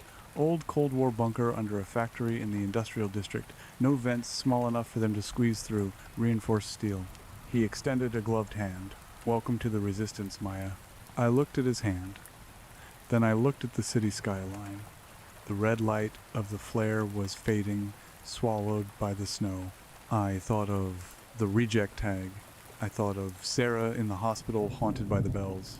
I thought of the photographer goblin documenting our struggle. This wasn't just a monster hunt anymore. It was a war. I took Silas's hand. "Let's go." The bunker was cold, smelling of diesel and damp concrete. But it was the most beautiful place I had ever seen because it smelled of nothing else. No pine, no rot.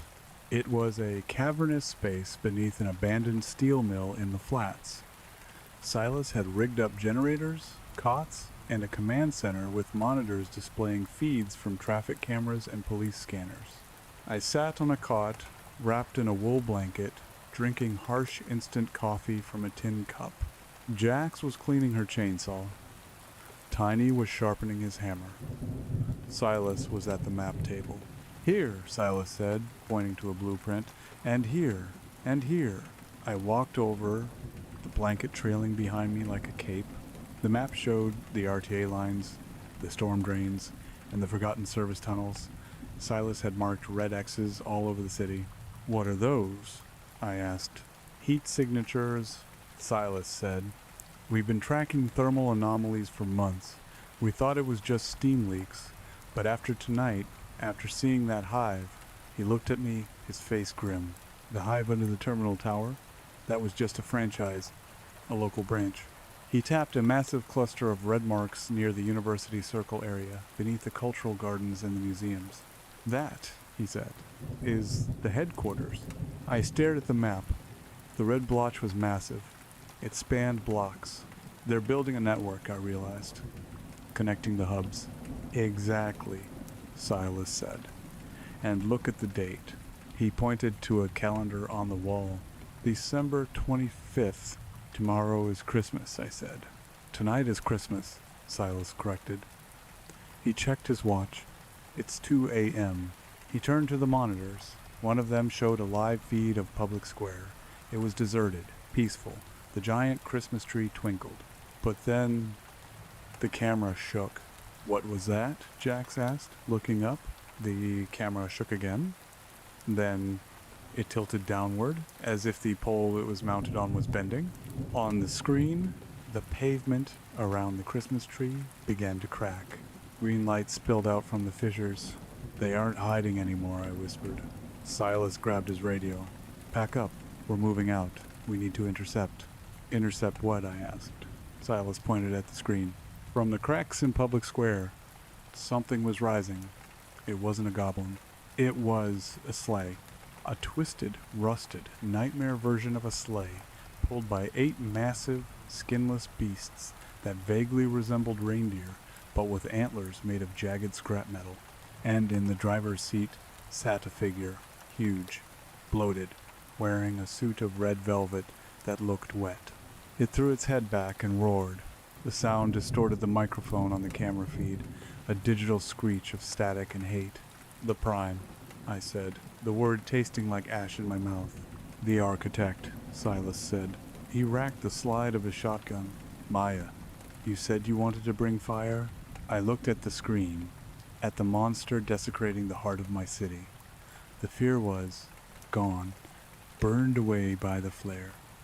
All that was left was a cold, hard resolve. I went to the equipment rack. I picked up a heavy industrial rivet gun and a bandolier of flares. I didn't say I wanted to bring fire, I said, turning to face them. I said I wanted to bring hell. We loaded into Silas's reinforced van. As the engine roared to life, I touched the camera hanging around my neck. I was going to get the shot. I was going to get the proof. And then I was going to cancel Christmas. Still awake? Well, let's move on to the next story. The coffee in my styrofoam cup had gone cold 3 hours ago, separated into a sludge of black water and chemical creamer that looked disturbingly like an oil slick on a puddle. I didn't throw it away. It was a tactile anchor, something real to hold on to in the fluorescent purgatory of the security office. They called this room the fishbowl, mostly because of the curved glass wall that looked out over the atrium, but right now, with the mall lights dimmed to the energy-saver twilight, and the monitors humming their electric lullaby, it felt more like a submarine. A pressurized vessel sinking slowly into the crushing depths of the holiday season. My name is Brenda O'Malley. I used to be real police. Homicide. Newark. Now, I'm the head of security for the gallery at Pine Ridge, a dying retail colossus that smells perpetually of cinnamon-scented floor wax and desperation. It was December 23rd. The penultimate circle of hell. I rubbed my eyes, feeling the grit of insomnia under my lids. The monitors in front of me were a grid of 16 distinct anxieties. Camera 4, the loading dock clear. Camera 7, the food court a janitor pushing a mop with suicidal lethargy. Camera 12, the North Pole experience. My gaze snagged on camera 12. It was the centerpiece of the Galleria's desperate bid for relevancy, a sprawling, faux snow landscape constructed of flame-retardant cotton and glitter. In the center sat the throne, a gaudy, velvet monstrosity trimmed in gold that looked less like a seat of joy and more like a sacrificial altar, and upon the throne sat Kringle. We'd hired a temp agency to fill the suit this year. The guy's name was Miller, Arthur Miller. I'd vetted him myself. Clean record, sad eyes, smelled like menthols and loneliness. Perfect for the job. But looking at the monitor now, the figure in the suit didn't look like Arthur Miller. The suit fit too well. Usually, the red velvet hung loose on the temps, bunching at the waist and shoulders. This suit looked filled to the bursting point. The fabric taut, rippling slightly, as if the body beneath it was shifting, expanding, pressurizing. I leaned in, squinting at the grain of the 1080p feed. Zoom camera 12, I muttered, my fingers dancing over the console. The image lurched forward.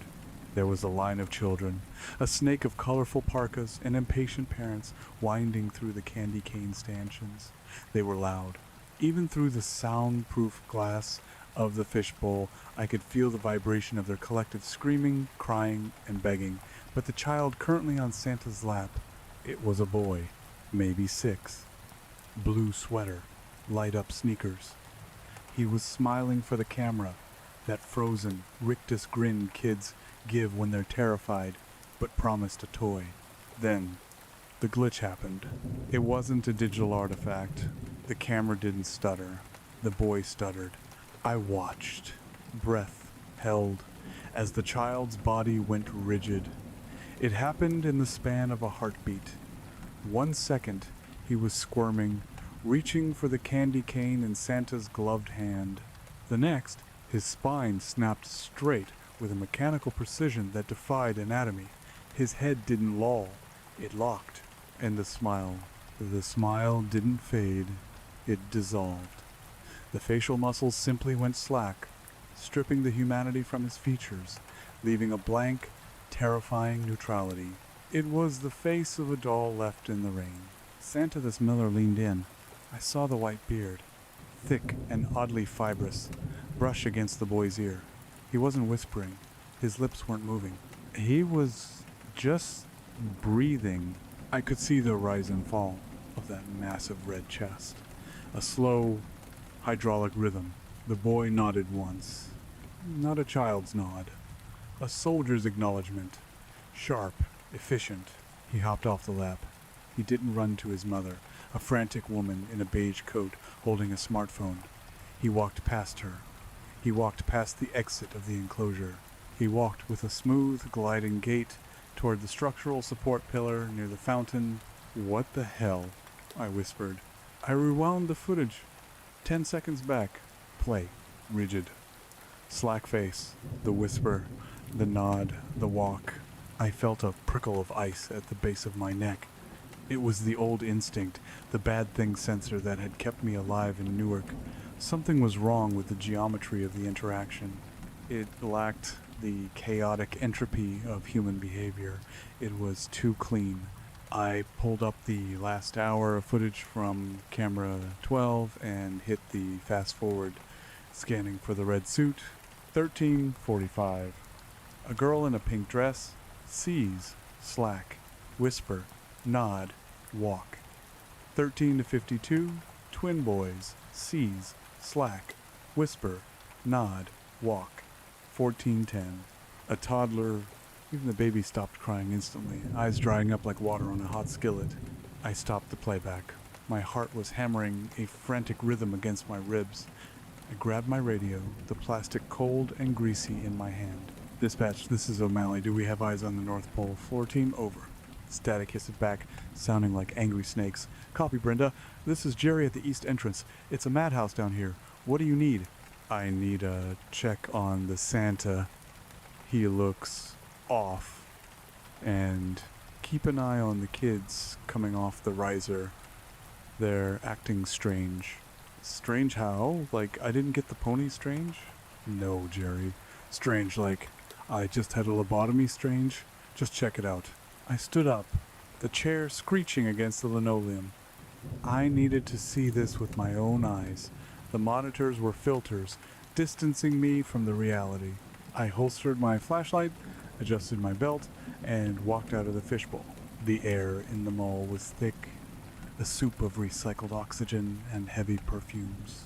Jingle Bell Rock was blaring from the overhead speakers, but the tempo felt dragged, slightly slower than it should be, turning the upbeat classic into a dirge. I took the service elevator down to the first floor. The doors slid open, and the noise hit me a wall of consumerist white noise. But as I stepped into the atrium, I noticed the undercurrent.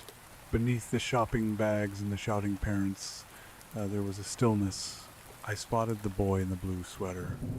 He was standing by the pillar near the fountain, just as I'd seen on the screen. He wasn't playing. He wasn't looking at his phone. He was standing with his back to the pillar, his hands at his sides, fingers curled into loose fists. He was staring at the ceiling, specifically at the fire suppression sprinklers. I approached him slowly, dropping into a crouch to be at his eye level. "Hey, buddy," I said, keeping my voice soft. "Where's your mom?" The boy didn't blink. His eyes were a muddy hazel, but they looked flat, devoid of the glossy wetness of life. He turned his head toward me. The movement was smooth, like a camera panning on a tripod. "She is consuming," the boy said. His voice was wrong. It was his voice, high, reedy, but the cadence was adult. Monotone. Diction perfect.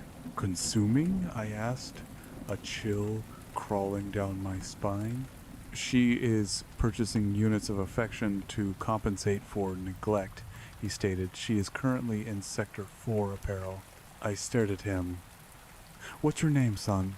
"Vessel 42, he replied instantly. I recoiled, standing up. Okay, that's not right." I looked around. The girl in the pink dress was 20 feet away. She was standing in front of the emergency exit door, not blocking it, but guarding it. Her posture was identical to the boy's. Feet shoulder width apart, hands at sides, eyes scanning the crowd, not with curiosity, but with target acquisition parameters. I began to walk faster, my boots clicking on the terrazzo tiles. I counted them. 1, 2, 5, 10. There were dozens of them. Children standing by electrical outlets. Children standing by the escalator emergency stops. Children standing by the freight elevator access panels. They had formed a perimeter. I reached the center of the atrium. The line for Santa was still long, a serpent of oblivious humanity, and there he was, Saint Nicholas. Up close, the wrongness was nauseating. The suit wasn't velvet. I could see the texture now. It was organic. It looked like muscle fiber dyed crimson, mimicking the weave of cloth, but pulsing with a faint, wet sheen. The white fur trim looked less like faux mink and more like fungal growth, thick and chaotic. And the smell. It rolled off him in waves, cutting through the cinnamon and popcorn. It smelled of ozone, sulfur, and something ancient and dusty, like a tomb opened after 1,000 years. It smelled of old blood and peppermint. He was massive. He dwarfed the throne. As I watched, a little girl climbed onto his lap. I stepped over the velvet rope, ignoring the protests of the parents. "Hey," a dad in a Giants jersey shouted. "Wait your turn, lady."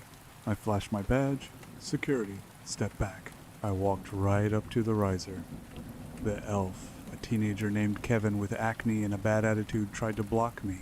"Brenda, what are you doing?" "You're scaring the kids," Kevin hissed. "Move, Kevin," I said, pushing past him. I stood 5 feet from the throne. The entity in the suit turned its head toward me.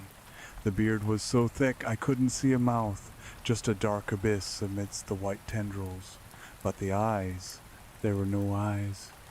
Beneath the bushy white brows, there were just shadows, deep pits that seemed to absorb the mall's bright lights. And in the center of those pits, 2 pinpricks of red light burned like dying stars. "Miller?" I said, my hand resting on my taser. "Arthur Miller? You in there?" The thing didn't speak. It made a sound, a low, grinding rumble that vibrated in my chest cavity. It sounded like stones grinding together deep underground. The little girl on his lap was already seizing. Her eyes went dead. She slid off his knee and marched past me without a glance. "That's enough," I said, drawing the taser. "Event's over. We're shutting it down." The crowd gasped. Phones came out, recording the crazy mall cop threatening Santa. The entity stood up. He didn't just stand. He unfolded. He seemed to grow, towering over me, easily 7 feet tall now. The suit creaked, the sound of leather stretching to its breaking point. "Brenda," the voice boomed. It wasn't amplified by a microphone. It came from everywhere and nowhere. It resonated in the fillings of my teeth. "You interrupt the harvest." "Harvest?" I leveled the taser. "Get on the ground. Now." The entity laughed. It was a wet, hacking sound. "The coal is cast. The list is checked. The naughty will be purged. The nice will serve." Suddenly, the mall lights flickered. The Christmas music warped, the pitch dropping until Mariah Carey sounded like a demon groaning in a canyon. Then the screaming started. Not from the children, from the adults. I spun around. The children, the vessels, were moving. The boy in the blue sweater had ripped the panel off the structural column and was pulling at the wiring with strength a 6-year-old shouldn't possess. Sparks showered down. The girl in the pink dress had locked the emergency exit chains with a padlock she pulled from her pocket. The twins were at the escalator, jamming the mechanism with metal poles they'd scavenged from the display racks. They were sealing us in. "Code red," I screamed into the radio. "Jerry, lock down the control room. Cut the power to the atrium. We have a situation." Static. Then a voice, not Jerry's. "Jerry is unavailable," a child's voice chirped over the radio. "He has been deemed naughty. He is currently in the compactor." I felt the blood drain from my face. I looked back at the throne. Santa was stepping off the riser. He moved with a terrifying grace, heavy but silent. "Run, Brenda," the entity mocked. "The hunt is part of the tradition." I didn't argue. I turned and ran. I bolted toward the service corridor behind the Sephora. My boots slammed against the tile. I needed to get to the maintenance sublevels. If they had the control room, I could kill the main breakers from the basement. As I ran, I saw the horror of the conquest. It wasn't a riot. It was a systematic dismantling of order. Children were hurting adults. A pack of 5-year-olds, holding hands to form a chain, were pushing a group of confused shoppers into the gap. The shoppers were too confused, too ingrained with the social contract that said you don't hurt children to fight back. They were laughing nervously, thinking it was a flash mob or a prank. They didn't see the dead eyes. They didn't see the coordination. I burst through the service doors, the heavy steel slamming shut behind me. The hallway was concrete, lit by flickering fluorescent strips. The silence here was heavy. I needed a weapon. My taser was a joke against something that size. I didn't know what I needed. An exorcist? A flamethrower? I made my way down the stairs, taking them 2 at a time. My mind raced. Saint Nicholas, not the Coca-Cola Santa. This was the old thing, the Krampus-adjacent winter solstice nightmare. The thing that demanded tribute. Why the mall? Why now? The broadcast. I stopped on the landing. The memory of a memo I'd skimmed earlier that week surfaced. Christmas Eve spectacular. Live global uplink. The mall was hosting a massive televised event tonight. A satellite truck was parked on the roof. They were going to broadcast the lighting of the Great Tree to affiliates worldwide. Millions of viewers, millions of children watching.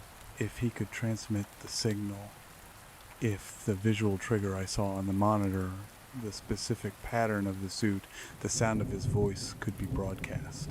He wouldn't just take the mall, he would take the generation. Jesus, I whispered. I hit the bottom of the stairs and sprinted for the breaker room. The door was a heavy iron slab.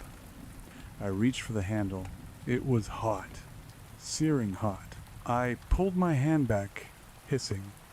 The metal was glowing faintly red. Occupied, a voice whispered from the other side. I backed away. They were ahead of me. The elves, the vessels. They knew the infrastructure better than I did. They were the infrastructure now. I had to get to the roof, the satellite truck. I had to kill the uplink. I turned and ran back up the stairs, lungs burning. I bypassed the ground floor and kept climbing. 2nd floor, 3rd floor, roof access. I burst out onto the mezzanine of the 3rd floor. The chaos below was in full swing. The parents were penned in now. The children had barricaded the store entrances with benches and kiosks. The center of the atrium was clear, save for the massive Christmas tree and the stage set up for the broadcast. And there he was. Kringle was walking toward the stage. He wasn't walking like a man anymore. He was drifting, his boots barely touching the ground. The red suit was pulsing violently, the fabric undulating like a heartbeat. The white fur trim was elongating, turning into tendrils that dragged along the floor, leaving trails of black slime. He was shedding the disguise. The Miller suit was failing. The demon was hatching. I ran toward the maintenance ladder that led to the catwalks. If I could get to the roof access from above, stop her. The command was soft, but it cut through the air like a whip crack. I looked to my left. A group of children stood blocking the way to the ladder. They were the choir, dressed in white robes, holding candles. Move, kids. I panted, drawing my baton. I don't want to hurt you. They didn't flinch. They opened their mouths. A sound came out. It wasn't singing. It was a high-frequency screech, a digital feedback loop screaming from biological throats. It hit me like a physical blow. My vision blurred. My inner ear revolted. I fell to my knees, clutching my head. They advanced. Step, step, step. They didn't have weapons. They didn't need them. They had the weight of inevitability. I gritted my teeth, forcing myself to stand against the sonic assault. I couldn't fight them. They were victims. But I couldn't let them stop me. I looked around. To my right, a display case for a jewelry store. Glass. I hurled my baton at the glass. It shattered. The noise disrupted their frequency for a split second. The screeching faltered. I took the opening. I didn't run at them. I ran through the store, vaulting the counter, crashing into the back office. I slammed the door and locked it. The scratching started immediately. Tiny fingernails clawing at the wood. "Miss O'Malley," a voice called from the other side. A sweet little girl's voice. "Open the door! We have cookies!" "We have compliance." I looked around the office. Ventilation duct. It was a cliché, but clichés exist for a reason. I dragged the desk under the vent, unscrewed the grate with my multi-tool, and hauled myself up. It was tight, dusty, and smelled of rat droppings. I crawled. I knew the schematics. This duct led to the main HVAC unit on the roof. I crawled for what felt like miles. Below me, I could hear the mall transforming. The sounds of construction. They were building something in the atrium. A transmitter? An altar? I reached the end of the shaft and kicked the grate out. Cold night air hit my face. I scrambled out onto the gravel roof of the Galleria. The wind was biting, carrying snow that stung my skin. In the center of the roof sat the satellite uplink truck. Its dish was deployed, aimed at the sky, humming with power. Cables ran from the truck down into a skylight, feeding the signal from the stage below. I ran toward the truck. "Hey!" I shouted. "Cut the feed!" The door of the truck opened. The technician stepped out. He was a heavy-set guy with a headset around his neck. "Thank God," I said, stumbling toward him. "You have to shut it down. Whatever is happening down there, you can't broadcast it." The technician looked at me. He smiled, then his jaw unhinged. It dropped 4 inches, the skin tearing at the corners. His eyes rolled back, revealing whites laced with black veins. "The signal must flow," he gurgled. He wasn't a child. "Adults too?" I gasped, stopping in my tracks. "But the purity, the hearts. Weak minds are also fertile soil." The thing that was the technician roared, lunging at me. He was big, but he was clumsy. The possession wasn't as clean in an adult. The muscles fought the commands. He swiped at me with a wrench. I ducked, feeling the wind of the swing. I swept his leg.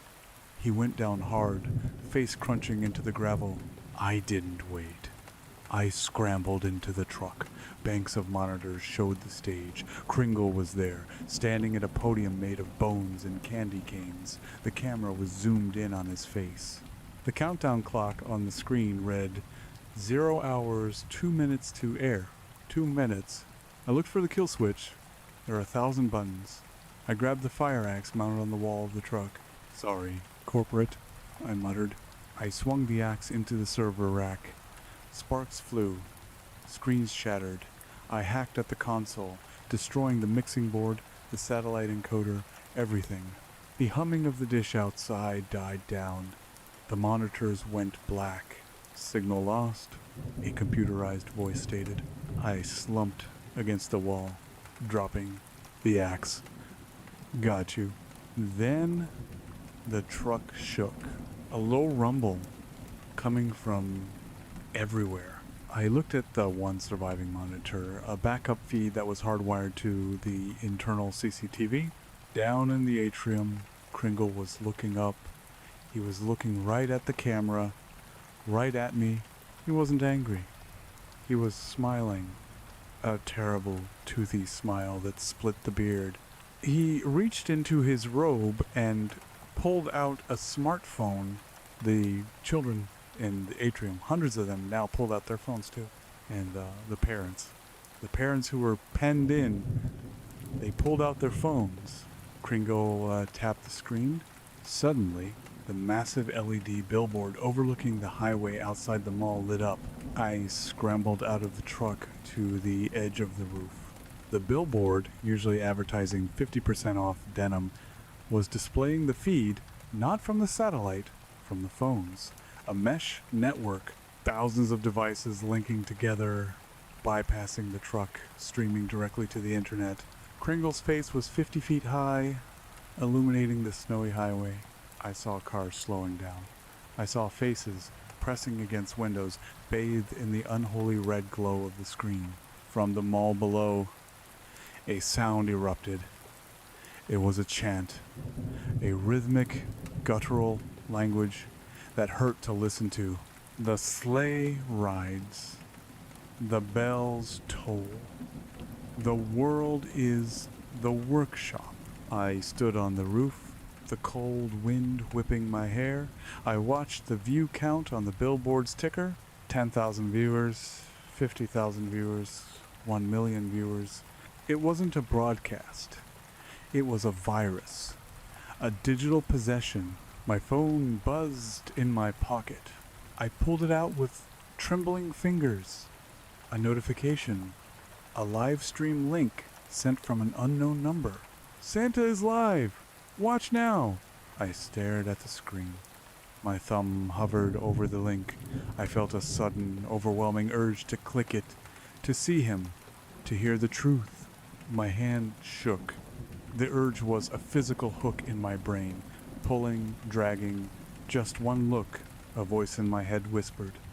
Just see if he's watching you. I looked at the billboard.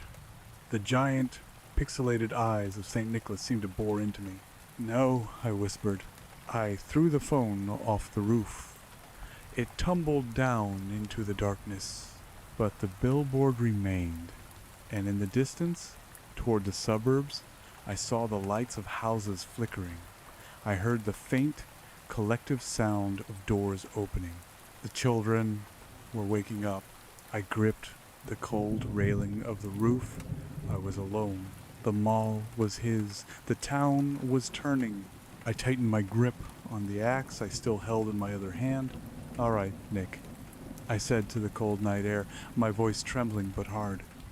"You want a war on Christmas?" I turned back toward the roof access door. The scratching was starting on the other side. They were coming for me. "Let's see how you like a lump of coal." I walked toward the door, raising the axe, ready to face the army of the obedient. The night was silent, save for the hum of the billboard and the soft, synchronized footsteps of 1,000 small feet marching in the dark. The slow burn was over. The fire was here. The metal door to the roof access didn't boom when they hit it. It didn't rattle. It groaned. A long, mournful sound of steel screaming against the frame, bending under a pressure that shouldn't have been possible from small bodies. Scritch, scritch, scritch. The sound of fingernails on the other side was constant, like the rustle of dry leaves in a gale. "Miss O'Malley." The voice came through the steel, muffled but sickeningly clear. It was the boy in the blue sweater. "It is cold out there. Come inside. The hearth is warm. The stockings are hung." I backed away, the fire axe heavy in my grip. My breath plumed in the freezing air, vanishing into the red strobe of the massive billboard behind me. I couldn't go back down the stairs.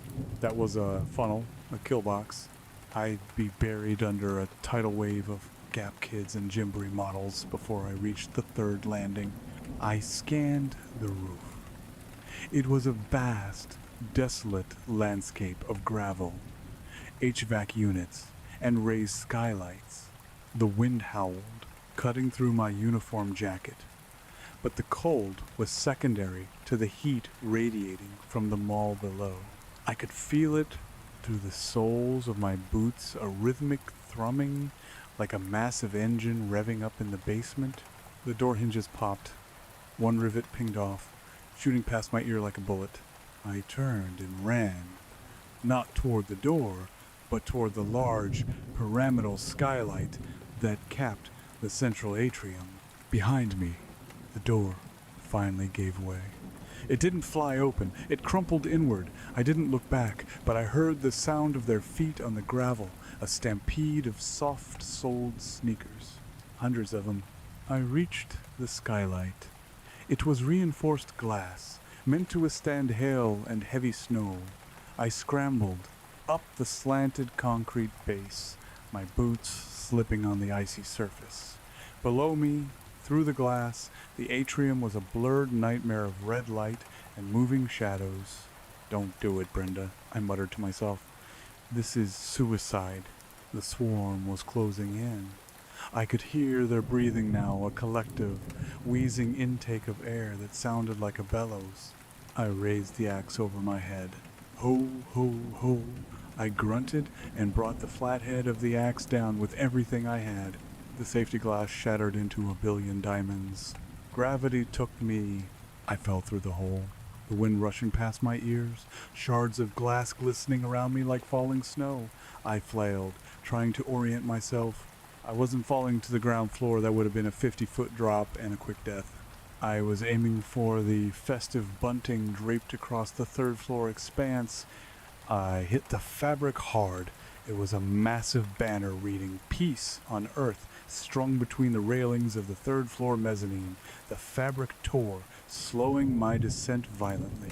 I spun the world a kaleidoscope of red and gold before the banner ripped completely. I crashed onto the display roof of the coffee kiosk on the mezzanine level. The plywood structure crunched under my weight, and I rolled off, hitting the terrazzo floor with a bone-jarring thud. The axe skittered away across the tiles. I lay there for a second, gasping, waiting for the pain to register. My left shoulder screamed. My ribs felt like they'd been kicked by a mule, but I could move. I scrambled up, grabbing the axe, and pressed my back against the cold metal grating of a closed Cinnabon shutter. I listened. The mall was not silent. It was filled with a low, droning chant, a sound that seemed to be vibrating out of the very walls. Checked twice, checked twice, checked twice. It was coming from everywhere. I peeked over the railing into the main atrium below. The sight froze the blood in my veins. The atrium had been transformed. The massive Christmas tree was still there, but it had been stripped of its ornaments. In their place, the vessels had hung things. Smartphones, tablets, smartwatches, thousands of them, dangling from charging cables like strange bioluminescent fruit. The screens were all active, flashing rapid-fire images of Kringle's face, creating a strobing disco ball of indoctrination. And beneath the tree, the adults, they were kneeling in concentric circles, facing the throne. They weren't tied up, they weren't guarded, they were simply parked. Their heads were bowed, their hands holding their own phones up to their faces, bathed in the pale blue light of the stream. They were swaying slightly, murmuring the chant. Checked twice, checked twice. And on the throne, Kringle was no longer sitting. He was fused to it. The red, fleshy material of his suit had expanded, spreading out like roots, consuming the gold velvet chair and spilling onto the stage. The fur trim was writhing, long white tendrils exploring the air like blind worms. He was feeding. I could see it. The air above the kneeling crowd was thick with a shimmering haze, the collective psychic energy of 1,000 captive minds flowing toward the throne, being absorbed into that heaving red mass. He looked up. He didn't have eyes anymore, just burning red craters. But he knew I was there. The chimney was blocked, Brenda. His voice boomed, rattling the glass storefronts around me. But you found a way in, resourceful. The kneeling adults didn't react. They just kept chanting. I ducked back from the railing as a group of children. The vessels marched out of the elevator bank 20 feet away. They were the mall rats, the tweens who usually hung out by the pretzel stand. Now, they moved with military precision, holding jagged pieces of metal and lengths of electrical cord. I needed to move. I needed to hide. I slipped into the narrow alleyway between the Cinnabon and the public restrooms. It was a service corridor, dark and smelling of bleach and old fryer grease. I leaned against the cinder block wall, clutching the axe, trying to slow my heart rate. The bad things sensor in my head was screaming so loud it was almost deafening. This wasn't just a takeover. He was terraforming the place, He was turning the Paramus Park Mall into a battery. Think O'Malley. Think the signal was out. The mesh network was self-sustaining. Destroying the truck hadn't worked. Killing Kringle. Looking at that monstrosity on the throne, I doubted an axe would do more than tickle him. But he was drawing power. The phones, the screens, the electricity. The mall had a dedicated substation in the sub-basement. It powered the AC, the lights, the security systems, and the massive unparalleled wattage of the Christmas display. If I cut the power, really cut it blue, the transformers, the screens would die, the Wi-Fi routers would die, the mesmerizing strobe light would vanish. It wouldn't kill them, but it might break the trance. It might give the parents a chance to wake up and remember they were supposed to protect their kids, not sacrifice them. I checked my belt, flashlight, key ring, a half-empty can of pepper spray, and the radio, which was currently useless. I moved down the corridor, heading for the freight elevator. The service halls were a maze, but I knew them better than anyone. I'd spent 10 years chasing shoplifters and smoking cigarettes in these halls. I reached the freight elevator doors. The display showed it was on the ground floor. I pressed the call button. Nothing happened. I pressed it again. From the darkness down the hall, a voice echoed. Elevator privileges have been revoked for the naughty. I spun around, bringing the flashlight up. Standing at the end of the hall was a single figure. It was the girl in the pink dress, the one from the footage. She was holding a pair of fabric shears. They looked comically large in her small hands. "You're making this difficult, Brenda," she said. Her face was perfectly blank, but tears were streaming down her cheeks. The vessel was crying, even if the driver wasn't. "I don't want to hurt you, honey," I said, my voice shaking. "I know you're in there. Fight him." She tilted her head. "There is no her. There is only the list, and you are not on it." She charged. It was terrifying how fast she moved. Not the clumsy run of a child, but a low, predatory sprint. I didn't swing the axe. I couldn't. I sidestepped at the last second. She slashed the air where my stomach had been, the shears snapping shut with a vicious snick. I dropped the axe and grabbed her by the back of her dress, lifting her off the ground. She thrashed, snarling, twisting with impossible strength. She bit my forearm hard. I felt teeth meet bone. I screamed but didn't let go. I slammed her against the wall, not hard enough to break bones, just hard enough to knock the wind out of her. She slumped for a second. I ripped the shears from her hand and tossed them down the hall. "I'm sorry," I gasped, pinning her to the floor with my knee. She looked up at me. The deadness in her eyes flickered for a second. "Mommy?" she whispered. Then the shutters slammed back down. Her face went slack. "Naughty," she hissed. I fumbled for the zip ties on my belt. I bound her hands behind her back and zip-tied her ankles. It was crude, and I hated myself for doing it, but I couldn't leave a combatant behind me. I stood up, clutching my bleeding arm. The bite was deep. "Stay here," I told the girl. She just stared at the ceiling, resuming the chant in a whisper. "Check twice. Check twice." I retrieved my axe. The elevator was a no-go. I had to take the stairs. I pushed through the fire door into the stairwell. It was pitch black. The emergency lights had been smashed. I descended into the dark, the beam of my flashlight cutting through the gloom. The air got colder the lower I went, and the smell changed. The ozone and peppermint faded, replaced by the smell of wet earth and coal dust. I reached the sub-basement level. This was the bowels of the mall. Boiler rooms, storage for old mannequins, and the electrical substation. The door to the substation was open. That was bad. I killed my flashlight. I moved forward in the dark, guided by the faint, pulsing red light spilling from the doorway ahead. I crept up to the frame and peered inside.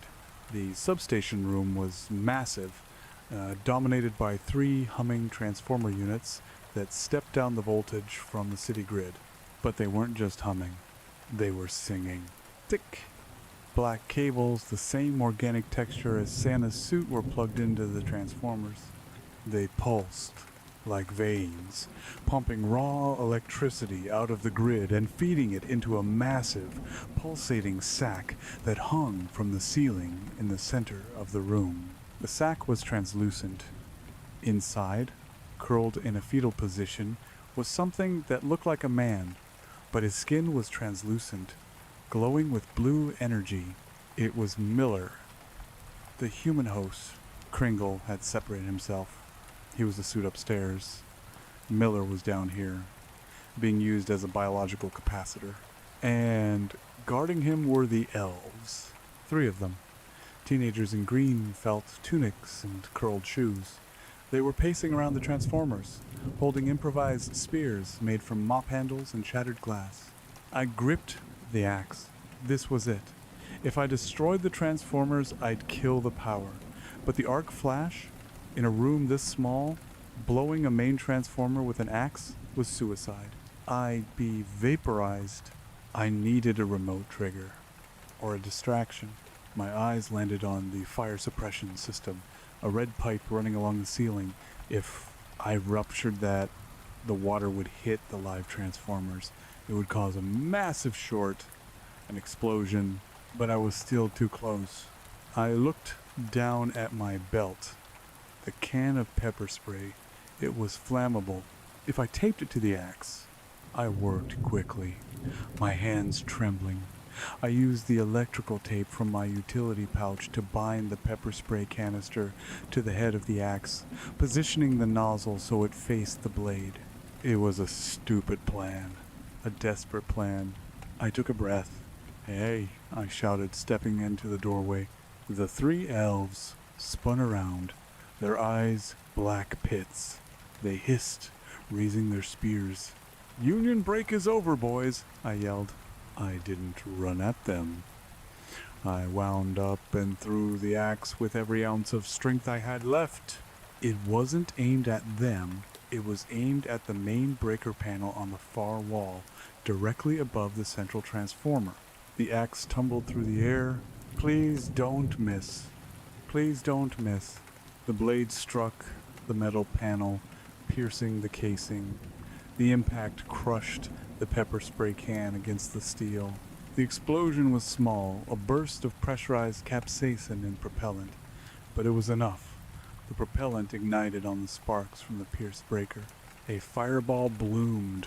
The fire sprinkler head directly above it popped. Whoosh. Water sprayed down, not a mist, a deluge. It hit the 13,000-volt transformer. I dove back into the hallway, covering my head. The sound was like the world cracking in half. A blue-white light blinded me even through my closed eyelids. The shockwave lifted me off the floor and slammed me into the opposite wall. Boom. The air instantly smelled of ozone and burnt hair. The hum of the building died. The red light vanished. Total darkness. I lay in the hallway, my ears ringing, my body numb. Did it work? I wheezed. Silence. Then, from the darkness upstairs, a sound. It wasn't the chanting. It wasn't the machinery. It was screaming. Confused, terrified screaming. "Mom? Where am I? My eyes. I can't see." What happened? The trance was broken. I let out a laugh that turned into a cough. I tried to stand up, but my legs felt like jelly. I dragged myself up using the wall. I had to get upstairs. I had to make sure. I limped back to the stairwell. It was a long climb. My flashlight was dead, shattered in the blast. I felt my way up the railing. When I reached the ground floor door, I pushed it open.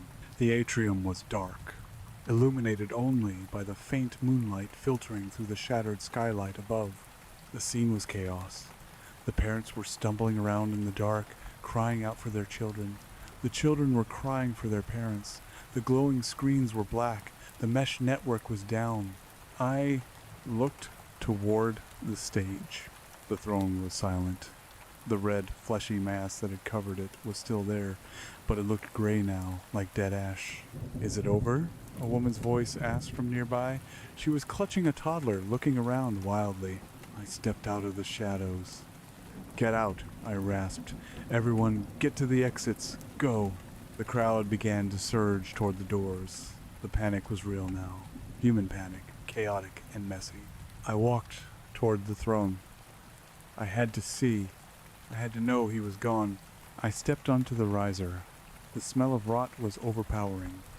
The suit lay draped over the chair, empty.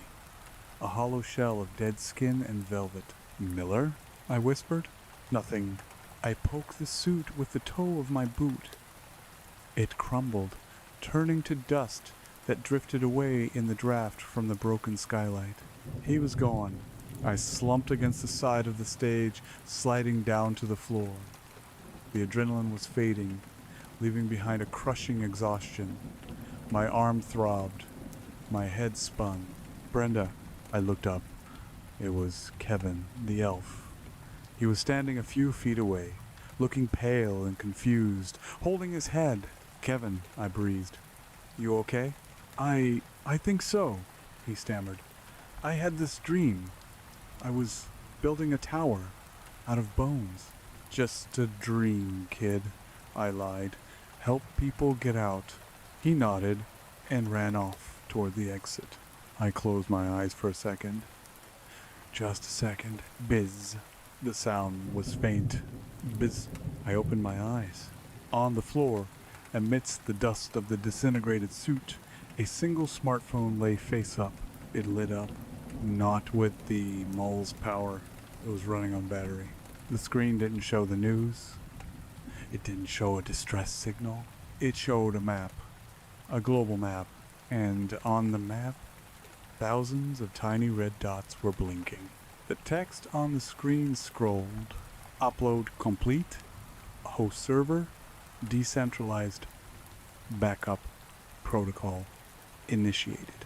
My blood ran cold. The text vanished. A new image appeared. A pixelated, animated face of Santa Claus. It winked.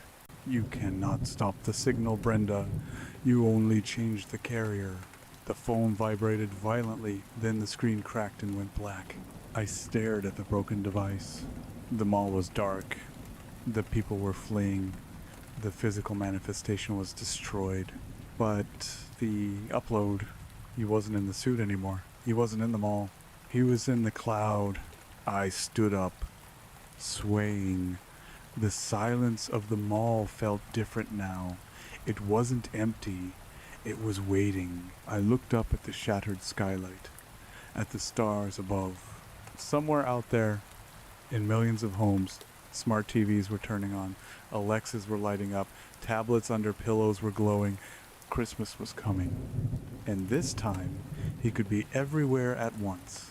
I touched the radio on my belt, knowing no one would answer, but needing to say it aloud. "Dispatch," I whispered to the empty air.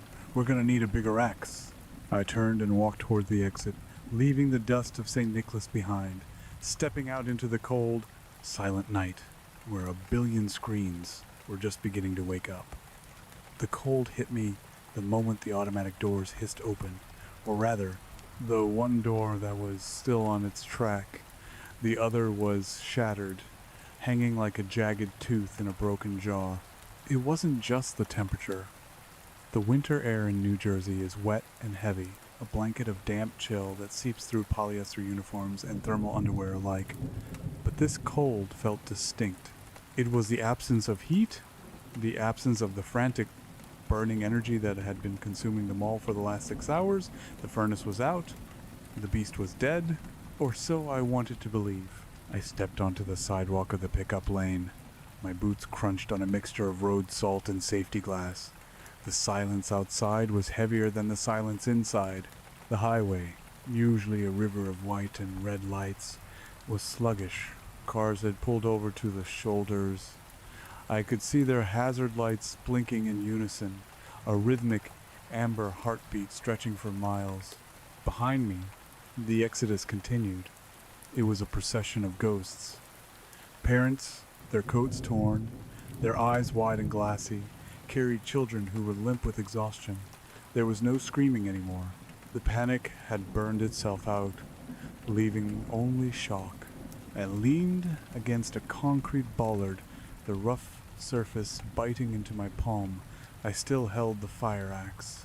It was heavy, a dead weight pulling down my right shoulder, but my fingers were locked around the handle in a rigor of their own. I didn't trust my hands to open. If I let go, I wasn't sure I could ever pick it up again. "Miss O'Malley?" The voice was small. I looked down. It was the boy in the blue sweater. The one who had tried to break down the roof door. The one who had promised me a warm hearth. He looked different now.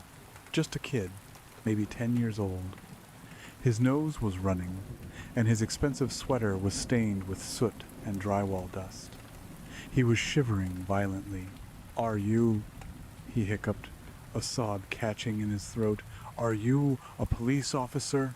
I looked at my reflection in the dark glass of the sliding door. My uniform was shredded. My face was a mask of soot and dried blood, some mine, some from the girl I'd tackled. I looked less like a mall cop and more like something that had crawled out of a shallow grave. "Something like that, kid," I rasped. My throat felt like I'd swallowed a handful of razor blades. "I can't find my mom," he whispered. "I don't remember. I was in line. I was in line for the picture, and then," he rubbed his temples, "I heard bells. Just bells."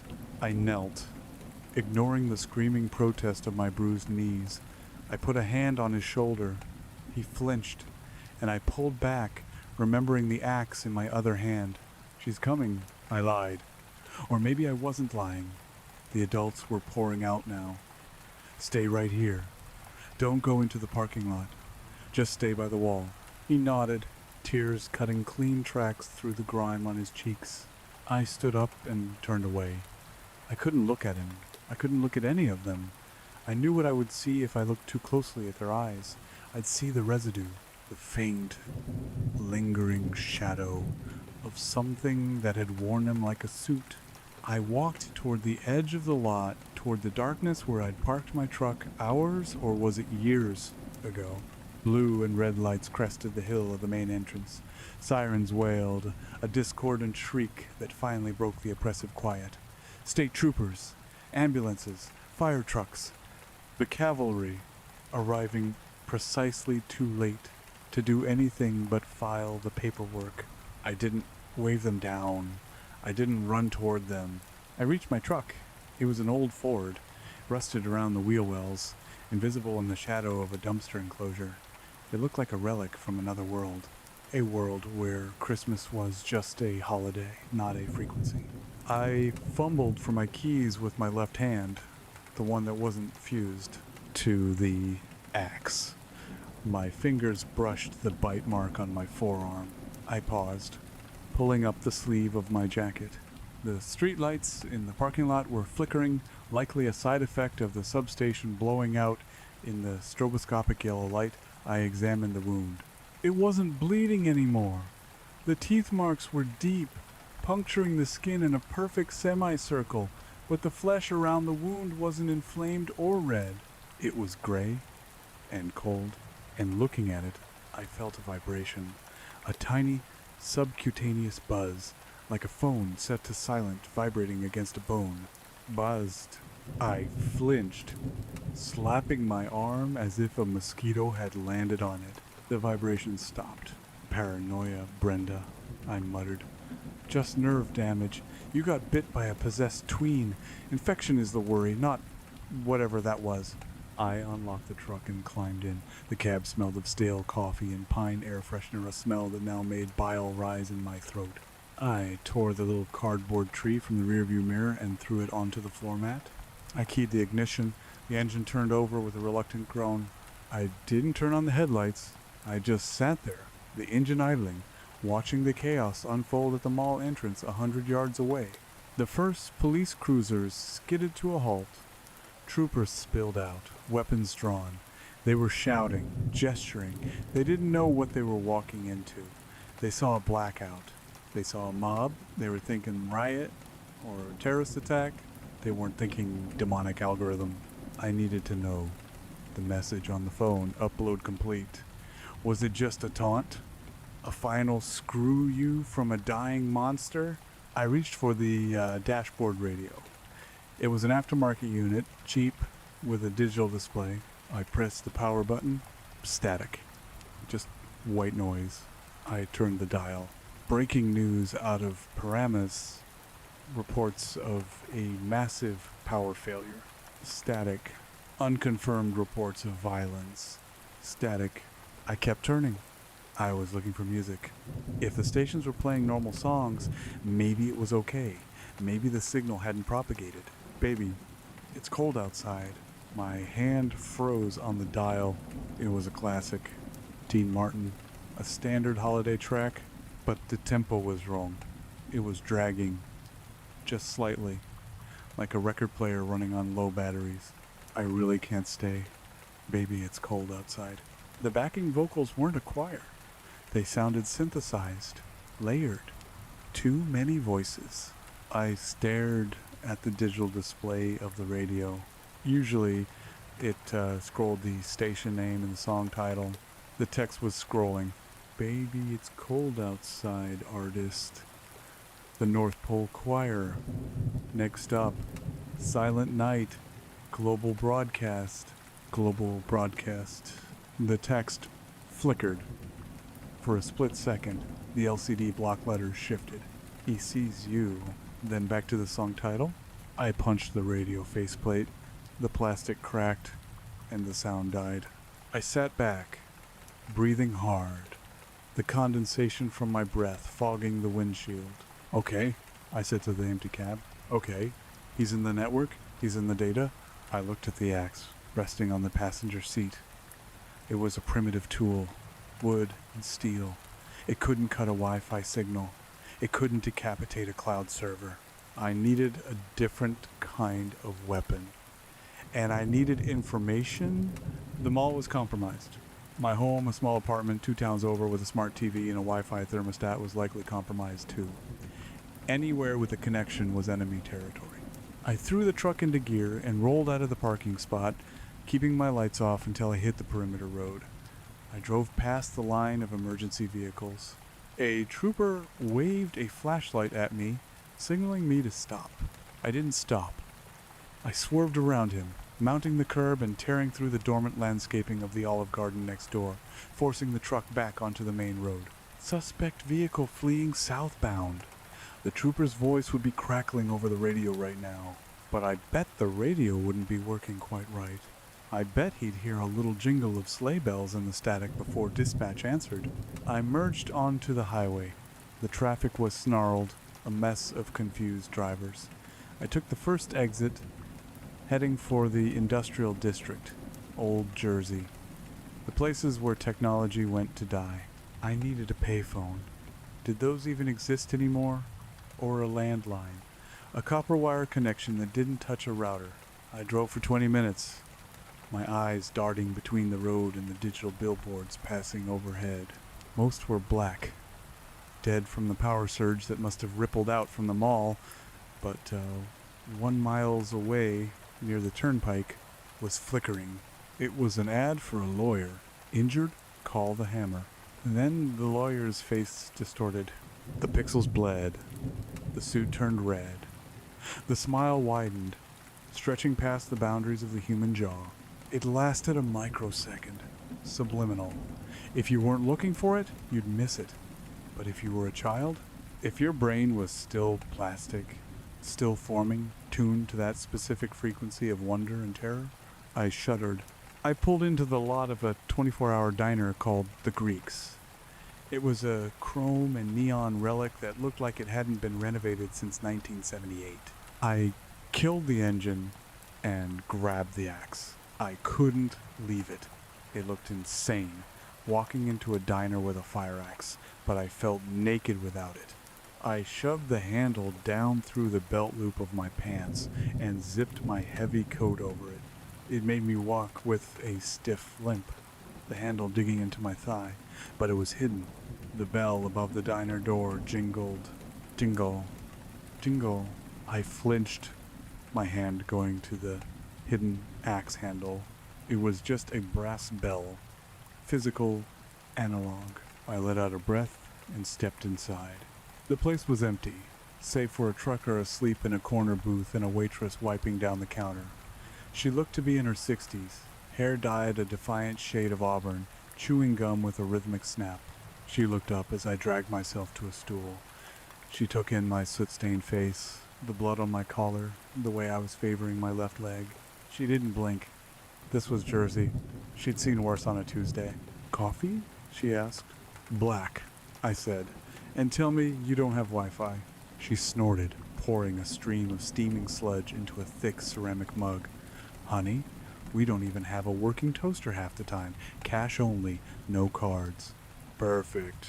I wrapped my hands around the mug, letting the heat seep into my frozen palms. Rough night? She asked, leaning hip against the counter. You could say that. The mall. I trailed off. Yeah, heard it on the AM band, she said, nodding toward a dusty radio on the shelf behind the pie case. Said the transformer blew, big mess, kids crying, parents screaming. Is that all they said? Pretty much. And some nonsense about a hacker. Some viral marketing stunt gone wrong. She rolled her eyes. World's going to hell in a handbasket, if you ask me. Can't just shop anymore, gotta be an experience. Viral, I muttered. Yeah.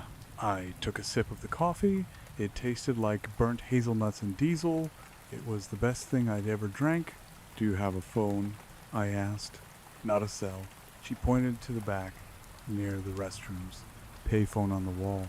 Still takes quarters. If you don't have change, I gotta roll. I dug into my pocket. I had a handful of change. Thanks. I walked to the back. The payphone was a silver box mounted on wood paneling that smelled of cigarettes from 20 years ago. I picked up the receiver. A dial tone. A steady, monotonous hum. No digital artifacts. No whispers. I dialed. My fingers knew the number by muscle memory, though I hadn't called it in 5 years. Ring. Ring. Ring. Yeah? A voice answered. Gruff. Sleepy. Father, I said. Silence on the other end, then the rustle of sheets. Brenda? The voice was sharper now. Brenda O'Malley? It's 3 a.m. I know, Father Thomas. I'm sorry. I haven't seen you at Mass since your mother passed, Brenda. You calling to confess? No, I said, leaning my forehead against the cold metal of the coin box. I'm calling because I need to know something. Something from the old books. The ones you keep in the locked archive in the rectory basement. Brenda, have you been drinking? Father, listen to me closely. Street Nicholas, the Bishop of Myra. The legends, the real ones. Before the Coca-Cola ads. Before the poems. What about them? Did he ever mention a list? The silence stretched out again. This time, it wasn't confusion, it was hesitation. The Libro Veritatis, Father Thomas whispered. The Book of Truth. It was an allegory, Brenda, for God's judgment. It's not an allegory, Father. It's a database, and he just uploaded it to the cloud. Brenda, you're scaring me. Where are you? I'm at the Greeks on Route 46, Father. He's everywhere now. The screens, the phones. He's using the children. He calls them vessels. Possession? His voice dropped to a hush. Mass possession? Digital possession. A biofeedback loop via visual cortex stimulation. He's hacking their brains, Father. But the source, the consciousness, it's ancient. Brenda? He said, and I heard the sound of him getting out of bed, feet hitting the floor. Stay there. Do not look at any screens. Do not listen to any digital audio. I'm coming to you. Bring the books, I said. And Father? Yes? Bring the holy water. But maybe bring a sledgehammer too. I hung up. I stood there for a moment in the narrow hallway. The diner was quiet. Then From the front, the sound of the radio changed. The AM static cleared, making a list. The voice was smooth, crooning, but it had that synthesized edge. Checking it twice, I walked back into the main dining area. The waitress was standing frozen behind the counter. She was staring at the radio. Her gum chewing had stopped. Her mouth was slightly open. "Ma'am?" I said, reaching for the axe under my coat. She didn't move. "Ma'am?" "Turn the radio off." She slowly turned her head toward me. Her eyes, previously sharp and cynical, were now wide. And in the center of her pupils, reflected in the wetness of the eye, I saw a tiny, rhythmic red pulse. "He knows," she said. Her voice wasn't hers. It was deeper, resonant. "He knows you're awake, Brenda." I drew the axe. The wood handle scraped against my zipper. The trucker in the corner booth sat up. He was a big man, 300 pounds of muscle and road fat. He turned slowly. He was holding his smartphone up to his face. The screen was bathing him in a soft red glow. "You've been very naughty," the trucker rumbled. The waitress reached under the counter. She didn't pull out a shotgun. She pulled out a meat cleaver. "There is no coal this year," she said, a smile stretching her lips, cracking the heavy makeup on her cheeks. "Only corrections." I backed toward the door. "The signal is weak here," I said, trying to keep my voice steady. "Analog connection. You can't hold them." "We are Legion," the trucker said, sliding out of the booth. "We are the bandwidth." I didn't wait for them to charge. I swung the axe, not at them, but at the pie case on the counter. Crash, glass exploded. Lemon meringue and cherry pie flew everywhere. The sudden violence broke their focus for a fraction of a second. The waitress blinked, the red light in her eyes dimming. "What the hell?" I turned and shoulder-checked the door, bursting out into the cold night air. I scrambled into my truck, locking the doors just as the trucker slammed his massive fists against the window. "Open up," he roared, his face pressed against the glass. "Santa wants a word." I revved the engine and peeled out of the lot, leaving a cloud of exhaust and gravel in my wake. I drove fast, my heart hammering against my ribs. It wasn't just the kids, it was anyone. Anyone watching, anyone listening. The infection vector had mutated. It wasn't just purity anymore. It was attention. If you gave him your attention, he took your soul. I grabbed the radio faceplate I'd smashed earlier and ripped the wiring out of the dashboard completely, tossing the unit out the window. I needed to go analog, completely analog. I looked at the fuel gauge. Half a tank. I had to wait for Father Thomas. But I couldn't stay in the open. I turned down a side street, heading toward the reservoir. There were no billboards there, no Wi-Fi hotspots, just trees and water. As I drove, I glanced at the sky. The clouds had parted. The stars were out, but as I watched, a line of them began to move. A string of satellites, Starlink or something similar, tracking across the black void. They blinked. Once, twice. Dot, dot, dot, dot, dash, dot, dash, dot, dash, dash, dash, dot, dot, dot, dot, dot, dot. Morse code. I didn't know Morse code well enough to read it on the fly, but the rhythm was undeniable. It was a laugh. A silent, blinking, orbital belly laugh. "Ho, ho, ho," I whispered, gripping the steering wheel until my knuckles turned white. The war on Christmas had just gone nuclear. The Oradell Reservoir was a black void cut into the suburban sprawl, a massive expanse of water that swallowed the light. I killed the headlights a mile out, navigating by the ambient glow of the New Jersey night, the orange haze of street lamps reflecting off low-hanging clouds that hadn't yet drifted south. My truck rumbled over the gravel access road, the tires crunching loudly in the stillness. This area was technically restricted, fenced off to protect the water supply, but I knew where the teenagers cut the chain link to go drink cheap beer and fumble with each other's zippers. I had chased enough of them off in my younger days. Now, I was grateful for their vandalism. I rolled the truck deep into the tree line, hiding it behind a thicket of bare oaks and scrub pine. When I cut the engine, the silence that rushed in was deafening. No hum of traffic, no buzz of electricity, just the wind hissing through the dead leaves and the rhythmic thud, thud, thud of my own heart. I didn't get out immediately. I sat there, gripping the axe handle, watching the dashboard. I half expected the digital odometer to light up on its own, to start scrolling coordinates or threats. It remained dark. Analog, I whispered. Think analog. I checked my watch. Not the smartwatch I had smashed hours ago, but the backup I kept in the glove box, a battered Timex with a ticking second hand. 3:42 a.m. Father Thomas was reliable. If he said he was coming, unless the signal got him, unless his GPS redirected him into a bridge abutment. I looked down at my arm. The bite mark was throbbing in time with my pulse. I pulled a flashlight from my belt, an old maglite, heavy aluminum, incandescent bulb, and clicked it on. The beam was yellow and weak, but it was enough. The gray patch of skin around the teeth marks had spread. It was no longer a neat semicircle.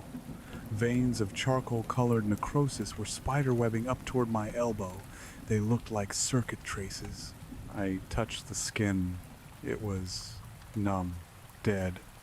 But underneath, deep in the muscle, I felt a twitch, a compulsion. Go north, the muscle memory whispered.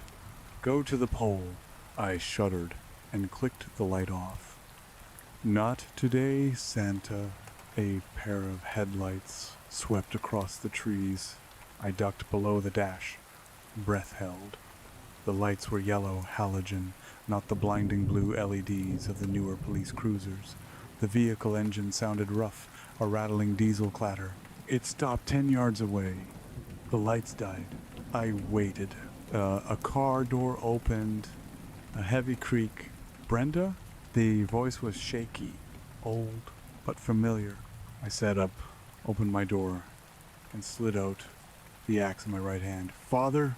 Father Thomas stood by the hood of a beige 1982 Mercedes sedan. The car was a tank, a relic of West German engineering with zero connectivity.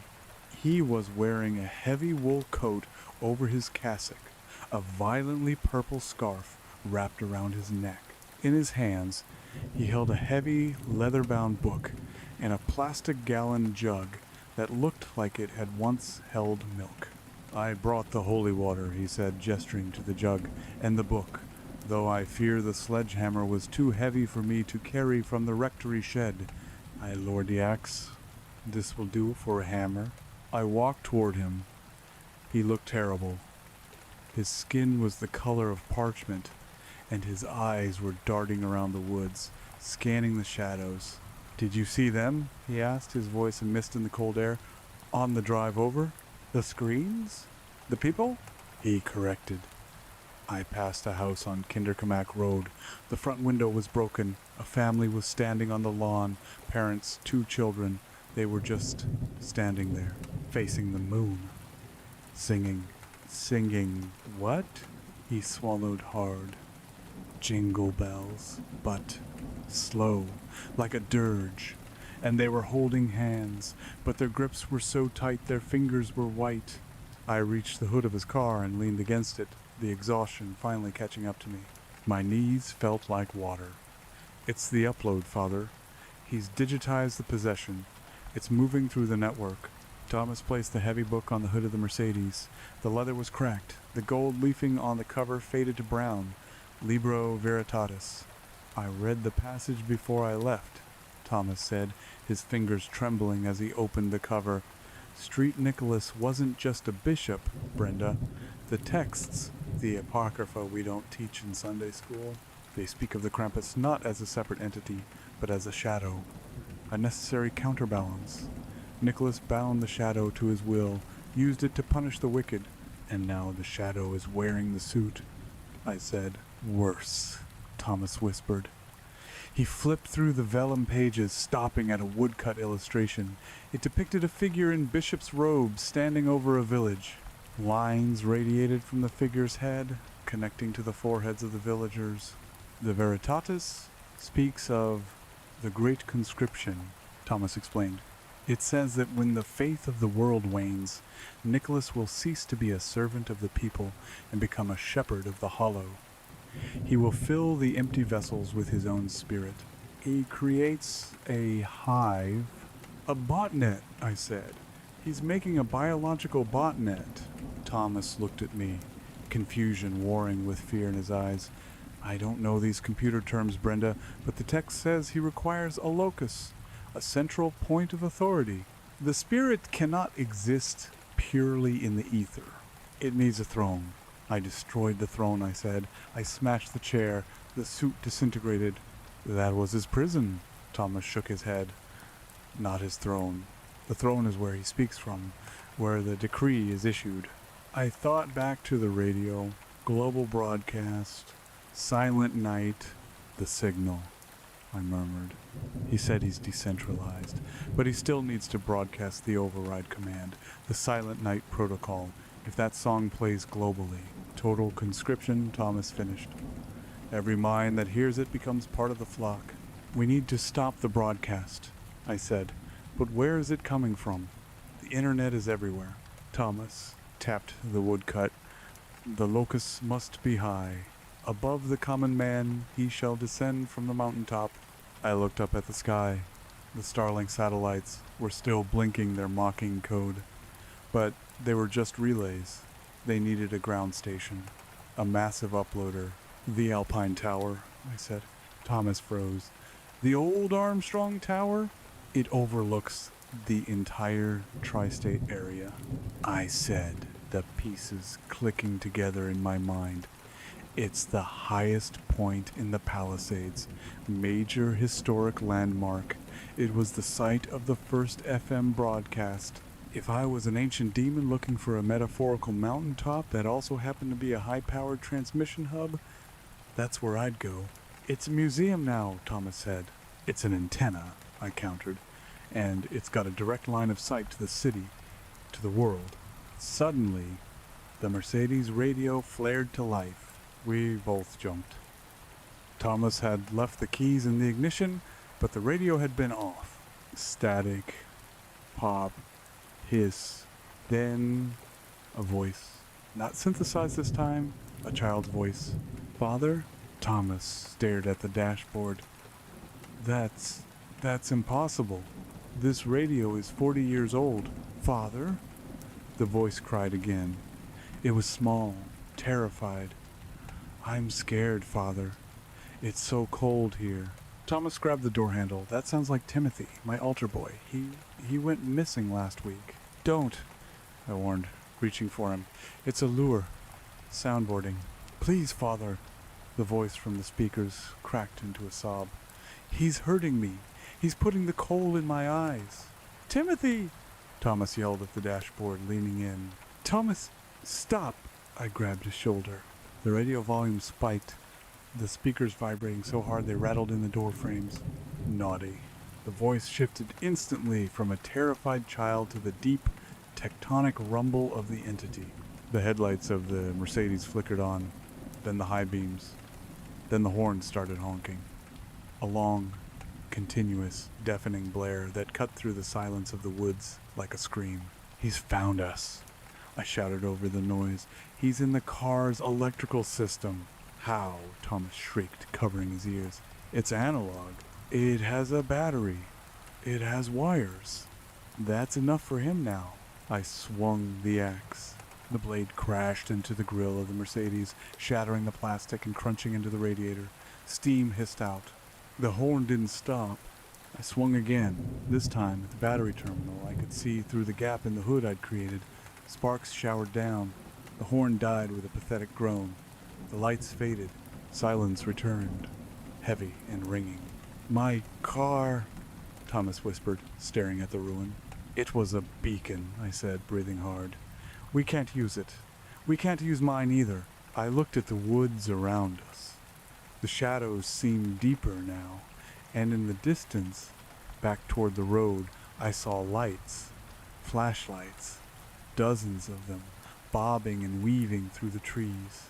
And then the sound, bells, sleigh bells, thousands of them, but they weren't on sleighs.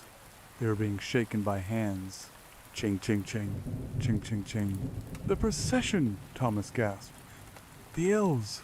Not elves, I said, grabbing his arm and hauling him away from the car. Shoppers, neighbors, grab the book and the water. We have to move. Where? The reservoir, I said. Water blocks the signal? Maybe. Or at least it slows them down. We ran. I wasn't an athlete. I was a mall cop with a bad knee and a nicotine addiction, running on adrenaline and terror. Father Thomas was worse off, wheezing within 20 yards, clutching the heavy book to his chest. We crashed through the underbrush, the thorns tearing at my uniform. Behind us, the jingling grew louder. It was a rhythmic, marching sound.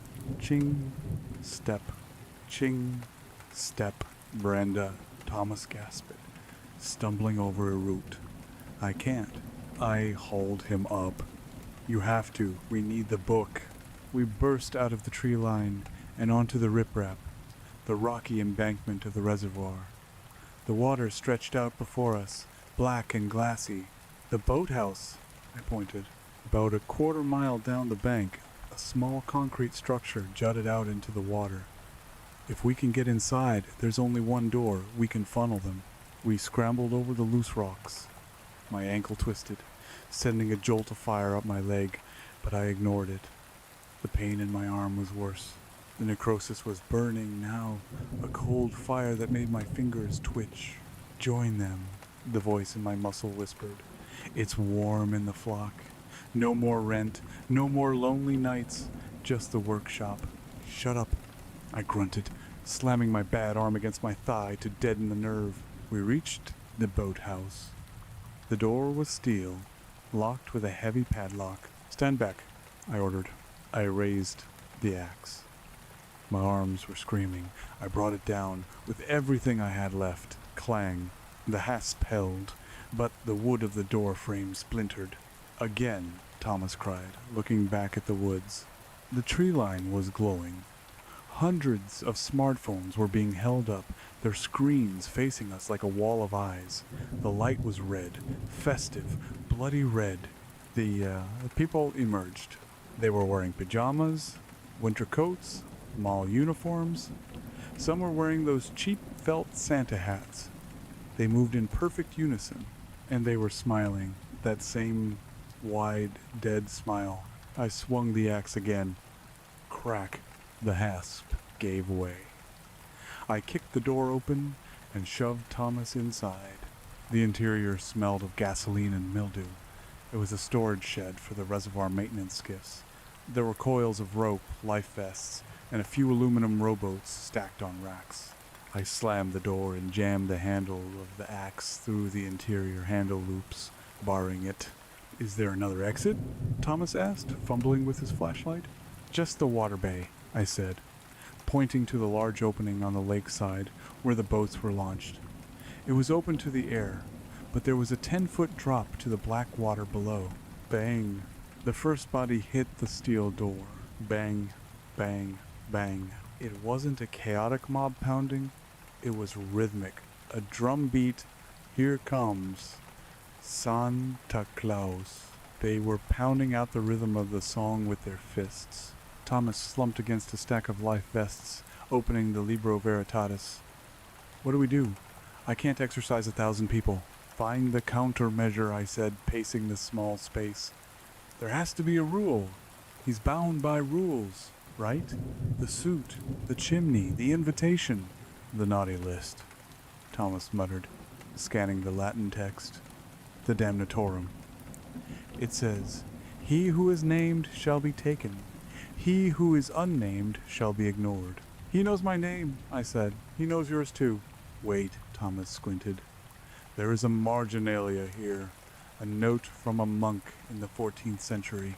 The saint cannot cross the threshold of the uninvited, nor can he claim the heart that has already been given to another. Given to another? I asked. Like marriage? No. Thomas looked up, his eyes widening. Spiritual claim. Possession is about vacancy, Brenda. He fills the empty space, if the space is already occupied. The pounding on the door stopped. Silence. Then a sound came from the water side of the boathouse. A splashing. I turned the flashlight toward the open bay. A hand reached up from the dark water and gripped the concrete ledge. The skin was blue, bloated. Then another hand. A figure pulled itself up. It was wearing a soaking wet elf costume. The bells on its hat were silent, filled with water. It was Kevin, the kid I'd saved at the mall. He stood up, water pouring off him. His eyes were entirely black. No whites, just void. Kevin? I whispered. Kevin is wrapping presents. The thing that used to be Kevin said. Its voice was wet, gurgling. I am the quality control. Behind him, more figures began to climb out of the water. They had swum around. Back! I shouted, grabbing a flare gun from the emergency kit on the wall. I didn't know if it was loaded, but it was all I had. The claim, Brenda, Thomas shouted, flipping pages frantically. We need to stake a claim. On what? On ourselves. Thomas grabbed the jug of holy water. We have to close the port. We have to fill the vessel before he does. Fill it with what? Kevin stepped forward.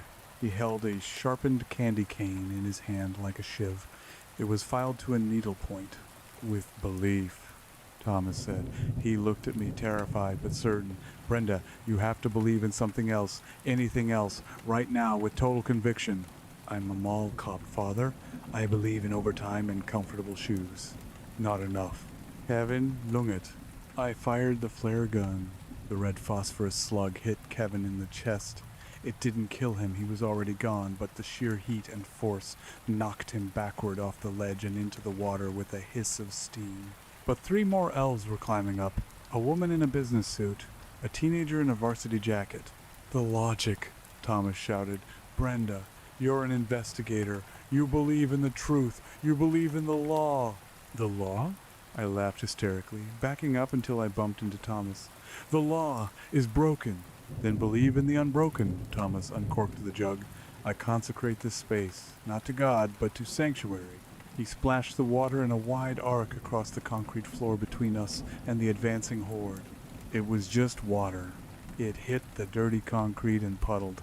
The woman in the business suit stepped onto the wet concrete. She didn't sizzle. She didn't scream. She smiled. Naughty list, she cooed. It's not working, I yelled.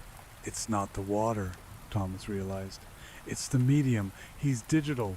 We're fighting a signal with analog tools. He threw the book at the woman. It hit her in the face, knocking her back, but she barely flinched. I looked at the flare gun, empty. I looked at the axe, still jamming the door. We were trapped. Then my arm burned. A spike of pain so intense my vision whitened. The phone in my pocket, the burner I kept for emergencies, vibrated.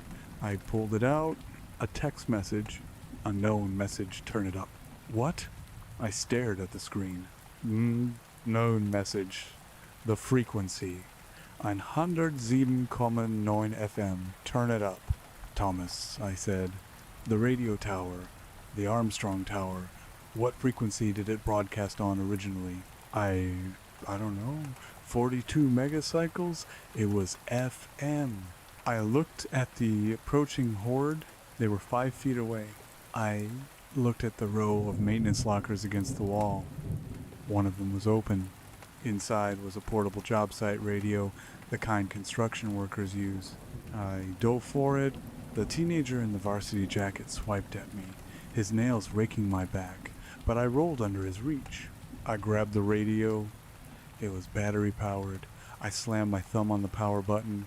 Static. I spun the dial. 107.9. Silent night.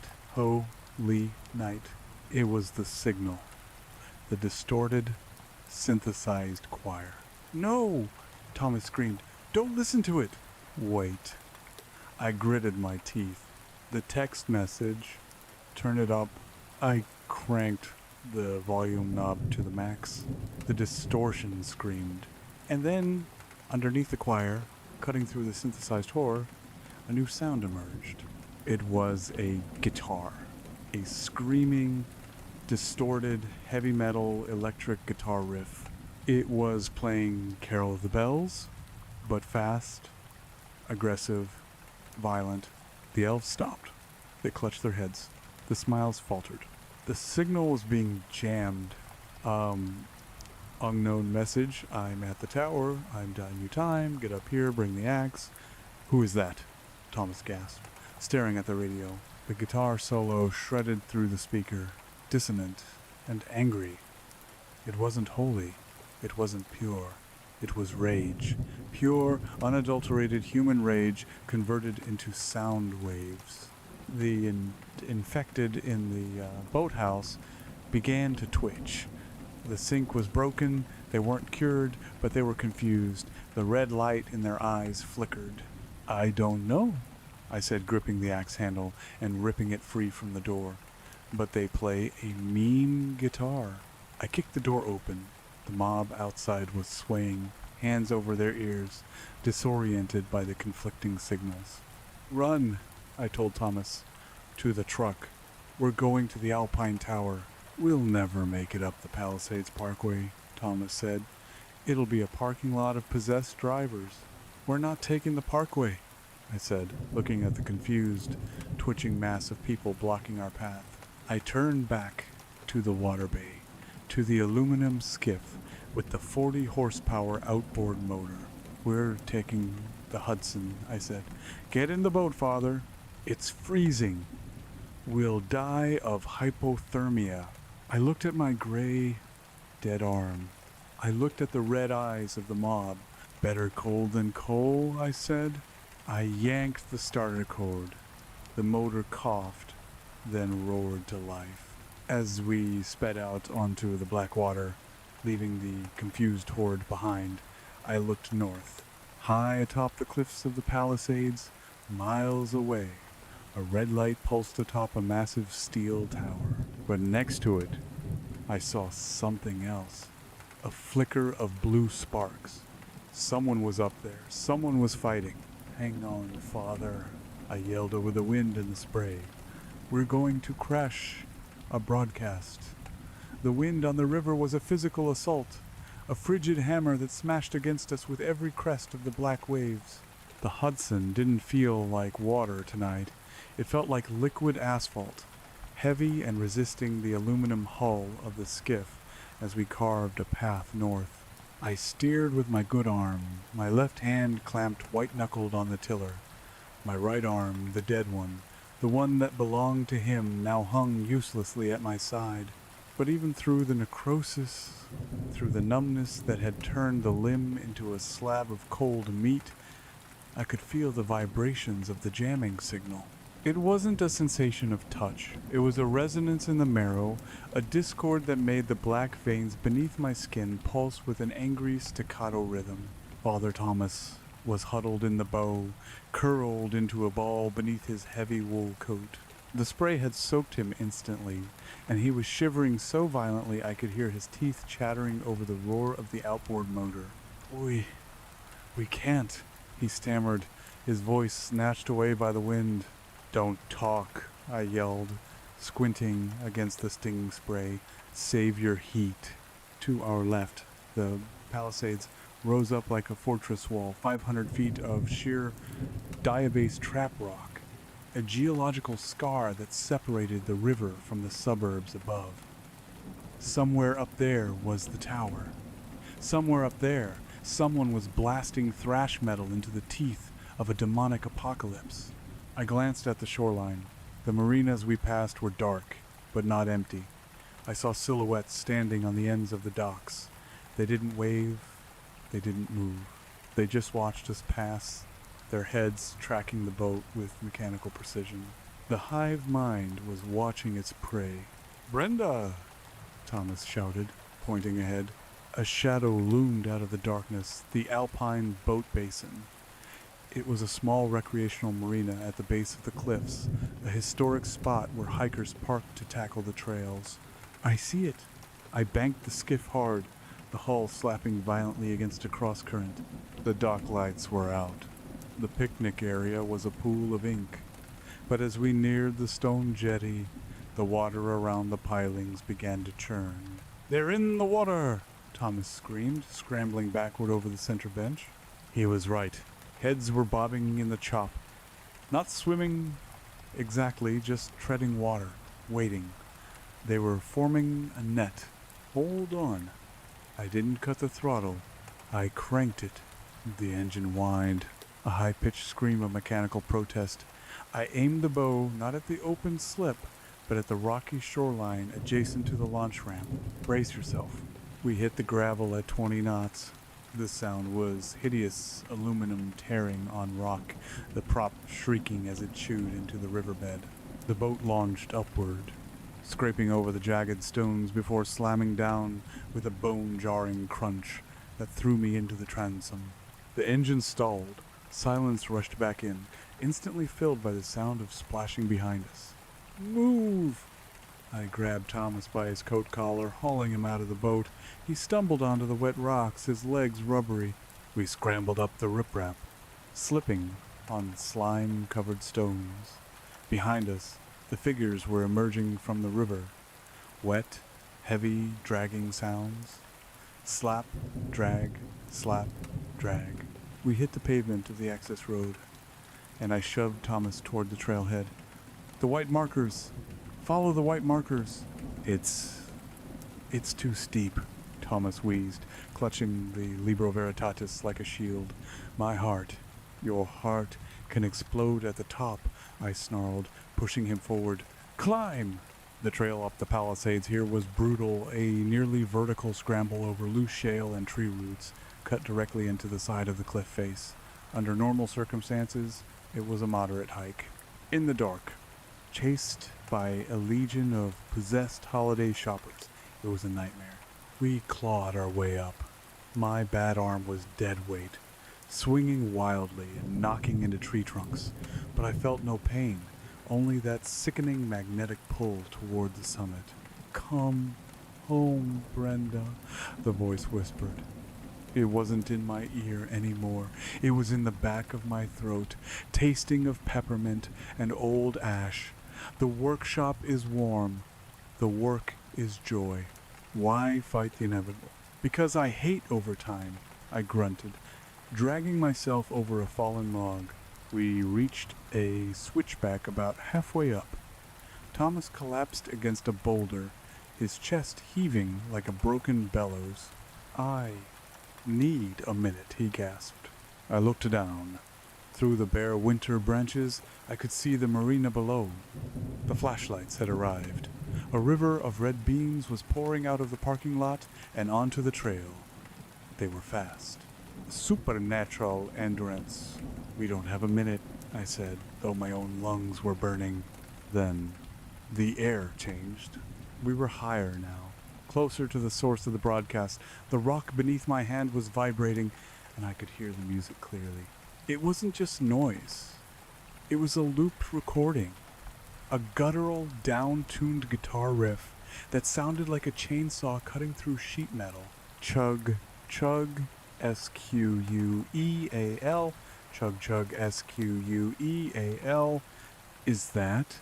Thomas lifted his head, a look of bewildered recognition on his face. "Is that Slayer?" "I don't know the band, Father," I said, hauling him up, "but it's holy enough for me." We resumed the climb. The path narrowed, hugging the cliff edge. One misstep meant a 300-foot drop into the dark canopy below. Suddenly, a figure stepped out from behind a massive oak tree, blocking the path. It was a park ranger. Or it had been. He was wearing the wide-brimmed hat and the green uniform, but his face was slack, the muscles entirely relaxed. In his hand, he held a heavy mag light, raised like a club. He didn't speak. He didn't growl. He just smiled, that terrible, empty smile. Ticket check, the ranger whispered. He swung the flashlight. I dodged, but I was slow. The heavy metal casing clipped my shoulder, spinning me around. I slipped on the shale, my boots sliding toward the edge. Thomas yelled, "In nomen patris," and thrust the heavy leather book forward. He slammed the Libro Veritatis into the ranger's face. It wasn't a magical strike. It was just a heavy book wielded by a desperate man. But the ranger stumbled back, his heel catching on a root. He went over. There was no scream, just the sound of branches snapping, fading into the darkness below. Thomas stared at his hands, trembling. I just killed a man." "You decommissioned a puppet," I said, grabbing his arm. "Keep moving." We crested the top of the cliff 10 minutes later. The wind here was ferocious, howling off the river with nothing to stop it. We were on the Palisades Interstate Parkway, usually a bustling commuter artery. Now, it was a graveyard of abandoned cars. Vehicles were skewed across the lanes, doors open, engines dead. And looming above the tree line, a quarter-mile north, was the Alpine Tower. It was a titan of red and white steel lattice, rising 300 feet into the night sky. The blinking red aviation light on top pulsed in time with a headache splitting my skull. But at the base of the tower, the scene was chaotic. The maintenance compound was surrounded by a high chain-link fence topped with razor wire. Inside the perimeter, at the foot of the tower's massive concrete legs, a white van was parked. Cables ran from the van into the junction box of the tower, and on top of the van, a figure was standing. He was wearing a heavy winter parka and a welding mask. He was holding a flare, waving it at the darkness beyond the fence. Surrounding the fence, pressing against the wire, were hundreds of them. The infected. They were shaking the fence, climbing it, their combined weight making the mesh groan. "The siege," I whispered. The guitar music was deafening here. It was blasting from speakers mounted on the van's roof, aimed outward like sonic cannons. The infected closest to the van were covering their ears, staggering, but the ones behind them pushed them forward. "How do we get in?" Thomas shouted over the music. "We don't need to get in," I said, watching the scene. "We need to get up." I scanned the perimeter. The mob was concentrated at the main gate, and the van, the back of the compound, where the tower legs anchored into the bedrock near the cliff edge, was less crowded. "Come on," I signaled. We skirted the edge of the woods, keeping low behind the abandoned cars. My infected arm was burning hot now, the veins glowing with a faint charcoal luminescence. It was reacting to the tower. It wanted to connect. "Upload pending," my mind whispered. "Syncing." No. I bit my tongue until I tasted copper. "Cancel." We reached the fence line near the cliff edge. Inside, the guy on the van was shouting something, throwing rocks at the climbers. He was losing ground. "Hey," I yelled, rattling the fence. The guy in the welding mask turned. He lifted the mask. It was a kid. Couldn't have been more than 17. He had blue hair and a lip ring. "Who the hell are you?" he screamed. "Mole security," I yelled back, realizing how ridiculous it sounded. "Let us in." "Security?" He looked at Thomas. "And a priest? What is this, a joke?" "Open the gate, son," Thomas bellowed, his voice finding a sudden booming authority. "Or God help me, I will excommunicate you." The kid stared, then scrambled down from the van. He ran to the side gate near us, punching a code into a keypad. Click. We slipped inside just as a section of the main fence on the other side buckled. "They're through," the kid screamed, running back toward the van. "The jammer's overheating. I can't hold the signal." I looked at the van. The equipment inside was smoking. The frantic guitar riff wavered, slowed down, sounded like a tape melting. "The broadcast," I said, looking up at the massive steel skeleton of the tower. "Is the uplink still active?" I hijacked the carrier wave. The kid yelled, grabbing a crowbar from the ground. "But if the jammer dies, the Silent Night protocol overrides it. The transmitter is hardwired to the grid." "Where's the cutoff?" I asked. He pointed up, way up. The main breaker is on the service platform. 200 feet up, manual disconnect. I tried to climb it, but he gestured to his leg. His jeans were torn, blood soaking the fabric. One of those things bit me. I looked at the tower. It was a vertical maze of cold steel, swaying slightly in the wind. The music died. The sudden silence was more violent than the noise. From the woods, from the broken fence, from the darkness, a collective inhale. Then, the singing started. Sleep and heavenly peace. It wasn't coming from speakers. It was coming from the throats of 2,000 people surrounding the compound and from the sky above. It's starting, Thomas whispered, clutching his rosary. The global signal. I looked at my arm. The gray necrosis had reached my shoulder. I couldn't feel my fingers anymore, but they were twitching, forming shapes. Claw, grip, tear. I looked at the axe in my good hand. Kid, I said, can you get that music back on, even for a minute? Maybe, he stammered, backing toward the van.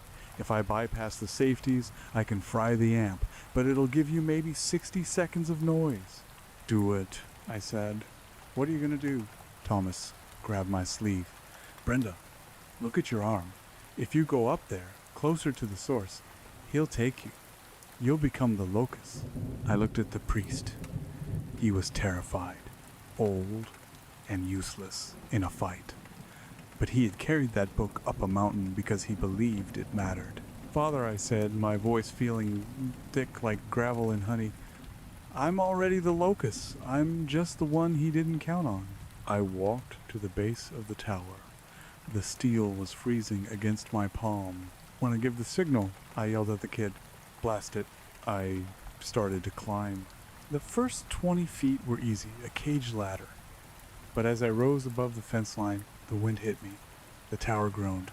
Below me, the mob surged forward, pouring into the compound. They weren't looking at the kid, they were looking at me. Mother! A voice cried out from the crowd. Mother Christmas! I shuddered and kept climbing. My bad arm locked onto the rungs with mechanical strength. It didn't get tired. It didn't feel cold. It just pulled. Up, the entity whispered, sounding pleased. Yes.